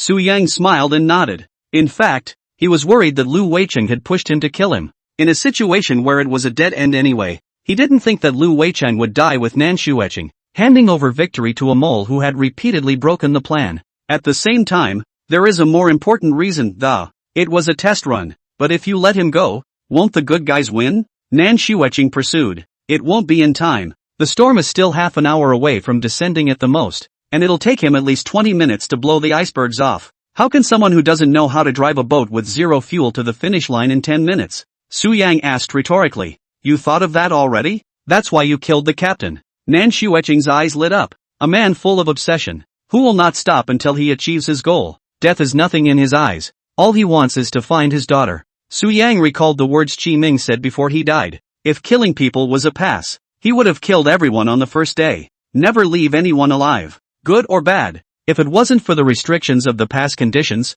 he wouldn't have chosen to work with someone. A relative? Nan Shuecheng steeped into silence. Su Yang could understand the mood, but not as urgently as he did. There are times when thinking the worst is not a bad thing. As long as you can survive, you can always meet the people you want to see when luck is on your side. Soon, Lu Weicheng carried the glycerin to the foot of the iceberg and placed the object on the snow, then ran a short distance away and took a shot at the glycerin. Zip! The nitroglycerin reacted violently, and the next moment it erupted into sky-high flames, and the horrific blasting power instantly blew up the 100-meter-high iceberg. Countless pieces of ice blasted into the sea like a building about to fall, stirring up waves of water. The biggest obstacle to the victory of the good guys has finally been broken. Lu Weicheng quickly returned to the boat, and he was going to sail the boat to the finish line. He must be a good father. Su Yang spoke. You threw a handful of gunpowder into the boiler room and managed to blow up his child's chances of seeing his father. Nan Shuecheng spoke disdainfully. He is clearly the culprit of the crime, yet he sympathizes with the sentiment. If I were a good person status, I would definitely be positively hairy and evil. Su Yang shrugged his shoulders to express his helplessness. After talking about Lu Weicheng's business, it's time to talk about our business. Nan Shuecheng's expression changed, resuming her usual indifference. Su Yang suddenly felt a hard object against the back of his head and couldn't help but let out a laugh when he felt her killing intent. What are you laughing at? Is it funny to be dead to the world? Nan Shuecheng furrowed her willow brows. In a sense, you are more hypocritical than me. At least I don't act. Su Yang slowly turned around and gazed at Nan Shuecheng's pretty face. You're not afraid of death? Nan Shuecheng said in a cold voice. Of course I'm afraid. Otherwise why would I bother to go through so much effort to play the game? Su Yang's gaze fell on Jiang Yao's pretty face filled with confusion. Shuecheng, what are you doing? Su Yang is a companion. Jiang Yao shook her hand. She didn't understand why they were making scenes of killing each other at this point when it was obvious that they only had to wait 10 minutes for the game to end. He's a companion, but there are reasons why he has to die.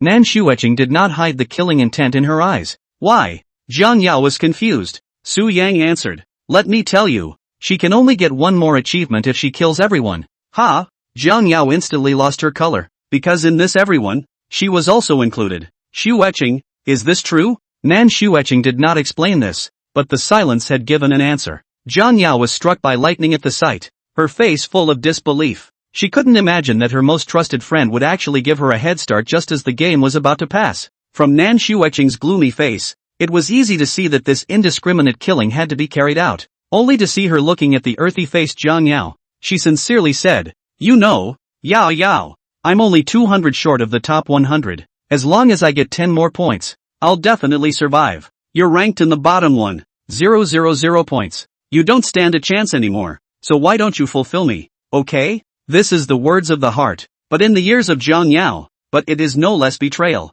No, there is a next death game, isn't there? We all have a chance. Jiang Yao couldn't believe that her best friend would look at herself with such eyes. It was like looking at a prey. No chance, this is the last time. Su Yang shook his head. There were 10 days before we entered the game before we settled. Now only 3 days have passed. Why is it too late? Jiang Yao asked. The clearance time written on the rules is within 5 days, and by default it is counted as 5 days, and there are only 5 days left when you get out. But can you be sure that all death games are settled in a 5-day cycle? Su Yang asked a rhetorical question. Jiang Yao was stunned, then retreated 2 steps, panicked. If we go by this time, by the time all the death games are over, there might only be 3 days left out there, and there's exactly 3 days of rest before each death game opens. Thinking of this, Jiang Yao's delicate body trembled violently. She had always thought that she had one more chance to tour the death game. The most important point, you are the good guy and she is the traitor. If you don't die, the game will never end. Su Yang raised his eyes slightly. Impossible. Xueqing and I are bound together. I can win if she wins. Jiang Yao continuously shook her head, unable to stop the tears from flowing down her face. For the first time in her life, she felt the taste of betrayal. Her heart ached and her nose was too sore for words. When Nan Xueqing saw the pain on her face, a trace of intolerance flashed in her eyes, and the words of comfort reached her mouth, but she didn't know how to say them. If there was really such a binding mode, she wouldn't have pointed a gun at me. Su Yang slowly said, "Don't say it." Nan Xueqing gritted her teeth and spoke. Su Yang ignored it and continued. If talent could achieve a win-win situation for different camps, she would have shot Lu Weiqing a long time ago, so why waste time waiting for half an hour more? What? Jiang Yao jerked her head up, revealing a teary-eyed face. The so-called win-win means that you can never go after a bound player, so you're doomed to not get these 10 points. From the way you treat Lu Weiqing. Accurately, it was the indulgence of seeing my temporary uprising that gave birth to the idea of killing all the players. Lu Weiqing couldn't survive the blizzard.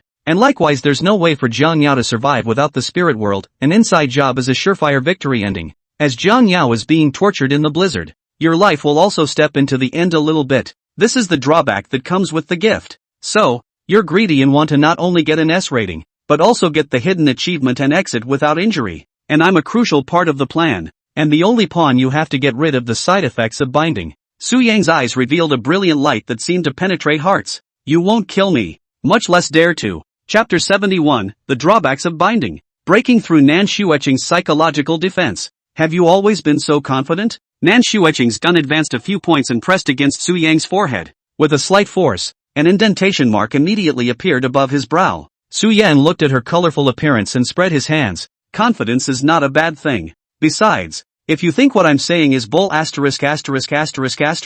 why are you hesitating to shoot? Is it hard to believe that you have compassion in your heart and are not willing to kill me? Jiang Yao's mind had collapsed after listening down. In what should have been a happy ending, the two returned to their cell together and escaped the prison. For the entire 3 death games, she hadn't had a brain in the playstyle, and sometimes she hadn't even gotten the rules right. It was because of Nan Xueqing's presence that she was used to clearing all obstacles and taking her to win games with her binding talent. Over time, Jiang Yao also got used to this mode of cooperation. One person is in charge of the clearance and the other just needs to be the pendant. After all, with the bounce talent in front of them, no one dared to make a move. Because of this, Nan Xueqing was able to be a fish out of water in every game, including now as well. However, what Jiang Yao did not expect was that her best friend actually tried to kill her. Xueqing, you're not such a person. It won't be. Jiang Yao had long since cried into tears, sobbing sadly. Ghostly words, you've said so much, but you're just trying to make Yao Yao and I implode. Nan Xueqing spoke in a cold voice.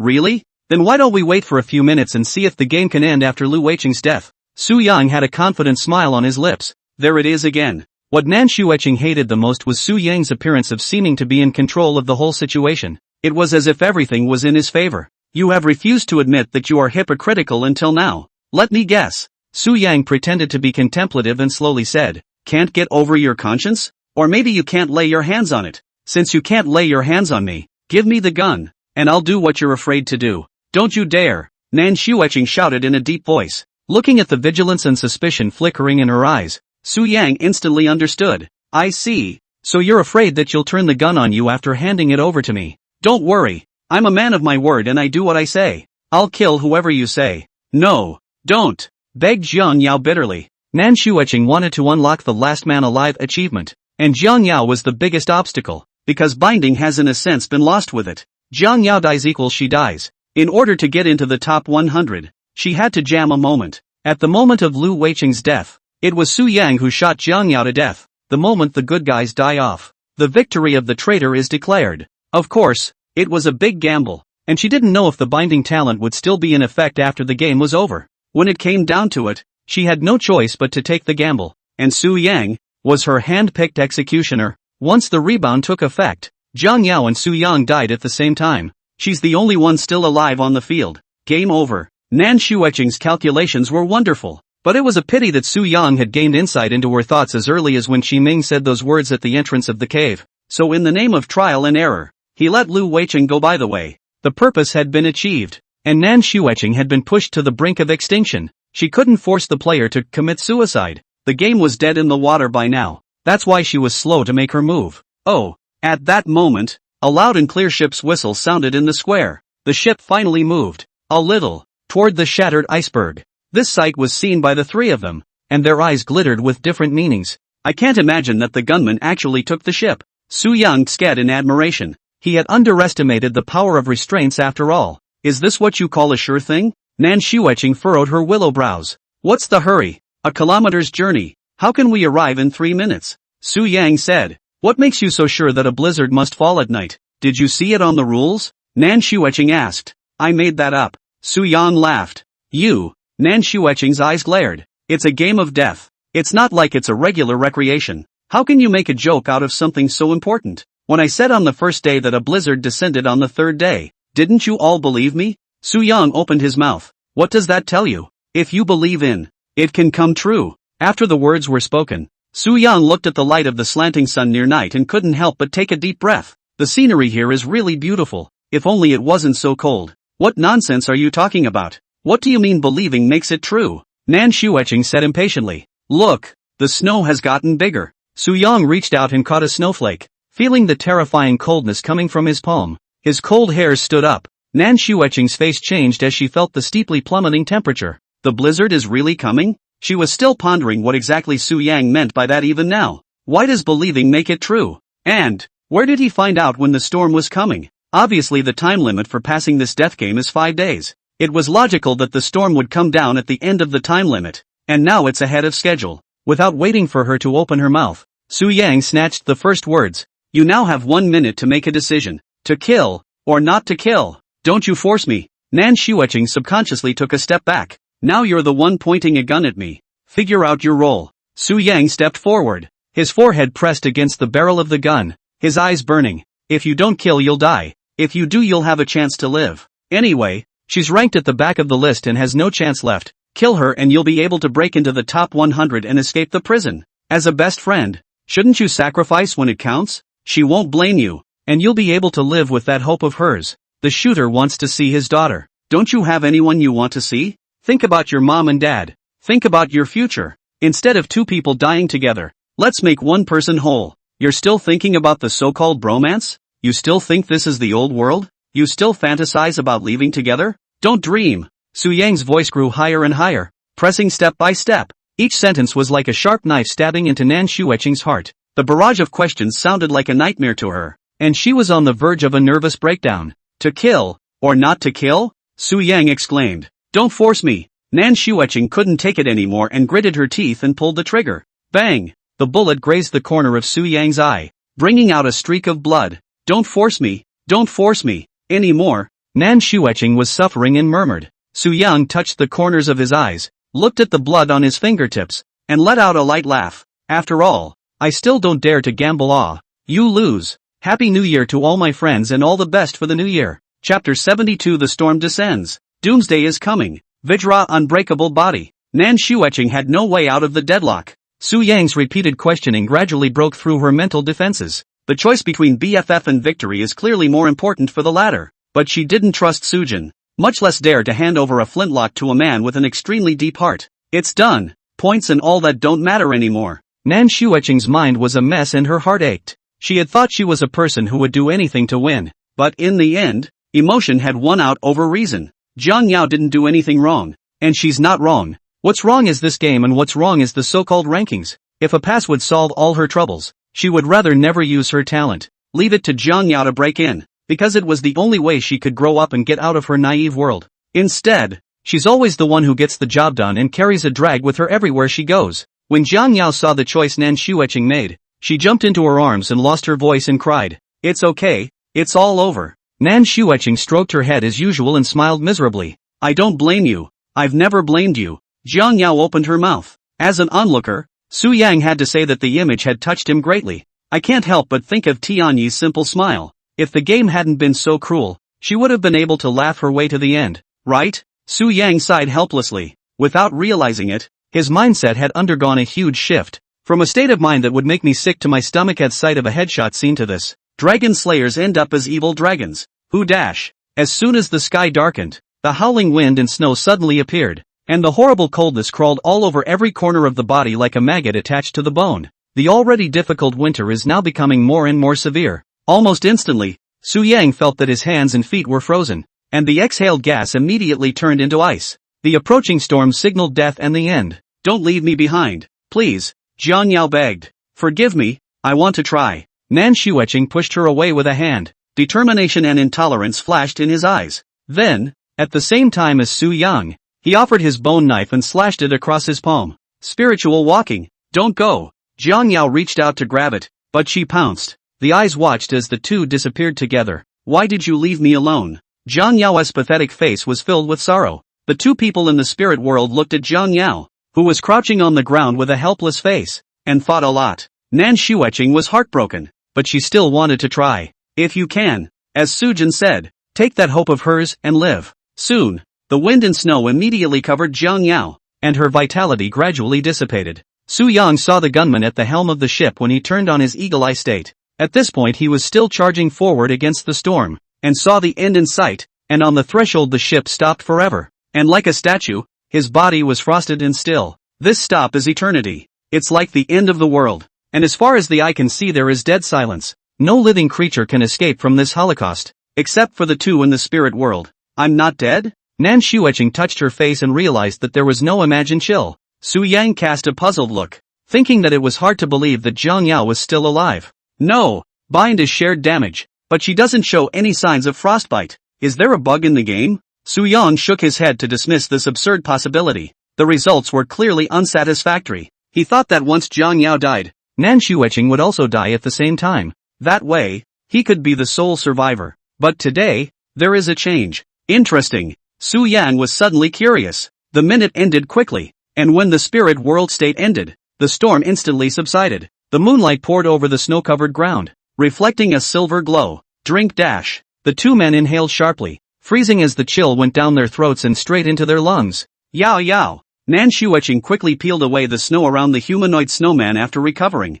A moment later, Jiang Yao's bloodless face was exposed. The body had long been frozen, lifeless, and the heart had stopped. "She's a dead man." Nan Xueqing looked at her tragic death, and tears immediately came out of her eyes uncontrollably. She had worked so hard on the game for so long, and in the end, she hadn't been able to save her. It was originally thought that Jiang Yao's death wouldn't give her much of a shock. Now she realizes she was wrong. No matter how much you cover up your emotions with indifference, you can't beat reality. "Why aren't you dead?" Su Yang said in disbelief. "Yeah, why didn't I die?" A confused look emerged in Nan Xueqing's eyes. Su Yang looked at the ship suspiciously, only to see Lu Weicheng similarly turned into an ice sculpture, lifeless. Lu Weicheng is a good man, and so is Jiang Yao. Why isn't the game over when both are dead? Could it be that there are still good people alive? A bold guess surfaced in Su Yang's mind, but this speculation was quickly dismissed by him. Under the blizzard's indiscriminate attack, no matter where you hide, you're dead. Even hiding in the cabin with a fire couldn't stop the bitter cold from attacking.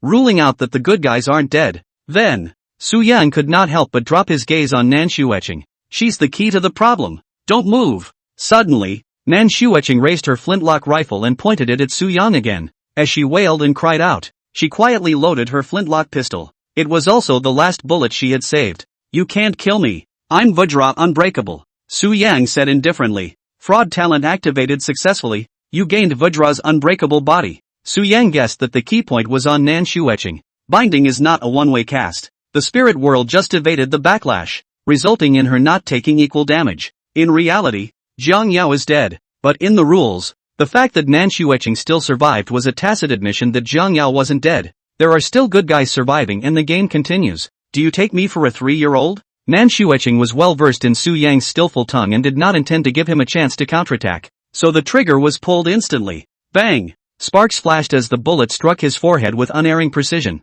splattering numerous sparks. "What?" Nan Xueqing's eyes were rounded at the sight, as if she had seen a ghost. What did she see? The bullet hit him in the head and actually bounced off, and unharmed. Su Yang felt a little itch at his brow and scratched it. "Do you believe it now? How is that possible? Your talent is clearly eagle eyes." Nan Xueqing immediately drew out her dagger and slashed hard at his neck. Clank! The sound of gold and iron clashing rang out, and there were still sparks flying everywhere. Su Yang's entire body was like an iron wall, impenetrable. Only a smile and mockery could be seen at the corners of his mouth. "You don't seem to understand the situation. The game ruled that the good guys hadn't died out yet, so there would be no settlement. Killing me won't solve the problem. You'll never be able to wait until the game is over. Joke, you think I'm as gullible as a cook? Nan Shueching wasn't going to believe every word he said. You circumvented the power of binding when you opened the spirit world, and the system determined that Jiang Yao is still alive, which is a new dead end for you. You want to win the game. There's no other way but to kill yourself.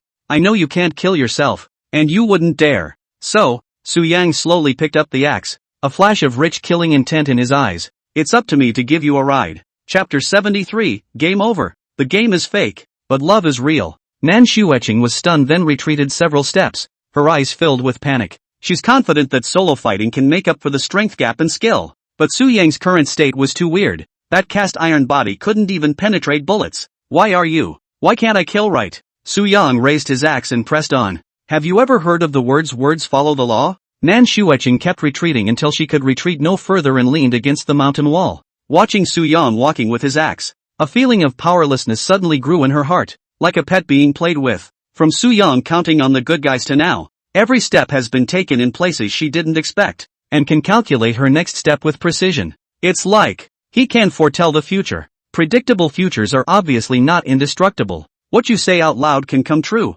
Nan Shueching subconsciously asked. It can be understood like this. Su Yang smiled slightly. At these words, Nan Shueching immediately thought of what he had said on the first day, 3 days before a blizzard descends. So your eagle eyes talent is also fake? Nan Shueching reacted, horror crawling across her face. Brilliant. This is impossible. How could there be this kind of talent? Nan Shueching continuously shook her head. If his talent was truly unbelievable to this extent, it would have been a straight-up game over on day one. Why count so many people? People only believe what they see, and you just saw it. Su Yang axed against her throat and slowly said, I didn't want to kill everyone, but you reminded me. Being merciful will only bring you trouble. Kill or die as you wish. Why pretend to be kind? Nan Shueching took a deep breath and closed her eyes. She realized that trying to flip it was now out of the question. Nor did he have the confidence to survive from Su Yang's hands. As he said, only death can end the game. Even if Nan Shueching had the ability to kill Su Yang, she would not be able to win. This is the drawback that comes with the bound talent. If you are in the opposite camp, there is no chance of winning half the time under these rules of the game. The moment Jiang Yao died, her heart also died, full of gray eyes, and chose to give up. Your gameplay is excellent. You just lacked a bit of luck. Su Yang said. Is this your humiliation as the victor? Nan Shueching sneered. Actually, you have a way to win. It's just that you've overlooked one of the details. Su Yang opened his mouth. What? Glycerin. Su Yang raised his eyes slightly and continued. You're smart enough to know how to utilize the timing of the past to resolve the binders. You don't dare to give me the gun, but you want to use me to kill Jiang Yao. You've wounded yourself into a dead end. In fact, nitroglycerin is the best means of execution. As long as Lu Weicheng and Jiang Yao are blown up at the same time, there's a chance you'll be able to survive and win. And winning the game in such a beautiful way is bound to result in multiple achievements. It's just a shame that you could only see the last man in your eyes and never thought of yourself as a real player. There are many means of obtaining achievements,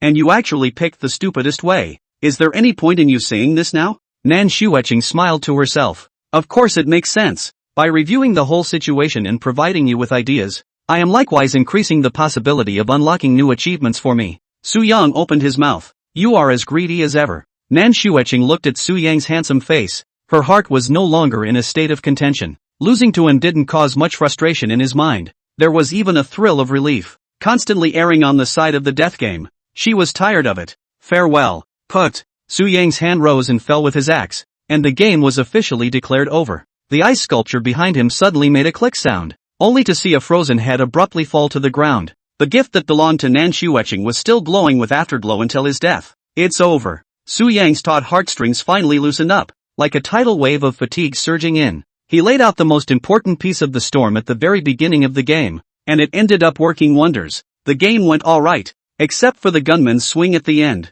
Besides human nature, the scary part is the inexplicable gift. Thanks to the fact that he's a mute. If he could talk, I guess the difficulty of the inner trader's game would skyrocket. Su Yang pondered in his heart. There are still a few things he hasn't figured out yet. Why did the shooter kill him on the first day? Why didn't you choose to shoot when you entered the room that night? All the confusion made Sujin feel uneasy. He had no insight into what was going on inside the player's mind, much less a way to manipulate their behavior. The game only gets harder the further you play. It's not just the difficulty of the game itself that's on the rise, but also the player's ability to play it. A few moments later, the pass prompt appeared. Hunger and Fear Game Pass Success. Player, Su Yang. Performance score, S. Achievement, I am the hidden wolf. 10 points awarded. Achievement, manipulating sleepwalker. 10 points awarded. Achievement, 10 points for first use of the mole skill. Achievement, last survivor. 10 points awarded. Achievement, 10 points for first use of a flintlock rifle. Achievement, 10 points for first kill of a neutral creature. Achievement, 1 strike, 2 kills, 10 points awarded. Achievement, kill an ogre as a mole for 10 points. Achievement, survive the blizzard. 10 points awarded. Achievement, a brilliant plan. 10 points awarded. Earned achievement, victory in the camp of the traitor. Awarded 10 points. Personal rating reward, 20 points. Passing reward, all-purpose recovery injection *1. Food gift pack. 400 points. Current points, 1110. Please return to the ship and wait for transmission. Sujin was instructed to fire down the mountain and step out onto the ice to board the ship. The interior of the ship had long since lost its former coziness, and there were traces of frost everywhere. The appliances in the kitchen were also frozen into ice and disfigured. He picked up the frozen spatula and gave it a hard knock. Pop! The ice cracked and peeled off inch by inch, revealing its original shape. This is Tianyi's favorite spatula, and it doesn't have any grease stains on it. You can see that she carefully cleans it after each cooking session. There are cooks throughout the ship who take the resulting profession seriously, and she takes each dinner seriously, genuinely wanting everyone on board to have enough to eat at every meal. Everyone else is either on the hook or on their way to a reckoning. Maybe she's the only one enjoying the game, Su Yang said in his heart, recalling the bits and pieces of their experiences. The time was short but the emotions were genuine. The game is fake, but love is real. Chapter 74. The hard-mouthed, soft-hearted female neighbor. Transmission commencing. Exiting. Opening his eyes again, Su Yan returned to cell 213. He looked at the cells to his left and right and realized there was no one there. It's not over. 5 to 7 days is a cycle relative to a big game. He finished the game in 3 days, which is considered fast progress. The faster the game ends, then he will be ranked higher with the same number of points. Su Yan took off his heavy down jacket and thermal underwear and went into the bathroom to take a shower. Not having bathed for 3 whole days, he rubbed a lot of mud on his body and was so dirty that he could be described as filthy. You feel refreshed after washing and clear away a lot of fatigue and sleepiness.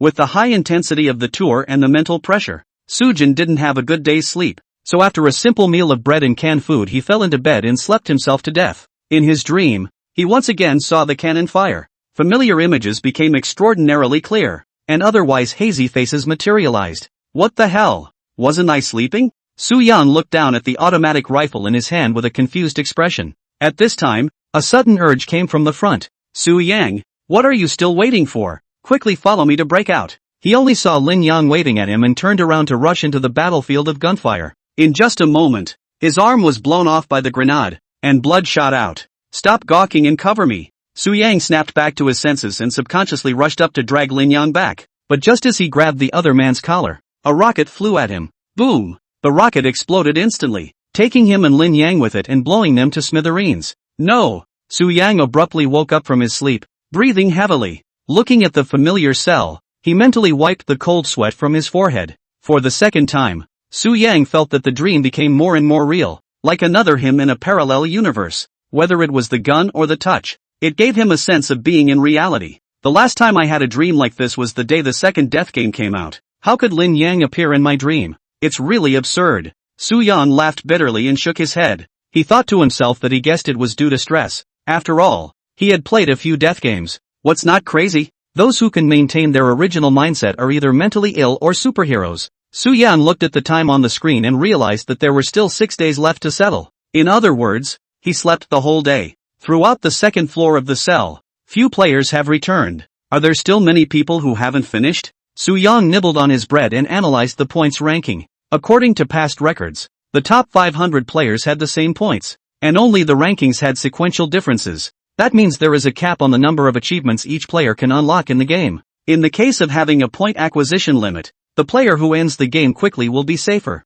Su Yang felt his bread was a bit dry and took a sip of mango juice. Without realizing it, he had adapted to life in the cell. He has positioned himself as a prisoner. Except for the lack of labor and lack of release time, he's a competent inmate who follows the rules. It even feels good to live here on occasion. Enough space, no one to make noise at night, no classes, no homework, no worries about employment. Food and clothing are thoughtfully prepared for players. You can run the air conditioning when it's hot and the heat when it's cold. Unlimited hot water supply and a bed to sleep as long as you want. Not to say it's comfortable, but at least it meets basic needs. This subliminal conditioning has taken in the vast majority of people. Soo-young knew deep down that there must be a deeper purpose behind this captive style of kidnapping. What is he really scheming? Meaningless imprisonment is clearly inconsistent with the original purpose for which the prison was established. If you are simply enjoying the player's tour, there is no need to incarcerate everyone on a cell-by-cell basis. Even randomly selecting players on the street is easier and more convenient than this way.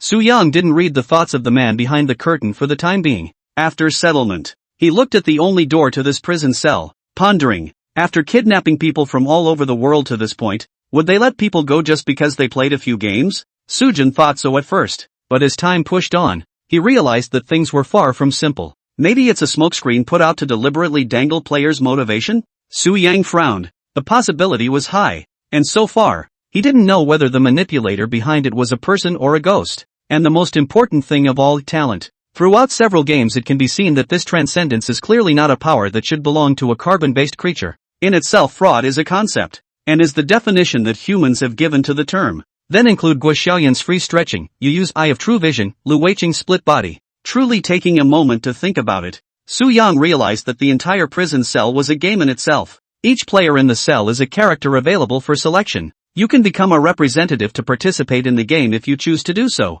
Those who performed well were rewarded and those who did not were executed. Survival of the fittest. Soo-young unconsciously floated these words in his head, his eyes showing astonishment. If that's true, then out of tens of billions of people, the last one to survive. No, I've overlooked a crucial point. Soo-young cleared his mind of the clutter. Based on 10,000 people per prison, for more than 10 billion people around the world, there would have to be at least 1 million prisons. The level of grandeur can already be felt by purely calculating the data. And where do the 100 men who are released from each prison go? It's over so early? Suddenly, a familiar female voice came from behind him. Soo-young twisted his head to see that the player in the right cell had returned. Only her stunning face was covered with stab wounds, both large and small, and of varying degrees of freshness. On top of that, her pale, beautiful legs were covered in scars. The t-shirt on his body was tattered and torn, as if he had been through a battle of life and death. This injury, on your body, Soo-young curiously said,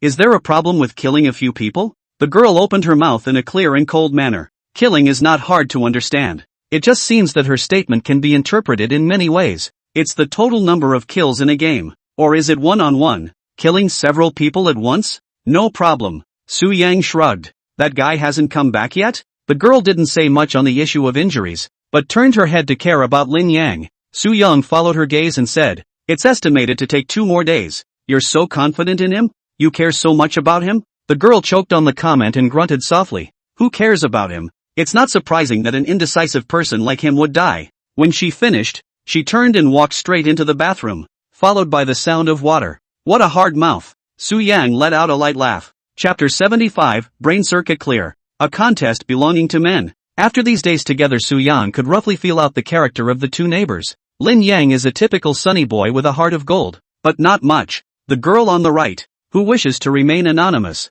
on the other hand, is cold on the outside and hot on the inside. The three were of similar age, and perhaps that was the main reason for the casting. Lin Yang is relatively talkative, can chatter about anything and easily doesn't let the subject drop to the floor. The girl is cold all day and only interjects when the two of them are talking about a topic that interests her. Often when she opens her mouth, she goes cold. Even the talkative Lin Yan didn't know how to take it. Every time a cold incident occurs, the female neighbor gets irritated and doesn't initiate conversation for hours. When the time passes, she continues to chat for a couple of minutes as if nothing happened. It was worth mentioning that Lin Yang seemed to be deliberately trying to chill out, as if he was trying to shut his mouth every time his female neighbor spoke, deliberately trying to embarrass her. Soo-jin would go along with any situation he saw, wanting to see her break her defense. This kind of thing happened a few more times. The female neighbor sensed Lin Yang's small mind, and held her breath in her heart, always wanting to take revenge. It was for this reason that she had unrelentingly attacked Lin Yang verbally when he had been hit hard,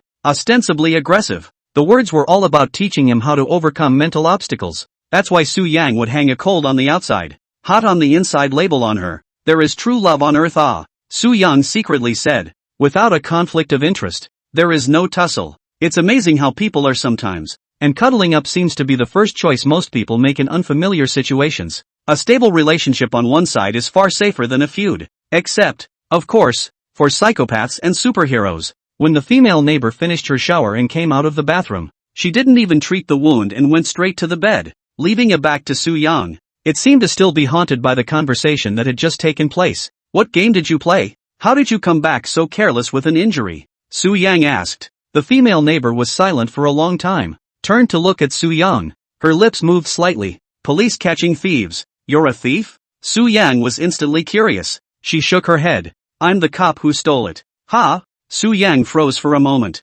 "Supervisors?" The female neighbor thought for a moment and nodded. "Sort of. This thing has to be stolen?" Su Yang pursued. "Yeah, so I killed all the thieves." Su Yang's brain was a bit confused. Is there a cause and effect relationship here? Seeing the confusion in Su Yang's eyes, she explained, "When thieves die out, don't cops become thieves when they steal? What the hell? A cop stealing is a thief. Why bother?" Su Yang was very confused. The female neighbor pondered at these words, and after a few moments it dawned on her. Makes sense. If I had known, I wouldn't have killed them all and saved a few for fun. Play? What an anticlimactic statement. You're a weak woman who makes killing look so easy. Spoken like those players are weak. What about you? What kind of games do you play? The female neighbor asked rhetorically. Su Yang elaborated briefly. She was greatly disappointed and waved her hand. "It's so boring. I hate hooking up. If I get on the ship, I'll just kill everyone, regardless of whether they are companions or hostile." "Have you always been this violent?" Su Yang's forehead gave birth to several black lines.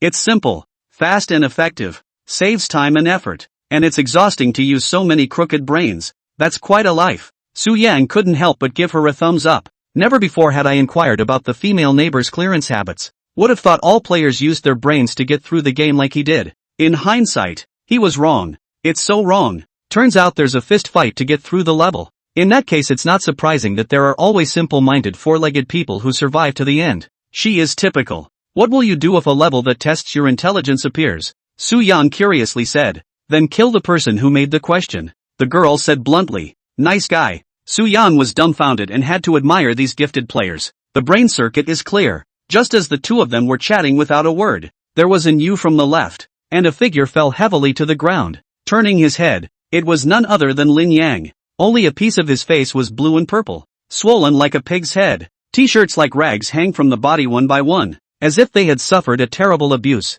"What's your look?" Su Yang couldn't help but wonder. Lin Yang struggled to get up from the ground, his arm propped up on his upper body, and spoke. "Don't mention it. In the end that guy had to pull me down with him. Luckily I slaughtered him when I fell off the cliff." "So you passed before you were about to fall to your death?" Su Yang raised an eyebrow. "That kid was so good looking that I thought he was a good guy, but I didn't expect him to end up giving me a dirty trick." Lin Yang was furious when he thought back. It's easy to lose big by judging people by their appearance. Su Yang said, "There is also an old thing. The face is kind, but I did not expect it to be a human face. Actually want to take advantage of my sleep." Lin Yang flushed with excitement, seemingly thinking of unpleasant experiences, ended abruptly. Su Yang and the female neighbor were listening with great interest. Their appetites were all caught up, and when there was a steep lack of context, they were naturally unhappy. "Go on, then what? And then let me slaughter it." Lin Yang didn't want to continue, his eyes dodging. Looking at him with this look of wanting to say something,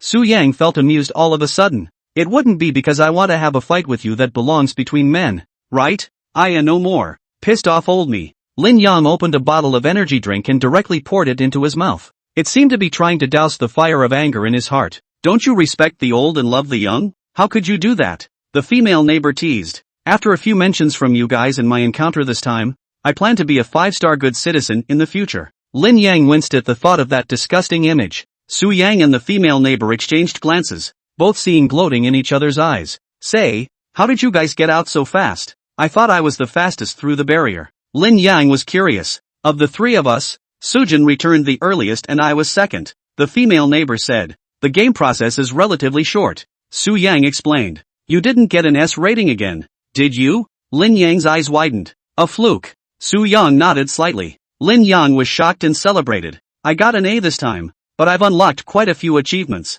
so there should be a chance that I can sprint to the top 100. Dream on. 10 points less and you'll be left hundreds of places behind." The female neighbor spoke faintly. Lin Yang was instantly unconvinced. "What about you? Dare to report out your name. I'd like to see where you rank." The female neighbor slowly looked up, her hair sliding down her sides to reveal a stunningly beautiful face. The clear cold eyes looked condescendingly straight at Lin Yang. "Qin Wei Yang."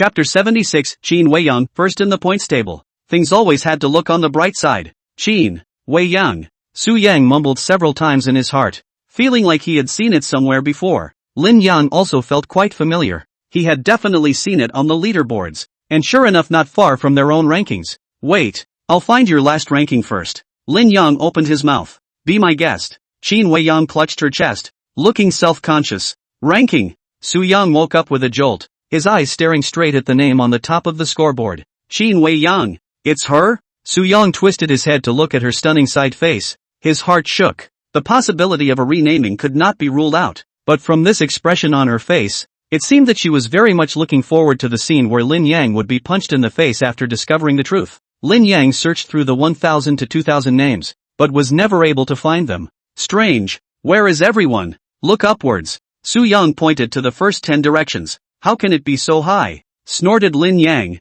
his gaze abruptly solidifying. The brilliant gold-like Qin Weiyang was like a sharp sword hanging over everyone's head, suppressing everything. What? Lin Yang's eyes were rounded, his face crawling with disbelief, and his heart even set off waves of shock. What he saw. The woman with the misanthropic face who always had a look of arrogance in her eyes that looked down on everyone. Surprisingly, it's number 1 in the standings, and it's 2 firsts in a row. She was high on the list the first time the death game was played. The top 100 all went through a major shuffle at the end of the second death game. Only her place remained unchanged. At first, Lin Yang just took it as a high roller and didn't pay much attention to it. After all, it's reasonable to expect one game master out of 10,000 people. I just didn't realize that high play was by his side? This, said Lin Yang, suddenly speechless. He felt his face was on fire, as if he had been soaked in chilly water. The thought that he had just mouthed off and threatened to punch Qin Weiyang's face to vent his anger. Now he was so embarrassed that he wanted to find a crack in the ground.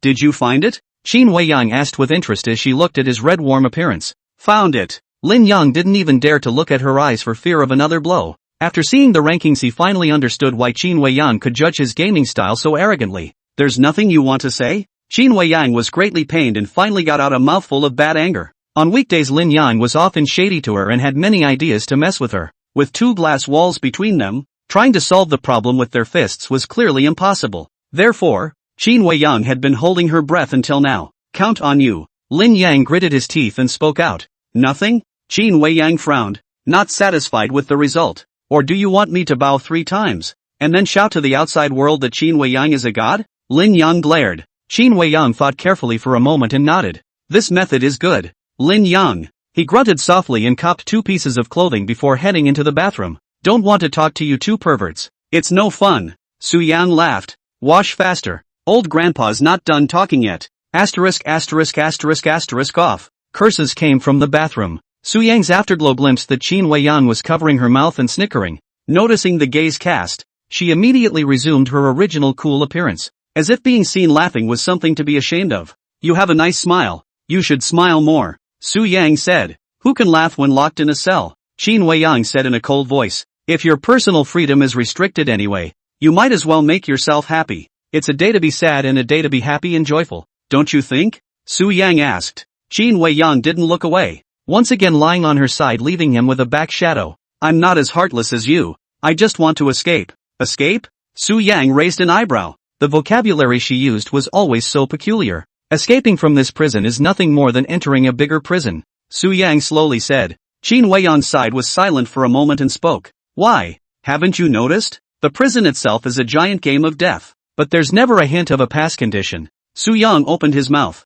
The rules have already been written out. The top 100 can leave. Qin Weiyang's voice was a bit hoarse. It's leaving, yes, but behind this door must be Blue Star? Su Yang looked at the first floor and whispered to himself. Qin Weiyang turned around and faced the ceiling. You're a strange person. You obviously let me be optimistic, but you think the worst of things. Su Yang did not refute this. My parents have been missing since I was a child, and every time I asked, my grandparents would say that my mom and dad had gone to a faraway place for work and would be back in the new year. Su Yang then counted the days with anticipation, waiting for mom and dad to show up at the door with their toys, taking him in his arms and calling him affectionately by his nickname as he always did. But when it was finally New Year's Eve, he didn't wait. When he asked his grandparents about it with a disappointed look on his face, they were uniform in their statements, saying that they were very busy this year and that they would definitely be back the following year. Su Yang believed that his grandparents would not lie to their favorite grandson. Since then, Su Yang has waited year after year and then been disappointed year after year. Disappointment seemed like a constant companion of his childhood, growing up without realizing it. I can't remember much of the past, except that mom and dad kissed him on the face and waved with a big smile before they left the house for the last time. Those two figures left and never returned. Su Yang has long been accustomed to disappointment, but also accustomed to thinking things to the worst place. The higher the expectations, the greater the disappointment. Instead of harboring fond fantasies, it is better to prepare for the worst. Wouldn't it be better if the story had a happy ending? He didn't want to be disappointed any longer. Qin Weiyang seemed to have sensed Su Yang's sadness and opened her mouth. The words reached her mouth but did not come out. 3 days passed, and the players in the cell returned one after another. They all carried injuries in one way or another, and missing arms and legs had been the norm. Some even lost half of their faces, and judging from the uneven marks of the wounds, they appeared to have been torn by some kind of beast, and the hostility in his eyes was even greater. The hatred was like a deep pool, almost overflowing from his eyes. Because there are only 3 days left until the standings are settled. 3 days from now will be the time of the trial. The players who prided themselves on not having the confidence to rush to the top 100 had ashen faces and despair filled their eyes. Roars and wails echoed from time to time. They put in so much effort, and yet they still can't escape death. These are the brutal rules of the game of death. Points first. Finally, when the last player returned, the tone started again. The third game is over. Congratulations to the survivors. Rewards have been issued. Please check in your respective cages. Remaining players, 528-163-9290. Points ranking changes. Rewards have been issued. Please check in your respective cages. Props awarded can be brought into the game of death. Chapter 77, Terrifying Elimination Rate. The fourth game of death? More than 4 billion people died? Su Yang's heart shook. He was under the impression that over 9 billion people survived the end of the second death game, an extremely large base. Now it has plummeted by nearly half. That's a horrible statistic, and it means that almost every death game is a fight to the last man standing. All players want the last man standing achievement. If only 100 people can live in each jail cell, it proves that there are only 100 million players left after the settlement. Su Yang's pupils shrunk slightly. A 1 in 100 survival rate is 100 times 1,000 times worse than the disease. And there's no turning back. Not enough is not enough, and a loss is a loss. At that moment, he looked at the scoreboard screen on the second floor. Overall ranking of Prison 881. First, Su Yang, points 1110, SSS. Second, Zhang Ji, points 1110, SSS. Third, Qin Weiyang, points 1110, SSS. Fourth, Su Er, points 1110, SSS. No. 2546, Zokai, points 880, DCA. Number of surviving players, 2. 546. Number of deaths, 7. 454. Settlement is made after 3 days and the top 100 will leave the jail. Each day, 10 individuals are selected to receive a rating of less than 3 S's for execution.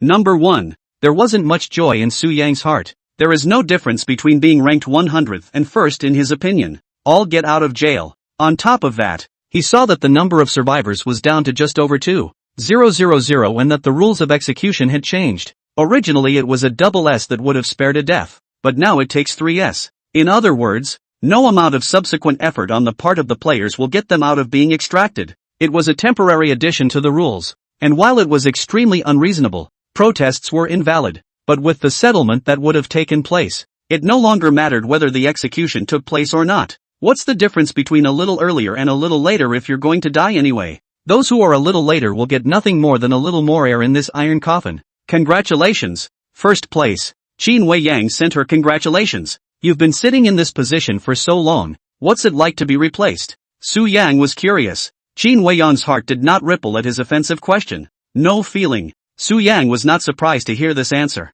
She is always uninterested in everything and doesn't complain about the status quo. First or not first was nothing more than a vanity for her. Asterisk asterisk asterisk asterisk. Su Yang, you actually rushed to number 1? Lin Yang exclaimed. A fluke. Lin Yang's heart was suddenly flooded with sourness and admiration. It was hard for him to imagine how powerful this had to be in order to score S 3 times in a row and take all the achievements in a short period of time. What about you? What's the rank? Su Yang asked. 523. Lin Yang bitterly opened his mouth and sighed. Unfortunately. Shook Su Yang's head. Lin Yang was a relatively kind person himself, and had the fault of the vast majority of players, a soft heart. Points didn't matter to him. Just stay alive. Until the word settlement appears. But it's already too late. Lin Yang steeled himself and forced out a smile. It's okay. It's already earned to be able to play so many interesting games. The sadness that lurked behind the smile could not be concealed. He also knew in his heart that his death was imminent. Yet he still smiled in the face of it.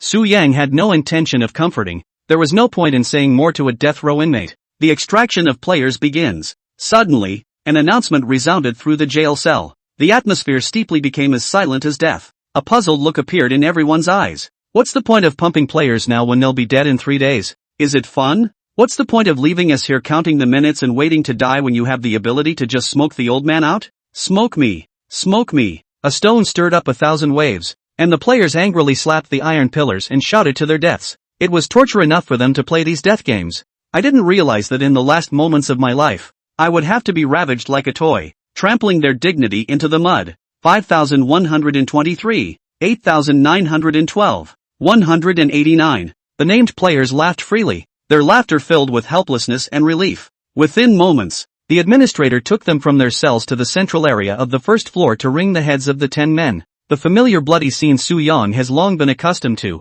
He looked at the blood stains all over the ground. Sudden doubts. Why bother if it's all going to die? At first he thought it was the bad taste of the supreme being behind it. It's about seeing the players helpless and defenseless in the face of desperation. But thinking back to each death game he had experienced, he thought that things appeared to have been simpler than he wanted them to be. Humanity? Human hearts? Emotions? As if chewing, Su Yang slowly raised his head and looked at the players who were full of madness, and a sudden realization occurred in his heart. If he wanted to torture the players, he could have left a 3-day buffer, much less made a so-called settlement. Su Yang's initial guess was to divert the conflict, deflect the conflict between him and the players. Whether it was the appearance of the execution rule or the marking of the scoring system, it was enough to prove that he didn't want to rush things. Instead, the better seeds are selected from them. The cultivation of seeds requires fertilizer, and the source of fertilizer is emotion. The player grows and transforms during each death game they experience. For example, Su Yang himself, he could feel his transformation.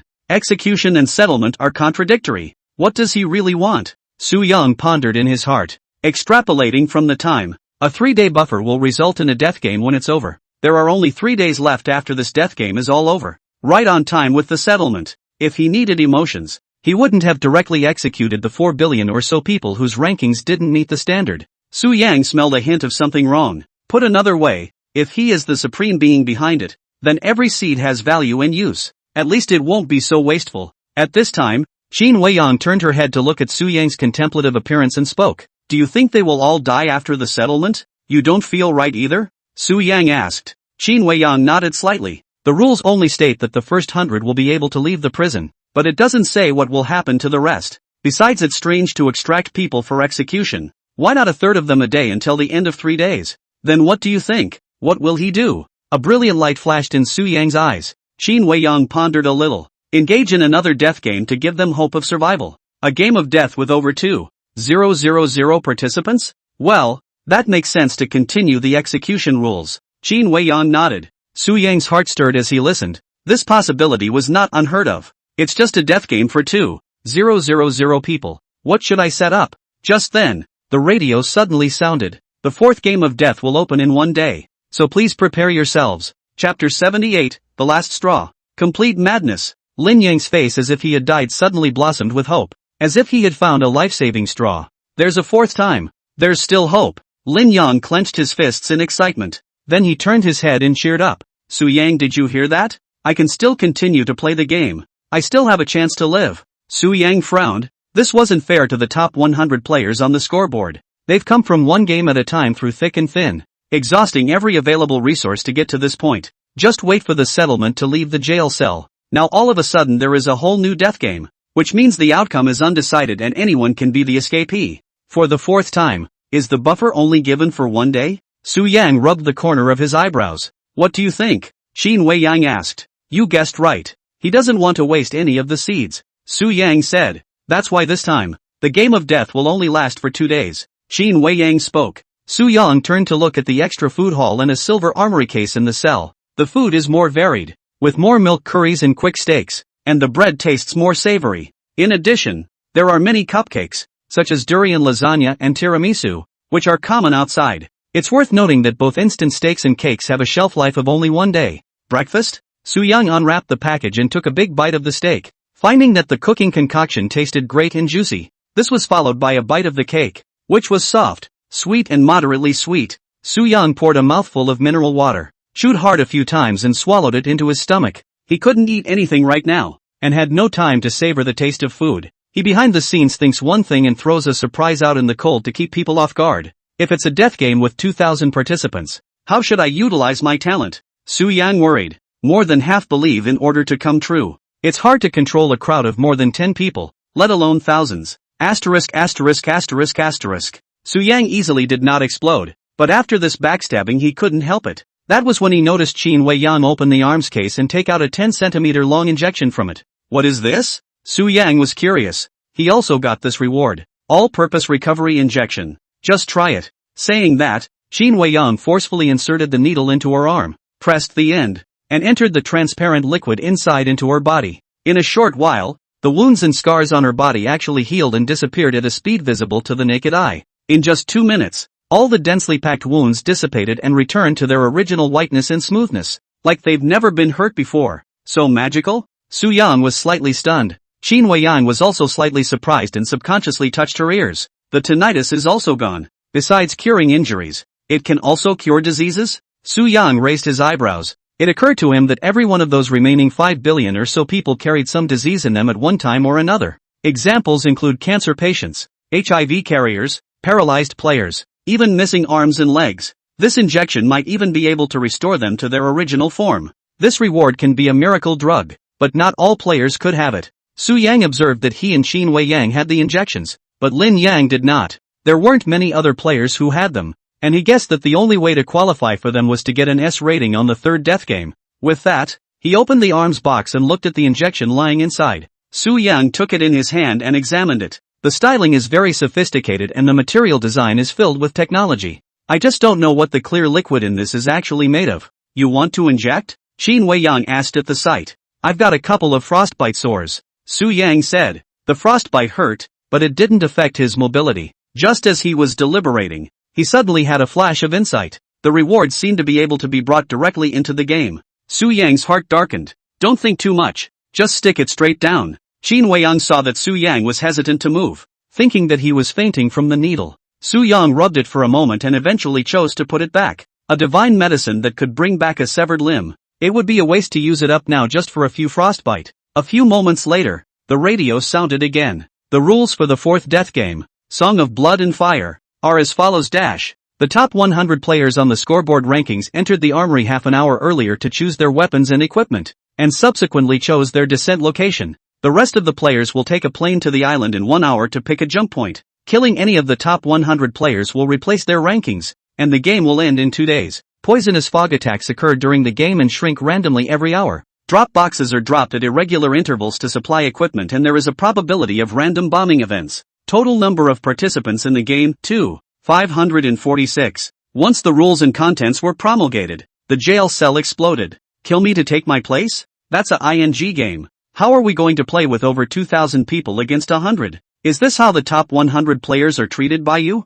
What gives them? A bunch of losers who can't get any points. A chance to turn it around? I'm not convinced. Administrator, get the hell out of here. The players who were originally laughing and planning to leave the prison were like thunderbolts when they heard this message. This game with no fairness whatsoever is totally aimed at them. They're all mortal, and they can't fly. So what can they compete with? Think on your toes and you know how crazy these top 100 hopeless players will be. It must be a desperate search for someone to kill. In this way, they are undoubtedly the same as the prey. Some people worry and some people rejoice. Players outside the top 100 are thrilled. Ha ha, weren't you guys able to scream just now? Keep screaming for me. Tomorrow, I'll kill you all. Wash up and wait. I'm going to crack your heads and see if they're filled with blood or water. I've been displeased with you for a long time. All of you high and mighty, waiting for me to drag you all down. Rampant laughter overrides words of indignation. Complaints don't make any sense. The administrators in the jail just kill, not deal with it. It can be a terrible thing for desperate people to see hope.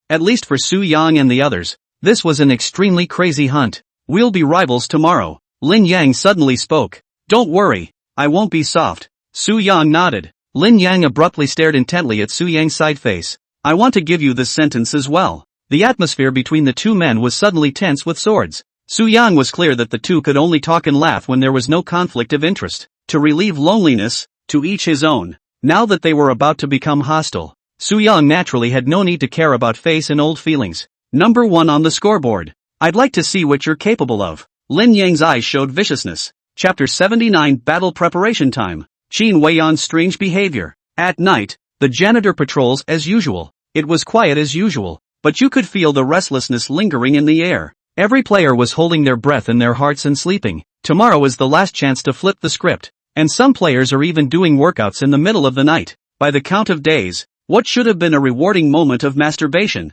people actively chose to forego. Not a single drop of sperm will escape from your body until you successfully escape from your prison cell. I have half an hour of advance preparation time. This is the only advantage of the top 100 players, Soo-young said in his heart. From the rules, they are free to choose the orientation of the descent site. You can also pick up all your gear and supplies ahead of time. The other 2,000 or so players could only land by parachuting, during which time conflicts were bound to arise over the lack of supplies and equipment. After all, there were only 100 hunters, but 20 times as many hunters. One more kill, one less competitor. Besides, this game is not tied to points and rewards. It means that you can let loose and play without fear. I'm not afraid of those with knives or guns, but I'm afraid of those who aren't afraid to die. Let's see the map first. It was futile for Soo-young to analyze it now. He got up and did a few sets of push-ups and curls and went into the bathroom to take a shower. Then came the feeling of appetite again, and ate something random to fill up. After this broken meal, whether you live or die depends on fate. The following morning, the administrator retired and the players rose in unison to stand in front of the cell. They all stared at the leaderboard with burning eyes, itching to carve the names of the people on it into their brains. Dang dash. Finally, a bell rang, and an inexplicable force forced all 100 people in the cell to teleport away. When he opened his eyes again, Soo-young realized that he had come to a strange space. Dozens of incandescent lamps illuminated the space as if it were day, and armaments hanging on the walls came into view. M416, AK-47, SCAR-L, AWP, body armor, backpack, painkillers, energy drinks, fragmentation grenades, smoke grenades, concussion grenades. In one of the corners, Soo-young even found a pile of neatly arranged C4. A gunfighting game? Soo-young was violently stunned. Welcome to the Song of Blood and Fire. The players who had just arrived here were as bewildered as Soo-young, but they all got excited after seeing the weapons. Great guys, so many automatic rifles? A man wearing rimless glasses lovingly stroked the dark body of the gun. There was a strong obsession in his eyes. All of these can be taken without limit? A thin woman in the crowd asked. Theoretically infinite, but the load needs to be considered. So our advantage is that we have access to equipment earlier than those players? A middle-aged man with a big belly wondered. It's not just equipment. The man with the glasses walked over to the firearms and pointed to the large and small implements on the wall. There are also firearms accessories. Gun accessories provide great stability and ease of use. Examples include muzzle compensators, speed magazines. From the size of the island and the distribution of buildings, we can surmise that there must not be enough guns to assemble more than 2,000 people. A man pointed to the map laid out on the table. Soo-young obediently went up to check, and it was not difficult to derive the size of the island area from the scale projection. 8 kilometers long and 8 kilometers wide, with a total area of 64 square kilometers, said Soo-young in his heart. According to him, Oman is also 3 square kilometers in size, almost the size of 2 Oman islands, accommodating more than 2,000 people is entirely more than enough. But there is one key point. The map will appear as a poisonous fog that continues to shrink from the outside in. For 2 days, Soo-young had only one game mission to survive. I have a plan. All 100 men gather and pick a city to defend, the middle-aged man proposed. No way. The man with the glasses shook his head no. It's too passive. They're outnumbered, and as long as we drag it out until we run out of bullets, we'll be in a passive position. Plus, the map will randomize the bombing zones, so there's no guarantee that the place we're holding is a bombing site, and it's impossible to determine the extent of the poisonous fog's contraction. What if that city of ours is in the range of the fog? At these words, the middle-aged man fell into silence. Indeed, defending the city is difficult to do. Once there is a gap, it is also easy to be attacked and massacred by an overwhelming force. Then why don't the two of you team up? We can take care of each other and reduce the pressure. The thin woman asked. The crowd lit up, and a well-endowed mature woman said,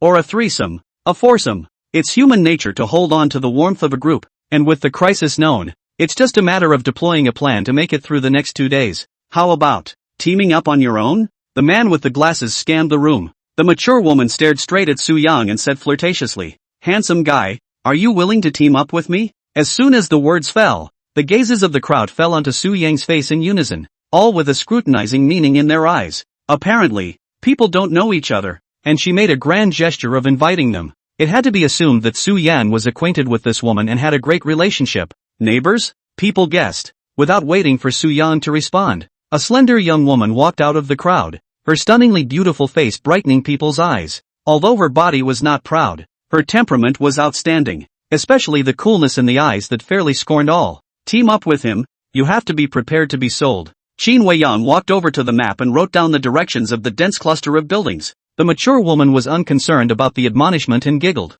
All of you present are not good men and women, and teaming up is just a matter of each taking what they need. I'm afraid your needs can't be satisfied by ordinary people. Qin Weiyang's gaze shifted downward with intent. The mature woman's face was condensed, and she said with a delicate smile, "Sister is too sensitive. Could it be that he is your lover? So protective? Afraid of being abducted?" Seeing the situation, Su Yang slowly said, "I'm sorry, I'm used to being alone and have no intention of teaming up with anyone. Plus, we're not all on the same boat. And let's not forget that rankings are outlawed when you get killed, and teammate companions can change at any time. Who's to say that the person you're teaming up with doesn't have a hidden agenda? If you run into your neighbors on the road." With those words, Su Yang's implication was clear enough. None of the players present were stupid, so they could naturally understand the implication of the words. So don't come looking for me. Whether to form a team or not is all up to the individual's will. If you get backstabbed, don't blame yourself for meeting a bad person. Su Yang opened his mouth.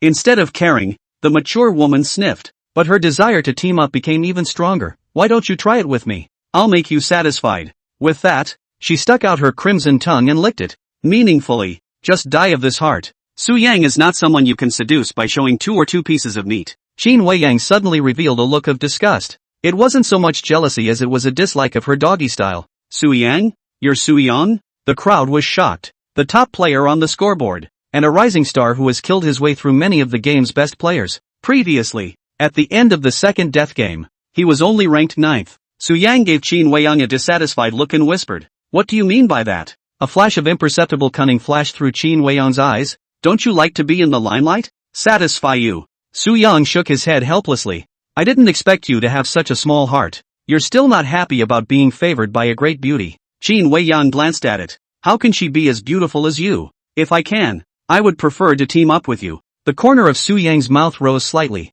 Qin Weiyang was stunned and lightly hummed. "Don't come up with this." Su Yang smiled. The result was not a surprise. Qin Weiyang was a lone wolf character. Of course she would not agree to team up. Just one thing he was curious about, why was the woman onto him? Chapter 80, Choosing Equipment. Shocking terror. Dreams shining into reality? Su Yang didn't think he was so attractive that he could be mesmerizing with just a face. What kind of man has a long-suffering woman like her not seen before? What's more, everyone in the room is a triple S score winner. Not just anyone, but if it's just to gain attention, it's a little too tight. What is she testing? Su Yang frowned. At this time, the man with glasses took the initiative to go forward and extend his hand. "I've heard a lot about you. My name is Xiaoyu, ranked 18. Brother Su Yang really has an extraordinary temperament when I got to see him today. Thank you." Reaching out, Su Yang reached out and shook his hand. "I believe that you all have just heard that it is up to each of you to form a team or not. We don't have much time, so let's hurry up." The man with glasses said,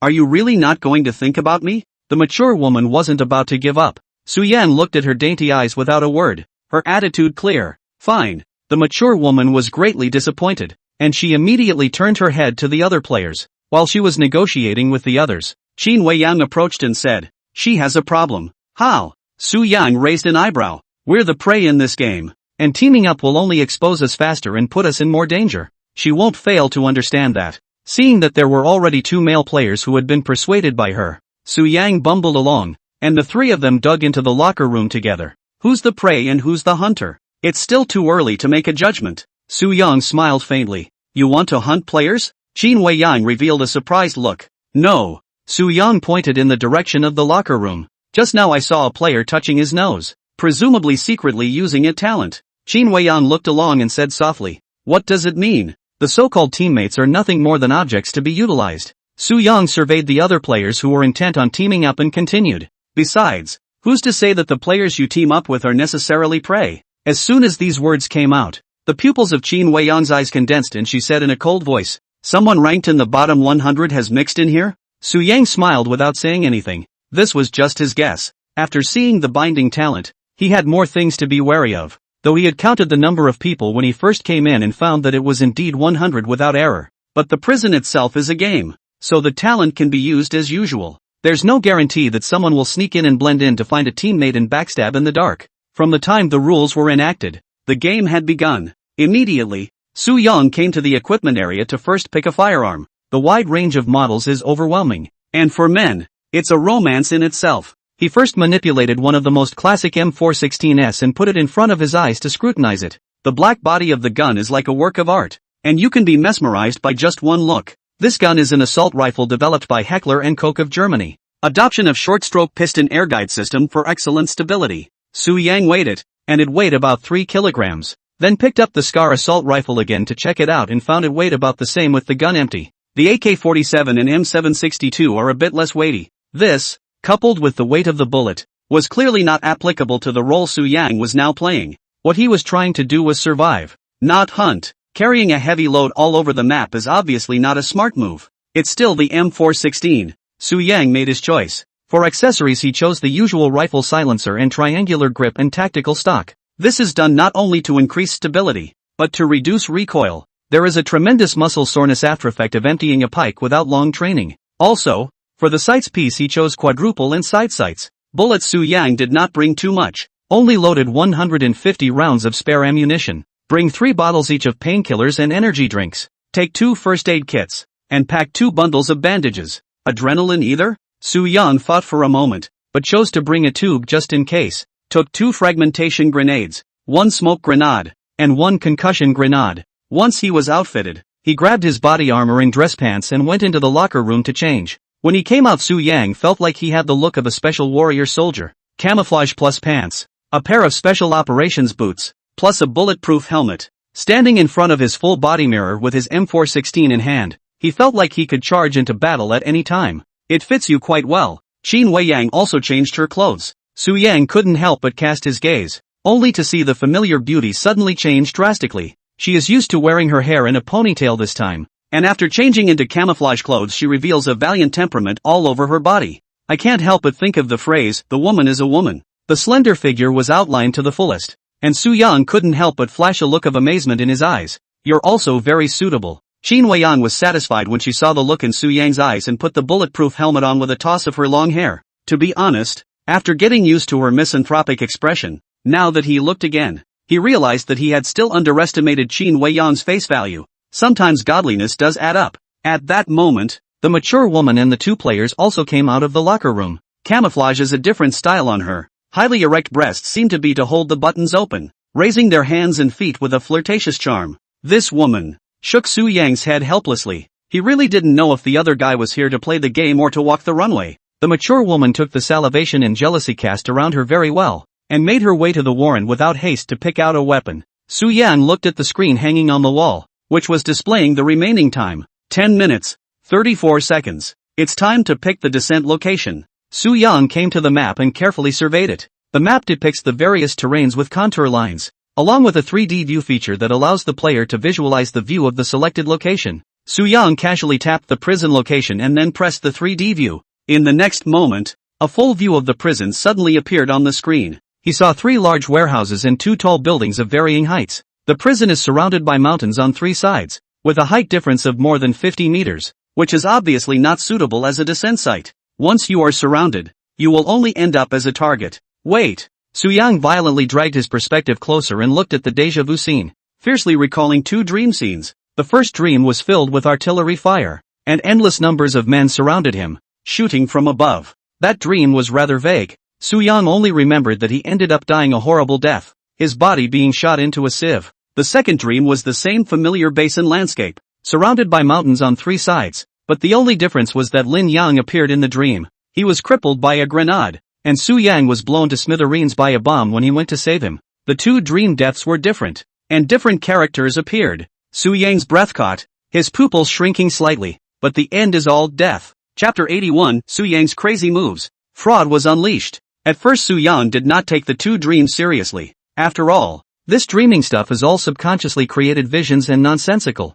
He just took it as a result of too much stress. But I didn't expect to see the exact same scene as in the dream now. And there was the same gunfight, the same grenades, and Lin Yang was equally involved. Coincidence? Or a corner of the future? Su Yang broke out in a cold sweat, stunned, then took a step back. Qin Wei Yang sensed his abnormality and held his arm and asked, "What's wrong? Not feeling well?" Su Yang took a deep breath and tried to calm down the trepidation in his heart, waving his hand and said, "I'm fine. It's just that I suddenly had some palpitations. If you really can't top it, stab yourself." Qin Wei Yang glanced at Su Yang's backpack. That contained the unused total recovery injection. "I will." Su Yang let go and continued to check the map. There was only one question in his head now. If it's fake, then why was it able to accurately predict the death game scenarios that would occur in the future? If it was true, wouldn't it be hard for him to escape death? As soon as he thought of this, Su Yang's heart gave birth to a gust of fear. No, we can't just sit around and wait for it to happen.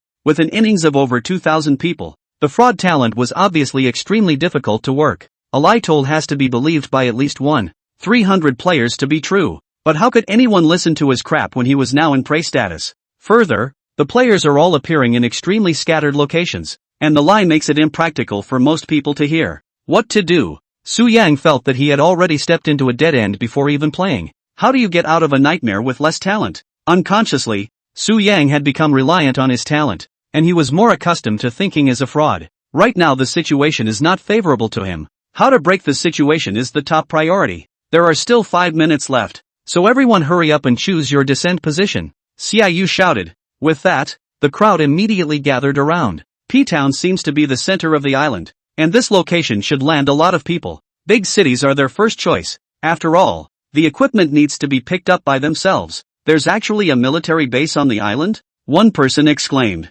What's so unusual about that? It's not the original Blue Star. How about going into the wild? It'll only take 2 days for the Mito to be over. I think it's feasible. There are fewer people jumping in those places, and anyone who falls can be dealt with first. Just as people were discussing in unison, Qin Wei Yang was the first to pick a spot with a soft catkin. The move was seen by the crowd, who looked in the direction she was pointing. Our town? Qin Wei Yang picked up her backpack and walked towards the teleportation area, only to see a flash of white light and a steep disappearance. She went. Xiaoyu couldn't help but look at Su Yang and realized that the latter was not different, just staring at the map with a focused expression. Judging from Qin Wei Yang's behavior of helping Su Yang speak, he had thought that the two were a pair, no more than familiar companions. I didn't expect her to go off on her own. Bro, you two aren't going together? Xiaoyu intended to test the waters. Su Yan looked back at him and threw him a puzzled look. That pretty-looking girl, she's already gone. Xiaoyu pointed at the teleportation area. Oh, Su Yan nodded then continued drilling. Xiaoyu's brows furrowed at the sight. The other party's reaction surprised him greatly. You two aren't a couple? Xiaoyu asked again. The doubt in Su Yang's eyes increased. Who told you that? Xiaoyu let out a dry laugh. I saw that you guys were quite close, so I subconsciously thought so. She's Qin Wei Yang. How could she have a partner? Su Yang shook his head. What? Xiaoyu's heart shook. He turned his head violently to look in the direction Qin Wei Yang had left, a strong sense of incredulity surfacing in his eyes. Xiaoyu had always thought that the girl with the sharp and arrogant words was Su Yang's girlfriend. But I didn't realize it was the big-name double top of the standings. The third ranking was third, but the points were as high as Su Yang. The only difference is just the length of time it takes to get through. That's all. She's Qin Wei Yang? Xiaoyu secretly smacked his lips in shock. Soon, several players in succession selected the descent location and teleported away. Only 3 minutes and 28 seconds left until the end. The atmosphere was abruptly tense, and the players were having a hard time deciding how to choose.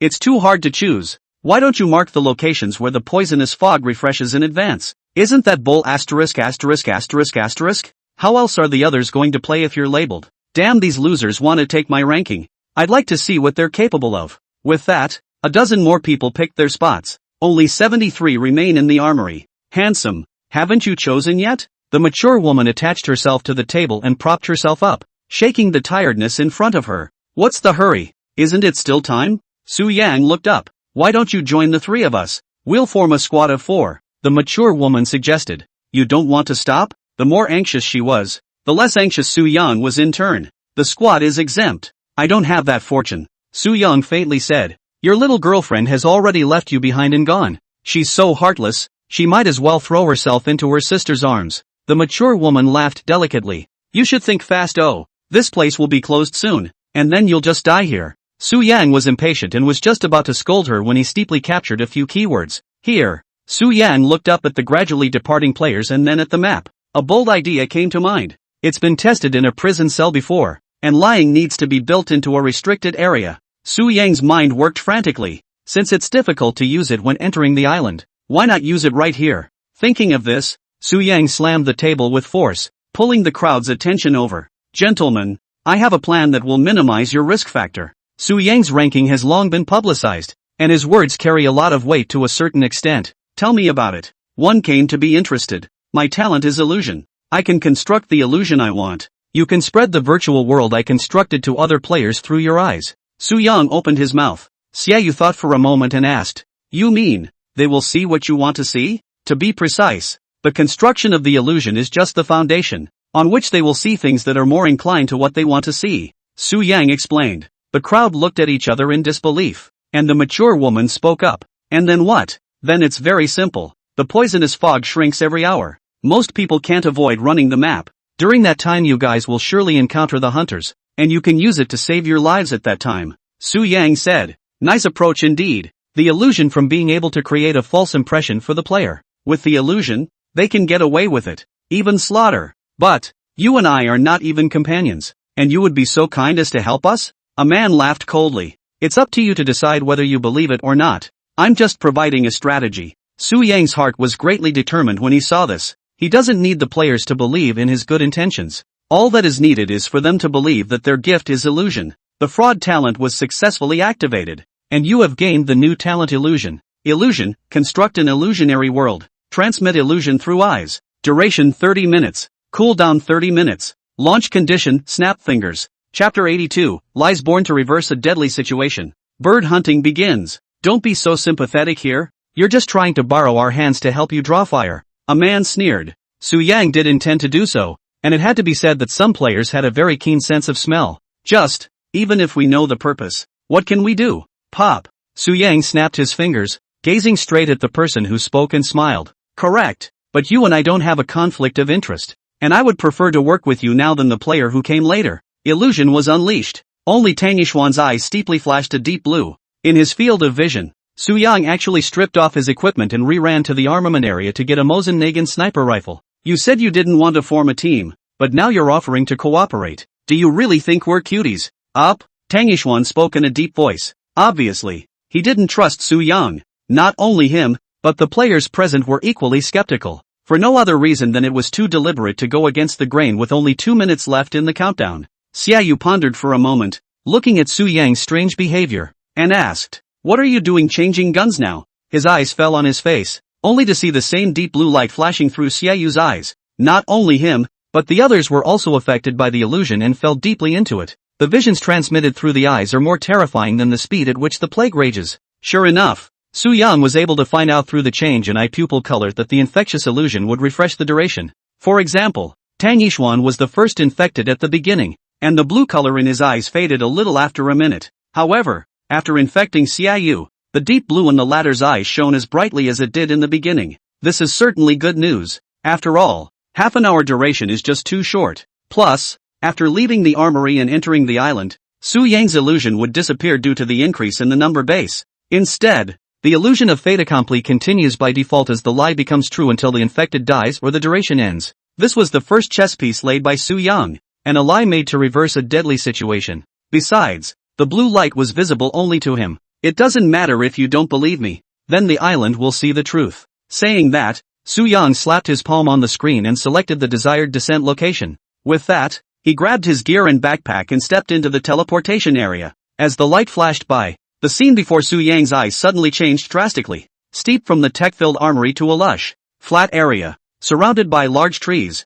the air is exceptionally fresh and sweet, and stepping on the soft grass is like being in a peach garden. Not far in front of them are located a few simple houses. The whole body is built of wood. The style is old, and there are a few creepers hanging on the wall. As the eye continues to move forward, a wide river runs swiftly, with the sound of splashing, and flows into the distance across the bridge connecting the peninsulas. Su Yang noticed at this time that an electronic watch suddenly appeared on his hand. The screen displays personal information as well as an overview of the map. Player, Su Yang. HP 100. With a swipe of your finger, you can see the countdown to the start of the game and the total number of survivors. It's much more convenient to have this. Su Yang nodded in satisfaction. In his opinion, HP should be tied to the extent of the injury. First aid kits and straps can treat injuries, but the upper limit is 70%. The rest needs to be treated by energy drinks, painkillers or adrenaline. Su Yang said in his heart, this game of death is tied to stats, but the bullets and grenades are real.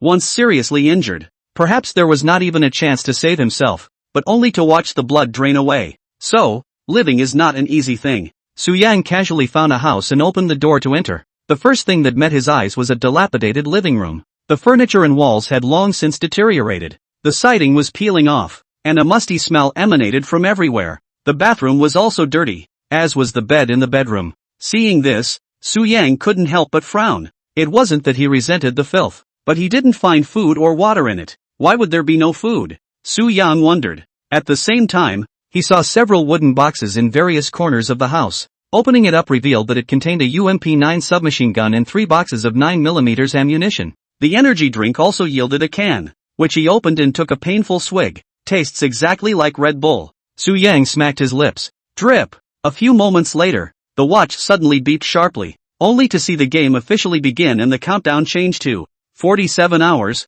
55 minutes, 27 seconds. In the next moment, a huge boom came steeply from the sky. Su Yang immediately ran out to check and found that 10 airplanes were flying in from all directions. A few small black dots could be seen floating out of the airplane. Coming! Su Yang's eyes stared. More than 2,000 players were officially flown into the island. The game of the hunt has officially begun. That's when he noticed the presence of players in nearby houses as well. They chose to play the field just like Su Yang. This avoids a head-on clash with the larger force and hides it. This location Su Yang chose was on the west side of the farm, 8 kilometers away from the prison. This was chosen to circumvent the first round of drawdowns and also to verify that the dream was real. If that ended up being the case, he would have the advantage of knowing the terrain well enough to find the optimal solution. Soon, 2 airplanes flew over Su Yang's head, and more than 10 small black dots became visible. There are so many people? Su Yang's face changed slightly. He hadn't realized that there were so many people choosing such barren playing spots. Not only that, but a dozen or so people had also landed at the playing field spot 500 meters to the east. Su Yang didn't choose to sit back and wait, but took the initiative. With his shoulder against the butt of the gun, he aimed the quadruple lens in the direction the player landed, calculating the distance between the two sides in his mind. The range of the M416 is 300 to 500 meters with a slight muzzle lift considering wind speed and distance of the bullet downrange. The farthest he had tried to shoot was to hit an enemy 20 meters away with a flintlock. More than 100 meters away is a first. But this time there was no wind or snow to interfere, and Su Yang calmed down and held his breath to aim. 300 meters, 200 meters, 100 meters. Shoo! Su Yang immediately pulled the trigger, and a tongue of fire swept out from the silenced muzzle. The bullet sliced through the air and hit a player hanging from a parachute squarely in the head. It was like a burst watermelon, blood staining the sky. There's someone down there. Quickly disperse. A player looked down and was instantly enraged. Shoo! Bullets were fired, killing one more. 100 meters away from almost no need to lift the muzzle much, and with the assistance of the quadruple lens, Su Yang could clearly see their 5 senses. Want to run? Su Yang laughed coldly and pulled the trigger 3 times in succession. 3 shots killed 2. One of them had more luck, twisting just enough to have the bullet graze his scalp. Seeing that the remaining 10 people were about to land, Su Yang immediately chased out. 100 meters was approaching in an instant, and when Su Yang ran to the drop-off point, the 3 were struggling to untie their parachutes. Hearing a sharp intake of breath, one man jerked his head up to see his visitor, heavily armed, pointing a gun at him. Wait, don't shoot yet, he said hurriedly. Waiting for what? Waiting for someone to collect your corpse? Su Yang spoke in a cold voice. Shoo! Chapter 83, Spiritual Attack, Talent. Fragmentation Grenade Terrorizing Power. Su Yang killed 3 people quickly and then caught up with the 7 people who escaped. They landed in very scattered locations, but all around the house. With the advantage of firearms, Su Yang had to take care of the nearby players as early as possible. It's not just about purging the threat, it's about silencing it. He's catching up. A dry and thin man in a short shirt and shorts turned his head and looked around, so scared that his soul almost floated out. Su Yang wait running obviously difficult to catch up. Simply stop and raise the gun to aim. The man tried to dodge the bullets, constantly moving from side to side and scrambling in a zigzag pattern. Su Yang's eyes narrowed, holding his breath as he violently pulled the trigger. The bullet whizzed by and hit the man in the back of the buttocks, only to see him stumble and flop to the ground, falling on his face. "Don't kill me, please." Desperation and fear filled the man's eyes as he pleaded with his hands together. Without a word, Su Yang drew his axe and ended his life. 6 left. Su Yang raised his gun and continued to chase after him. He felt the blood in his body boiling up, like he had inexhaustible energy. He hypothesized that it was the result of hostility, also augmented by the energy drink he had just finished. The remaining 6 took advantage of Su Yang's pursuit to burrow into the house and make a big search for firearms. One man rummaged through the case but couldn't find even one bullet. The box was all empty. "No?" He was alarmed. "Looking for a gun, are you? I've got it right here." Suddenly, a low voice came from behind him. The man's pupils suddenly shrunk, and the hairs on his body stood up in sweat. He subconsciously drew the long knife at his waist and slashed at his back, moving quickly and in one fluid motion. Shoo! But without waiting to see Su Yang's face, a sharp pain came steeply from his chest, and his pupils instantly laxed. Su Yang kicked his knife aside and picked up his axe and chopped down hard. Mending is essential, and the defense is the rare talent on the players. 5 more. Su Yang rushed out of the room and walked into the other house. The 2 people inside had already put on their bulletproof vests and were stuffing bullets into the magazines. "Go!" With a loud cry, Su Yang's brain abruptly felt a sharp pain and subconsciously fired a shot. The bullet struck at the floor, only half a foot away from one man's foot. Seeing that the enemy was limited, a woman with a pretty face drew her knife and charged, slashing down hard. Rip! The camouflage ripped instantly, revealing the body armor inside. Su Yang shook his head, his blurred vision gradually clearing, looking at the face crawling with ruthless colors in front of him. Killing machine bursting out. A slap was thrown across the woman's face, followed by a hard kick that knocked her to the ground. Shoot! Shoot to kill! Her companion had filled the cartridge just in time. The magazine was loaded into the pistol. The holster was pulled and raised. However, just at this moment, a biting wind sound came, and before he could see it, his wrist was directly chopped off.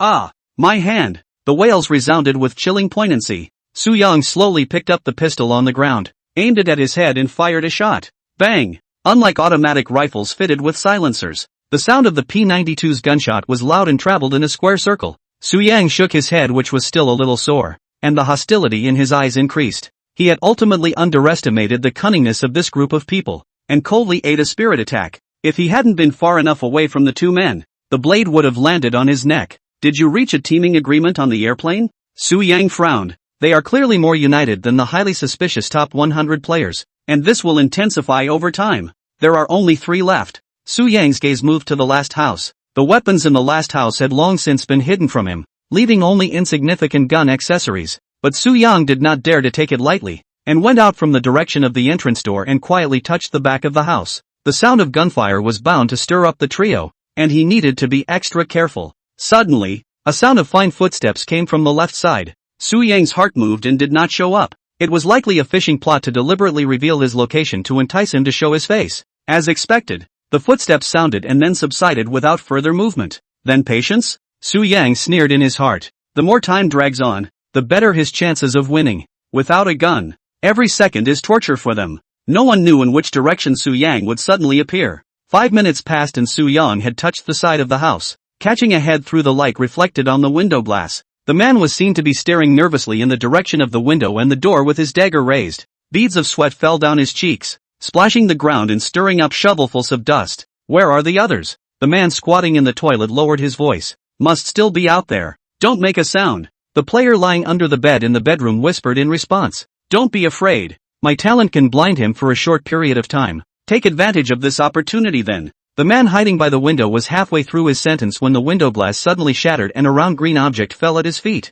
"What's this?" The man scrutinized it, and was just about to pick it up and look at it when a horrific image suddenly surfaced in his mind. A grenade? The man saw the safety pin on it disappear without a trace, and fell into a pit of ice. Boom! With a loud bang, the man was instantly blown to a bloody mess, with his limbs flying all over the place. The wall was also shattered and destroyed with a big hole by the huge power of the broken pieces. And the players in the toilet subconsciously shielded their heads. Smoke rolled in and white ash enveloped the room. A sound of footsteps came out slowly, as if death was approaching. Ahem! The player in the bedroom didn't hold back his breath and immediately choked and coughed on the dust. Su Yang fired the instant he heard the sound. Ah! A scream rang out as the shot hit him right in the right side of his chest, and intense pain swept over him like a tidal wave. "I have him. Come help!" he yelled. The player in the toilet gritted his teeth and rushed out, hammer in hand as he kept swinging through the smoke and shouting, "Go to hell!" However, the swing missed the man and knocked his bedroom companion on the head instead.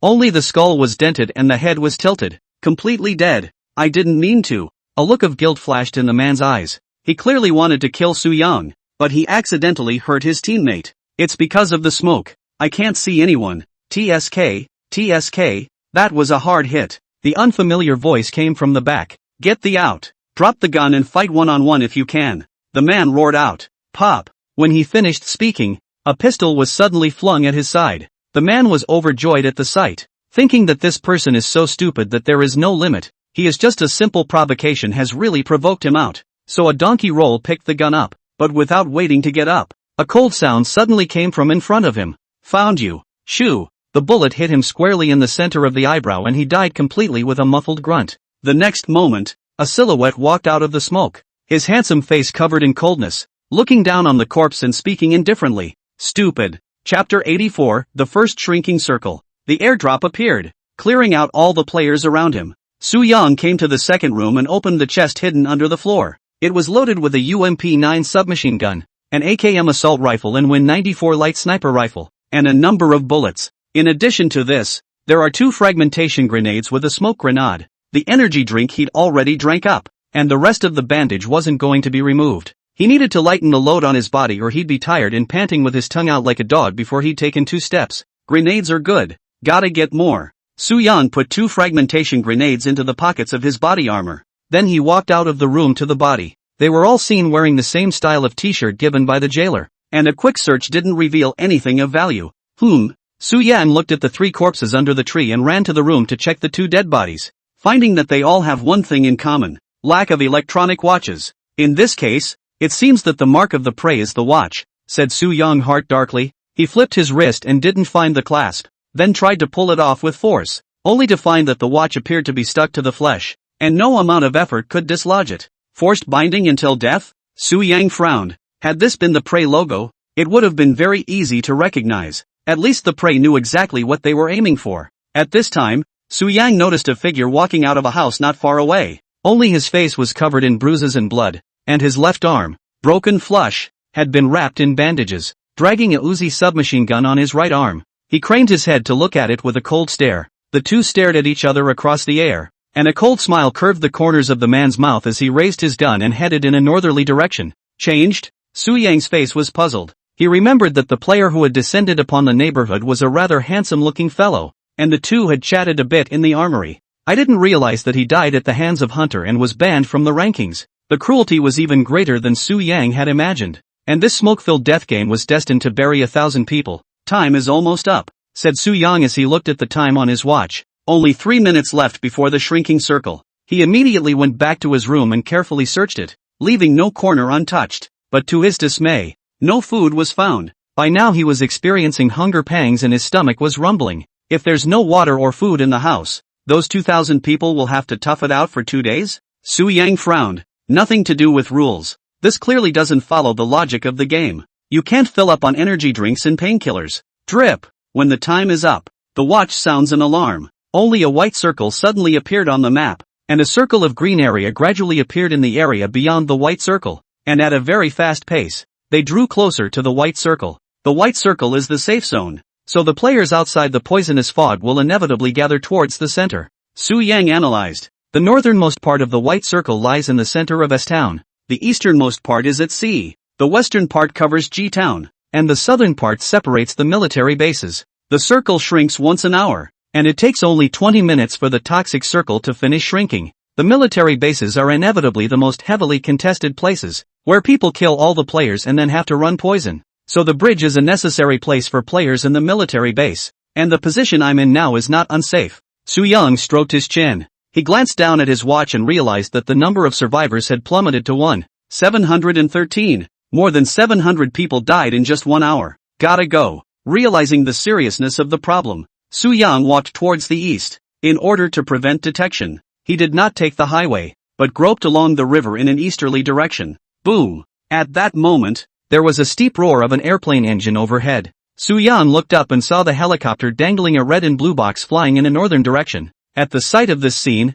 Two words came into the mind. Airdrop? More than one airplane. There was a roar and great commotion in all directions. Airdrop to drop supplies. Su Yang's heart fluttered, thinking, doesn't this mean that there is food in the airdrop? Thinking of this, he immediately shifted his direction to chase towards the north. Food and water are both vital resources, the lack of which can drastically reduce stamina and endurance. The most important thing in a battle royale game is not only the weapons, but also the supplies. So that's how it is. He wants to accelerate the game process. Use the airdrop to attract all the players' ambitions and open up the dispute. Su Yang felt tired after running a few hundred meters. The combination of psychological and physical torture left him in agony. However, this was just the beginning, and Su Yang felt a great deal of pressure. The airdrop is down. The rope on the helicopter's hanging box came off and the parachute wrapped around the box for a slow landing. Su Yang counted 10 drop boxes in the area as far as his eyes could see. The closest airdrop was only a kilometer away from him. It would be nice to have a car, said Su Yang, running against the scorching sun, his sweat having long soaked the clothes inside. 4 minutes later, Su Yang looked up panting as he held onto a large tree. A thick red smoke rises from the drop box, which is located right in the center of the basin. He surveyed the exterior of the box and found no sign that it had been opened. I'm the fastest to come? Su Yang's eyes showed a foxed look. Nope. The man with the broken arm was just a step ahead of him heading north. There's no way that guy could have ignored the airdrop. The only possibility. He'd been here for a long time, but hadn't come forward first. Must be hiding in a corner somewhere. With this thought, Su Yang dismissed the idea of taking supplies and crouched down towards the slope. Within a few steps, however, his paw suddenly stepped on a foreign object. Looking down, it was a person. It's him? Su Yang was startled. This person was none other than the one-armed man, who was currently sprawled on the ground. His eyes rounded and a large hole appeared in his chest. Blood stained the grass red. The cause of death was clearly a gunshot wound, but he hadn't heard any gunshots on his way here. Well, there's only one reason for that. Muffled. Su Yang realized that the murderer was most likely still in the area and was watching this direction. Shoo! The sound of a gunshot rang out, and Su Yang immediately flung himself to the ground as if he were an enemy, only to see that the tree in front of him was steeply punched out with a bull-sized hole. Sniper rifle? Su Yang broke out in a cold sweat and looked towards the general direction of the gunshot. Only 100 meters to the northeast was covered with bushes, and a blackened gun barrel could be vaguely seen pointing in his direction. The opponent's terrain was high, and Su Yang could only use cover to hide his position, but there was clearly more than one player present. There must be many others hiding in the shadows. Undifferentiated sniping? The opponent may not see the identity of his prey. That said, the player hiding in the shadows could be a hunter or just like him. The nature of the game has shifted since the airdrops descended and everyone is a single player, each for the other. Likes to hide, right? Su Yang laughed coldly in his heart and pulled out the smoke bomb to pull out the safety pin. Immediately after that, a thick cloud of white smoke steeply emerged in front of him, covering a 5-meter radius. Chapter 85, Coercion and Duress. Luo Shuangshuang's shame. Luo Shuangshuang purposely chose the M24 sniper rifle with a sniper-silenced muzzle from the armory. She, like most people, did not choose to form a group. She preferred hiding in the shadows and firing cold shots than running around. The location chosen was also this deserted place. Originally, I was staying here but I didn't expect an airdrop to suddenly fall from the sky, breaking the tranquility of this place. The first 5 minutes there was a douchebag with an assault rifle climbing a tree waiting for an airdrop to land. She aimed for the man's chest and killed him with a single shot. With the killing of a player, more people came around one after another. Some were armed with firearms, others with only a long knife. Without exception, they all have their eyes on the airdrop. Luo Shuangshuang wanted to be the yellow bird, not wanting to scare the snakes, but she saw Su Yang coming her way. To be safe, she chose to make the first move. Unfortunately, the bullet deflected an inch and hit a tree.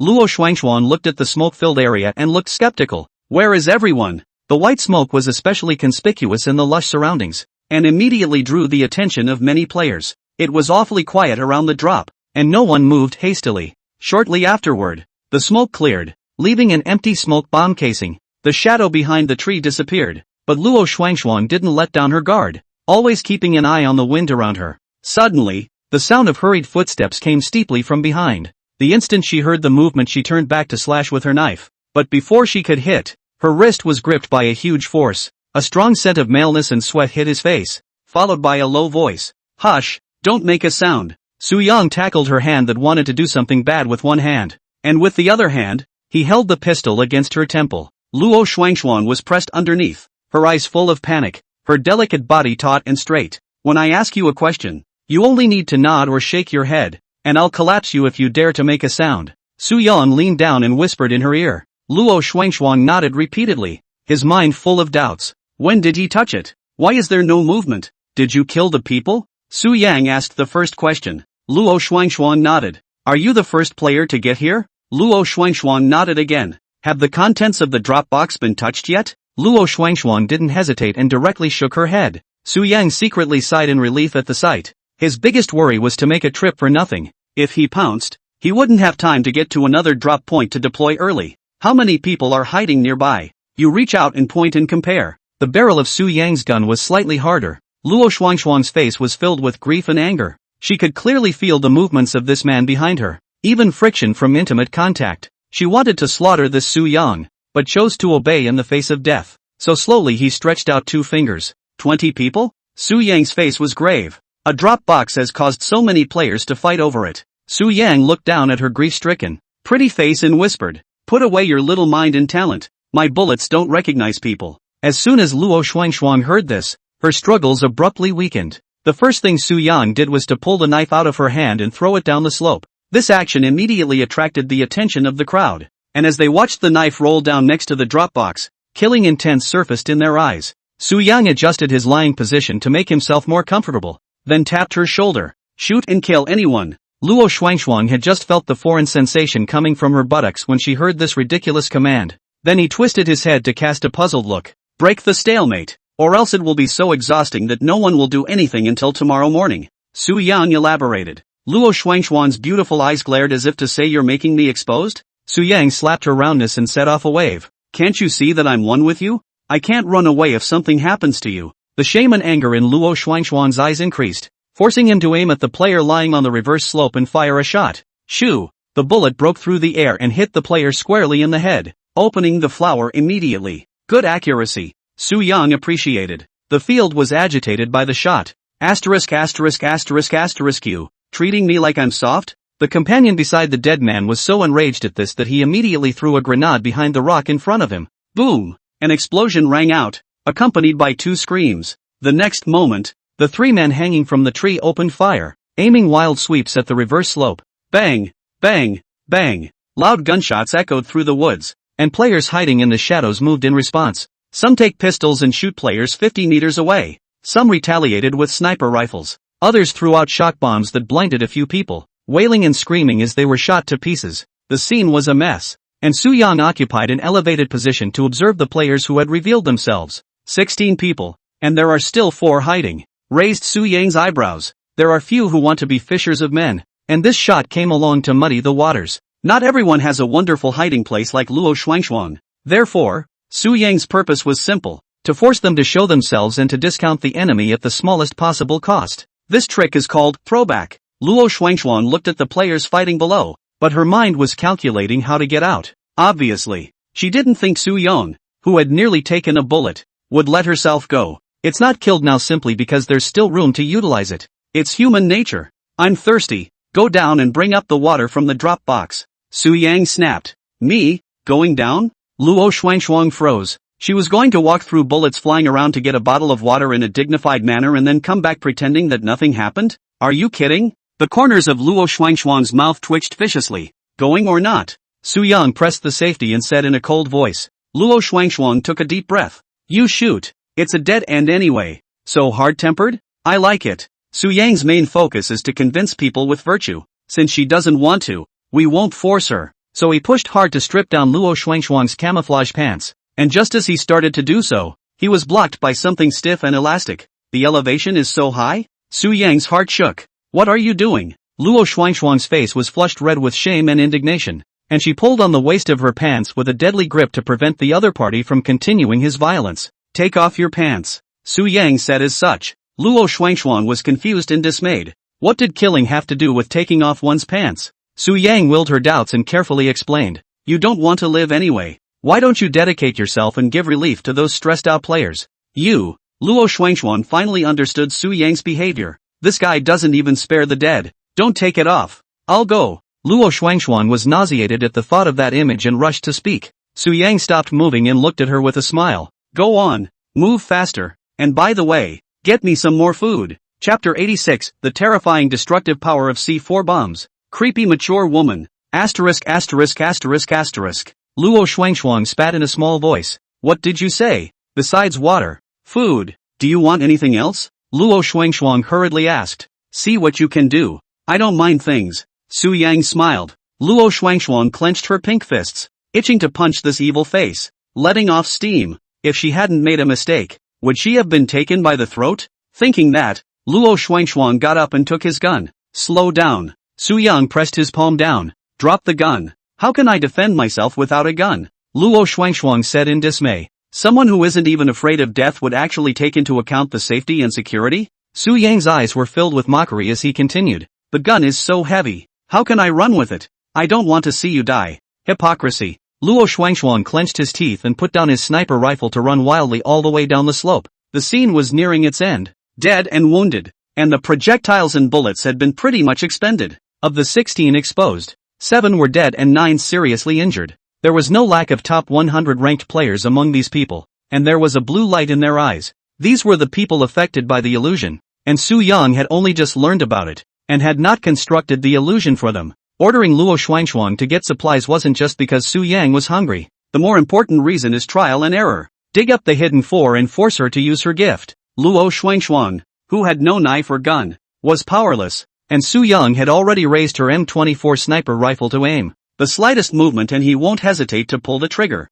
Although he hadn't used this type of lance before, he was still confident that he would be able to hit it with the two separated by a distance of 100 meters. Someone stealing the airdrops. A seriously injured player was bandaging his wounds and immediately shouted when he saw this. She has a watch on her hand. Kill her. At these words, the crowd immediately raised their guns and shot. Bang bang. Bullets swept in like a raging wind and rain. Luo Shuangshuang was shot steeply in the abdomen, and the huge impact caused her petite body to stagger and roll towards the drop box. Blood turbulent, Luo Shuangshuang endured the pain and climbed up, his face as pale as paper, and forcefully lifted the lid of the drop box. A quick glance down revealed that a heavy machine gun MG3 was lying inside, plus a brand new bulletproof vest and bulletproof helmet. On top of that, there was a bunch of canned bread and mineral water pressed into the bottom. She immediately pulled out a bottle of water and 2 boxes of canned goods and ran back, much slower than she had started. Stinking. You want to leave after taking something? A man laughed out coldly, clasping his hands together and unleashing his gift.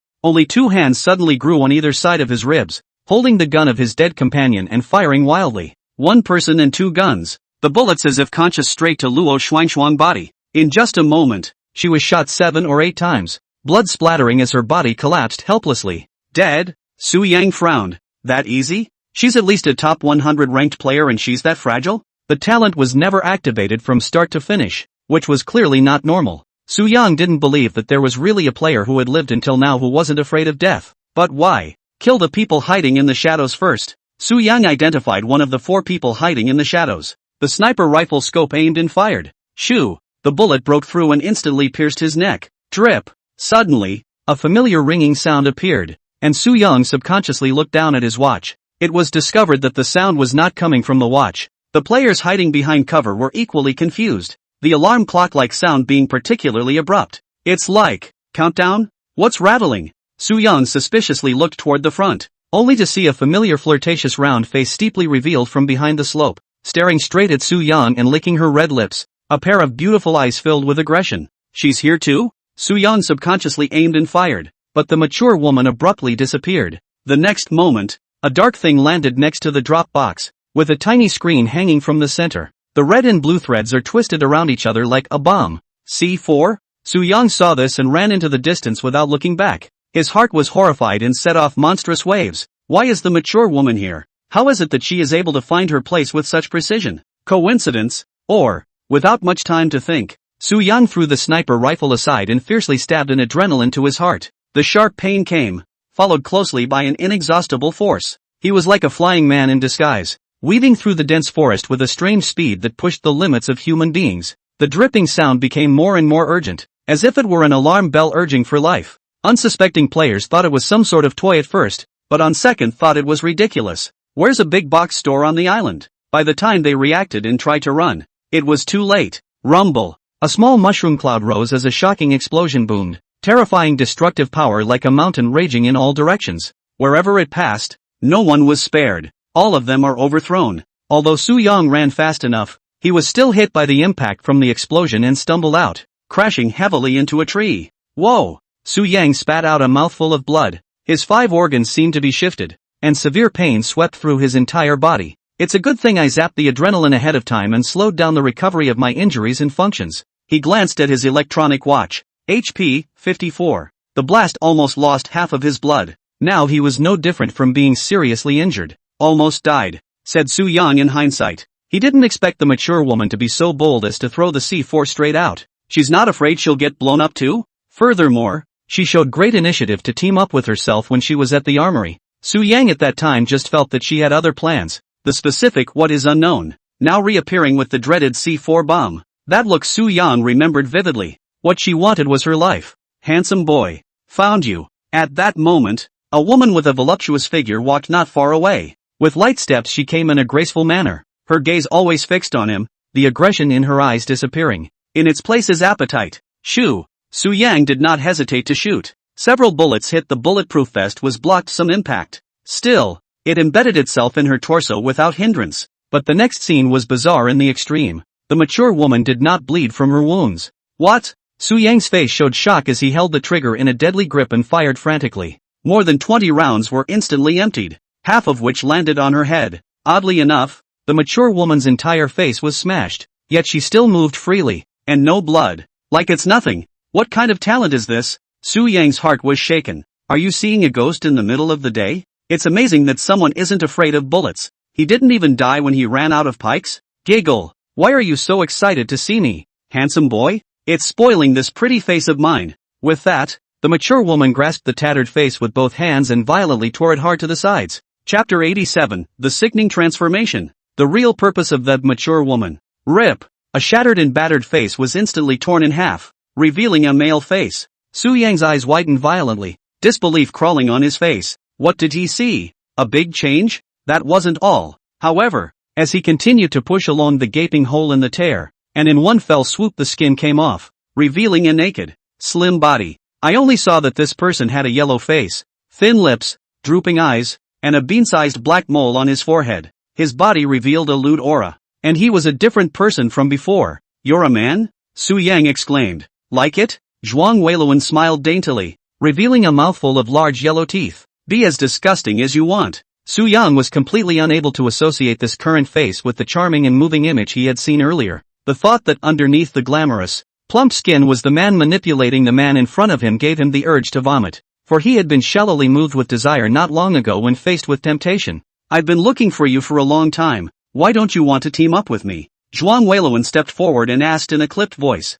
He's absolutely nuts, and very sick. I'm used to being alone. That's all. Su Yang quietly and silently removed the magazine from his M416 and felt for a new one from behind his waist. Right at this moment, Zhuang Weiluan swooped over and pressed Su Yang underneath him, a crazy smile appearing on his face. Come on, let me take a good look at you. Zhuang Weiluan looked at Su Yang as if he was surveying a rare treasure, sticking out his long tongue and licking around. A stench of fermentation that hadn't been brushed for 10 days and half a month came to his nose, and the injuries on Su Yang's body hadn't recovered completely. Hands and feet were crushed to death, unable to move. What do you want? Su Yang asked in a deep voice as he forced himself to endure the discomfort. Don't be afraid. I won't kill you. I just want to bond with you. Zhuang Weiluan smiled shyly. This smile almost didn't send Su Yang away. He suddenly remembered drilling into the locker room with 2 of his teammates when he was still ripe for the picking. Stayed in there for a full 20 minutes. Could it be that? Su Yang shivered and shivered at the thought of that scene. I guess they both didn't realize that the kernel of the cool object was a man.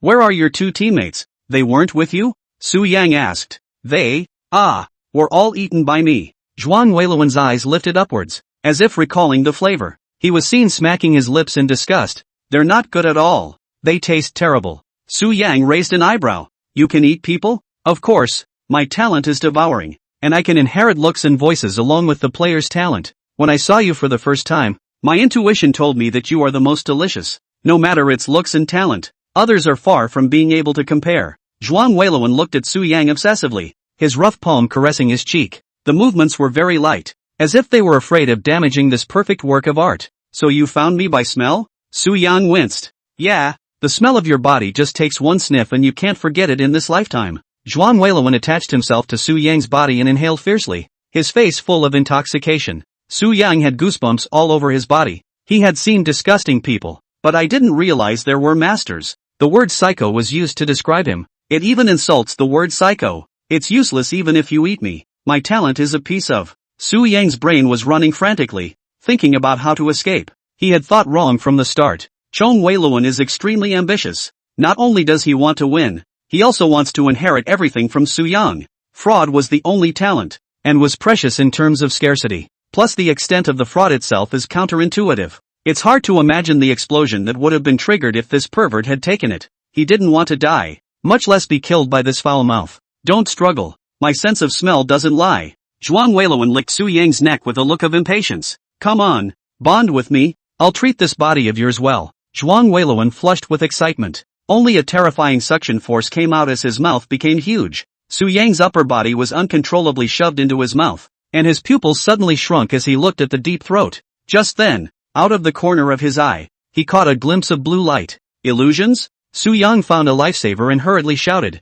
"Someone's coming!" Zhuang Weilun moved and his gaze fell on a stone, only to see the visitor's entire body frozen. How had he ever seen such a bizarre image? At this point, shock crawled across his face, thinking how can a person's mouth open so wide? And what's with the no clothes? The two gazes met with mid-air, and the illusion was instantly contagious. Zhuang Weilun's pupils glowed a deep blue. Su Yang immediately constructed an illusion in his head when he saw this. Although he had lost his illusion talent, the construction of illusions did not require the activation of the talent. It was a power imprinted in his brain, part of the fraud. The next moment, in Zhuang Weilun's field of vision, Su Yang forcefully broke free of his bonds and ran off into the distance. My heart, don't go. Zhuang Weilun immediately chased after him. He wasn't about to let go of this hard-won delicacy. Just as he let go, Su Yang forced himself to endure the severe pain and loaded the magazine. The butt of the gun was pressed against his aching shoulder, aiming at Zhuang Weilun's back, which looked like a strange walking species. Pull the trigger.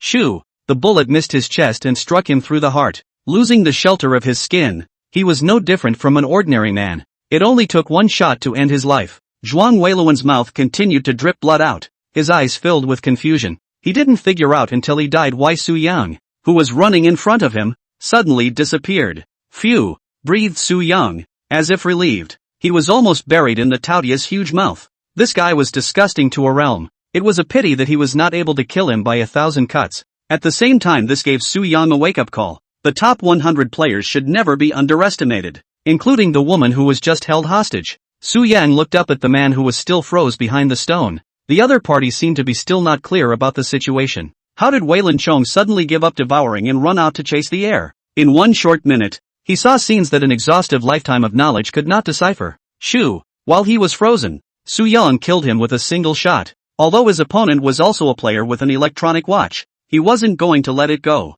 He knows too much. This kind of black history was impossible for Su Yang to let circulate. With that, he removed the electronic watches from both of their wrists and dropped them into his backpack. The thing can be inherited, but it doesn't say it can't be transferred. He thought it might be useful later and took it first. This was followed by a scavenging of the throws they were carrying, including energy drinks and painkillers.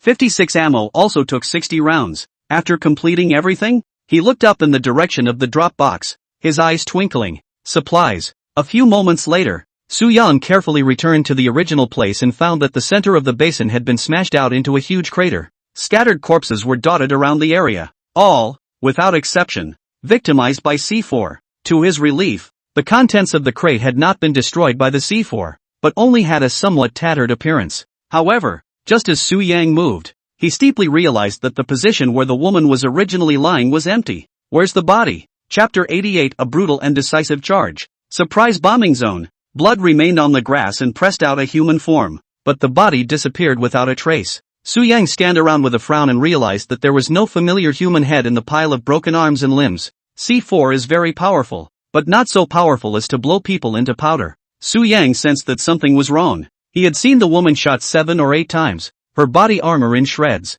There was even a shot right between the eyes. Even if all-in-one recovery injections were available, they would not be able to be used. Could it be a fake death? Su Yang thought to himself. He then shook his head to dismiss the impractical thought. Cheng Yuro's fake death was based on the fact that the wound was not fatal to launch. Golem and resurrection are also impractical, after all. The C4 that appears later makes up for 1 damage. How do you respawn when you're fried to a crisp? Suppose it's none of those things, and she herself wants to logically escape by my hand? Su Yang's eyes stared. Looking back, he realized that the M24 sniper rifle he had dropped behind the bush had similarly disappeared. Combined, there's only one possibility. Luo Shuangshuan uses his gift to survive and picks up his weapon to escape. And some of the supplies she'd picked up from the drop box had disappeared along the way. Will the trick be a trick? Su Yang's heart sank. After experiencing the Chong Weiluan incident, he realized that these top 100 players were not good, and one was more shady than the other. Su Yang's failed to cut off the roots. Luo Shuangshuan must hold a grudge.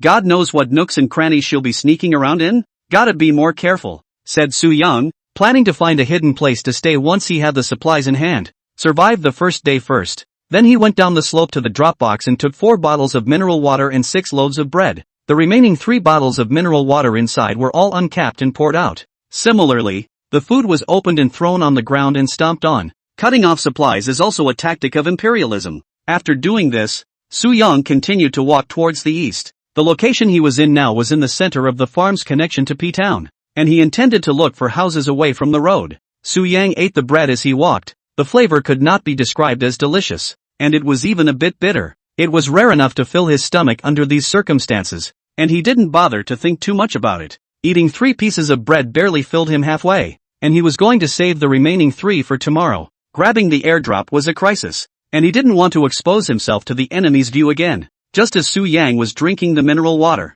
a roar of a car engine sounded steeply. He climbed the hill to take a look and found a gray jeep driving off into the distance, trailing long black smoke. There's a car on the island? Su Yang was slightly stunned. I had thought that the players were moving around on their legs, but now transportation suddenly appeared. The car moved down the highway with dignity, not caring about revealing its position. It didn't take long for a few more cars to pass in front of them. Did they all come out from the military base? Su Yang analyzed. He glanced at his watch. The poison circle had just brushed the edge of the safe zone, and there was only half an hour left before the next shrinking circle. With 218 survivors left and more than half dead in just 2 hours. The competition is incredibly fierce. Gotta catch up on the point of possession. With the help of adrenaline, Su Yang's injuries finished healing and his HP returned to 100. He climbed to his feet and ran towards the nearest housing area, stabilizing himself as best he could before the sun went down. While some terrain in the wilderness is better for hiding, no one knows if traps will be laid around. 10 minutes later,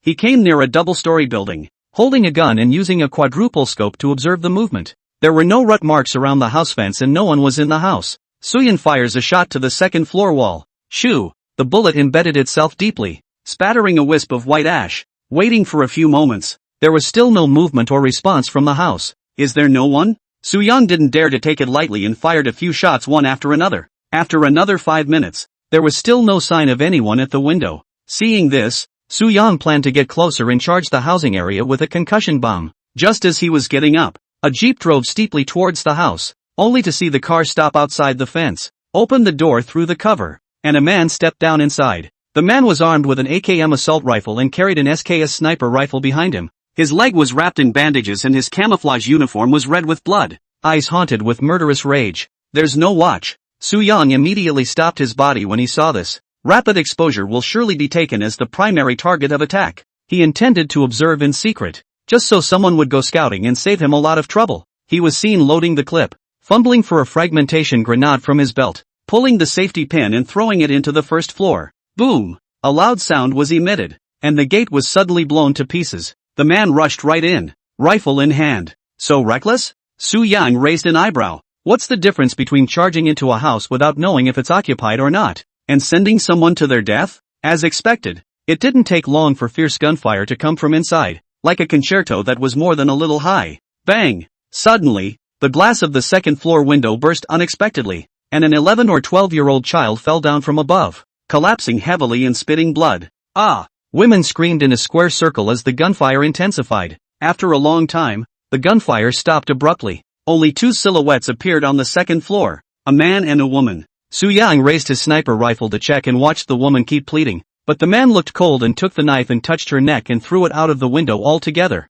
2 bodies lay on the ground, dead and miserable. Tough enough. Su Yang's face stared up. This guy is far more courageous and acts decisively and ruthlessly. The next moment he dragged the body to the inside of the fence and doused it with gasoline. A blazing fire suddenly arose. and rolling black smoke rose. Even from a distance, Su Yang could smell an odor similar to burnt hair. A few minutes later, Su Yang saw the man walk out of the room, get in his car and drive away. Don't want such a good spot? Su Yang frowned. With great fanfare, he stormed the housing area, thundered through the two men inside, killed them all, and then set fire to the bodies. It's all about the house any way you look at it. But he's gone off the deep end. Fishing? A thought surfaced in Su Yang's mind. This possibility was extremely high. After all, Su Yang observed that the other party did not have a watch on his wrist. He must be trying to use that to hook people in. But, would anyone be so stupid as to fall for that? Suddenly, there was another roar, and several airplanes appeared steeply in the distant sky.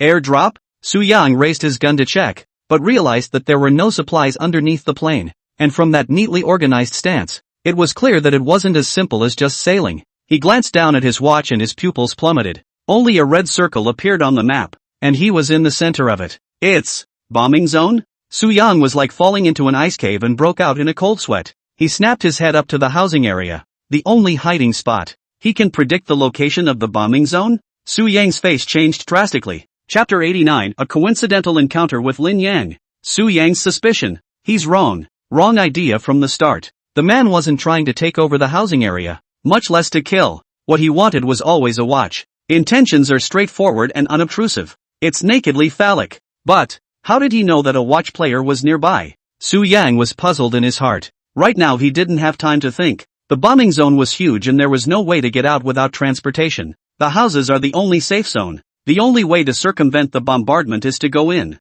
Su Yang clenched his fists. Torn. Not rushing has a super 90% chance of getting blown right up. Coach's words played right into the man's hands. There is no way out of the abyss before or after. What an insidious ploy. Anticipating the danger in advance? Su Yang gritted his teeth and rushed out as he saw the airplane getting closer and closer. The only solution is to go into the housing area, knowing that there is a tiger on the mountain. I will go to the tiger's mountain. Su Yang gritted his teeth and rushed out from behind the tree. And just after running 2 steps, he saw a silhouette also running out from behind a rock not far to his left. The two were almost synchronized, not a hair's breadth apart. The moment Su Yang's afterglow glimpsed it was like an enemy, immediately pulling out his gun and shooting, and the man did likewise, reacting almost subconsciously. Shoo!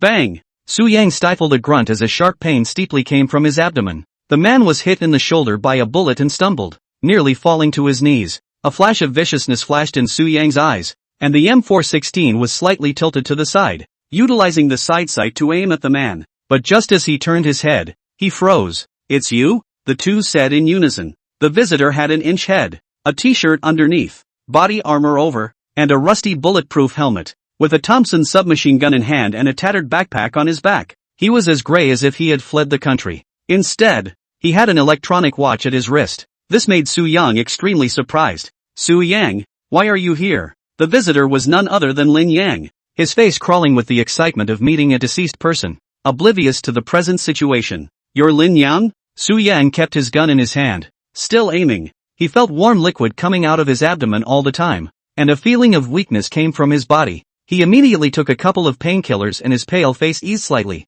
Yeah, I'm Lin Yang. I didn't expect us to meet here, Lin Yang said excitedly. With that, he put the submachine gun down and walked towards Su Yang. Stop. How do you prove it? Su Yang felt a sweetness in his throat and violently coughed out a mouthful of blood. He didn't believe in the so-called fate, and anyone who tried to approach him had bad intentions. The Lin Yang in front of him was most likely someone pretending to be someone else. After all, with that stupid boy's style, it was impossible to get the watch so quickly. Besides, even if he was Lin Yang himself, Su Yang still couldn't forget the ruthless look he showed that day when he learned that there was a fourth death game. He didn't believe in friends in this world, much less the so-called coincidences. To him, all coincidences are carefully staged chance encounters. What? Lin Yang froze, obviously not reacting. I'm asking you how to prove that you are Lin Yang himself. Su Yang felt that his arms were already numb. It was a strange feeling, like the soul was about to leave the body. You're injured. I'll carry you in. Lin Yang rushed forward when he saw this.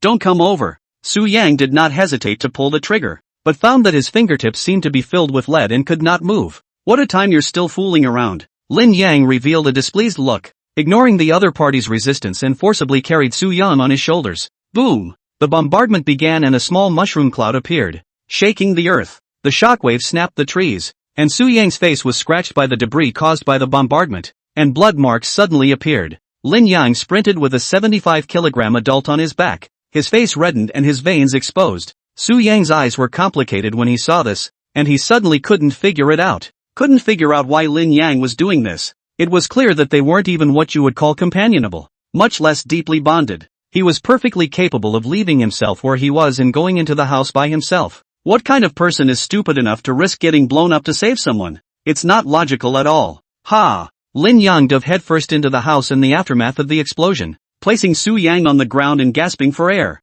Saved. Lin Yang grinned, revealing a mouthful of large white teeth that glistened. Su Yang looked at his smile and steeped into a bit of a trance. Are you really Lin Yang? Su Yang asked again. How many times do I have to tell you before you believe me? Why are you so suspicious? I'm not Lin Yang. Would I save your life? Lin Yang didn't have the good sense to say. He sat on his butt, back against the wall, and took a half-drunk bottle of mineral water out of his backpack and took a few gulps. Halfway through the drink suddenly remembered something, and spit the water that had not been swallowed into his mouth back into the bottle, handing it out and asking, Do you want a drink? Su Yang shook her head. Drink it yourself. Then I'm not polite. Lin Yang hemmed and hawed, drinking all the water in one go and burping. The foxiness in Su Yang's eyes faded a bit as he asked, What was your last game score? Grade A. Lin Yang blurted out. Who did you almost get popped for? An old man. What's the longest you've gone without changing your underwear? 3 days. Just as the words came out of his mouth, Lin Yang's eyes widened violently. You even know about this? I also know that your favorite blue panties have a hole in the back of your ass, Su Yang said lightly. Damn. What a time to. Lin Yang tried to remember the details of the cell and when he was exposed. Su Yang dispelled his doubts, but still didn't understand what he was doing. No matter how you looked at it, you were not worth Lin Yang risking his life to save. Having been shaded too many times, Su Yang didn't dare to trust others easily, even the more familiar neighbors. Su Yang just wanted to stand up, but he pulled his abdominal wound and grimaced in pain. It was a good thing he'd just taken a couple of painkillers to hang on to his breath, or the body would have been cold by now. I almost forgot that you were injured. Lin Yang took out a first aid kit from his backpack to help Su Yang treat his wounds. He took off his body armor and pulled the shirt inside out again, revealing a hideous bloody hole, which was dripping blood turbulently out of it. The wounds are so deep? Lin Yang secretly smacked his lips. Don't even look at who made it. Su Yang clenched his teeth and forced himself to endure the severe pain. Beads of sweat continued to pour down his face, and he felt that this was going to hurt 10 times more than a shot. Didn't you shoot me too? I even saved your life, Lin Yang said. Su Yang looked at his shoulder and realized that the wound was no smaller than his own, but he was acting like nothing, like he couldn't feel the pain. I'll help you with the gunshot wound later. Su Yang didn't want to owe favors. Lin Yang glanced sideways and spoke. This small injury is not a problem. The injuries I received in the military base were 10 times more serious than this. When these words came out, Su Yang suddenly remembered the group of cars that drove out of the military base. Did you kill your way out of the military base? Su Yang remembered something and hurriedly asked. Finishing the last process, Lin Yang put Su Yang's bulletproof vest on him and nodded. Yes. You don't even know how exaggerated it is there. Hundreds of parachutes. Go down and start killing indiscriminately. Like a battlefield. People don't know who the top 100 players are, and everyone is acting like they're crazy. Su Yang glanced at his watch. So you got your watch from a military base? Well, then I realized that very few people had this on them, so I guess that this should be the voucher. Lin Yang said as such. A thought suddenly flashed through Su Yang's mind and he pursued. Did you drive out? Yeah. You can only drive out when the poison circle is brushed. Drive all the way around here? Aha. I got my watch anyway, so I wanted to hide somewhere until the game was over. Lin Yang nodded slightly. What about your car? Stopped in the woods. Bad. Su Yang's face was grave as he finally realized the crux of the matter. All of this was because of Lin Yang. What's wrong? Lin Yang asked. You've been tricked. Su Yang gave him a deep look. Chapter 90, a plot against Lin Yang? Highly intelligent hunter. Being tricked? Lin Yang was confused and said in disbelief. Fallen into whose trap? That man. It's highly probable that he also came out from the military base. And it's highly probable that he's your tail. Su Yang said with a gloomy face. Impossible. Lin Yang shook his head and said with certainty. I purposely took the eastern bridge to run drugs in order to avoid ears and eyes. The vast majority of them took the western bridge. You underestimate these players. They will do anything for the watch. Didn't you see what happened to that mother and son just now? Su Yang asked. But, if it's me, why did you design it like this? Taking gasoline to burn a corpse, isn't that obvious fishing? Confusion was written all over Lin Yang's face. Was there anyone around when you took the watch? Su Yang asked for details. I was picking up the pieces. I saw a watch on the body and removed it to wear myself. Lin Yang said as such. Su Yang's eyes widened. You dare to wear whatever is on a dead person? At the time, there were gunshots everywhere outside. Didn't think too much about it and picked it up because it felt new. Lin Yang explained. You didn't kill anyone, did you? No, I saw the body in the rotten building. Then it's probably because you moved someone else's stuff. So they came looking for you to seek revenge. Su Yang rubbed the corner of his eyebrows. He felt he had suffered an unmitigated disaster. It was clearly not aimed at him, but he fell into a trap by accidental encounter with a thief. He hadn't guessed wrong. With Lin Yang's stupid brain, how could he grab the watch with so much competition in the military base? Turns out it was stolen. It was no wonder that he didn't have murderous intentions towards Su Yang. This guy already had credentials. And all that was going through his mind right now was how to spend the rest of his time safely. No way? Lin Yang's eyes were filled with dismay. That's not logical. If he wanted to arrest me, why wasn't he guarding inside the house? Su Yang gazed at the scene of artillery fire outside the window, and an ominous premonition was vaguely born in his heart. Burning the body is the key and also the signal. Su Yang stretched out 2 fingers and, 2 possibilities. Maybe it's a deliberate signal to seduce the player, or maybe it's to send a message to a fellow player. If it's the former, then he's simply here for you. Then my presence is the variable that has a good chance of breaking the game. If the latter is the case, he will surely come with his companions when the bombardment is over, and then you and I will be in a trap. Speaking of which, Su Yang felt that the truth was gradually surfacing. The underlying purpose of this yawn plot mixed with intrigue is to maximize the benefits at the least cost. The man appeared alone to create the illusion of being alone. And from Lin Yang's perspective, the threat was there, but not great. Burning the body is something most people would do. Except he's so skilled at breaking the door. It's like, through many battles. Will you think too much? Lin Yang cried and laughed. It's amazing how much can be deciphered from a plain old punchbowl area. Trying and seducing again. How could he have laid such a huge trap in advance when he hadn't even met the man? You don't believe me? Su Yang said with a smirk. He doesn't even know what my name is or my talent. So how could he come up with such a vicious scheme in such a short period of time? Lin Yang shook his head in disbelief. That's a stretch if it's true. What kind of brain must be built to be so powerful? And there's one of the biggest holes in your presumed plan dash. Assuming that he has the gift of foreseeing danger, wouldn't it be a better solution to block the door? Why would he run? Lin Yang spoke out the doubts in his heart. Have you ever seen a bird trap? Su Yang raised his eyes slightly. There's a connection? Su Yang said in a slow voice. According to your assumptions, as long as he doesn't leave the premises, you can't risk entering, because you have a car and there are housing areas nearby where you can hide. For one thing. Secondly, he is precisely taking the opportunity of leaving to invite you to enter the jar, and then cut off all your routes and means of escape. Lin Yang frowned, listening to the clouds. He felt that Su Yang was completely bull ******** ting and raw. These are all practices that you would choose to do if you think differently, while you are aware of the results to push back on the causes, so you can naturally make it up to be reasonable. Lin Yang opened his mouth. Even though Su Yang was number 1 on the scoreboard and had great gaming talent and thinking skills, but he was always a mortal, and there were always times when he miscalculated. What's more, if that man was really that smart, he would have gotten the watch already, so why bother? Still don't believe? Su Yang was not surprised by this. Lin Yang wouldn't be Lin Yang if he didn't shaft. These are all in your imagination. Lin Yang still shook his head. Go into the living room and look around. You'll come back begging for me.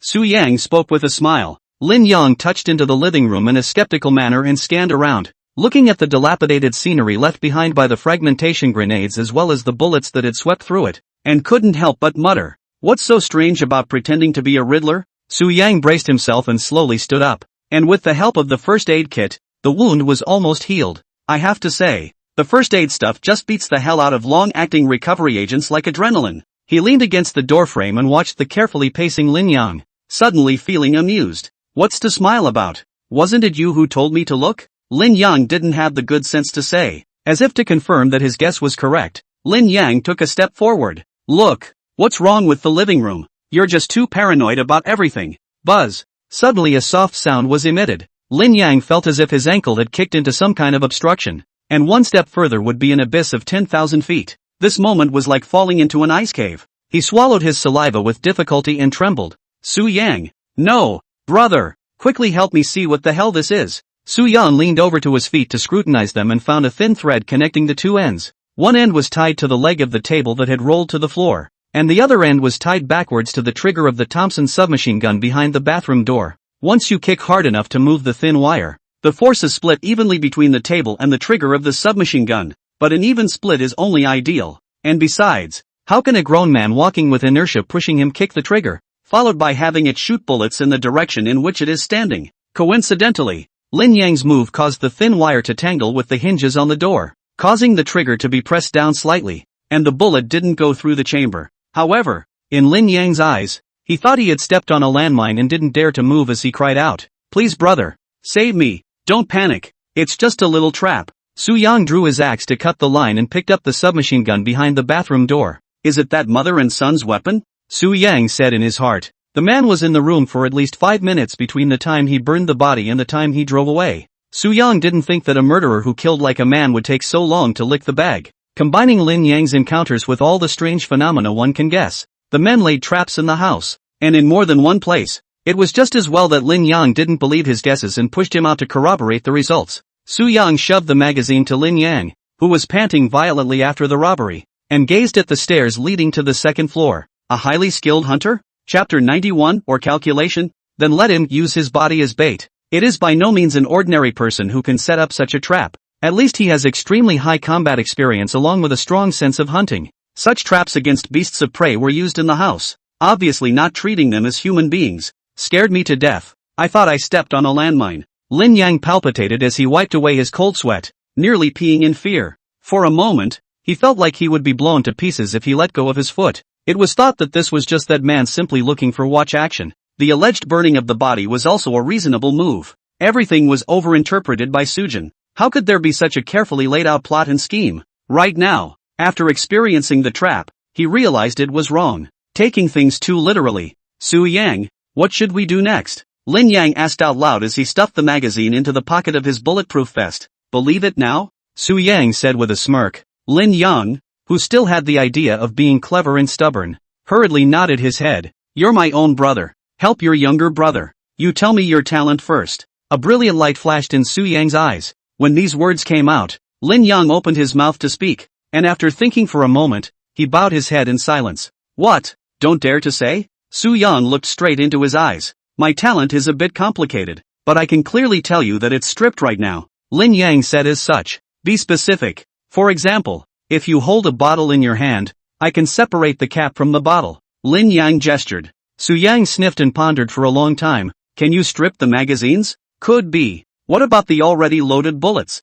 Lin Yang didn't answer right away and thought carefully. "Theoretically there's no problem." Su Yang already had a rough idea in his head about the role of his talent. Just what did Lin Yang mean by "now it's stripping"? Is it hard to believe that his talent can change? "Go up to the second floor and take a look." Su Yang opened his mouth. "Good." Lin Yang nodded. The two carefully stepped over the steps to the second floor, which had a similar layout to the first floor. Lin Yang noticed that there was a gasoline barrel by the wall. The lid was not closed and there was still half a barrel of gasoline left inside. Don't go over there." Su Yang reached out to stop, his eyes sweeping across the floor and catching a row of footprints. As a qualified hunter, it was unlikely that he would make such a low-level mistake. Either it was done deliberately to make it obvious that there was a breach, but in fact there were other means in the dark. Either that or there was no time to spare and it had to be set up in a hurry. But in Su Yang's opinion, the former was more likely. "The gasoline tanks are placed here." Sujin gazed upward at the cabinet. It was furnished with everyday utensils and a few books. "What's wrong?" Lin Yang followed Su Yang's gaze and said curiously. "You stay right here." Sujin took 2 steps to the right and stepped on the footprints to look again. Just a thin, hidden wire connected to a hinge in the cabinet, with the other end hidden behind a book. Sure enough, in the sunlight, the thick lines are perfectly hidden by the glass reflections and are completely invisible from this position on the stairs. Su Yang stepped forward and tiptoed inside, finding a fragmentation grenade hidden within. "Any bets we'll open the locker? If you want to fish, you need bait first." That man did this, and would surely have placed important items in the cabinet. This item also has to be irresistible. Su Yang carefully observed and abruptly let out a light eep. In the corner of the cabinet lay a pocket-sized red pistol with a box of red and white cartridges sitting next to it. A flare gun? Su Yang froze. Then he laughed out softly. To go to such lengths for a watch. The purpose of the flare gun is to summon airdrops and get supplies. Guns are one thing, but the most precious thing is the food and water inside. Lin Yang had only picked up half a bottle of water after battling for over an hour in the military base. Filling your stomach is the primary concern. The flare gun was just the answer to the immediate problem. Well, Lin Yang stood for a few moments without waiting for instructions, and was a bit anxious. The cabinet can't be opened. And don't touch the gasoline tank, Su Yang said. There's a trick in there? Lin Yang asked as he looked towards the cabinet. Open it and you and I will be blown up. Su Yang turned around and said, a grenade? Lin Yang sucked in a mouthful of cool air and a fire grew in his heart. What kind of grudge? As for being ruthless to such an extent? Indeed. This was the point where Sujin was puzzled. That man had an extremely high military quality. And dealing with Lin Yang alone was obviously not a difficult task. The gun arrangement on the first floor was not enough, and an extra ring had to be added to the second floor. On top of that, a gasoline tank was made up as insurance. Once it explodes, not only will you die, your body will be burned to ashes. Originally, Su Yang thought that the arrangement of the second floor would be similar to the first floor, but I didn't expect so many sophisticated deployments in just 5 minutes. It had to make him wonder if there was a bigger conspiracy behind it. If you just want to watch, this ring is obviously a bit redundant. Just cut off Lin Yang's path of retreat and he will have no way back. The fact that he didn't choose to face off head-on in the first place was nothing more than concern for Lin Yang's talent.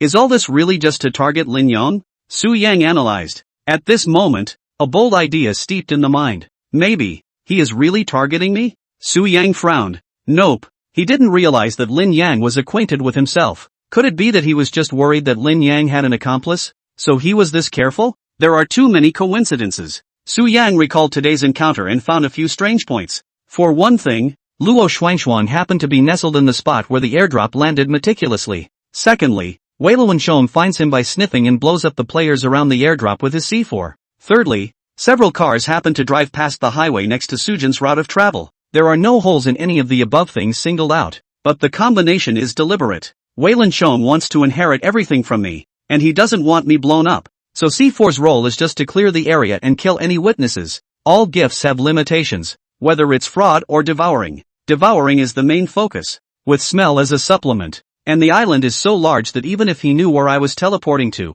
he wouldn't be able to accurately guide it. Besides, if he had been onto me for so long, why didn't he use a more direct firearm? Instead, he had to use the extremely powerful C4? Su Yang was under the impression that Zhuang Weiluan didn't even carry a bag, just a pistol and C4. It was too bold to do so. Wasn't he afraid of being attacked by other players? Unless he knew I would go to the airdrop landing site and knew I could run out of the C4 explosion range. Su Yang snapped his head up, his pupils suddenly condensing. He was not a prophet. It was impossible for him to predict the location of the airdrop, much less Su Yang's course of action. And the appearance of the car after killing Chong Weiluan makes Su Yang desperate to take up the point. That's when the man showed up. Everything was like a code written in advance, guiding Su Yang to follow the instructions step by step. Who could it be? Su Yang's mind worked frantically, pondering the possibilities. At this point, the bombing came to an end and the helicopters slowly lifted off into the distance. Su Yang turned his head violently to look at Lin Yang. How long is the cooldown of your talent?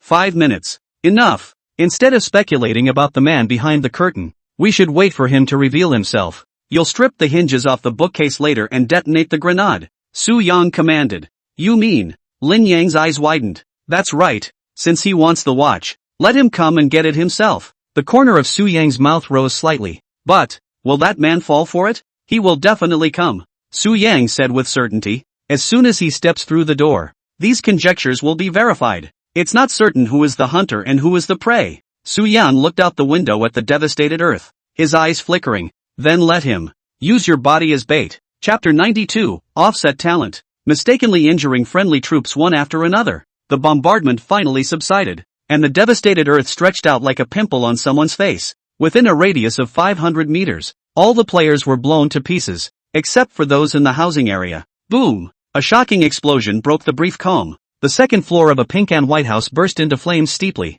and black smoke rose. 5 minutes later, the dull hum of a car sounded nearby and a jeep riddled with bullet holes drove up to the house. The car door opened and a middle-aged man with firm features stepped down from the driver's seat. The man had a lean build, with an SKS sniper rifle hanging from his porous arm and an AKM in his other hand. He looked up at the burning second floor with a puzzled gleam in his eye. Spinning around, he copied his assault rifle and slowly walked into the first floor. Black smoke filled the air, and a pungent, unpleasant odor filled the air. The man's shoulder was pressed against the butt of the rifle. his eyes moving momentarily to follow the holographic sights on the rifle. His steps were slow, his landing silent, his muscles tense and high at all times. Quickly, he entered the living room, first checking around, then leaning over to look at the fallen table. The twisted thin threads remain at the legs of the table, but the other end is long gone. Not surprised by this, he checked all corners of the first floor before heading to the second. At that moment 2 heads quietly peeped out of a fence outside the house, and saw the men through a window by the stairs.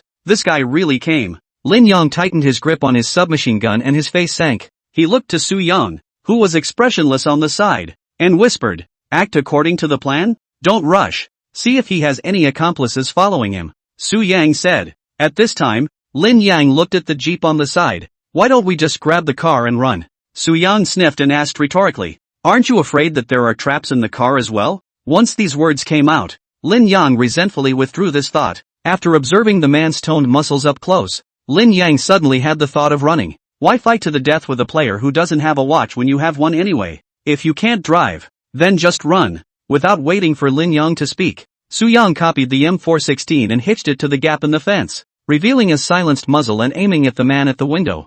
"Do it now?" Lin Yang asked. "It's going to be dark soon. We can't delay it any longer." Su Yang opened his mouth. Lin Yang looked up and saw a streak of residual sunlight reflecting on the roof of the house, brilliant as gold. Night comes extraordinarily early on the island, and it will be dark in another half hour. At that time, the field will be extraordinarily dangerous, and players without a place to land are always facing a crisis. And with the fire apparently not going out that quickly, the man certainly wasn't stupid enough to go up to the second floor to check on the fire as it spread. His aim was the watch, and the burning house was sure to draw the attention of passing players. Therefore, the only thing Su Yang had to do was to fight a quick battle. Shoo! Pulling the trigger, the bullet shattered the glass and shot straight into the man's ribs. Only a muffled grunt was heard as the man took cover in fire and disappeared from view. This didn't even hit? Su Yang frowned. He had just aimed for the head and caught the man in a pause, with a short distance of 5 meters. It's impossible to be crooked. The only possibility, it's talent at work.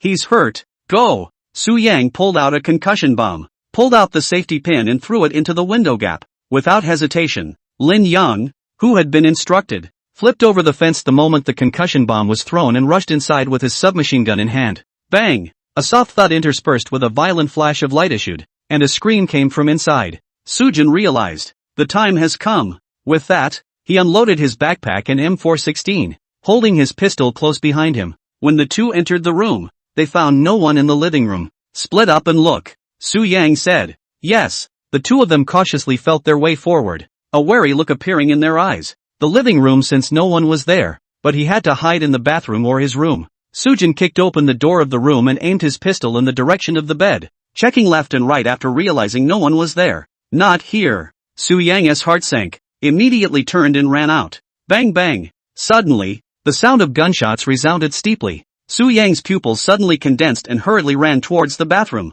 only to see that Lin Yang and the man were wrestling together. Both of them were red in the face, using all their strength to try to get each other killed. Shoot! Lin Yang gripped the man's hands so hard that his veins were exposed. Go ahead, try shooting. The man grimaced and smiled. Even though he was shot in the ribs and blood dripped from his wounds, his fighting strength was still terrifying. The man's eyes showed a vicious color, and his knee pushed hard against Lin Yang's spine, making a click-crunching sound. Ah! Lin Yang roared in pain, his eyes covered in blood, and he bit down on the man's palm. Su Yang recalled the scene of the deflected bullet. At this point, if he fired, there was a high probability of accidental injury. Sacrificing Lin Yang would definitely kill him. But Su Yang was now certain that the other party had accomplices, because the talent of the man in front of him was clearly foreseeing danger. And the bullet deflection is obviously other players at work. Do it! What are you waiting for? Lin Yang backhandedly locked the man's throat, clamped his legs around his injured ribs, and pushed hard. Blood rushed from the wound,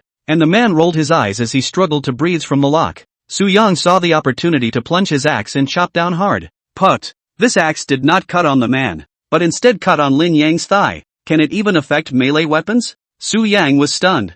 Who the hell are you chopping? Lin Yang's eyes widened violently as he cursed and opened his mouth. Only blood was seen bubbling out of the wound cuckoo. The axe had nearly severed the artery in his thigh. Just as Lin Yang was eating the pain, the man saw an opportunity to elbow him hard in the ribs. Lin Yang stifled a grunt, his eyes filled with viciousness and madness as he crossed his arms and refused to let go. Come on, I can't hold on much longer. Su Yang suddenly had a flash of insight. Since the weapon would deflect its position, wouldn't he just slash directly at Lin Yang and transfer it to the man? With this thought, Su Yang raised his hand and axed with a forceful chop. Put! A miserable scream was emitted as Lin Yang's features twisted in pain, his eyes full of disbelief as he looked at Su Yang. This time the axe did not deflect as Su Yang expected, but landed squarely on Lin Yang's arm. The wound was deep to the bone. The flesh and blood hacked up and turned on its sides, revealing the white surface. Whose side are you on anyway? Lin Yang asked lifelessly. No, someone is messing with me, Su Yang hurriedly explained. Forget it, don't move. I'll do it myself. Lin Yang deeply understood a truth. It is better to ask for help than to ask for help. The man's breathing was getting weaker and weaker, and his struggles were getting less and less. So Lin Yang dragged his injured body and forcefully snapped his neck. Su Yang saw the man die and breathed a long sigh of relief. Finally dead. Hearing these words, Lin Yang's eyes widened. You still have the nerve to say that? If you hadn't helped, I would have finished him off. Chapter 93, Life and Death Breakout. Blood and fire under the waning sun. Su Yang was not happy when he heard that. Without my shot, you could have beaten this guy? Grass. If you didn't fire that gun, I would have thought that you two were actually the ones who were in on it. Lin Yang grimaced in pain as he wrapped a bandage around his wound. It had to be said that Su Yang's force was truly not light. Almost cut him down to the bone. How did I know that this guy still has a backhand? You should be glad that I didn't shoot. Otherwise you would have died long ago. Su Yang opened his mouth. Speaking of guns, it's indeed a bit odd. Lin Yang recalled the scene when he first arrived at the bathroom. You found it too? Su Yang raised an eyebrow. I fired 2 shots when I saw him, but neither of them hit the body. Lin Yang pointed to 2 bullet holes on the wall that were positioned 10 centimeters apart. I was clearly aiming for his head, but it all went sideways. Speaking of this, Lin Yang inquired. So that's why you cut into me? Su Yang looked in the direction he was pointing and noticed the magazine and a 7.62mm bullet in the bathtub. It wasn't hard to guess that Lin Yang must have used his talent to strip the gun of its body and magazine, offset then diverts his bullets elsewhere. It was for this reason that the two were in close combat. Well, it would have been the first shot he deserved. Su Yang nodded. No wonder. Lin Yang realized. He had just had a moment of doubt about Su Yang. If he hadn't also come across this odd phenomenon himself, the moment he killed the man he would have shot Su Yang. After all, with both axes on themselves, anyone would suspect their companion of being a mole. He has accomplices and they must be nearby. Su Yang looked through the window to the woods outside. Then why didn't they come together? Lin Yang wondered. I don't know. Su Yang shook his head and continued. But one thing is certain. If the one stepping out of this door is not him, it will definitely usher in endless attacks. Lin Yang looked toward the direction of the stairs with a worried face, and the rolling smoke was already spreading downward. It won't take long for the fire to reach the first floor. At that time, even if they don't go out of this door, they will be choked to death alive by the smoke. Damn it, why are so many people staring at me? Lin Yang pounded his fist on the wall, indignation crawling across his face. He clearly hadn't offended anyone, and he had gotten so many people after him just because of a watch. But if he died and the man took the watch out, how would they split it? It's not just you, they're on to me as well. Su Yang opened his mouth. What? Lin Yang was slightly stunned, facing his puzzled look. Su Yang explained. Originally, I wasn't sure, but from the current situation, it seems that you're not the only one they want to target. Su Yang's suspicions were confirmed, and the black hand behind the scenes had indeed made a good deployment early on. Luo Shuangshuang was the trigger, and Chong Weiluan was the facilitator. Everything that's been done has been done for one purpose, forcing Sujin to go to prison. This is an organized operation? Lin Yan was shocked in his heart. The main door can't go. We can only go out through the window. Su Yang said with a gloomy face. What about after you go out? Lin Yang asked again. At this point, his back was already drenched in sweat. It was fortunate that the proposal to escape was not uttered at that time. Otherwise the two would have been ambushed and died without a burial place. Su Yang pondered for a long time. I'll take the cover. You drive. Which way to drive? School. According to the inference of the existing clues, the ambush must be in the 3 directions of northwest and south, and east is the best escape route, but to do so would be exactly the right thing to do. Su Yang didn't believe in this bull ***** dream and preferred to go against him. I'll listen to you. Lin Yang nodded heavily. Smoke filled the air and Su Yang choked and coughed as he realized he couldn't wait any longer. Take away anything useful and wait for my signal.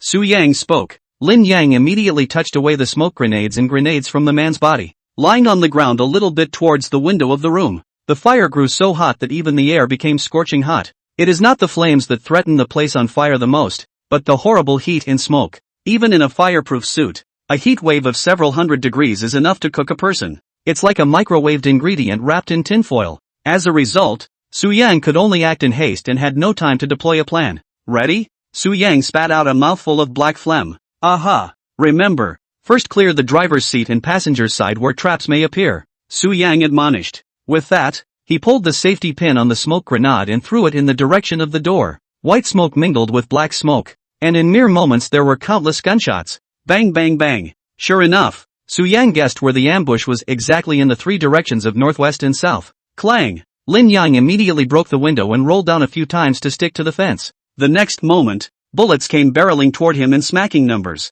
Giggle. Two more smoke bombs flung out the window. One landed in front of Lin Yang and the other under the jeep. Hurry! Up! Lin Yang's heart thumped wildly with nervousness. Adrenaline secreted frantically, and his face turned red. He was waiting for Sujin's orders. Suddenly, a whistling sound suddenly struck. A rocket was seen hitting a floor of walls, violently blowing a large hole. Su Yang was swept by the furious shockwave, and his entire body flew out backwards, hitting the wall heavily and spitting out a large mouthful of blood. HP 45. A Tekken bazooka? Su Yang took a few painkillers and immediately ran to the bathroom to pick up the sniper rifle. The other side had heavy fire weapons and obviously didn't want him to walk out of here. He estimated the number of people in the ambush to be at least 15. If you want to break out, you have to take risks. Su Yang, are you still alive? Lin Yang's shout came from outside. Can't die. Sujin ran up the stairs and set up his gun to aim at the position at the edge of the smoke. With the 6 magnifier aimed at the woods, only a head peeked out from the top of the bush. A bazooka over its shoulder and eyes filled with murderous intent. Found you. Su Yang directly pulled the trigger and the bullet whistled past, shattering the head 100 meters away. This time, no offset was triggered. The moment the man died, he exclaimed, "Now!" With his attention successfully diverted, Lin Yang scaled the fence and pulled open the door to dive headfirst into the jeep. He first checked the 2 seats as instructed by Sujin and turned the car key to start the car after realizing that there was no danger. There was a buzzing sound, and fire was instantly shifted toward the jeep. Countless bullets pinged and crunched as they traveled through the smoke and hit the body of the car. Lin Yang sprinted out of the smoke with a kick of the gas, came to the door with a hit of the steering wheel, and pushed open the door of the passenger seat. Get in the car. Sujin flung a smoke bomb towards the south and jumped into the passenger seat. The smoke returned, and the crowd assumed the jeep would be heading south, and the fire shifted again. But the next moment, a jeep full of bullet holes pulled out of the smoke and sped off toward the north. There's the car, a man shouted.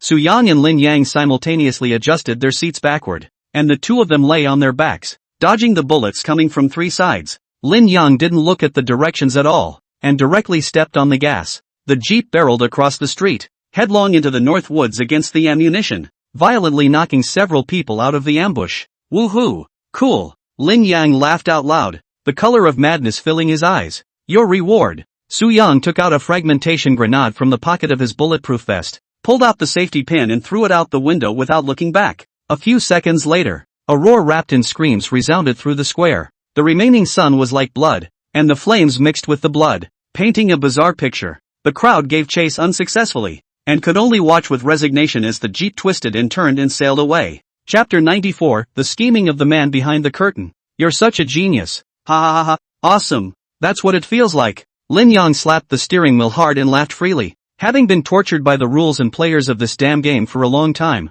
I finally raised my eyebrows at this moment. Both men adjusted their seats back to their normal position and looked behind them at the same time. It was a secret relief to find no pursuers. They won't stop. It's only temporary safety. We can't be careless. Su Yang said as he drank an energy drink. What am I afraid of with you here? With both of our swords together, we can kill God and Buddha. Lin Yang didn't care. Su Yang looked at his glowing face and smiled helplessly. He wasn't sure of the enemy's goal, so naturally there wasn't much tension or crisis in his mind. However, Su Yang was clear that the enemy this time was not the same as in the past, and he had an extremely strong deployment capability, and had the ability to direct the movement of players who don't have a watch. Based on that alone, Su Yang could not take it lightly. The safe zone is getting smaller and smaller. The watch showed that it had shrunk several times in a row over the course of the half-day. Unsurprisingly, the player's viability will be cut in half again by 8 a.m. Tomorrow. Retract the circle every hour. Each retraction took about half an hour.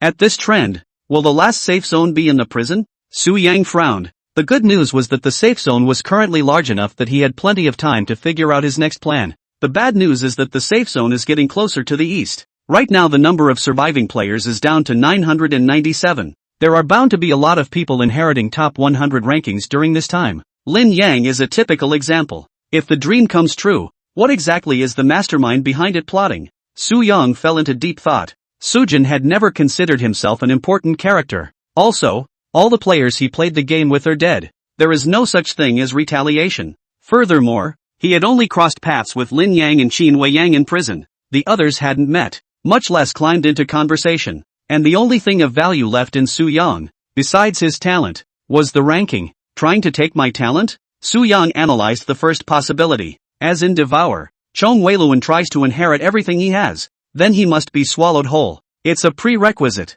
The people behind this are very simple and direct, just trying to put him to death. This clearly does not constitute the possibility of taking the talent. Since that one is ruled out, that leaves the rankings. First place in the standings. But, first is no different than first 100. Same points, same ending. What is the purpose of simply wanting that one? Su Yang's buttocks were raw from the bumps and shifted his position.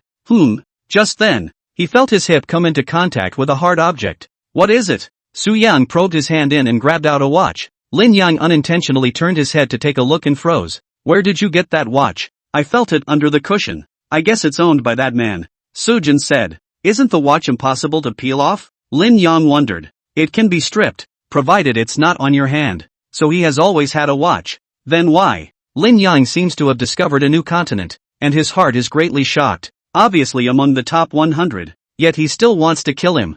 Sujin touched the watch screen and it lit up with the former holder's personal information. Name, Shi Ning. Rank, 95. HP is 0. Looks like the guess was right. Su Yang said in his heart. There is no direct interest in trying to take out the two men with every intention of doing so. The man hid his watch in advance to create the illusion of targeting Lin Yang. The truth is that there is something else going on behind the scenes. Su Yang had to wonder what kind of deal he had made with the man behind the curtain. Lin Yang suddenly remembered something and asked, is it possible that this was originally placed in the car, only that the guy didn't realize it? Do you think it's possible? Su Yang spoke leisurely. Lin Yang opened his mouth to speak. Indeed, he thinks too much of people as stupid. How could someone so vigilant not check unfamiliar vehicles? But why does he have a watch and not wear it? Lin Yang voiced his confusion. Two possibilities, confuse the enemy and hoodwink your teammates. Su Yang stretched out 2 fingers. You mean, he wants us to think he's here to rob the watch? That's right. It's the only way to perfectly conceal true intentions.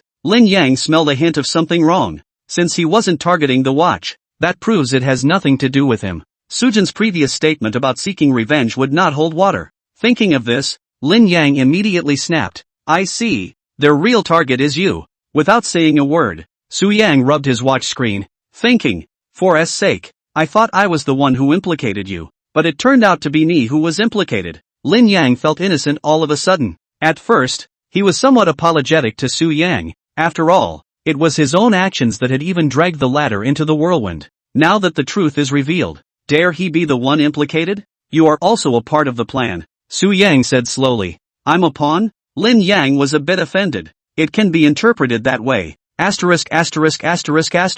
Lin Yang pressed down hard on the gas pedal, and a powerful thrusting sensation hit him violently. Su Yang knocked his head on the seat and said in a bad mood, how did you drive the car? Do you want to bump me to death? It's good to have a seat. This broken car has been shot so many times. It's lucky you're not blown up, Lin Yang said. Su Yang obviously felt that he was talking nonsense. This car ride with the roller coaster like, one up, one down, swaying from side to side, like a drunk. Slow down, driving so fast. There's a dog chasing after you? Su Yang felt more and more out of place. His brain buzzed and his stomach churned. You do it. I can't drive. Lin Yang looked at Su Yang's angular and handsome side face with a surprised expression. How could he not have imagined that the seemingly omnipotent man didn't even have a driver's license? I spend all my time in the library. I don't have time to learn. Su Yang ignored his teasing gaze and spoke. You, library? Lin Yang couldn't help but laugh out loud. It's okay to lie to your buddies, don't lie to yourself. I don't think it's picking up a library, it's picking up a sister. Su Yang did not respond. This kind of thing would only get more and more outrageous. Are there a lot of pretty girls in the university? Is my kind popular? Lin Yang was tickled and asked curiously. Cut the crap and drive your car. Tell me, there's no one else here. Why are you so nervous? You. Su-young just opened his mouth, suddenly saw a stone blocking the road downhill in front of him. His pupils suddenly shrunk. Watch the road. Lin Yang turned his head with a smile. His face abruptly changed, and he violently hit the steering wheel. The car brushed past the rocks, skidded during a high-speed descent, tilted the entire body at 90 degrees, and rolled steeply downward. Clunk! The car kept spinning and jumping, rolling down 100 meters of steep slopes, and finally landed heavily with a loud bang. The Jeep was seen close to falling apart, with the doors dented, the glass completely shattered, and the bullet hole-riddled bodywork even more ragged and disfigured. Ahem! The passenger door was kicked off, and a grizzled figure crawled out of it. You're a ing genius for giving a good car a go like that. Chapter 95, Dormitory Building Heated Battle. Surprised Superwoman. How long has it been since you took a bath? Su-yang felt an immense pain all over his body, and his internal organs seemed to be shifted. This was something he had only seen in movies, but those were professional stuntmen's performances. During the tumbling just now, he felt like a green vegetable in a pot, constantly being tossed. For a moment, he felt like the stones in his teeth were going to be shaken out. HP 32. Su-yang didn't even get hurt that badly when he was shot. Lin Yang drove a car once and almost took his life away. He hurriedly dragged his backpack out of the passenger side and pulled out his first aid kit to heal his wounds. Help me. I can't breathe. Lin Yang's weak plea for help came out from the car. Wait. After Su-yang took care of his injuries, he limped to the driver's seat and opened the car door with force. A bruised and swollen face was revealed, and Lin Yang's legs were bent at a weird 45 degrees at this time. It's obviously broken. The arm was still bleeding out of choo-choo, and not a single piece of his body was good. You have a hard life. You're not even dead from this. Su-yang unbuckled the seatbelt and dragged him out with force. Be gentle. My leg is broken. Lin Yang howled out. You can't find your way around when it comes to talking about women, can you? Su-yang laid him flat on the ground and took out the first aid kit to heal his wounds. Who knew there would be rocks in this hellhole? Lin Yang's face turned white with pain and cold sweat. Su-yang undid his bulletproof vest and found that there wasn't even a single piece of good flesh on Lin Yang's body. He shot him in the shoulder, which scabbed over shortly. A cut on the leg and a cut on the hand. The spine suffered a serious injury from a man's knee kick, and the new wound he just added when he tumbled. It's a miracle I'm not dead. For a moment, Su-yang suspected that he was a cockroach. After the treatment, Lin Yang instantly felt better, and his broken leg miraculously reversed. Come alive. Lin Yang breathed a long sigh of relief. I'll be your son next time I ride in your car. Su-yang didn't have the good sense to say. Unloading the mill and killing the donkey, right? Lin Yang's eyes glared.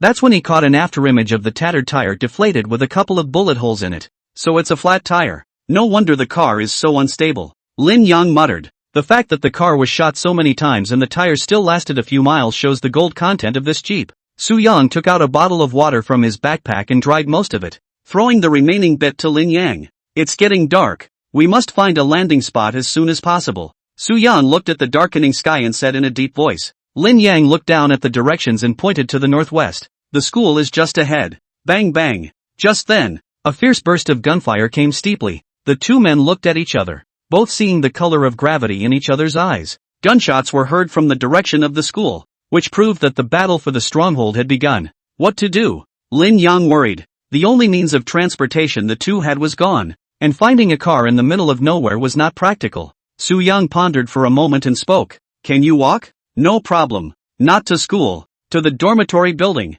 Lin Yang didn't ask too many questions, and he unconditionally trusted the execution of Su-yang's decisions. The two had developed quite a tacit understanding, and sometimes a single glance could tell what the other wanted to do next. In Lin Yang's opinion, this was the sympathy between game masters. The two men advanced cautiously with their guns, wary of anything around them that might be ambushing the old six. 15 minutes later, they came to a fire-lit housing area. Here stood 6 3.5-story buildings, the muzzle flames of which stood out at night. It's as intense as the battle of the century, and it only takes a second to beat a man to a pulp.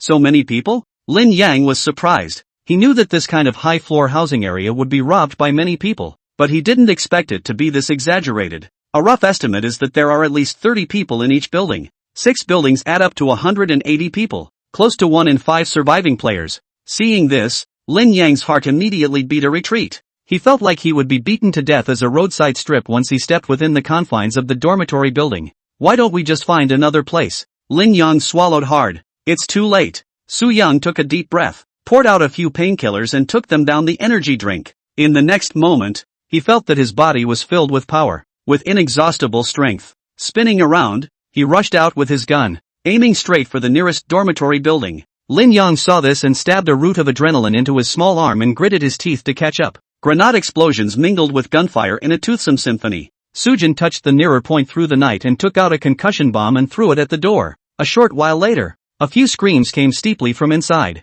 Enter! Su Yang rushed inside first, taking out the players hiding behind the door with 2 shots in a row. Lin Yang entered right after him, his submachine gun frantically gulping fire to settle the 3. Old rules, you left. I right. Clear the first floor, Su Yang said. Good. With that said, the 2 launched into a cleaning operation. Sujin picked up the S12K shotgun on the ground and threw another concussion bullet. Bang! As soon as the sound was heard, he rushed into the room and fired indiscriminately at the players present. He didn't care if the players present had watches on them or not. They were all treated as prey. Put. Suddenly, there was a fart in the bathroom. Su Yang could not help but dry heave out immediately afterward as he smelled a stench so foul that he could not help but dry heave out. A young man took advantage of this gap to aim at Su Yang and pull the trigger. The bullet whizzed by and hit him square in the chest. Su Yang stifled a grunt as his body half-kneeled on the ground, killing intent filling his eyes. Seek death. Enduring the severe pain, he drew his axe and flung it out, embedding it deeply into the man's abdomen as blood soared. Ah! Screams rang out as Sujin raised the shotgun with difficulty and pulled the trigger. Both men fired at the same time, and there was a lot of fire. Su Yang was slammed into the wall by the impact of the bullet, and the color of pain crawled across his face. Drilling pain spurred his nerves and he let out a low growl, his features grimacing. Lin Yang, who heard the commotion, rushed over to check the situation and his face changed when he realized the injuries on Su Yang's body. Where is it hurt? Lin Yang immediately took out his first aid kit. Without saying anything, Su Yang just pointed to his abdomen and chest. Lin Yang looked back at the bathroom, only to see that the man's chest had been beaten to the skin, and blood stained the ground. Is it cleaned up? Su Yang said weakly. There are just 3 people on my side, and they were all crippled when they arrived. Lin Yang nodded and focused on healing his injuries. Hearing these words, Su Yang took a long breath. He hadn't expected such a disgusting talent. The smell really turned his stomach. Physiological reactions were uncontrollable and nearly planted. When Lin Yang was done with it, Su Yang felt the pain lessen quite a bit and said, "Get something to block the door. We're not going anywhere. We'll just stand guard on the first floor." Good. Lin Yang immediately complied. Sujin struggled to brace himself and head for the window. He had to keep an eye on the situation around him. However, just after taking 2 steps, he saw a slender body as light as a swallow under the moonlight, jumping back and forth on the floor. Countless bullets swept past her, all of which were dodged by her dexterous stance. You can even shoot several players during this time. Is she Superman? Su Yan was shocked in his heart. Flying through the air actually became a reality at this moment. And what's with the extraordinary marksmanship? Making a movie? Just as Su Yang froze, the silhouette was steeply affected by the aftermath of the grenade explosion, and the whole person flew in his direction. Clunk! The glass shattered in response, and Su Yang only felt soft jade entering his arms, accompanied by a pungent smell of blood and sweat. The imaginary scented breeze did not seem to be present. The freshly bandaged wounds on his abdomen and chest instantly split open, and blood shot out. The woman's face contained fury, her eyes covered with blood, subconsciously holding her dagger and trying to do away with the person pressed underneath her. But the next sentence made her eyes a few degrees colder. Qin Wei Yang, you're too heavy. You almost crushed me to death. And how long has it been since you showered? Chapter 96, The combat gene in Qin Wei Yang's body. The nightmare reappeared. A dagger was pressed against Su Yang's throat, and a clear and cold voice sounded together. Give me a reason not to kill you. The blade was a mishmash of old and new blood, giving off a foul odor. It wasn't hard to see that Qin Wei Yang must have killed many people with this weapon, rather in keeping with her nature. Have you forgotten? My talent is fantasy. What lies in front of you is not necessarily a real person. Su Yang opened his mouth. Yeah, should we try it then? Qin Wei Yang said with interest. Su Yang was a little uncomfortable by her eyes, patting her thigh. Can you get off me before killing me? I can't breathe. Qin Wei Yang got up with a soft grunt and looked at the figure who was moving the desk towards the door with his Victor submachine gun in hand. Why are you here too? Lin Yang turned his head to fix his eyes on it, and a glint bloomed in his eyes. Yo, such a coincidence? Do we know each other well? Qin Wei Yang asked. It's not familiar, but it's just the right time to take this opportunity to establish an unbreakable revolutionary friendship. Lin Yang grinned, revealing a few large white teeth. Qin Wei Yang realized that Su Yang was really hurt a bit badly, and after a moment's hesitation, she took out a bandage to heal his wounds. What's the situation in the dormitory building? Su Yang felt that she was a little rough, And the strangulation ground was raw. There are a lot of people. Players from our city and the school have gathered here, Qin Wei Yang said seriously. Su Yang looked at the stunning face close at hand. The distance between the two could even feel each other's nostrils. There are more than 100 people in both places combined? Su Yang was curious. After a whole day of fierce fighting, it is reasonable to say that the number of survivors will not be exaggerated to this extent. Besides, our town and the schools are the hardest hit by fights. It's only right that the number of survivors would be even lower. I grabbed a few airdrops. Qin Wei Yang opened her mouth slightly. Su Yang was first puzzled when he heard this. Then he said with an odd expression on his face, most of them are chasing and killing? Qin Wei Yang didn't say anything, giving a response with silence. Hiss. Su Yang didn't feel too good. Why did he feel like he had fallen into a pit? Qin Wei Yang tore the bandage open and tied it in a knot. Stay here. I'm going to kill someone. With that said, she steeply flew out of the window and continued with a new round of fighting. Su Yang gazed at her dry back and was momentarily speechless. He seriously doubted if Qin Wei Yang had a fighting gene. What's with all the enthusiasm for killing people? This is leaving? Lin Yang helped Su Yang to lie down on the sofa. Let her kill. It's fine for us to hide here. Su Yang said. Not going to help? Lin Yang asked. You can try if you are confident that you can dodge bullets from under the eyes of hundreds of people, Su Yang said with a straight face. The corners of Lin Yang's mouth twitched as he silently walked over to the door to stand guard. He's shafted, but not stupid. In his opinion, Qin Wei Yang was clearly not in her right mind. While the big guys were dying to dig a hole and go inside, she was doing the opposite and strutting around outside. What do you think she killed so many people for? It's not like there's a point reward. Lin Yang looked at the silhouettes flying around outside the window in disbelief. Ask her yourself when she comes back. Su Yang didn't have the time to figure out a person's fetishes. All he wanted now was to get through the night in peace and find out who was behind it. With known motives, Sujin was able to gradually sift through them. First of all, he must have known the advantages that first place holds and was aware of the benefits that this ranking can bring. Otherwise there's no need to expend so much effort laying it out. The effort is not good enough. Secondly, this man knows something about him, including habits, doings. Furthermore, after killing himself to take the watch, how will he appease the players who worked for him? The promise was bound to be a willing seller, and he could think of nothing else but the watch. After failing to win on the first day, Su Yang guessed that there would be an onslaught on the last day. This was him, and their last chance. If you don't succeed, you'll only end up dying a horrible death. It's not hard to imagine how frantic humans facing their only hope of survival would be in a moment of near death. Tomorrow morning, looking at the scope of the safe zone, will be able to surmise the location of the final showdown. Su Yang pondered, and out of the corner of his eye he glimpsed Lin Yang with his eyes closed, his head lowered and raised. Hey, didn't you get enough sleep in your last life? Should I find you a bed? Su Yang opened his mouth. Lin Yang struggled to prop open his eyelids and smacked his lips. How did I fall asleep? He said as he yawned and rubbed his bleary eyes. The war outside is being fought so fiercely. You can actually sleep. Su Yang looked surprised and admired. Being in a crisis and still thinking about comfort. No sleep. I'll watch the door. You watch the window. Lin Yang slapped his cheeks. Su Yang, eyes full of uneasy. He is really afraid of guarding to the middle of the night behind the ass suddenly scurried out of the individual to wipe his neck. Silence fell over the room as gunshots continued to ring in his ears. It goes from noisy to pleasant and then evolves into a lullaby. Su Yang somehow, his eyelids were getting heavier and heavier, and sleepiness came like a tidal wave. He shook his head and drank an energy drink to keep himself excited. But the more you do this, the harder the sleepiness becomes to resist. I don't know how long had passed, but Su Yang realized that the scenery in front of him had changed. Surrounded by mountains on three sides, two tall buildings stood across the hill, with several warehouses nestled behind them. This is... Su Yang looked around with his silenced M4 in hand, his eyes full of confusion. He clearly remembered that he was in the dormitory building, but how did he instantly move to the prison in the blink of an eye? Su Yang, what are you waiting for? Come in quickly. At that moment, a shout came from the warehouse entrance. Only Lin Yang threw out a smoke bomb to cover him, aiming his sniper rifle in his hand to shoot at the players on the hill. As the smoke cleared, Su Yang suddenly felt a strong arm encircle his waist to bring him into the warehouse. You're still in a daze at this hour. Have you thought of a plan to break out yet? Lin Yang's body was covered in blood, and one of his arms had disappeared without a trace. The poison circle will shrink over soon. We don't have much time left, Qin Wei Yang said gruffly. Su Yang looked towards the hillside, where densely packed heads occupied the high point. The only way out was blocked by several armored vehicles, and every now and then a grenade landed with a deafening thud. Right.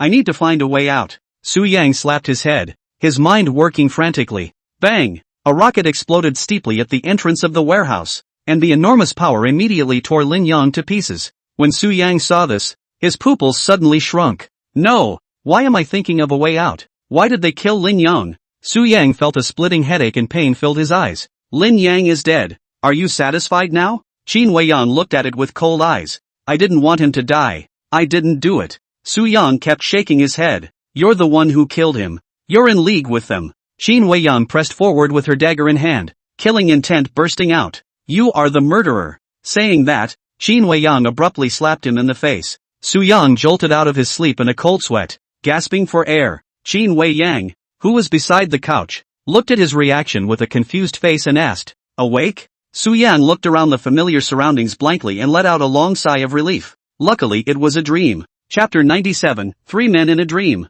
Fine thoughts on an over-the-top layout. Did I just fall asleep? Su Yang propped up his stiff body and patted his drowsy head. Yeah, you were both asleep when I came in. Qin Weiyang nodded. Su Yang suddenly realized that the gunfire outside had stopped and asked, what's the situation outside? Killed more than 50 and ran away 30. Qin Weiyang said so. What? Su Yang stood up violently with a stunned look on his face. Qin Weiyang flashed her watch. It's 3 in the morning. Sujin remembered that they had arrived at the dormitory building just after nightfall. Around 6:30. 8 hours of sleep? I can't believe I'm still alive? Su Yang was in a paroxysm of fear. He and Lin Yang both fell asleep, during which no one even came to the door. Thankfully, otherwise, where are the other players in the dormitory building? Su Yang asked again. There's only about 20 people left here now, all hiding in the house. Qin Weiyang spoke. Truce? It was a means of self-effacement. Rather than fight to hunt down a woman who was a surprisingly strong fighter and could fly, it was better to rest and recuperate, prepare for the last day. Su Yang looked at Lin Yang who was cocking his head by the door, his harumphs flowing all over the place, his chest heaving together and snoring frequently. Get up! He slapped Lin Yang's cheek. Lin Yang slowly opened his eyes and took a look at the sky before closing them again. It's not even dawn yet. Let me sleep a bit more. Sleep my ass. Look at what this place is. Su Yang kicked out. Lin Yang wiped his saliva and looked around. Waking up abruptly, he just jumped up with a horrified look on his face and said, how did I fall asleep again? If you can't even look at a door properly, what else can you do? Su Yang opened his mouth. Lin Yang's face flushed, feeling his face burning. Sorry, I really didn't mean it. At this time, he noticed a big red mark on Su Yang's face and curiously said, who hit you in the face? When these words came out, Su Yang felt that his face was a little hot and also a little painful. A quick glance in the bathroom mirror showed a handprint. I slapped myself? Su Yang was confused. Qin Weiyang suddenly snorted and her delicate body trembled. The cool demeanor was no longer there, and it blossomed into an eye-catching and dazzling radiance. What are you laughing at? Su Yang asked. I called you several times but you didn't wake up. So, Qin Weiyang said meaningfully. Su Yang suddenly remembered that the end of the dream seems to have indeed been slapped by Qin Weiyang. What are you guys talking about? Lin Yang looked confused. Qin Weiyang pointed at Su Yang. He's also asleep. Lin Yang abruptly widened his eyes. Fine. You've fallen asleep yourself and you still have the nerve to talk about me. Thanks to the fact that I was so guilty just now, Su Yang said without changing his face. I suspect some kind of mysterious force is at work. You fart. Lin Yang cursed out. If I fall asleep, I'm not doing my job well. If you fall asleep, you have mystical powers. The word is out for you. What do I say? Don't get excited. Listen to my analysis first. Su Yang pacified. Analyze an egg. What talent are you trying to pull on me again? Lin Yang directly covered his ears. Qin Weiyang watched the two fight from the sidelines with a gloating look on her face. This was much more interesting than her killing people. Before it had been the two of them working together to piss her off, but now it was nice to see the infighting. Su Yang looked at the emotional Lin Yang and spoke. Don't you find it strange? Sleepiness came without any warning. I'll see what flowers you can say today. Lin Yang clasped his hands to his chest and just quietly watched him perform. In his opinion, Su Yang was definitely a performing personality, opening his mouth to make up whatever was unfavorable to him. A look of a man of the world. Su Yang organized his thoughts and said, if it was just an ordinary sleep there is nothing surprising, but the strange thing is that it happened suddenly, like a program written in advance, like when you were sleepy at first. Lin Yang recalled and nodded. Indeed, you even scolded me. This nagged at him. When people are facing a crisis, their spirits are always in a state of exuberance and tension, and it is obviously unreasonable to be sleepy. Su Yang said. Qin Weiyang put away her joking demeanor and furrowed her willow brows. According to Su Yang's acting style and gaming ability, he naturally wouldn't make such a low-level mistake. There's a war going on out there, and he can sleep for 8 hours? The sound of gunfire and shelling and explosions one after another makes it impossible for a pig to fall asleep. You think someone is behind this? Qin Wei Yang snapped. Lin Yang and I went through an unbelievable predicament. And since that time, I've felt that someone behind me wants me dead. Su Yang nodded. Because of the hatred or? Qin Wei Yang curiously said. Su Yang shook his head, to which he did not want to say much. In case both Lin Yang and Qin Wei Yang had bad intentions, he would have no room to resist. Both are not bad players in battle. One is hardened against beatings and the other is amazingly strong in battle. He needs someone to watch his back. And most importantly, the similar dream I've had 3 times already. The content is the same scene, and it's incredibly real. Su Yang spoke. At these words, the scene steeped into silence. Su Yang looked at Lin Yang's hesitant expression, and then looked at Qin Wei Yang's appearance of wanting to speak. He couldn't help but be curious. What's wrong? Lin Yang licked his dry lips and pondered for a long time. The dream you mentioned, is it in a basin surrounded by mountains on 3 sides? Su Yang's heart shook at his words. You've had this dream too? Twice. Lin Yang spoke in a deep voice. The first time was at the end of the 3rd death game, and the second time was just now. Without waiting for Su Yang to pursue, Qin Wei Yang spoke. Is it inside the prison? It's surrounded by players who want to put us to death. You too? Su Yang and Lin Yang both said in unison. I've only had this dream once, but it was impressive. Qin Wei Yang elaborated. Su Yang sat on his butt on the sofa, his brows filled with gravity. This is certainly disruptive and important news. This proves that the conspiracy started from a very early stage, after the 2nd death game. To be precise, it was then that he felt something was wrong, how he was sleepy every time he finished the game. Yet, he didn't think much of it. After all, there were prerequisites for the gift to be unleashed. If anyone can really manipulate dreams, when was it? Since all 3 of us have had similar dreams, tell us about your contents. Su Yang said. Lin Yang spoke first.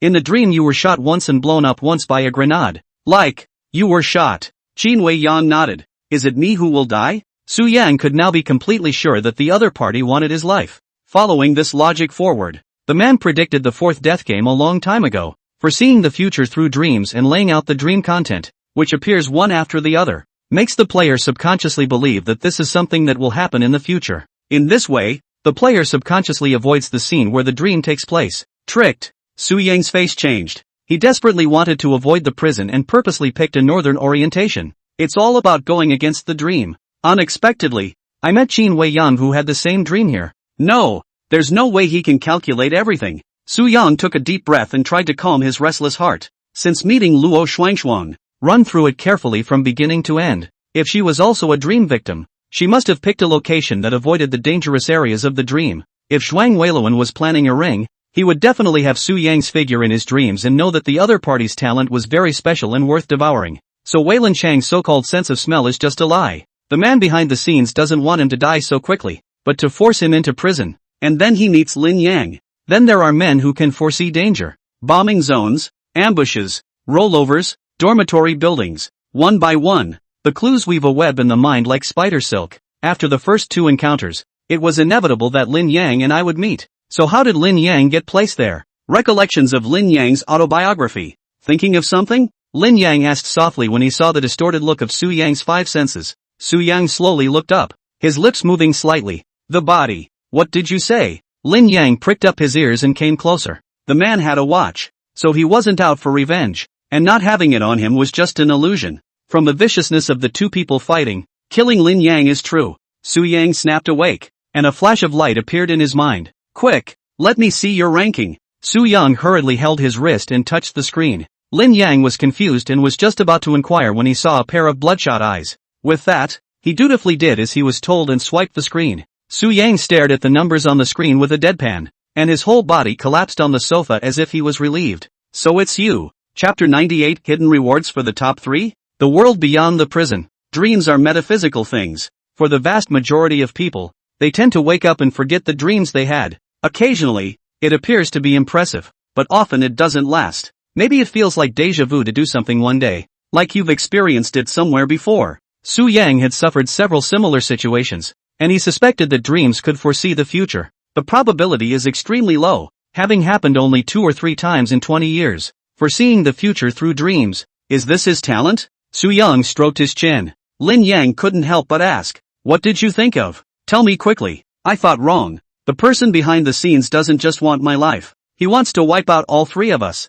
Su Yang raised his eyes slightly. How did it become the three of us again? Lin Yang was confused. At first Su Yang said she was targeted. Then after the incident with that man she said she was the one who was innocently implicated. And now you're talking about wanting 3 people dead? Who exactly do you want to kill? I overlooked an important clue. And that is your ranking. An exquisite light flashed in Su Yang's eyes. Now the second is me. So that corpse. Lin Yang frowned. It's just the introduction. In other words, it's the key to the opening of the conspiracy. Su Yang opened his mouth. But why me? Lin Yang was puzzled by this. You're overthinking it. Second place could be Lin Yang, Zhang Yang, Qin Yang. It just happened to be picked up by you. Lin Yang still felt it was unreasonable. If the watch is picked up by someone else, what guarantee does he have that second place won't kill you? If he and Su Yang hadn't known each other earlier, someone else would have shot each other the moment they met. Do you remember Offset? Su Yang raised his eyes slightly. What do you mean? Lin Yang breathed.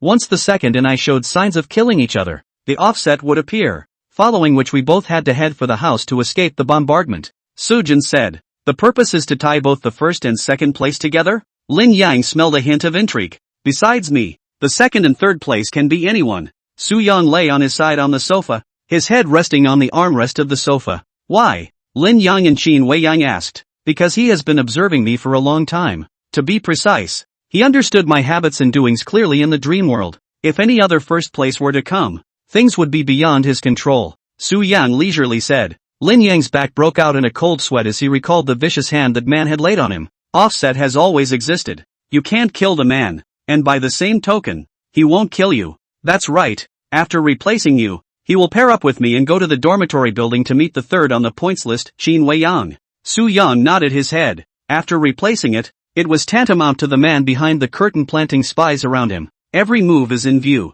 He's not afraid of your revenge? Lin Yang frowned. Su Yang smiled. I just said that he understands my modus operandi, so he knows that not only will I not take revenge, but will instead join forces with him. What? You won't help me if I die? Lin Yang's eyes glared. Do dead people have value? Su Yang asked rhetorically. Lin Yang was just about to get angry when he suddenly realized that there was some truth to this statement. After all, this is a game of death, not outdoor survival, much less a court of righteousness. There was one less Lin Yang, but there was a player with a lot of combat experience and supermodel talent. Both have watches, and pairing up will naturally make the next hours better, stronger together. It's a law of nature and an iron law in the game of death. But Lin Yang was still upset. Su Yang looked at his constant muttering appearance and laughed lightly. Didn't I help you when you were caught? You still have the nerve to say that you almost cut me to death. Lin Yang didn't have the good sense to say. Su Yang looked at Qin Wei Yang who was leaning against the wall and said, the same goes for you. He knows you very well and your habits.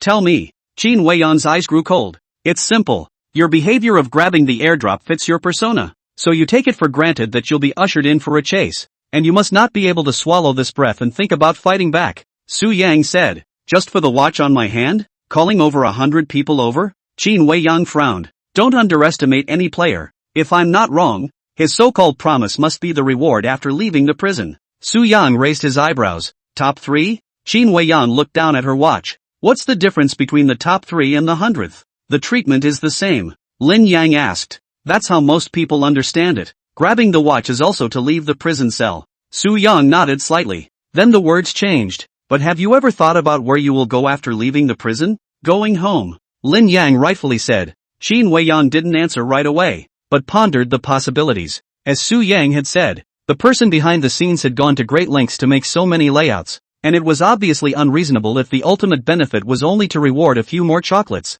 The world outside the prison is still a prison? Qin Wei Yang said in a deep voice. As soon as these words came out, Lin Yang's face immediately changed and he got up with a prancing motion. That's impossible. After going out from the prison cell it must be the Blue Star. Then let me ask you, where did these 1 million prison cells come from? Su Yang asked rhetorically. Lin Yang opened his mouth, his face stifled red, gritted his teeth and said, it must have been built secretly by some organization. They spent a huge amount of money and used a lot of manpower as well. Halfway through his sentence, Su Yang interrupted. Then who kidnapped you here? And where did the talent come from? Is it hard to believe that the administrator is a mutation bred by scientists? And what about the food bonanza that appeared out of nowhere? Lin Yang was dumbfounded by the question and said stiffly, just like some novels wrote, the aura is revived and mankind has entered the transcendental era since then. Just by your logic, Who in the Transcendent era is capable of setting up tens of millions of different death games at the same time? Su Yang asked again. Lin Yang clenched his fists tightly,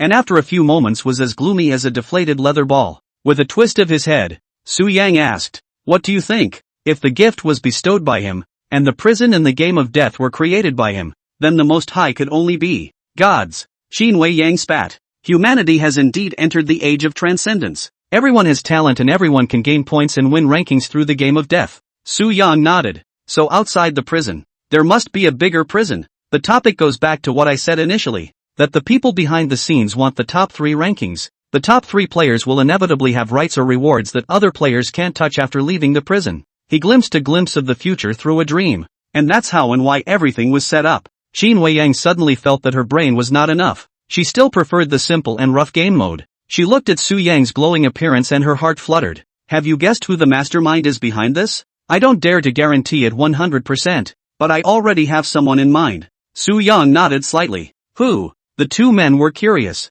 Points ranking 18th, Xiaoyu. Chapter 99, digging out the real culprit behind the scenes. The only hope to win. It's him? Qin Wei Yang had an impression of this person. Xiaoyu was quite active in the war zone, giving off the image of a good old boy. He reminded the guys to grab their gear and pick their descent points in a timely manner.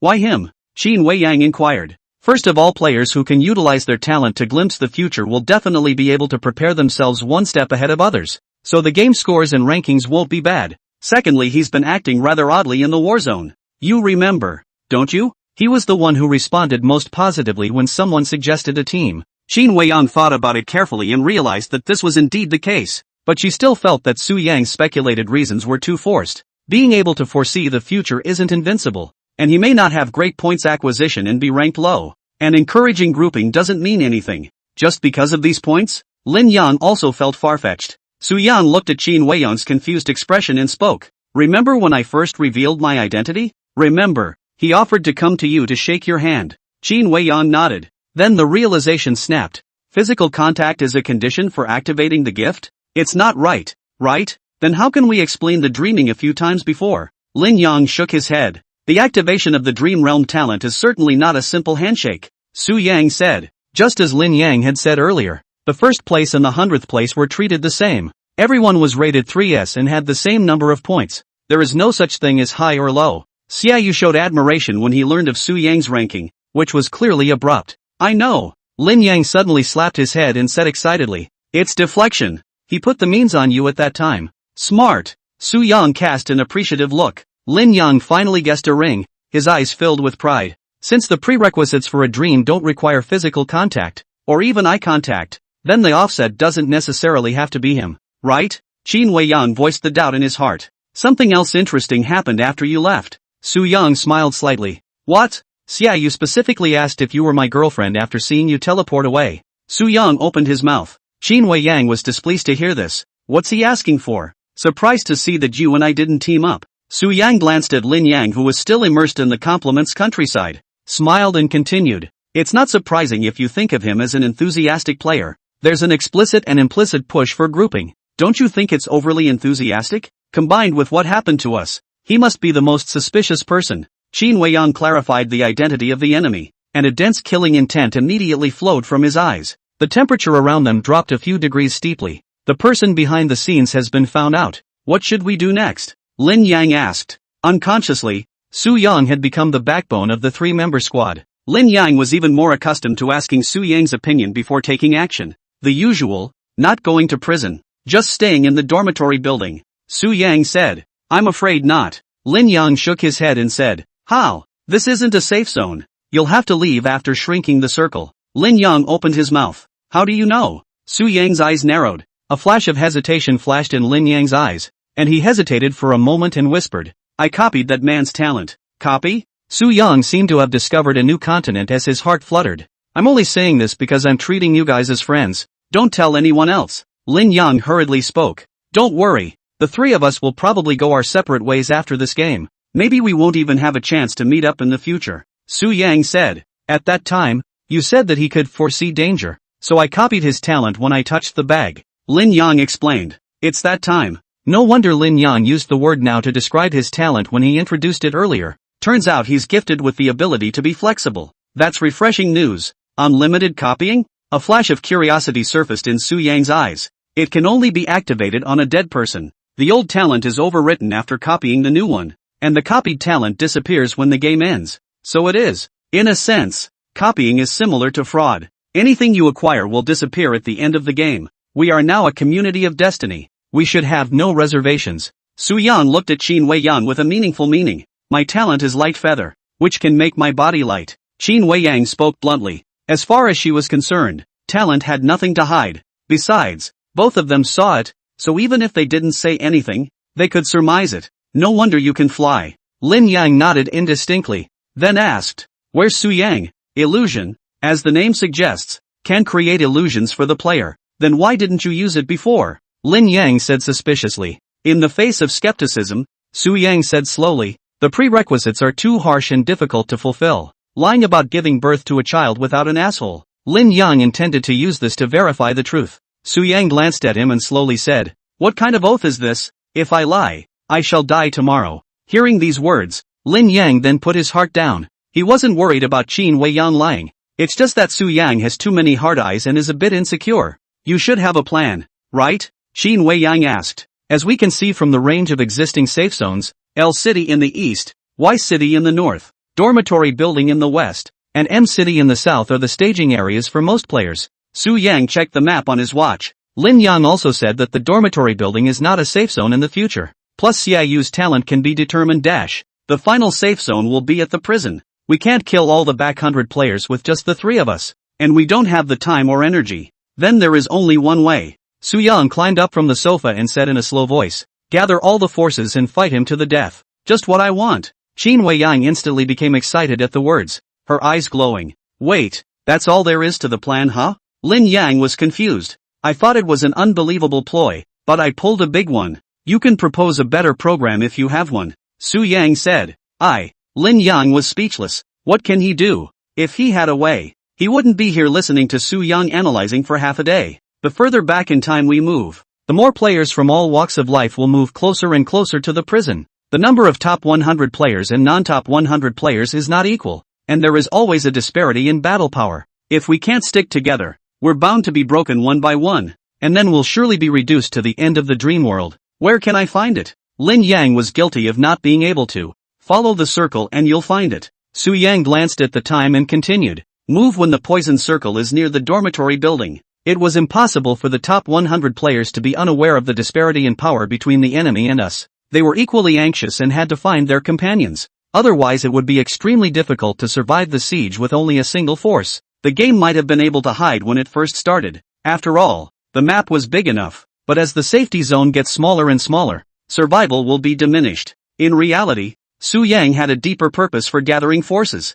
That is to find the player affected by the illusion. It was his bottom card and the only possibility of flipping the game. Listen to you. Just do as you say. Lin Yang nodded solemnly. I'll keep watch with Lin Yang tonight. You rest well. Su Yang looked at Qin Weiyang and said. Qin Weiyang didn't make any pretense and nodded in agreement. She had been overly consumed today and had to be refreshed. Just as she was walking towards the sofa, Lin Yang's nose twitched and he frowned. Why is there a sour smell? Su Yang, did you take off your shoes? No, I'm wearing my shoes. Strange. Lin Yang looked left and right for the source of the sour flavor. Qin Weiyang moved and turned toward the bathroom. Where are you going? Lin Yang asked. Take a bath. Qin Weiyang gritted her teeth. Lin Yang and Su Yang smiled at each other. Chapter 100, The Terror of the Poison Circle. The classic tactic of battle royale, blocking the edge of the circle. Dormitory building. 8 o'clock in the morning. The poison circle rapidly contracted, and the green mist was like locusts crossing the border, wreaking havoc wildly.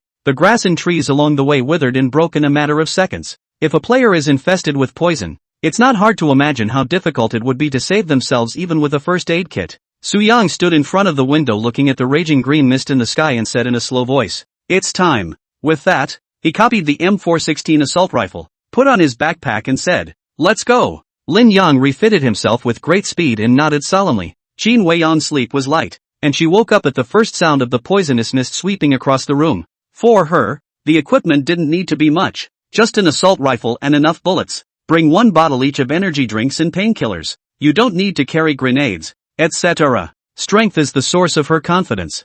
Su Yang pushed open the door and saw that the players in the dormitory building had already begun to run, with slightly faster footwork than the poison circle. The shrinking circle is going to get faster and faster. We need to find a car for that, Lin Yang proposed. I know where there's a car, Qin Wei Yang said. Is it too late to get it now? Lin Yang asked. The car is inside the circle, a little farther away. What position? Su Yang's eyes flashed. Bomb shelter. Is it near a prison? Let's talk about the car. First lap. The bomb shelter was almost 15 kilometers away from the dormitory building, and a normal person would have to run for 1.5 to 2 hours just by running. Not to mention the weighted state? Su Yang drank a bottle of energy drink and ran out furiously. Lin Yang didn't have much stuff on him and could barely keep up with Su Yang's speed in his excited state. The man runs ahead. The poison follows. If something goes wrong in the middle, all three of them could be accounted for here. Qin Weiyan looked at the two men's strained appearance and furrowed her willow brows. I'll go ahead and scout the way. After saying that, she only saw her entire body fly up in the air and swept towards the front at an extremely fast speed. It's great to be able to fly. Lin Yang's eyes filled with envy. Wouldn't you just copy it? Su Yang teased. Lin Yang bristled. If he had the ability to get Qin Weiyan killed, why would he need to form a team? Straight away, he transformed into a demon god in the final round and slaughtered them all. At this moment, Lin Yang steeply glimpsed a few small black dots moving in the distance. There seems to be someone over there. Su Yang sniffed and raised his gun, utilizing the quadruple lens to observe the southern direction. Only 5 people were seen running for their lives towards the safe zone, and the poison ring was just 100 meters behind them, and the two were traveling at a comparable speed, maintaining a delicate distance. But people get tired eventually and can't stay at full speed all the time. They're dead. Su Yang withdrew his gaze and continued running. From the route, it wasn't hard to surmise that these people were players coming out of P-Town. Gotta watch? Lin Yang asked. No, it shouldn't. If it was a player in the bottom 100, they would have been perfectly capable of leaving before dawn and deploying in the safe zone well in advance. Why put off leaving until the last minute when you don't have a car yourself? Su Yang drank water while running and looked down at his watch. Only 2 kilometers away from the safe zone. Take care of ourselves before we think of anything else. The two continued to run, their stamina rapidly slipping and their speed was only half of what it had been initially. Su Yang works out regularly on weekdays and has been running 3 kilometers a day since she graduated from high school. That's not a big deal in the normal course of events, but the tiredness was in the fact that he needed to carry a lot of stuff, plus the terrain was rough. Sometimes it's uphill, sometimes it's downhill, and you can even run into craters after an airplane bombing run. Look at your bad idea. Where are the top 100 players nearby? Lin Yang gasped with exhaustion, holding his waist and hanging back. What's the hurry? It's hard to believe that players will stand on the side of the road and hold up a sign waiting for you to shout. Su Yang didn't have the good sense to say. What Lin Yang was anxious about right now wasn't the matter of gathering power. Seeing the poisonous mist getting closer, he could even smell a fishy odor emanating from corrosive plants. Where is Qin Weiyan? Said she went to explore the road. Why hasn't she returned for so long? Lin Yang said suspiciously. Immediately, a frightening thought surfaced in his mind and he couldn't help but say, it's not halfway to death, is it? Su Yang frowned. It wasn't that he hadn't considered the situation that someone would intercept him in the middle of the road before planning. The purpose of purposely picking the time when the poison circle started to shrink to set out was to allow the group of players from the dormitory building to explore the situation first. In case someone gets stuck at the edge of the circle, he'll be able to respond in time, not to be killed by surprise. The two men saw that the safe zone was in sight when a series of gunshots suddenly rang out beside their ears. There's someone in front. Lin Yang subconsciously crouched on the ground as if he was facing an enemy. Sujin found a large tree to use as cover and probed the situation, only to see that an encounter was erupting in the middle of the plains, with both sides having similar numbers and fighting fiercely. And the location, exactly where the safe zone meets the poison ring. Sure enough, unsurprisingly, the group had been ready to try and intercept anyone trying to enter the circle. It's a classic tactic for battle royale games. One side lies in ambush while the other steps into range unaware. Of course, there is a downside to this tactic. Encountering a persuasive fight is likely to be a lost cause. How? Do you need help? Lin Yang climbed behind the tree and asked in a low voice. Help who? The gang that helped have the watch. Why? Su Yang turned his head and asked rhetorically. Wasn't it you who said you wanted to gather forces? Lin Yang gave a whole won't at once. With just the two of us? Yeah. Oh, seems like it would be dangerous to join in. In case the fire is transferred to the two men, they mustn't be used as targets in these plains where there is a lack of cover. There's no need to actively fight for it. Whichever side wins will naturally inherit the ranking of the player who owns the watch. Su Yang opened his mouth. Suddenly, a fragrant breeze hit my face. There were a few whistlers hidden in front of us, and they've been taken care of. Qin Weiyan wiped the blood on her hands with her clothes. Good job. Let's go. Su Yang saw her return safely and immediately moved. The three ran to a restroom and observed the battlefield. What are you going to do? Qin Weiyan asked. Gaining favor with players and gaining their trust is obviously not an easy task. If you don't get it right, you might even get yourself killed. There's no such thing as mercy for them. Convince them. Ha? Lin Yang froze. By a mouth? Or else by force? I mean, it should just be you alone to say it. The two of us don't have to go. Lin Yang carefully said. Of course it's the three of us together. Su Yang said with a smile. Lin Yang immediately turned ashen, praying in his heart that their group would be nice. Su Yang turned back. The smile on his face disappeared without a trace, and was replaced by gravity. No one is affected by the illusion. A closer look reveals that there is no blue glow in these men's eyes. This means that negotiations are very difficult. Chapter 101 The Art of Negotiation. Silenced M24? 10 minutes later, the fierce battle finally ended. When the smoke cleared, the winner was revealed. Surprisingly, the winners were not the ones who were ambushed in advance. This squad had only lost 5 people before the other team was annihilated. Su Yang watched their respective movements to heal their wounds and stuffed 2 fragmentation grenades to Qin Weiyan with instructions. Take it and detonate it if things don't go right. Remember, never hesitate to hurt one of your own. Then he looked at Lin Yang, whose eyes were full of worry, and said, You still have concussion bombs on you,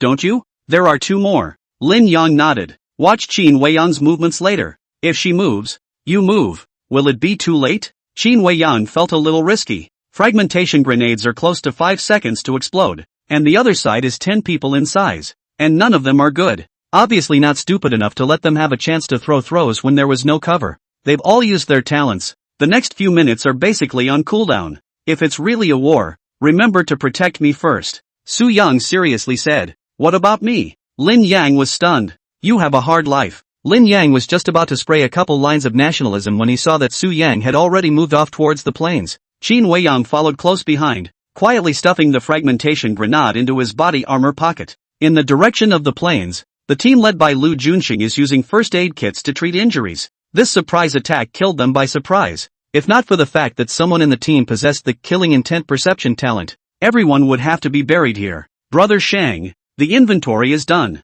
5 brothers died. A man with a limp spoke with difficulty. With grief in his eyes, Lu Junxing said hoarsely, remove all their watches. And in addition, pick up any equipment that can be used. Just let them be exposed to the wilderness? The man couldn't bear it. Lu Junxing raised his head to gaze at the sky and slowly said, the safe zone will shrink again in an hour. We don't have time for burial. Damn, why did you give them a chance to live? The first 100 is not easy to begin with. And then you make a whole mess like this in the end. A person said indignantly. There's no time to complain than to take care of the gunshot wound on you. Lu Junyi said. I just can't swallow this. What do you think gives him the right to do this to us? The rules are what he says they are, and if you don't like it, you can through all the games and stand at a height that even he has to look up to before questioning. At that moment, a skinny woman in the group glimpsed the trio coming in their direction and exclaimed, Someone's coming, get the gun. Lu Junsheng reacted extremely quickly and immediately raised his M762 assault rifle to aim. The group was excellent at executing and responded instantly to a command. When the trio approached, the skinny woman saw the handsome appearance of the man at the head of the group, and surprise surfaced in her eyes. It's him, Su Yang? Lu Juanqing's tightly furrowed brow soothed for a few moments. He was impressed with Su Yang as early as the war zone. After all, he's number 1 in the standings and claims to be able to take everyone to a win. Now that they met here, Lu Juanqing's eyes were filled with caution. Gentlemen, goodbye. Su Yang had a smile on his lips and took the initiative to put his gun behind his back. I was under the impression that we didn't have such a deep friendship, so if you have something to say it there. Lu Juanqing's finger touched the trigger and spoke slowly. Su Yang's footsteps lurched, looking at the color of suspicion in their eyes. He pressed his hand and said, I have no malice. I simply want to talk to you about cooperation. Like you said in the war zone, take us to win? Lu Junsheng sneered. He didn't believe Su Yang's bull at all. They say they're working together, but they might be pulled out to take a bullet one day. It's the kind of thing he's seen time and time again in death games. True cooperation can only take place in a context of benefit transfer. For example, he and his team members, the big guys, have a hold on each other and hold their respective lifelines. That's right. I need your team. Su Yang opened the door. When dealing with smart people, being wishy-washy can backfire. Instead of bending over backwards, let's get straight to the point. On what basis? Lu Juncheng waved his hand and told the brothers around him to spread out. He was worried that there was a fraud. The number 1 on the scoreboard was not as simple as the harmless person he saw on the surface. By the fact that your 10-member squad won't make it to the end. By the fact that I can let you evacuate safely. Su Yang directly threw his M416 assault rifle on the ground to show his sincerity. A squad of 15 Atreides, a third of your members. And there are hundreds of players out there who desperately need watches. The safe zone is getting smaller and smaller. The likelihood of a run-in is getting higher and higher. And can you guarantee that you won't be ambushed early every time you enter the circle? Lu Juncheng looked down at the number of survivors on his watch. 613. Why do you need a team when you're so capable? You don't owe us anything. No need to be so kind. Lu Juncheng's words hit a test. Su Yang smiled and pointed at the 2 people beside him. He is second in the points list. And this one is third in the points list. I can tell you very clearly that someone wants us dead. The 3 of us alone can't fight the forces behind this. So I need more power. Lin Yang's heart shook when he saw Su Yang bluntly state his situation. It's said to be lending a hand. But in reality, it's pulling the strings, isn't it? Lu Juncheng said. You're overcomplicating things. My offer to cooperate is just a matter of each getting what they want. I need the power of the top 100 players. And you guys need a hope to break the game. Su Yang opened his mouth. What if I don't agree? Lu Juncheng clenched the grip of his gun. Don't be too nervous. If I wanted your lives, I would have done it 5 minutes ago. So why bother wasting my breath with you? Su Yang said slowly. He took 2 steps forward, scaring the group into a hasty retreat. Lu Juncheng frowned in displeasure when he saw his teammates reacting so much. 9 guys with guns were actually scared off by 1 guy with bare hands? It's embarrassing to spread the word. 1 more step and I'll shoot. Lu Juncheng's tone sank. Su Yang gave a beat and raised his hands. I'll just ask one last thing now that it's past the time to scramble for resources and equipment. The players who are still alive will inevitably wring their hands and hunt us down. What if they never took action and just waited for the safety zone to be minimized? How should the 10 of you react? The choice was left to Lu Juncheng, who had made the purpose and drawbacks clear. This sincerity can be impeccable. At these words, a hint of hesitation flashed in Lu Juncheng's eyes. He moved. Su Yang is right. If you don't unite, you will be broken one by one. It's supposed to be a confrontation between 2 camps, and being disorganized will only give people an opportunity to take advantage of it. Rather than wondering if Su Yang's motives were pure, it was better to think about how to get through the next shrinking circle first. Cooperation is fine. But I have one condition. Go ahead. Can't give up any of the brethren. Lu Juncheng closed his gun and stood. Okay, I promise. Su Yang smiled and reached out. Lu Juncheng took a few steps forward, and the 2 were half a meter apart, their eyes meeting. We bet everything. Just want to go home. Lu Juncheng held out his palm. Right at this moment, the man with the broken leg who possessed the killing intent perception sensed the killing opportunity and his pupils suddenly shrunk. Brother Shang, come back. Shoo! A bullet passed through the gap between the 2 men's hands with great speed and struck a stone squarely on the side. Only a bull-sized hole was revealed, signaling the power of the gun. Su Yang and Lu Juncheng's faces changed drastically and said in unison, You tricked me? In the next moment, a strong arm encircled his waist, and his entire body flew up into mid-air. Returning to his senses, Su Yang subconsciously looked in the direction of the bullet shot. This gunshot is Silenced M24? Chapter 102 Guerrilla Battle. Qin Weiyang's terrifying battle power. The familiar smell lingered on the tip of his nose, and Su Yang saw a grenade slip from Qin Weiyang's catkin. Lu Juncheng realized that he had been tricked and shouted angrily, Kill them all! Bang bang bang! Qin Weiyang was like a dexterous winged kite in midair, accurately predicting the trajectory of the bullet and weaving back and forth. Su Yang watched as a familiar silhouette climbed up the hill, then speedily straddled the motorcycle and took off. As a sniper, the first thing to do after an unsuccessful shot exposes the position is to escape. It's her. Su Yang's eyes flashed with a flash of surprise. When I went back to pick up the airdrop at that time I didn't see the body, and then the silenced M24 disappeared without a trace. At that time, Su Yang presumed that this woman definitely had a means of preserving her life, and while dodging the C4 explosion, she fled along the way. Su Yang didn't expect to actually meet here. Boom! Gunshots rang out suddenly, while at the same time the concussion shells exploded precipitously. A blinding glare covered the battlefield, and the party was caught off guard by a flash to the eye. Yelling out in pain, Dare to count on your grandfather me? Lin Yang was furious, shooting wildly with his Thompson submachine gun in hand. The next moment, the fragmentation grenade finally exploded. A roar mingled with miserable screams rang out, and several people were blown out in a blinded state of heck. Flesh and blood flew everywhere. Lu Juncheng took the brunt of the wild spray of blood. Shrapnel embedded in the body. The pain was unbearable. Su Yang, I'll kill you. All stop. There's a misunderstanding here. Su Yang hurriedly spoke. Shut up. If I, Lu, don't kill you, I swear not to be a human being. Lu Junsheng held his gun and fired a volley of shots into midair. It was so hard for him to try to trust someone, but Su Yang made him lose so completely. It's all a total conspiracy. The so-called good intentions are a lie. What's the point of wasting words with him? Kill him. Qin Weiyang's eyes were as cold as ice and frost. Killing machines bursting out, aiming at Lu Junsheng in the air and shooting. Tackle the thief. Suddenly, the skinny woman propped up the ground with one hand, and the surviving 7 people abruptly disappeared without a trace. But in their place were 10 strangers. None of them wore a watch on their hands, and they descended to look at the wrecked ground with bewilderment. Where is this? A man saw 2 shadows moving on the ground and subconsciously looked up to see the 2 hovering in midair like birds of prey. Watches. They have watches on them. The moment these words came out, the crowd was like playing chicken blood. Their eyes immediately surfaced with the madness and greed of choosing someone to devour. I can't believe it came to my door of its own accord. Save me the trouble of looking for it. A man licked his lips and drew his gun to fire. Put. Without waiting for him to pull the trigger, the bullet abruptly passed through his throat. Qin Weiyang hugged Su Yang's waist with one hand, while holding the UZI submachine gun in the other hand and massacring. 3 of them had their heads smashed in without even reacting. Come on, do it! The remaining 6 raised their guns and fired, oblivious to the fact that there was a man lying behind them. Although Lin Yang was confused by their appearance, he didn't drop his chain at the moment of crisis. He quietly brought up his Thompson submachine gun and aimed it at the nearest man. Bang! 1 shot to the head. The sudden deaths and injuries drew the attention of the crowd, who had just turned around to see a concussion bomb fly in front of them. Close your eyes. Boo! A bright light and a loud noise shook the crowd, and even though they had prepared in advance, they were still not safe from harm. The light released by a concussion bomb is a type of electromagnetic wave that can penetrate the eyelids and act directly on the retina,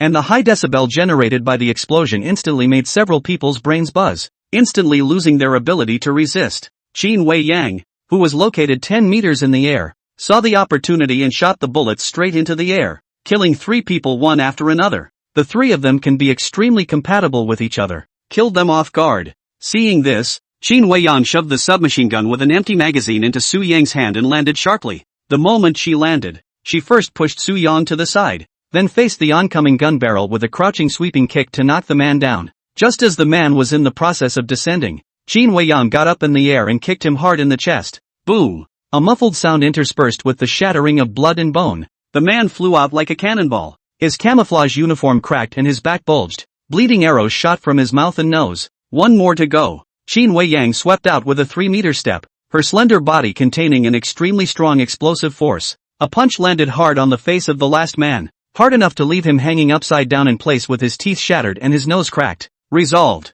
Qin Weiyang wiped the blood on her hands with the corner of her coat and looked back bashfully. Su Yang's entire body was dumbfounded at the sight. Is this still human? Not only him, even Lin Yang was in disbelief. What are you guys gawking at? Come over and pick up the equipment. Qin Weiyang didn't like being stared at so directly and skimmed her face. Ha! Oh, coming. Lin Yang hurriedly got up. Su Yang hid his shock in his heart and looked at Lin Yang, who hurriedly ran to him. Not hurt, right? A small injury. It's fine. Lin Yang waved his half-broken palm. In addition to the hand wound, he had been shot in the ribs and blood was pouring. Lin Yang, however, looked to his left and right as if nothing had happened and said in confusion, "Where did that group of people go? Why have they all disappeared? Instantaneous transfer?" Qin Weiyang guessed. No, I've seen the instantaneous shift talent. It can only be used on oneself, and the range is very small. Su Yang had observed the surroundings as early as when he was in mid-air, and did not find a trace. Damn it,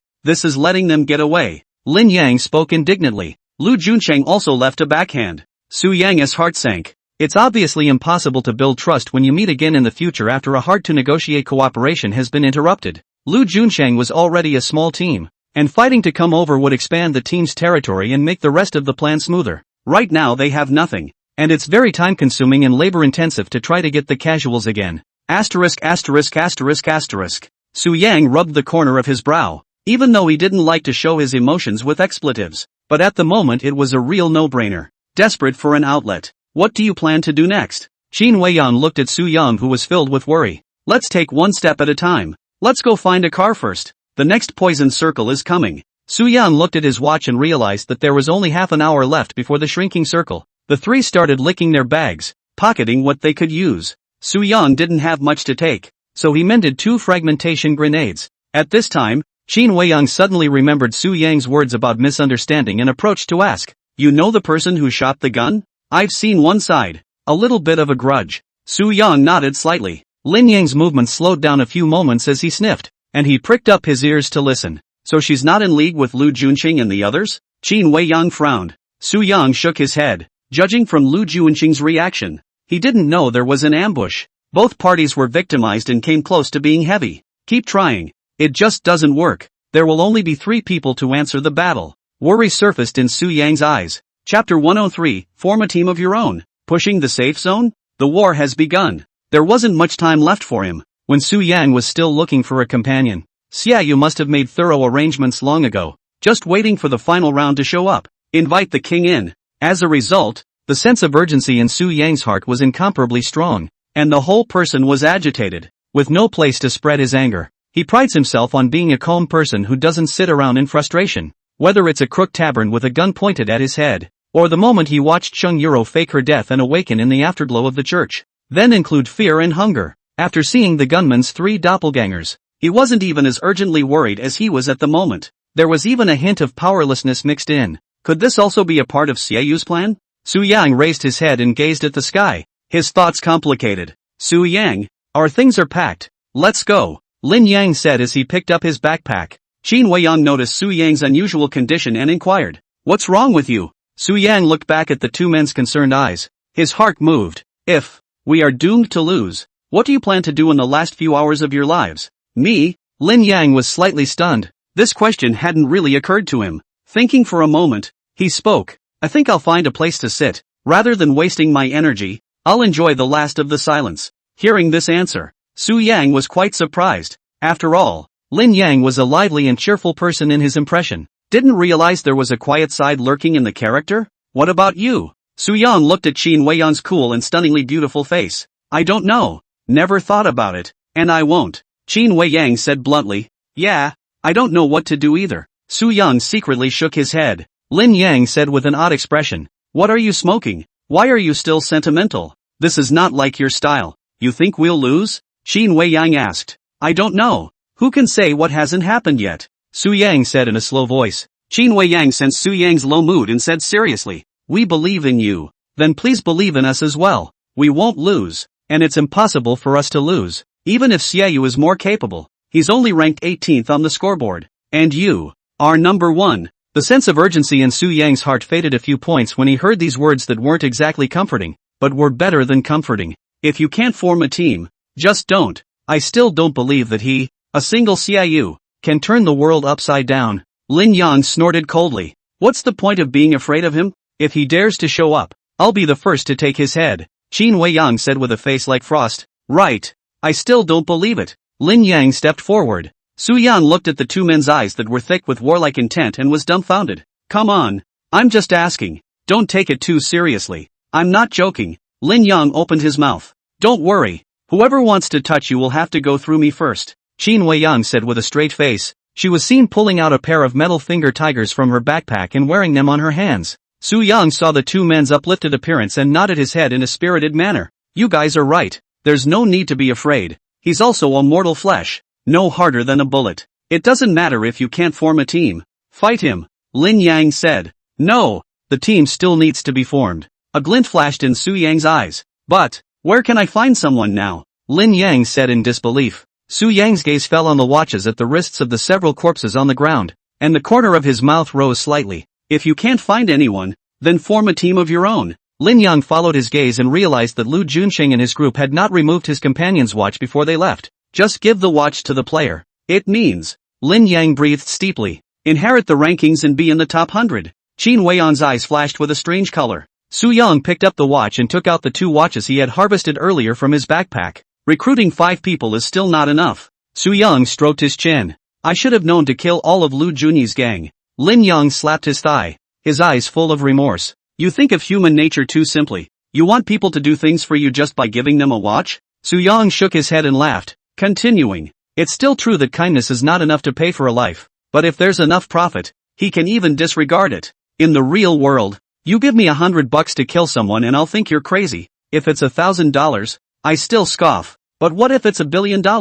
In the same way, the watch is only an immediate gain. And the vision. If they can take the long view, when they see the tantalizing light, there was no need for Su Yang to open his mouth, and he would go forward and back. Do you have someone in mind? Qin Weiyang asked. Not yet. Su Yang picked up his backpack and walked in the direction of the prison. Speaking, I've just been thinking, since Xia Yu can create a legion of people who will work for him, why can't I? It's the same as painting a cake. Can't it be that the breath coming out of his mouth smells better? Sounds a bit interesting. Lin Yang instantly became interested and immediately followed. But, how to control them? Qin Weiyang voiced her worries. In her eyes, the players in the bottom 100 were all stinking fish and shrimp. Unbeatable. Getting someone like that as a teammate would be lucky if it didn't drag her down. We're all stuck in a mindset where we're always trying to manipulate other people's behavior. In fact, the moment he got his watch, he was automatically on our side of the camp. I don't need them to have a high build, as long as they can hold back some of the players. Su Yang said. Then what are you waiting for? Hurry up and find someone. Lin Yang jumped into action. He couldn't wait to collect his little brother. Are all the injuries on your body healed? Su Yang glanced at it. It's almost done. Look, the flesh is almost grown. Lin Yang's broken palm grew flesh, not far from being healed. I'll just say one thing. Don't get carried away when you meet someone. Don't be a reckless person. Su Yang meant it. Worry about yourself. Qin Weiyang hummed lightly and quickened her pace to walk ahead. Half an hour passes in a flash, and the poison ring shrinks again. Thanks to Lin Yang's foreseeing danger talent, he was able to rely on his intuition to accurately find out the safe zone spots. By getting into position early, the possibility of an ambush is eliminated. After the poison circle had shrunk, Su Yang and his group once again embarked on the journey to find the car. Strange, the number of survivors is still 554. How come we haven't even seen a single person along the way? Lin Yang was puzzled in 100 ways. The safe zone is now half the size it was when the game first started. The major resource areas are outside the circle, and the rest is all mountains and plains. The group had been walking for so long, but there was no one in sight. I guess they're all waiting for the final round to come out. Qin Weiyang speculated. Not right. Su Yang detected a hint of clues and gazed into the distance. Waiting for the final round isn't so bad that we can't see the lone wolf. Just then, a roar came from the rear. Lin Yang was excited when he first heard the commotion, and couldn't wait to climb up the hillside to look out. Finally, someone has come. Before the words even left his mouth, Lin Yang's body trembled violently and his face turned as white as paper. Seems to see horrible things. Isn't this just what you wanted? Su Yang smiled and walked over to him to look down the road. However, the scene in front of them made the three of them fall into an ice cave. Only a large group of people were seen advancing hugely from the edge of the safe zone. Some in cars, some on foot. All of them are well equipped with a variety of firearms and wear bulletproof vests and helmets, neatly organized in a long line. They looked like well-trained soldiers. And all of these people have one thing in common. No watch. Bad. Su Yang's face changed greatly. This is a situation he did not expect. At a rough estimate, this group of players coming from the western direction numbered at least 100. This is them. A chill arose in Lin Yang's heart. Flatten the safe zone and leave no survivors. Su Yang spoke in a deep voice. 4 directions in each direction, southeast and northwest. They advanced towards the prison at the same time, surrounding the first 100 players through and through. It also means speeding up the game and forcing them to prison early. No wonder I didn't see anyone on the road. So I was waiting here. Chapter 104, The Great Army Presses In. The final battle. It was like an army pressing in, and not an inch of grass grew wherever it passed. A legion of upwards of 100 men could be described as a bulldozer. Qin Weiyang's eyes flickered as she saw this and leapt to her feet. Sensing her stupidity, Su Yang grabbed her wrist. What are you doing? I want to try. Qin Weiyang said bluntly. Are you crazy? Do you really think you are immortal? Su Yang spoke in a deep voice. Although Qin Weiyang had a proud record in the dormitory building, killing 50 players and retreating in one piece, and scared off 30 people. But that's with a building to cover it and with her talent playing perfectly. The ground is flat at the moment, with neither cover nor buildings, plus the enemy is too numerous and well-equipped, and she was just a mortal. But anytime she took a bullet she had to lose most of her battle power. Not taking the initiative and waiting for them to surround us? Although Qin Weiyang didn't understand any of the twists and turns,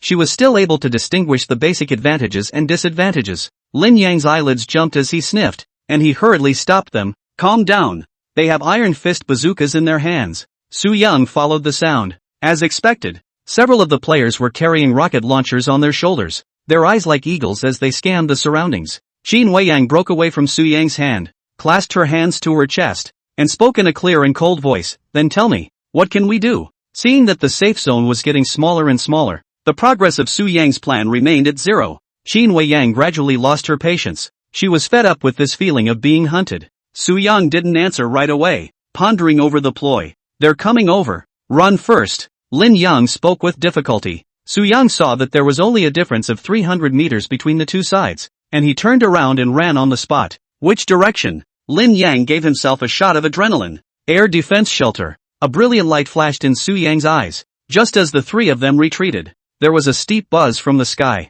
An airplane was seen circling in mid-air, skimming over the rugged mountainous terrain and heading directly east. Su Yang looked up and under a hurried glance, saw a familiar clear face. He has departed prison. Who? Xia Yu. Su Yang's eyes filled with gravity. He was always curious as to what method Xia Yu used to enlist people. Today there are still over 500 survivors, and 100 watches are clearly not enough to share. And how does a mere dream fool so many people? The people on the plane just now. Lin Yang snapped to realization. It's him. We need to speed up. Su Yang accelerated his pace and sprinted with all his might. Get the car? No. Find someone. Su Yang is looking for survivors who are the ones affected by the visions. He laid seeds that lasted half an hour in the warrens, spreading them just by eye contact. At first there were more than 50 people in the illusion, excluding the natural decay of duration aside and the top 100 players who die to old six or bombardment. At least 30 people can spread the word. Right now the players without watches were all gathered together, which just gave Su Yang the opportunity to show off his skills. Xia Yu's smugness, however, gave him an opportunity to take advantage of it. Looking for someone? Lin Yang was confused. He thought Su Yang was still thinking about finding his teammates. Time flew by. Su Yang and the others had been rushing, stopping to rest for a few moments when they were tired of running, and then continuing to advance. I can't tell you how many bottles of energy drinks I took out in the middle of the day, and I don't forget to go in and scavenge for supplies when I pass a house. But even so, the replenishment of supplies still could not keep up with the consumption. They have used up all the food and drink. Qin Wei Yang had grabbed several airdrops and originally had an abundance of food in her bag, and Su Yang had a little stockpile, just enough for his own consumption. However, Lin Yang was like a big appetite king, creating 2/3 of Qin Wei Yang's food at once. It's like a starving ghost. The time came to 2 o'clock in the afternoon, and the group finally arrived near the air raid shelter. Take a break. Can't run anymore. Lin Yang sat on his butt under a tree and used the shade to cool off. Su Yang gasped and picked up the quadruple lens to look around the bomb shelter. Wei Yang, go see where the group has arrived. Su Yang commanded. Good. After taking her to fly away, Su Yang also sat beside Lin Yang, and the two of them enjoyed the long-lost silence. He shook the small amount of remaining mineral water, glanced at Lin Yang who had a bitter look on his face, and hesitated for a moment to hand the water out. Here. Lin Yang didn't push back and took it over and drank it directly. With high-intensity exercise, the body can easily become dehydrated if it is not hydrated, especially in the heat of the day and wearing thick body armor with camouflage. The whole thing is like a smothering tank. The food is gone. The water is gone. This damn game is torturous. Lin Yang cursed out loud. He wasn't going to run at all. He just wanted to find a shady place to lie down. The airdrops were all wrapped up by the group, and the trio pressed on with no chance of a tiger. There are exactly 10 hours until the end of the game. I'll be damned if I can carry it off without food or drink. Don't be discouraged. When you go out you'll have whatever you want to eat or drink. Su Yang smiled. At the expense of you still laughing. I really don't know if I can go on now. Lin Yang said despondently. Originally he had comforted Su Yang in the morning. Now it was his turn to worry. Lack of water and food and being surrounded, plus brutal environmental factors and the threat of poison rings. He couldn't even think of how to win. What? Scared? Su Yang teased. Compared to that, the death games I played before were child's play. Lin Yang smiled to himself. Trust me, I will take you on, Su Yang said with a straight face. Lin Yang was slightly stunned as he looked at his glowing, confident eyes. At this time, Qin Wei Yang, who had gone out to explore the area, returned and said gruffly, their numbers have gotten bigger, and are now on the scale of 200. What? Lin Yang stood up with a loud bang, his face crawling with disbelief. Where are the people from? Su Yang frowned. It should be the players coming out of Weiss City in the north. They've joined in, Qin Wei Yang speculated. Unsurprisingly, these people did hug it out. The numbers will grow as the game continues, until an encirclement is formed. They didn't bother about the belonging of the watch after killing the first 100 players, but united to kill the people first. In this way, the last survivor will be able to wear the watch as a matter of course. It was bad news for Lin Yang. But it was good news for Su Yang. The more people there are, the greater his advantage. No need to watch out for a possible old six or meet a skirmish. In the end, players from L City as well as M City will also be grouped together. This is the general trend. Su Yang spoke. At this rate of shrinking, the final round will come in 3 hours. Qin Weiyang worried. Su Yang pondered for a long time and asked, "Where is the car?" "Behind the bomb shelter. It's a motocross bike." Qin Weiyang replied. "Only 2 people can sit in it?" Lin Yang's eyes widened. Qin Weiyang shook her head and extended an onion finger. "Only 1 person can sit." Chapter 105 Illusion Seed appears. Lin Yang, don't let me down. Why didn't you say so before? I thought it was a small car. Lin Yang immediately felt that the world was dark.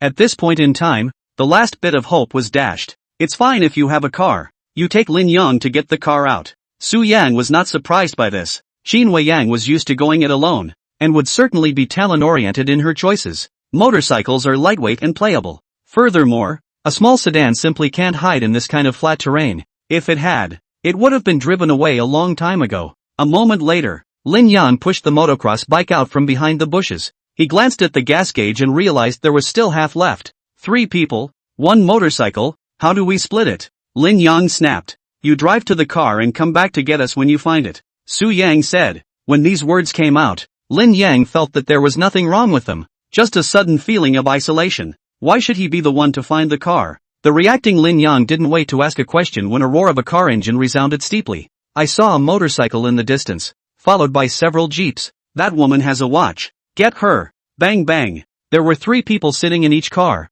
and they probed out, aiming at the silhouettes on the motorcycles and firing continuously. Qin Weiyang's eyes grew cold as she looked at the familiar figure. The silenced M24 slung behind his back especially brought back memories. Su Yang, Qin Weiyang greeted. When Su Yang looked along, he saw a flash of deep blue, which was particularly conspicuous under the golden obsidian sun. Mirage. Seeing this, Su Yang's heart was shaken, and then he was ecstatic. The seed he had been longing for finally appeared. At that moment, a sharp-eyed player in the jeep noticed the trio lurking on the reverse slope and wondered for a moment. Subconsciously scanning his wrist, he realized that all 3 were wearing watches. Guys, here comes the big one. The man laughed excitedly and slapped the passenger seat hard. Hearing the word big cargo, the man on the passenger side twisted his head to look at it. To meet 4 top 100 players before even reaching the final round. It seems that God has treated me well. Old Chen, turn around and kill them all. As soon as the words left his mouth, a jeep came swiftly towards the 3.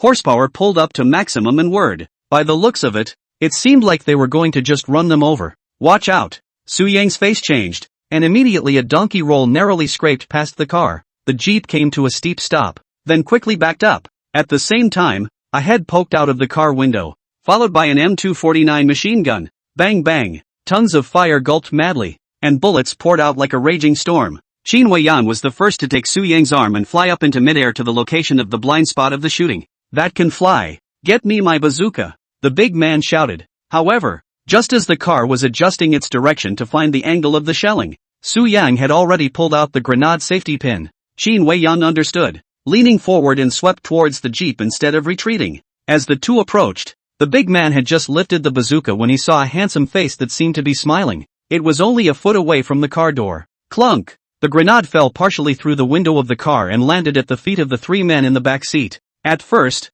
a few people didn't react, but with a shout, they fell like ice. There's a grenade! Boom! The jeep came to an abrupt halt and a roll of smoke filled the air, killing 5 people in one go. Su Yang did not have joy in his heart, but looked at the killing army with a heavy face. They're coming! Hundreds of people were seen rushing to the scene at a rapid pace the moment they heard the gunshots. When they saw the blown-up car, they first stared, then saw the watches on the wrists of the 3 men, and murderous intent flowed out. There they are. In an instant, countless bullets flew across the road, grazing the body and rubbing out countless sparks. The 3 took cover by the body of the car, crouching down with their heads in their hands, not daring to show themselves at all. We're surrounded. Lin Yang's face turned white. Su Yang listened to the sound of gunshots getting closer and closer, recalling the direction the woman on the motorcycle had gone. His heart moved. Listen, there is a difficult task for you now, and only you can do it. Su Yang grabbed Lin Yang's shoulder and spoke seriously. You say. Lin Yang's soul nearly floated out of his body from the sound of the gunshot,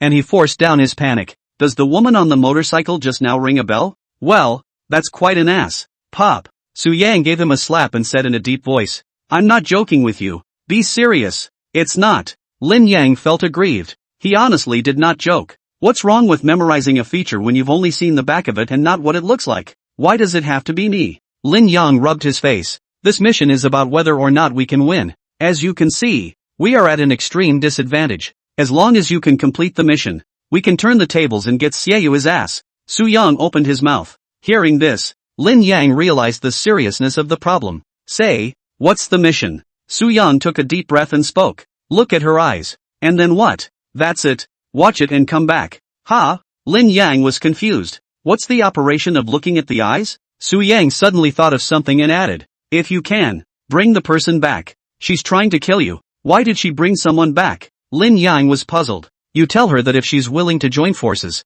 I'll let her vent her anger afterwards. Of course, whether or not this matter will come to fruition depends on you. Su Yang said. Before the great right and wrong, he believed that the other party would make the right choice. Good. Lin Yang nodded. Although he was still confused, Su Yang must have his reasons for arranging this. Now is not the time to get to the bottom of this. And the later the time drags on for a minute, the more dangerous it becomes. Remember, after looking at her eyes, make sure to save her life first. It's really not possible for people to care. Su Yang exhorted. Lin Yang gazed at the direction Luo Xuangshuang had left, and then looked at the off-road motorcycle. What do you do? We'll help you spread the fire, and we'll meet at the prison when it's done. Saying that, Su Yang shoved all 5 watches in his backpack into Lin Yang's hand. If you can, bring someone back to save me. Such a daunting task fell on Lin Yang's shoulders, and it felt heavy at once. Himself as the only hope in the eyes of his companions. Lin Yang gripped his watch tightly, determination emerging in his eyes. Take out all your grenades. Su Yang took a look at the Legion's position and continued. Wei Yang, I'll seal the smoke later, and throw mines when people get close. The two of us have only one mission, to cover Lin Yang. Good. Qin Wei Yang nodded heavily and pulled out the only fragmentation grenade he had on him. Su Yang held 5 grenades and 2 smoke grenades in his hands, and bean-sized sweat fell down his cheeks. As the sound of gunfire approached, Su Yang directly sealed a smoke at his feet, and threw a smoke bomb to a cross-country motorcycle not far away. Smoke plummeted, and suspicion flickered in the eyes of a group of players. One of the men smelled something wrong and raised his hand to signal people to stop. Stop firing and throw mines to blow them out. As soon as the words left his mouth, several grenades flew steeply out of the smoke in a parabolic line straight ahead. Back off! Back off! The man immediately dropped his backpack and ran backwards without looking back. Boom! 6 explosions in a row resounded in a square circle, and severed limbs and blood flew across the ground, staining it red. The next moment, an off-road motorcycle came through the smoke and swept off at great speed in a northeasterly direction.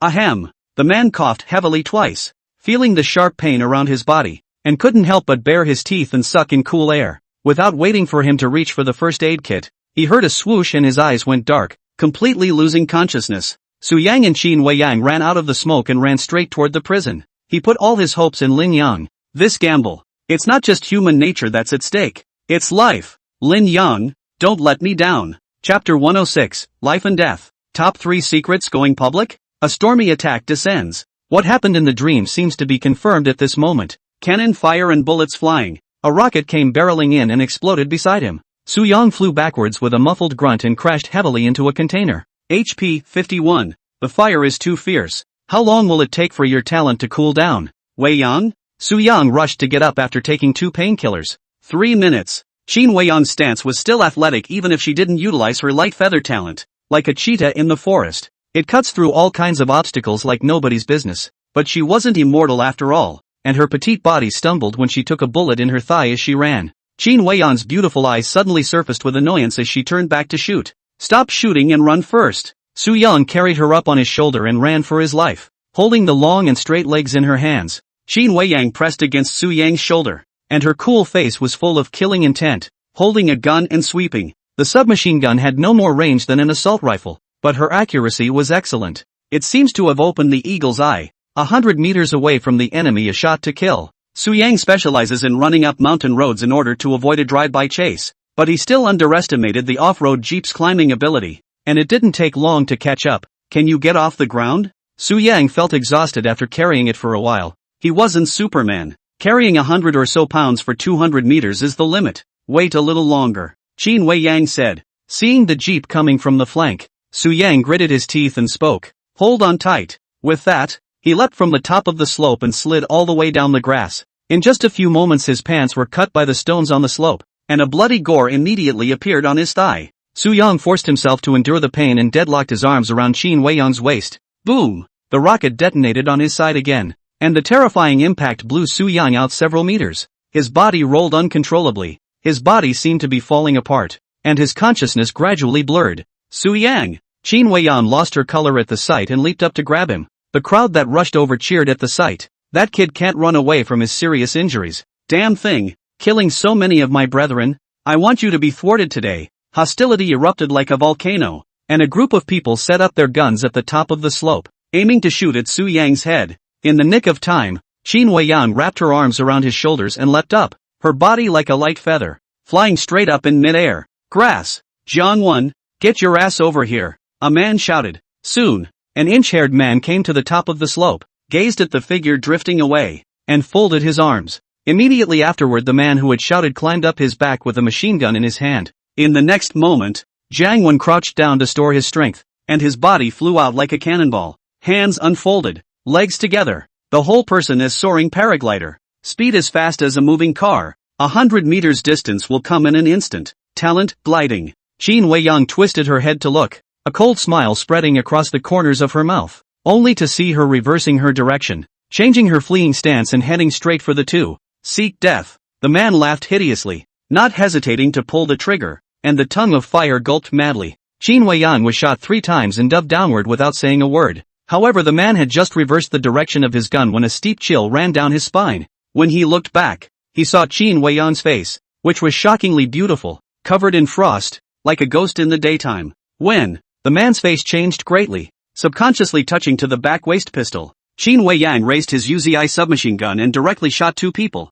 The gliding Jiang-Wen's body collapsed helplessly to the ground, landing on his head and cracking and deforming his spine in the fall. After the kills, Qin Weiyang realized that several jeeps were chasing in her direction, so she turned her head and flew. I don't know how long I escaped. Su Yang leisurely woke up, subconsciously surveying the unfamiliar scene around him. Ran out? No. Qin Weiyang's voice sounded weak. Su Yang was just about to be concerned when he felt a warmth coming from his face. Su Yang looked upwards, only to see a pale as paper pretty face bloodless, crawling with pain and powerlessness. Her eyes moved down and she realized that her shoulder was covered in blood. You're injured. Put me down. Su Yang exclaimed. Wait a little longer. The talent still has 2 minutes of duration. Wait for me to use up the time. Qin Weiyang was unwilling to waste it and stubbornly opened his mouth. You're joking with your life. Get down. You won't be able to hold on like this. Su Yang hugged her willow waist tightly with force. This little injury is not enough. Halfway through his words, Qin Weiyang's body shook and her eyes closed, completely fainted.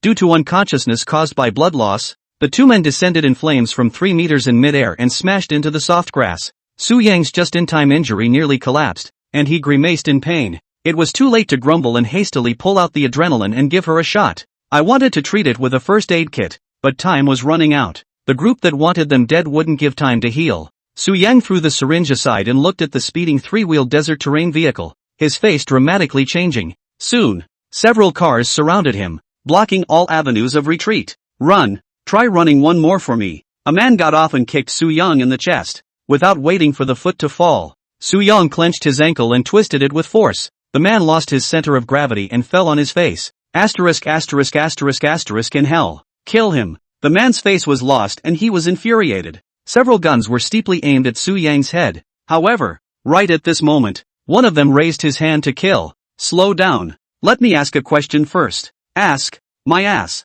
If you don't kill me I will. The man had just picked up his gun when he was slapped hard across the face. Slapped straight to the ground. Eyes glazed over. When Yu Zhang looked at it with cold eyes and turned back. How come there are only 2? Where did the other one go? Su Yang suddenly glimpsed a familiar figure out of the corner of his eye that was making a few hand gestures at him. Seeing this, the tension and panic in his heart instantly vanished. So he smiled and said, ran away. Ran off to where? When Yu Zhang asked out after him with a frown. I don't know. Su Yang said truthfully. When Yu Zhang looked at the sneering smile that held at the corners of his mouth and said in a cold voice, Kid, don't think that I won't dare to kill you just because you're number 1 on the scoreboard. On the contrary, you are worth more than the other 99 top 100 players combined. Yeah? Who told you that? Su Yang raised an eyebrow. He had actually learned such important news. Could it be that Xiaoyu himself had told him? According to reason it should not be. The matter is about the future corner. Xiaoyu if exposed, Is not moving a stone to stone their own feet?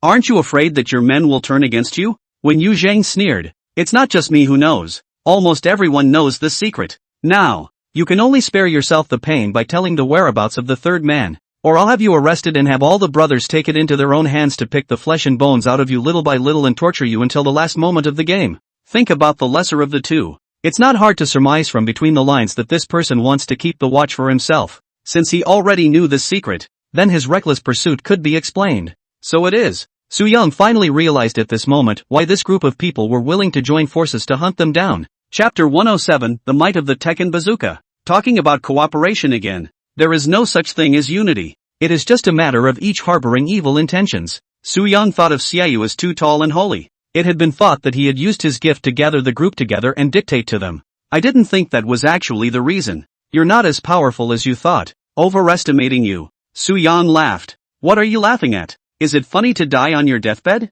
When Yu Zhang's face sank, Su Yang shook his head. I was wondering why you didn't start with the Dream Maker first since you had that dream too. What do you mean? He must have told you guys that the top 3 rankings are highly valuable. But did he say what the value is? Su Yang raised his eyes slightly. Why think about it? Don't you know when you get your hands on it? When Yu Zhang raised his gun and pointed it at Su Yang's brow. Don't think about stalling. There are all our people outside. No one can save you. Su Yang looked up at his eyes and said, aren't you curious? If there are huge rewards for the top 3, and he reveals this news to you, won't all the benefits be taken up by you? As soon as these words came out, when Yu Zhang snorted out a laugh, put your tricks away. The disassociation trick doesn't work here. You're overthinking it. I just think you're stupid. That's all. Su Yang reached out and took the initiative to hold the gun, aiming it at his head. Do you believe that if you kill me, you will also die? Su Yang's eyes that flickered with an inexplicable light were like a pool of water, deep and bottomless. When Yu Zhang huffed in his heart when he saw this and laughed in anger,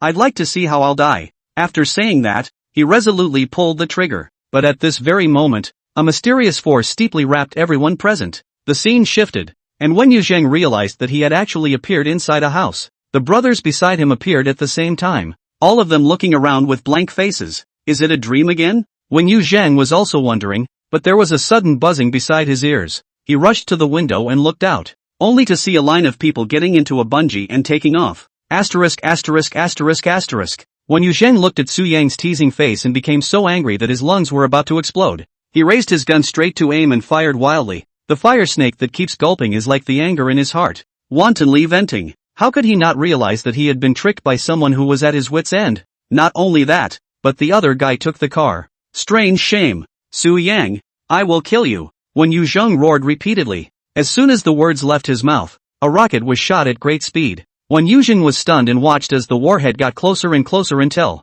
boom, a small mushroom cloud rose, accompanied by flames that ended when Yu Zhang's last bit of hope. Su Yang dropped the Tekken bazooka and sneered. Stupid. He looked down at the unconscious Qin Weiyang and raised his hand to remove her backpack, carrying it behind his back. Then he looked at the back of the head of the driver in front of him and spoke. Thanks, Brother Shang. I'll take this thanks. In order to save the two of you, we've lost the points we've managed to occupy. Lu Junsheng was dissatisfied. Su Yang smiled. I'll remember this favor. I Su Yang don't have any other skills, but I can still do it if I know what I'm doing. You better be. Lu Junsheng snorted coldly. He still resents the death of his brother at their hands. This rescue has nothing to do with grudges, just peace of mind. Half an hour later, the group pulled up to the detached 3-story building next to the farm. This is our other stronghold. You can take a short rest here. Lu Junsheng introduced. Thanks. Su Yang said sincerely. Cut the crap. We don't keep idlers here. If you want to stay with us, you have to contribute.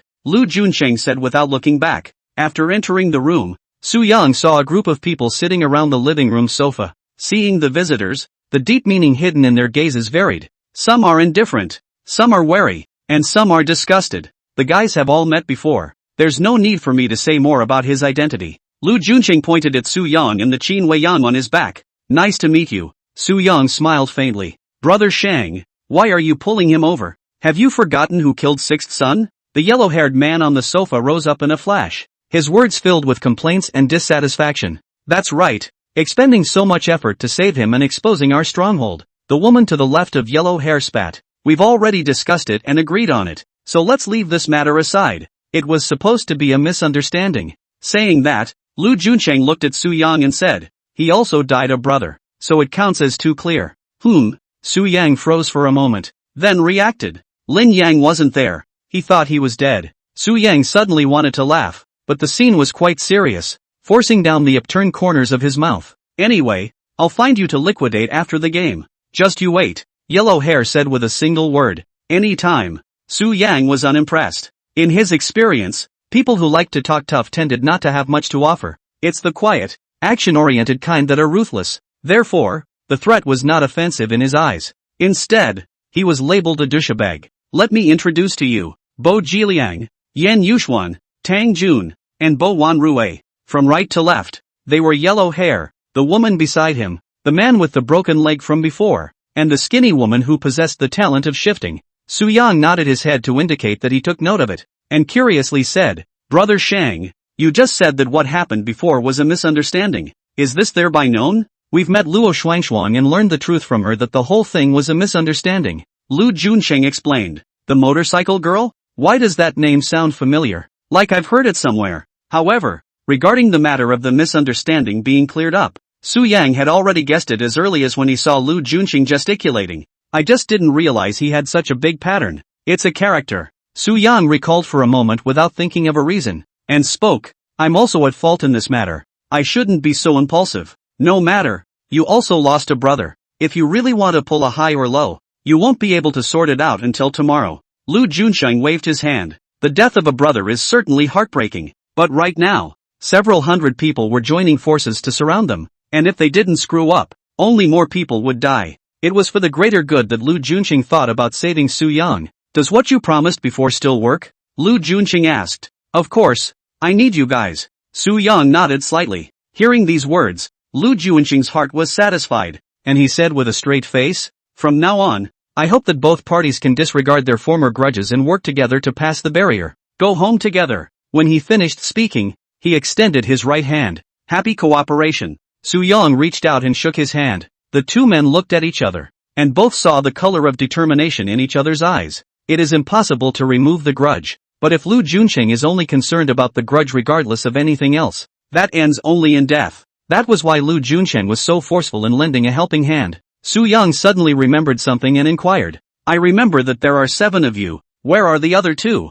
They're out looking for a car. They'll be back soon. Lu Junsheng explained. No wonder. When we first talked about cooperation, we did not see a blue light in Luo Shuangshuang's eyes, but the seed was planted by contacting the Lu Junsheng team. These 5 were not affected by the illusion. Then, the game is getting interesting. Su Yang's mouth hooked. Chapter 108 Xiaoyu's unusual behavior. Conflict arises. An hour later, Qin Weiyan woke up leisurely. He opened his eyes to see a pair of bright eyes, focused, palms resting on his chin as he stared ahead. Water. Awake? Su Yang turned his head when he heard the sound, his eyes containing concern as he carefully helped her up. Qin Weiyan's dry lips moved slightly as she curiously surveyed the room. We escaped? Well, thanks to the help of Lu Junsheng's squad. Su Yang picked up the mineral water prepared in advance on the bedside table and unscrewed the cap to hand it over. Qin Weiyang took 2 sips, her consciousness gradually clearing. Lu Junsheng? She clearly remembers that the 2 parties have a grudge. But how? Su Yang elaborated the matter roughly,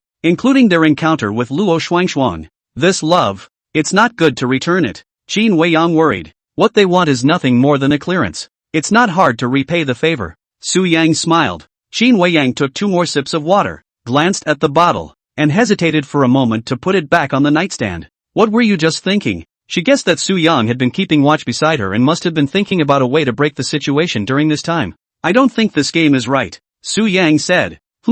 I don't know if you feel it or not. From the beginning of the encounter to now, there are too many coincidences. Su Yang spoke. Qin Weiyang thought for a moment and frowned with her willow eyebrows. Are you saying that Xiaoyu's plot is too well thought out? Su Yang shook his head. Something happened while you were unconscious. I met a group of players who wanted to take our lives. It's different than expected. They don't seem to be following Xiaoyu's orders directly, but are trying to take it for themselves. Ranking? Qin Weiyan captured the key information. He mentioned an interesting point that nearly all the players knew about the bigger rewards for the top 3 places. If you were Xiaoyu, would you expose the matter? Su Yang asked. Qin Weiyang revealed a serious look. I will keep the secret in my heart. This is the logical thinking and approach of a normal person. But Xiaoyu did the opposite. Don't you think it's odd? Su Yang's eyes flickered. Perhaps there is a deeper secret here that is not being said? Qin Wei Yang could only think of this possibility. No. Su Yang got up and looked at the grass outside the window. As I said before, cooperation is based on sufficient benefits to be reached. I never understood why they were willing to act for Shiyu, and now I do. But the logic doesn't add up. If my watch had been taken, he would have had to be strong enough and confident enough to take it from the tiger if he wanted to be first. The dream world alone is not enough. Qin Wei Yang's heart fluttered. Could it be sitting on the mountain and watching the tigers fight? And then finally waiting for everyone to fight more or less before making a move? Can you think that the others would be stupid enough not to make a caution? Su Yang twisted his head and opened his mouth. Then continued. But you mentioned an important point, spectating. Qin Wei Yang felt that the mystery was getting heavier and heavier. Xia Yu's purpose was already known. But why did she still feel that the road was getting harder and harder to walk? As Su Yang said, the back 100 players are all harboring evil intentions and all want to monopolize. In this way, the chase is justified, which is a behavior that is inherently compatible with passing the game. It made sense to surround them. Even if they couldn't kill Su Yang, they had to at least get the watch. Xia Yu's grandiose disclosure of the secret was tantamount to informing the public of the bottom card and giving away the benefits. Taking a step back, if Su Yang is really dead, can he get the watch from the encirclement? Or perhaps he can be certain of surviving the fray to the end? So what do you think the reason is? Qin Wei Yang desperately wanted to know the answer. At that moment, a rush of footsteps came up the stairs. Knock knock. There was a knock on the door. Brother Shang wants you to go to the first floor living room for a meeting. Su Yan looked out the window at a broken-down minivan parked outside, realized that the two men looking for the car had returned, and spoke. Can you get out of bed? A little injury. No harm done. Qin Wei Yang pulled back the covers and looked at the clothes and pants that had been changed on her body. Her face flushed. Then he looked at Su Yan suspiciously, a dangerous glint in his eyes. Don't get me wrong. This is what Bo Wanru changed for you. Su Yang explained. And seeing that she didn't look right, added, don't worry, it's a girl. Why did you let her change my clothes? Qin Wei Yan's eyes went cold. The dress pants you're wearing are torn to rags, and people are being kind. Why did you let strangers touch me? Qin Wei Yan's tone was scolding. Is it hard for me to change it for you? Su Yang half-joked. Without a word, Qin Wei Yan coldly grunted and got out of bed, opened the door and walked out. Su Yan looked at her slender back and shook his head with a smile. Sometimes he really couldn't figure out what was going on in Qin Wei Yang's head, but it sure is refreshing to deal with someone who was so straightforward. The two came to the first floor together. Lu Junqing saw this and gestured for the two to sit down. These two are Xiao Chen and Xiao Zi. They just came back from looking for a car. Lu Junqing pointed at the two in front of him and introduced them. Xiao Chen was a rather good-looking boy with a hint of youthfulness remaining on his face. Violet, on the other hand, looked valiant with her short, dry hair. Hello guys. Su Yang greeted, scanning the blue light flickering in the eyes of a few people on the field, his heart understanding. Sure enough, these two are the illusion seeds. I hear from Brother Ra that you already have a well-thought-out plan? Tell me about it. Violet snapped, only her eyes filled with hostility. Apparently, she didn't welcome the two new additions. Now that all the people are together, tell us about your grand endeavors. Yellow-haired Bo Jilian lay on his back on the sofa, absently picking at his fingernails. Su Yang is our brother now. So don't pinch me here. Tang Jun, the man with the broken leg, pushed his shoulder. It's all about stopping it on the surface, but there's no blame in reality. It's all just cosmetic. Lu Junsheng, as the core of the squad, just glared at Bo Jiliang as a warning. The rest didn't react much. In their eyes, Su Yang was the villainous character. The admission was nothing more than a temporary move, surely to be liquidated afterward. In response, Su Yang just smiled. Of course there is a plan. Only, making a gesture to cross his legs in between speaking, can you hear me? What the do you mean? Have the guts to say it again. Bo Jiliang slammed the table and directly copied the pistol beside him. Put the gun down. Lu Junsheng stepped forward at once. Brother Shang, this brat is wildly out of control. Does he really think that he's invincible just because he's number one on the scoreboard? Bo Jiliang snorted coldly and continued. You have the same points as me. The only difference is that you ended the game first. That's all. You're not that much better than me. Also, if we hadn't saved you, you'd be dead. So, Su Yang raised her eyes slightly. Bo Jiliang gasped and laughed. Put yourself in the right position. If you want to cooperate, then obediently listen. You'll do whatever I tell you to do. Chapter 109, Game Loophole? The whole game. It's a scam. At these words, the rest of the group muttered. The attitude had already shown everything. They didn't think Su Yang could come up with a good plan to turn the tide of the Jedi. Even, they felt that the other party was nothing but a haystack donut. Nothing. The so-called first place in the standings may have just been lucky. Facing his aggressive stance, Su Yang slowly said, "You're right. If you guys don't make a move to save me, both Wei Yang and I will die. Then why are you still mad? Is this the way to treat your savior?" Pajira exclaimed. Hearing him shout that, Qin Weiyang's eyes narrowed and she subconsciously gripped her finger tigers. In other words, before, Bo Jiliang would have been killed alive by her the moment he cursed. She would not have hesitated to go on a killing spree if not for a hand holding down her thigh. The two were a community of destiny, and scolding Su Yan was the same as scolding her. As for favors, she thought sending them to hell would be the best way to repay them. "If I die, you guys won't live long either," Su Yang faintly said. "Joke, do you really think you're someone? Does the world revolve around you?" Bo Jiliang had never seen such an arrogant person. "You can ask your boss who has a way to escape from life in the face of this siege," Su Yang said. Lu Junqing frowned. Bo Jiliang glanced at his ugly face. His expression eased a bit, and he sneered. "None of us can do it. But you can? It's far from enough for me alone. I need your strength." Su Yang let go of the hand pressing on Qin Weiyang's thigh and slowly said, "That's why I've taken it upon myself to seek cooperation. I know you still hold a grudge for the death of your brethren, but a single impotent rage delays more than time. Still, if there's anything you want to do, wait until after the game to come at me. Until then, please keep your mouth shut." "You." Bo Jiliang was momentarily speechless, seemingly punching a fist on cotton. "It's not fun anyhow." Su Yang looked at Lu Junsheng. "Brother Shang, both sides of the cooperation need to be sincere. I believe that we are all excellent talents, but I'm disappointed with his performance." One sentence directly erected Lu Junsheng to a high place. "Liang, put the gun down." Lu Junsheng's voice raised a few points, even though Bo Jiliang was reluctant. At this moment, he could only take a deep breath and throw the gun onto the table. "The purpose of this meeting is to deploy the plan, and through the next 7 hours, I hope that we can put aside our preconceptions and cooperate." Lu Junsheng snapped. Then he turned his head and said, "Brother Su Yang, please go ahead." At this moment, the eyes of little Violet on the side flickered. In a few words, Su Yang shifted the spearhead from misunderstanding to foreign enemies, and his words manifested the pattern. It was like a 42,000 kilogram, easily defusing Bo Jiliang's attack. On the surface, he puts himself into a low position and praises the crowd, but in reality, he gives orders to Lu Junsheng. "Kind of interesting," Violet said in her heart. At that moment, she looked at Qin Weiyang, who had not uttered a single word to the side, and her eyes flickered with gravity. Earlier in the day she had learned that the female was Qin Weiyang. Battle strength is unknown, but there is a ferocity in his body. Feeling the gaze cast by little Violet, Qin Weiyang twisted her head to meet it, her originally clear eyes instantly covered in coldness. Violet's eyelids jumped and she subconsciously averted her gaze, her heart thumping wildly uncontrollably. So dangerous. After this little episode, Su Yang saw that everyone had put on a posture of listening quietly, and spoke with satisfaction.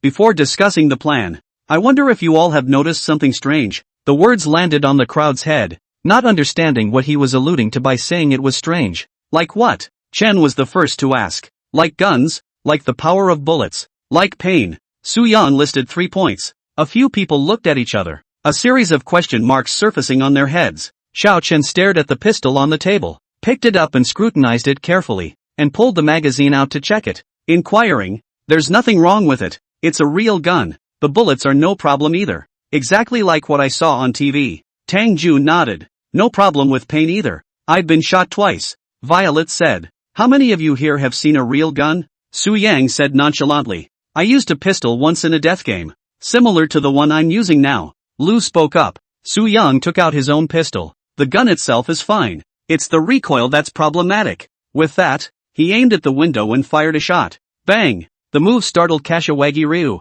and goosebumps rose as bullets flew right in front of him. "Scared me to death. Can you say in advance next time you shoot?" Bo Jiliang broke out in a cold sweat. Su Yang ignored it and continued. "Normally, pistols have more recoil than some automatic rifles. It's difficult for someone who hasn't been professionally trained to grasp accuracy while shooting continuously. But I can assure you that everyone here can, and without stress." Hearing this analysis, even Bo Jiliang, who was just about to jump up and retort, fell into deep thought. Previously they hadn't felt anything strange, just that the shooting hadn't been as exaggerated as they'd been told on TV. Fire a shot and dislocate your hand or something. Maybe it's because the game has modified the values of the firearms, Xiao Chen speculated. Su Yang nodded. The power of the bullet. Before the 4th death game, who was hit by the gun? The scene was steeped in silence. From pistols to rifles, from rifles to machine guns, and even extremely lethal sniper rifles, The average person who is hit in the vitals, even if they have a bulletproof vest to cushion them,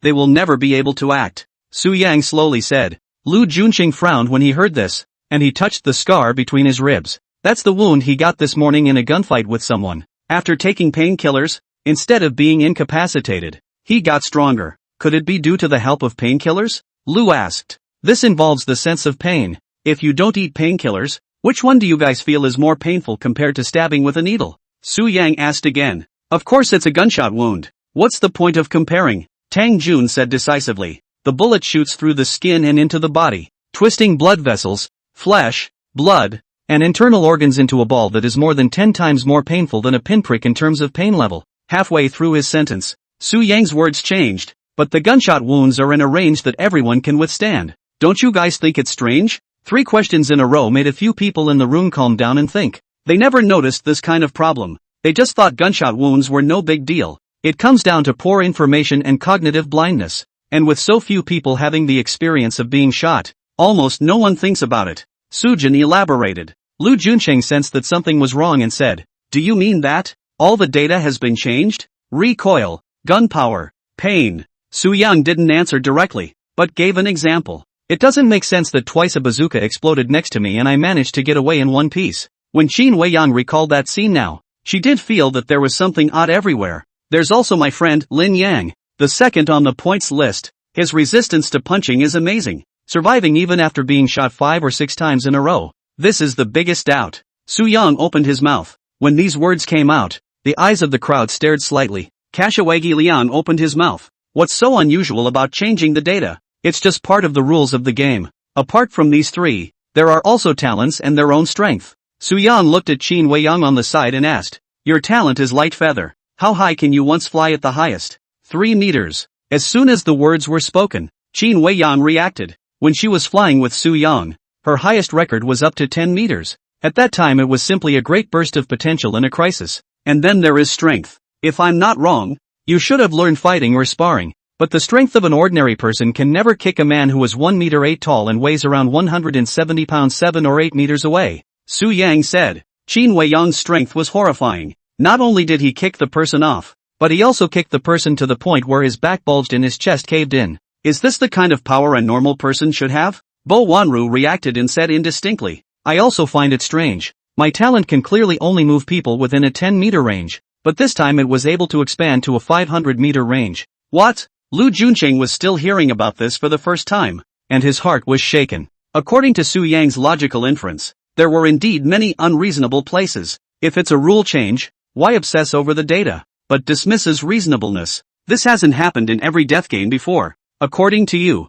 that. Lu Junqing felt a chill down his spine. Su Yang propped his elbows on the table, crossed his arms, and slowly said, the whole game. It's a scam. Chapter 110 The fairness that follows through. Because he deceived him. What? The crowd was stunned at first, and then their hearts grew absurd. You're saying the game of death is a scam? Is it because of the few oddities you just mentioned? Bo Jiliang originally thought Su Yang would have some kind of clear thinking, but I didn't expect to end up with such a ridiculous conclusion. Not only him, the rest of the players also found it hard to understand. Wouldn't it be a good thing for talents to be enhanced by nerfing bullet power and gun recoil? Lu Junqing did not show too much surprise and asked, Brother Su Yang, what is the fundamental basis for you to say that this is a scam? Qin Weiyang on the side was confused. If it was a scam, then how did Xiaoyu pull them into it? Su Yang looked at the skepticism in their eyes and said, what is the purpose of rounding up the top 100 players? Survive and get out of the jail cell. Of course, Violet blurted out. Do the rules mention the end of the last 100 players? Su Yang looked at her dismayed face. Isn't this common sense? The first 100 leave, and the next 100 are naturally dead. Xiao Chen said. Su Yang lightly laughed. The vast majority of people who hear about the 4th death rule will have a preconceived notion that if the world outside the prison is the blue planet, then why would the supreme being behind it bother with the so-called rankings? Time and time again, each player works to the death to unlock achievements in the game to gain ratings, and the points represent status and position, with rankings used to measure each person's worth. Value is assessed by data, and those with insufficient value have a certain probability of being drawn and executed, and the rules remain in place after the 3rd death game. It means that the value remains valid, which is called fairness. Tang Jun carefully speculated on the last 2 words, mouthing them a few times, and a light suddenly flashed in his eyes. You mean that the appearance of the 4th death game is not fair? Carrying out the normal operation of all prison cells is fairness. Su Yang nodded. No wonder. I told you this was unreasonable. Why should 100 of us face over 2,000 people?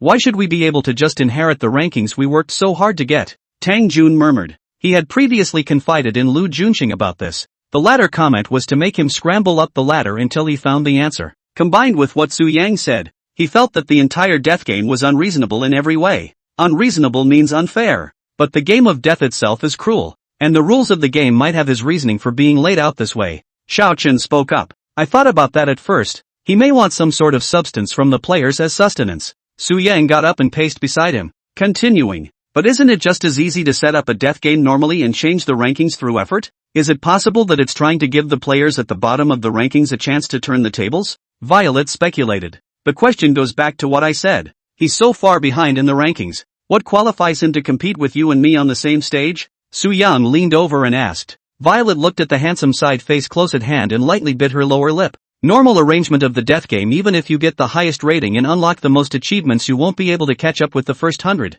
So you take it for granted that you're going to give them a chance to get out, right? Su Yang's mouth held a curve. From the status quo, it can only be interpreted that way, Violet said stubbornly. Just to follow your logic. What's the point of executing players when anyone has a chance to get out of the prison? What's the point of laying out the leaderboards? Su Yang asked again. Violet was just about to retort, but then she thought of the agonized face after agonized face. Yeah, the first 3 death games are extra redundant if anyone has a chance to inherit the rankings. How about starting a battle royale for the first death game to determine the last 100 people to leave the prison? The appearance of a 4th death game does contradict the rules. These are just your guesses, and it's irrefutable that you're in a game of death right now. Even if it's a scam, don't you have to play along just the same? Violet said. Su Yang straightened up and came to sit beside Bo Jiliang, slowly saying, You misunderstood my meaning. I'm not criticizing the validity of the existence of death games, just questioning the rules of the game. Instinctively somewhat repulsed,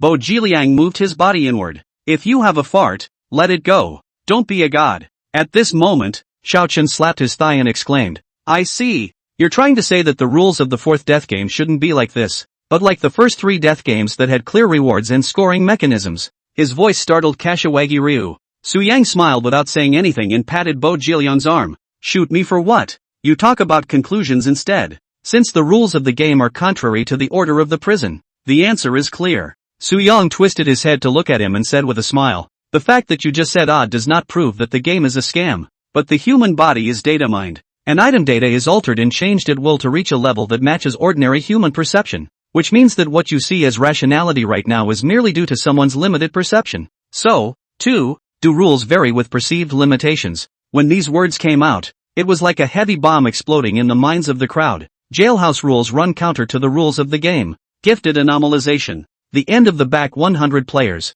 Combined with all that, they felt a change in thinking for a moment. According to you, doesn't that mean that this game is? Lu Junqing breathed steeply. That's right. This is a game created by a certain player. Su Yang nodded. Boom. One stone stirred up 1,000 waves, and they all sat down at once. Impossible. How can a player influence the rules? Lu Junqing was the first to come forward and refute. It's just ridiculous. If players can change the rules, then don't they just change the leaderboards? They thought Su Yang was crazy, and the previous inference was quite reasonable, but the conclusion is absurd. Don't believe it? Su Yang said with a wry smile. Treating us like cuties. How about cheating? Kashiwagi Ryu gave a sidelong glance. At the expense of him listening carefully to Su Yang's analysis, he did not expect such childishness. He'd be a real cutie if he believed it.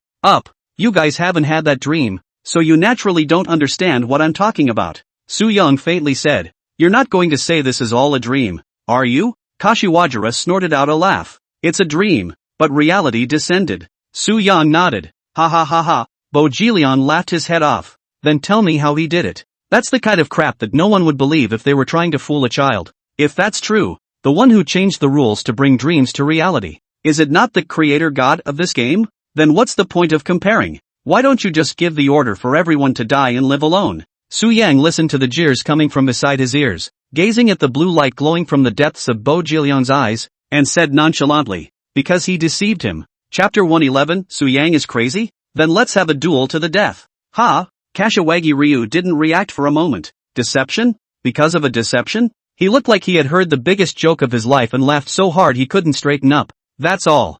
Su Yang nodded. Lu Junqing sighed darkly as he began to wonder if finding Su Yang as a teammate was the right choice or not. At first, I thought he was pretty normal, but as I got deeper into the contact, the more I thought the man was abnormal. And it's not right in the head. Many say that genius is on the left and madness is on the right. Perhaps the former is what puts him at the top of the standings. Then the latter must be an extreme attribute latent in his bones. Crazy people have a mind of their own that the next person can't understand. It's better to talk about your plan. Lu Junsheng spoke helplessly. He felt that Su Yang reasoned reasonably in front of him, but the conclusion was really puzzling. He is the most high and he changes the rules of the game because of a single deception? If it could really be manipulated, wouldn't the players who died before have died in vain? Su Yang was not annoyed in the face of ridicule and said, "Time will tell, and you will see the results after the game is over. I've realized that you really do have the potential to be a magician. When you get out, why don't you change your profession to fortune-telling?" Bo Jiliang laughed so hard that his facial muscles twitched.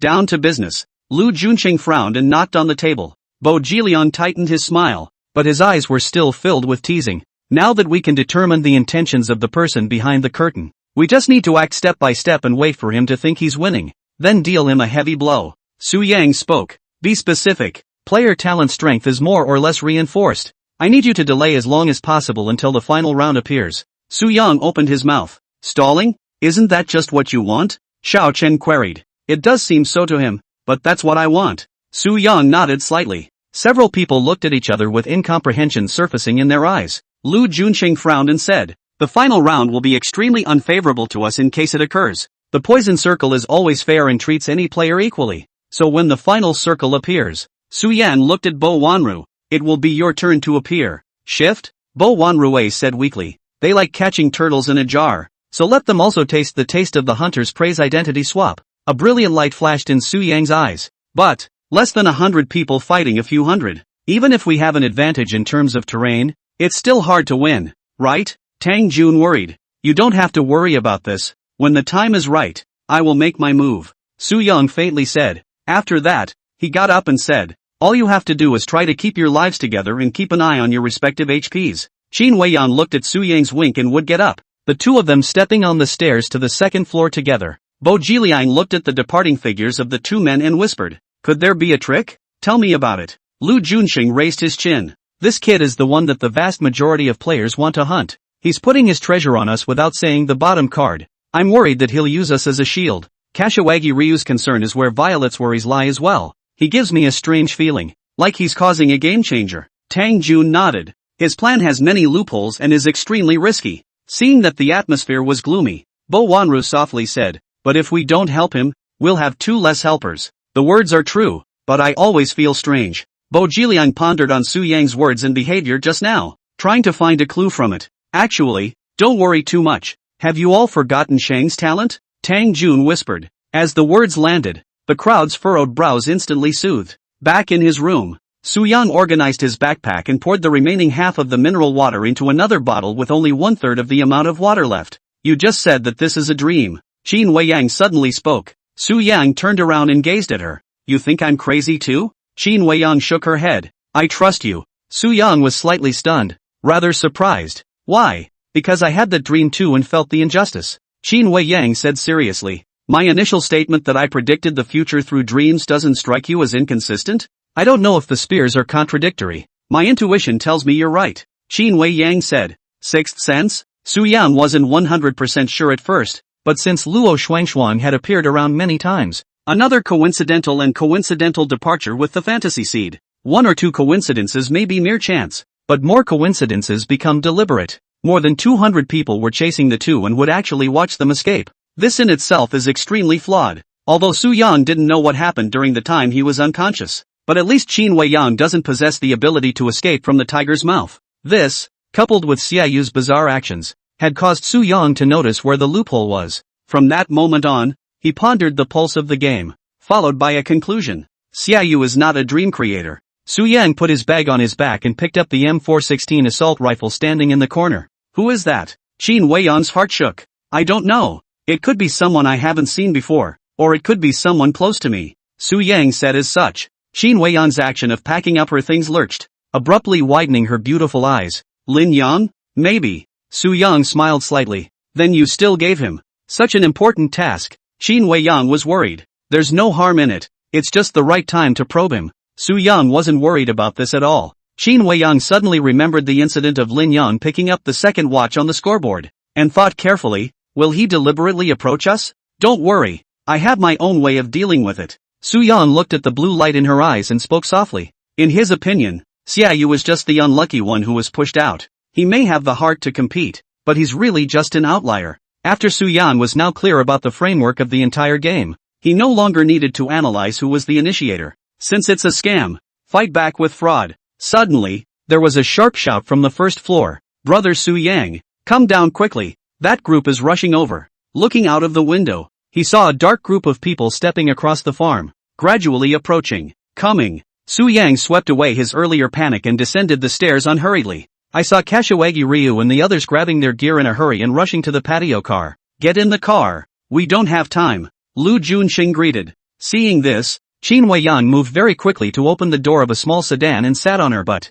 Buzz. The car started and Su Yang threw his backpack into the back seat and got into the passenger side. Which way to drive? Qin Weiyang looked at Lu Junxing in the jeep. It's blocked in all directions. We can only head for the prison. Lu Junxing said gruffly. With that, he took one foot off the gas and sped away from the housing area. Several automobiles followed close behind as they tried to get into the prison to deploy early before the army got close. Su Yan looked at the aggressive player, and as he buckled his seatbelt on, he said in his heart, then let's duke it out. Chapter 112, the beginning of the decisive battle. The armored vehicle's reign of terror. The distance between the farm and the prison is almost 15 kilometers. Sit tight. Qin Weiyang turned the car around violently, and the car turned into the fork in the road. Horsepower was pulled to the limit and flew out at 130 yards. Su Yang tightened his grip on the puller and lowered the window to observe the surrounding with the wind. They've accelerated too. The poison circle is still 10 minutes away from refreshing. At this rate, the next contraction will usher in the final circle. Qin Weiyang spoke. Su Yang looked at the number of survivors on his watch, 425. Normally it's 100 against 325. But the players who own the watch may not be on his side. Plus someone will collect the watches. As a result, the number of players who could really rally was estimated to be only about 50. 20 minutes later, the group finally arrived at the prison. What came into view were 6 warehouses covering a wide area, with an open space in the middle of the warehouses on both sides. To the east are 2 buildings, one tall and one short, separated by barbed wire in the center. Further east is the inspector's office and office. 4 corners are covered with sentry towers up to 15 meters high and surrounded by mountains on 3 sides. We're here. Qin Weiyang parked the car behind the warehouse. Su Yang breathed in the fresh air of the basin here, but his heart was not cozy. There was just the gravity of the eve of a duel. Sure enough, it's exactly the same as the scenery I saw in my dream, Su Yang said in his heart. In his first dream, he stood in the clearing and was shot dead by the men on the hill. In the second dream, Lin Yang shouts to break out but gets his hand blown off by a grenade, and Su Yang is killed by an RPG as he rushes to save him. In the third dream, Lin Yang was still thinking of breaking out, but he died the moment he rushed out of the warehouse. Su Yan looked at this scene in front of him that was both familiar and unfamiliar and was in a bit of a trance. When Bo Jiliang took his equipment and headed to the rightmost warehouse to deploy, he saw Su Yang dawdling, and was instantly displeased. Reaching out, what are you still standing there for? Waiting to die? However, without waiting for his palm to fall, his wrist was immediately clamped by a huge force. Let go. As soon as Bo Jiliang turned his head, he saw a cool and stunningly beautiful face. Try moving one of him. Park Ji-xiang was unconvinced and just wanted to return the favor, but he felt the strength coming from his wrist increase a few more points, almost twisting it off. He cried out in pain and begged for mercy. Auntie, let go. It's going to break. Su Yang came back to his senses and watched as Bo Jiliang's knees were almost on the ground as he waved his hand and said, let him go. This scum just tried to slap you, Qin Weiyang said in a cold voice. Bo Jiliang's eyes instantly widened as he cried out, don't be bloody-minded. I just wanted to remind him to move. Less pretending here. You can make a move if you want to. Come at me. Qin Weiyang shook his hand away with a cold snort. Bo Jiliang covered his wrist in cold sweat, only to see a greenish-purple handprint appear on it immediately. Scram! Qin Weiyang shouted in a deep voice. He clenched his teeth and angrily left with his equipment in ashes, not forgetting to cut the 2 men severely before leaving. Qin Weiyang saw his posture. He must be preparing to complain to Lu Junsheng,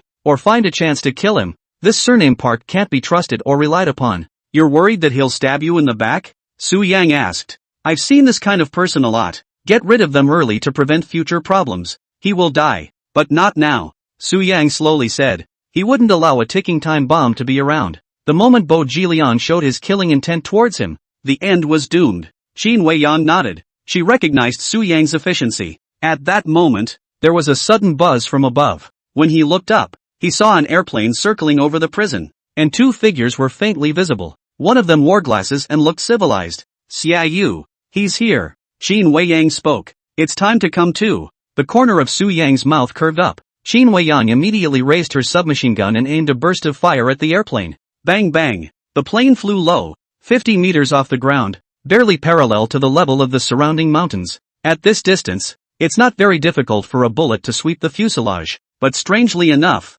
no matter how the bullets swept, they would always brush past the airplane. Qin Weiyang sensed the unusual situation and undeterred. She pulled out the empty magazine and put in a new one. Su Yang held down her hand and shook his head. Don't waste bullets. You can't kill him. Why did the bullet deviate from its trajectory? Qin Weiyan wondered. Because of the offset. Su Yang was not at all surprised by this. Xia Yu dared to openly show his face and provoke them, not simply because he wanted to put psychological pressure on them, also to see if the desired person had arrived. Seeing the airplane hovering for a long time without leaving, Su Yang guessed what was in his heart. So step out of the warehouse and look straight up into the high heavens. Xia Yu, I know what you're thinking. You have no chance of winning this duel, Su Yang said in a loud voice. Yeah, then we'll see. Xia Yu raised his glasses and left with a smile on his face. Su Yang watched as the airplane landed on a hill. Has it started? Well, it's starting to shrink the circle. Qin Weiyan nodded. The next moment a cannonade came from the entrance to the prison.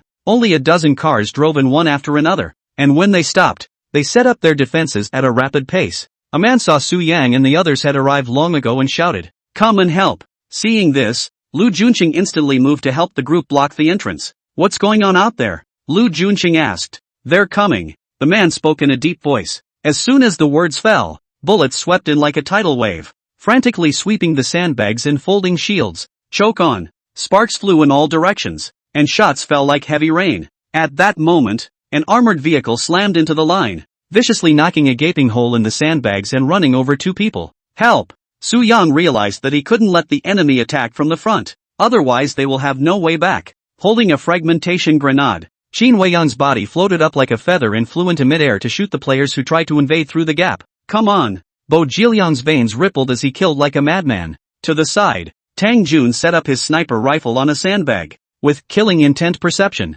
he was able to keenly capture malice and shoot players hiding in the shadows. Lu Junsheng, on the other hand, was guarding the gap with his M249 machine gun like a god of war, removing all threats. Brothers, guard the entrance for me. Don't let them in. Suddenly, an inexplicable force appeared. The sandbags in front of the crowd instantly melted away like sunny white snow, turning into a puddle of mud and water. The cover disappeared, and several people were shot to pieces for not being able to dodge. Just do it. Block them inside the prison and kill them. A man outside the door burst out laughing. The equipment gap between the two sides was not great, but the other side won in terms of numerical superiority, and could not be helped in a short period of time. Boom! A loud bang was issued, and Kashawagi Liang was hit in the back by the grenade. His whole body flew forward and hit the car heavily. His teeth shattered on the ground. Well, he slurred something, his blood-red eyes choosing to devour people, and even rushed straight out of the defense line with his gun. Ah Liang, come back! Lu Junqing's pupils suddenly shrunk.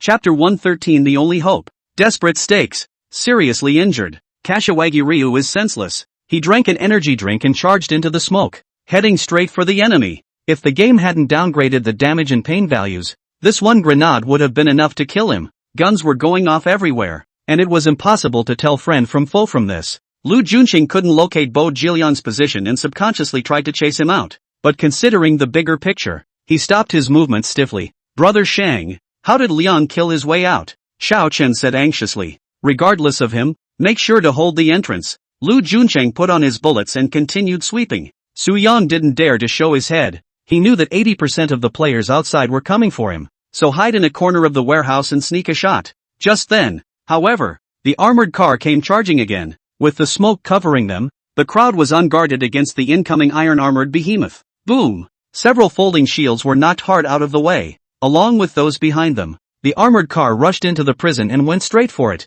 eventually coming to rest in an empty lot. The backseat door opens and 3 players jump down from above with bazookas on their shoulders. No good. Lu Juanqing's face changed drastically. Boom! The power of the rockets was extremely terrifying, and although the values had been adjusted downward, they were a real pulverizer when they hit people. Yan Yuxuan, who was in Lu Juanqing's squad, was unable to dodge, and was blown to bloody pieces on the spot. In just one raid, more than 10 people were killed or injured at Su Yang's convenience. 50 people started the game. Until now there are only 20 left. All move back, Su Yang shouted. It was no longer realistic to defend the entrance. With the disparity in numbers between the two sides and the presence of a big killer like an armored car, if you drag it out, you'll only be dragged out alive. Man is not a machine and has a physical limit. What's more, the enemy's battle power on display now was only part of the picture. The larger force did not appear, and the illusion seeds of Lu Juanqing's group had long since disappeared. The enemy seemed to be pinpointed, appearing just in time for the end of the duration. Wei Yang, watch your back, Su Yan reminded. Qin Weiyan's reaction was extremely fast, and the moment she heard the commotion she straightened up and floated 10 meters off the ground. With her talent augmented, she was able to do more than triple her previous performance. Not only the light feather, but the power itself. The person who tried to sneak attack him was unsuccessful, and just when he wanted to retreat, he saw Qin Weiyang swooping down like a pouncing eagle. Put! The man's face was instantly dented by the knee kick, and he flew violently out and smashed into the dirt. Retreat behind the barbed wire. Su Yang twisted his head and ran. I'll cover you. Qin Weiyang dropped the submachine gun and picked up the M14A6 on the ground to follow him. The warehouse was clearly no longer viable as a stronghold and was fighting and retreating at an increasing disadvantage. Just as Su Yang split the barbed wire fence to drill inside, a balloon-like figure seemed to be a cannonball falling down in a parabola. Qin Weiyan was just about to shoot when Lu Juanqing stopped him. Hold your fire. One of our own. When the balloon silhouette landed on the ground, he could only be seen exhaling a long breath as his figure returned to normal. Damn. There are too many people to kill. Bo Jiliang cursed and got up from the ground. Su Yang was dismayed at his talent and originally thought that Bo Jiliang was dead. I didn't think he'd get away with it. If we continue like this we'll be reunited sooner or later, Tang Jun said gruffly. Lu Juncheng looked at Su Yang and said anxiously, what about your plan? When exactly will it be implemented? Wait, a little longer, said Sujin. How long do we have to wait? Our men are being killed off. You're in their gang, aren't you? Pajira exclaimed.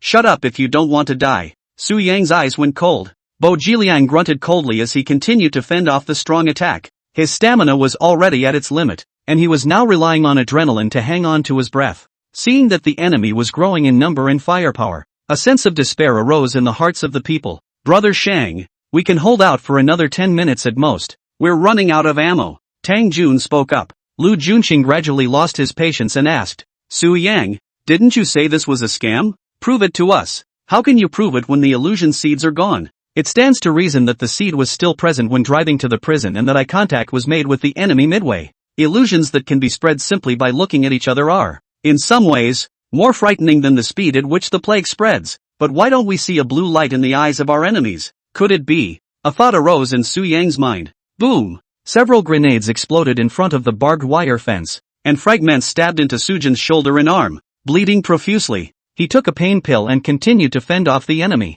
Apparently, this advance force was only 100 strong and the real main force did not appear. They're likely on the lookout for other top 100 players who haven't shown up yet to go in with the poison circle. Lin Yang, where the hell are you? The only hope could only be in him. If he can bring the seed back in time, this dead game can be revitalized. 20 minutes ago, the hillside west of L Town, a roar of a motorcycle stopped abruptly, and Lin Yang got off the bike, raising his Thompson submachine gun and aiming at the silhouette in front of him. There's the poison circle ahead. You can't run away. Luo Shuangshuan got off the motorcycle and slowly raised his hands. Turn around. Lin Yang always remembered Su Yang's advice to look into her eyes. Although he didn't know what the significance was, he was clear that the more time dragged on, the greater the danger for Su Yang and Qin Weiyang would be. So, he pulled the cross-country motorcycle to its full capacity and chased it all the way, and managed to drain Luo Shuangshuang until he ran out of gas. You have a watch. Why are you chasing me? Luo Shuangshuang turned around. The dull blue light lurking in the depths of her eyes was as if it was a candle in the wind,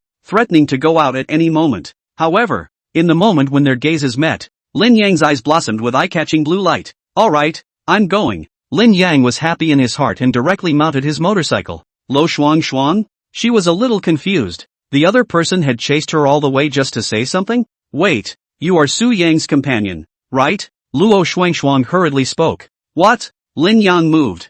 He didn't ask you to kill me? Luo Shuangchuan quietly felt for the pistol hidden in the front seat of the motorcycle. I thought Lin Yang would just shoot him, but I didn't expect him to actually try to walk away after the encounter. Luo Shuangchuan had an unresolvable grudge against Su Yang and hated the house. She did not intend to let Lin Yang leave peacefully. As soon as these words came out, Lin Yang slapped his head and said indistinctly, "Look at this head of mine. I actually forgot about the main event." Then he opened the door and said, "Su Yang said that if you are willing, you can join us and deal with Xiaoyu together." Luo Shuangchuan's movements lurched as she queried, "What do you mean? You don't know?" Lin Yang seemed to have discovered a new continent and said in surprise, "Xiaoyu is the one behind all the planning. He wants to unite the latter 100 players and drive us to extinction. Less bluffing here. I don't eat this." Luo Shuangchuan didn't believe in half a punctuation mark for involving Su Yang. "Why are you a woman who can't tell the difference between good and bad?" Lin Yang frowned. Luo Shuangchuan drew her gun and aimed at Lin Yang at a rapid pace, and just as she pulled the trigger, a blinding glare suddenly flashed in front of her eyes. With a pain in their eardrums, the two instantly lost their hearing and visual functions. A concussion bomb? Who is it? Regarding the main character's name, I started out with Su Yang, but had a brain fart and wrote Su Yang. I saw someone mention this in the comments. Is it Yang or Jan? Let's unify Sujin from now on.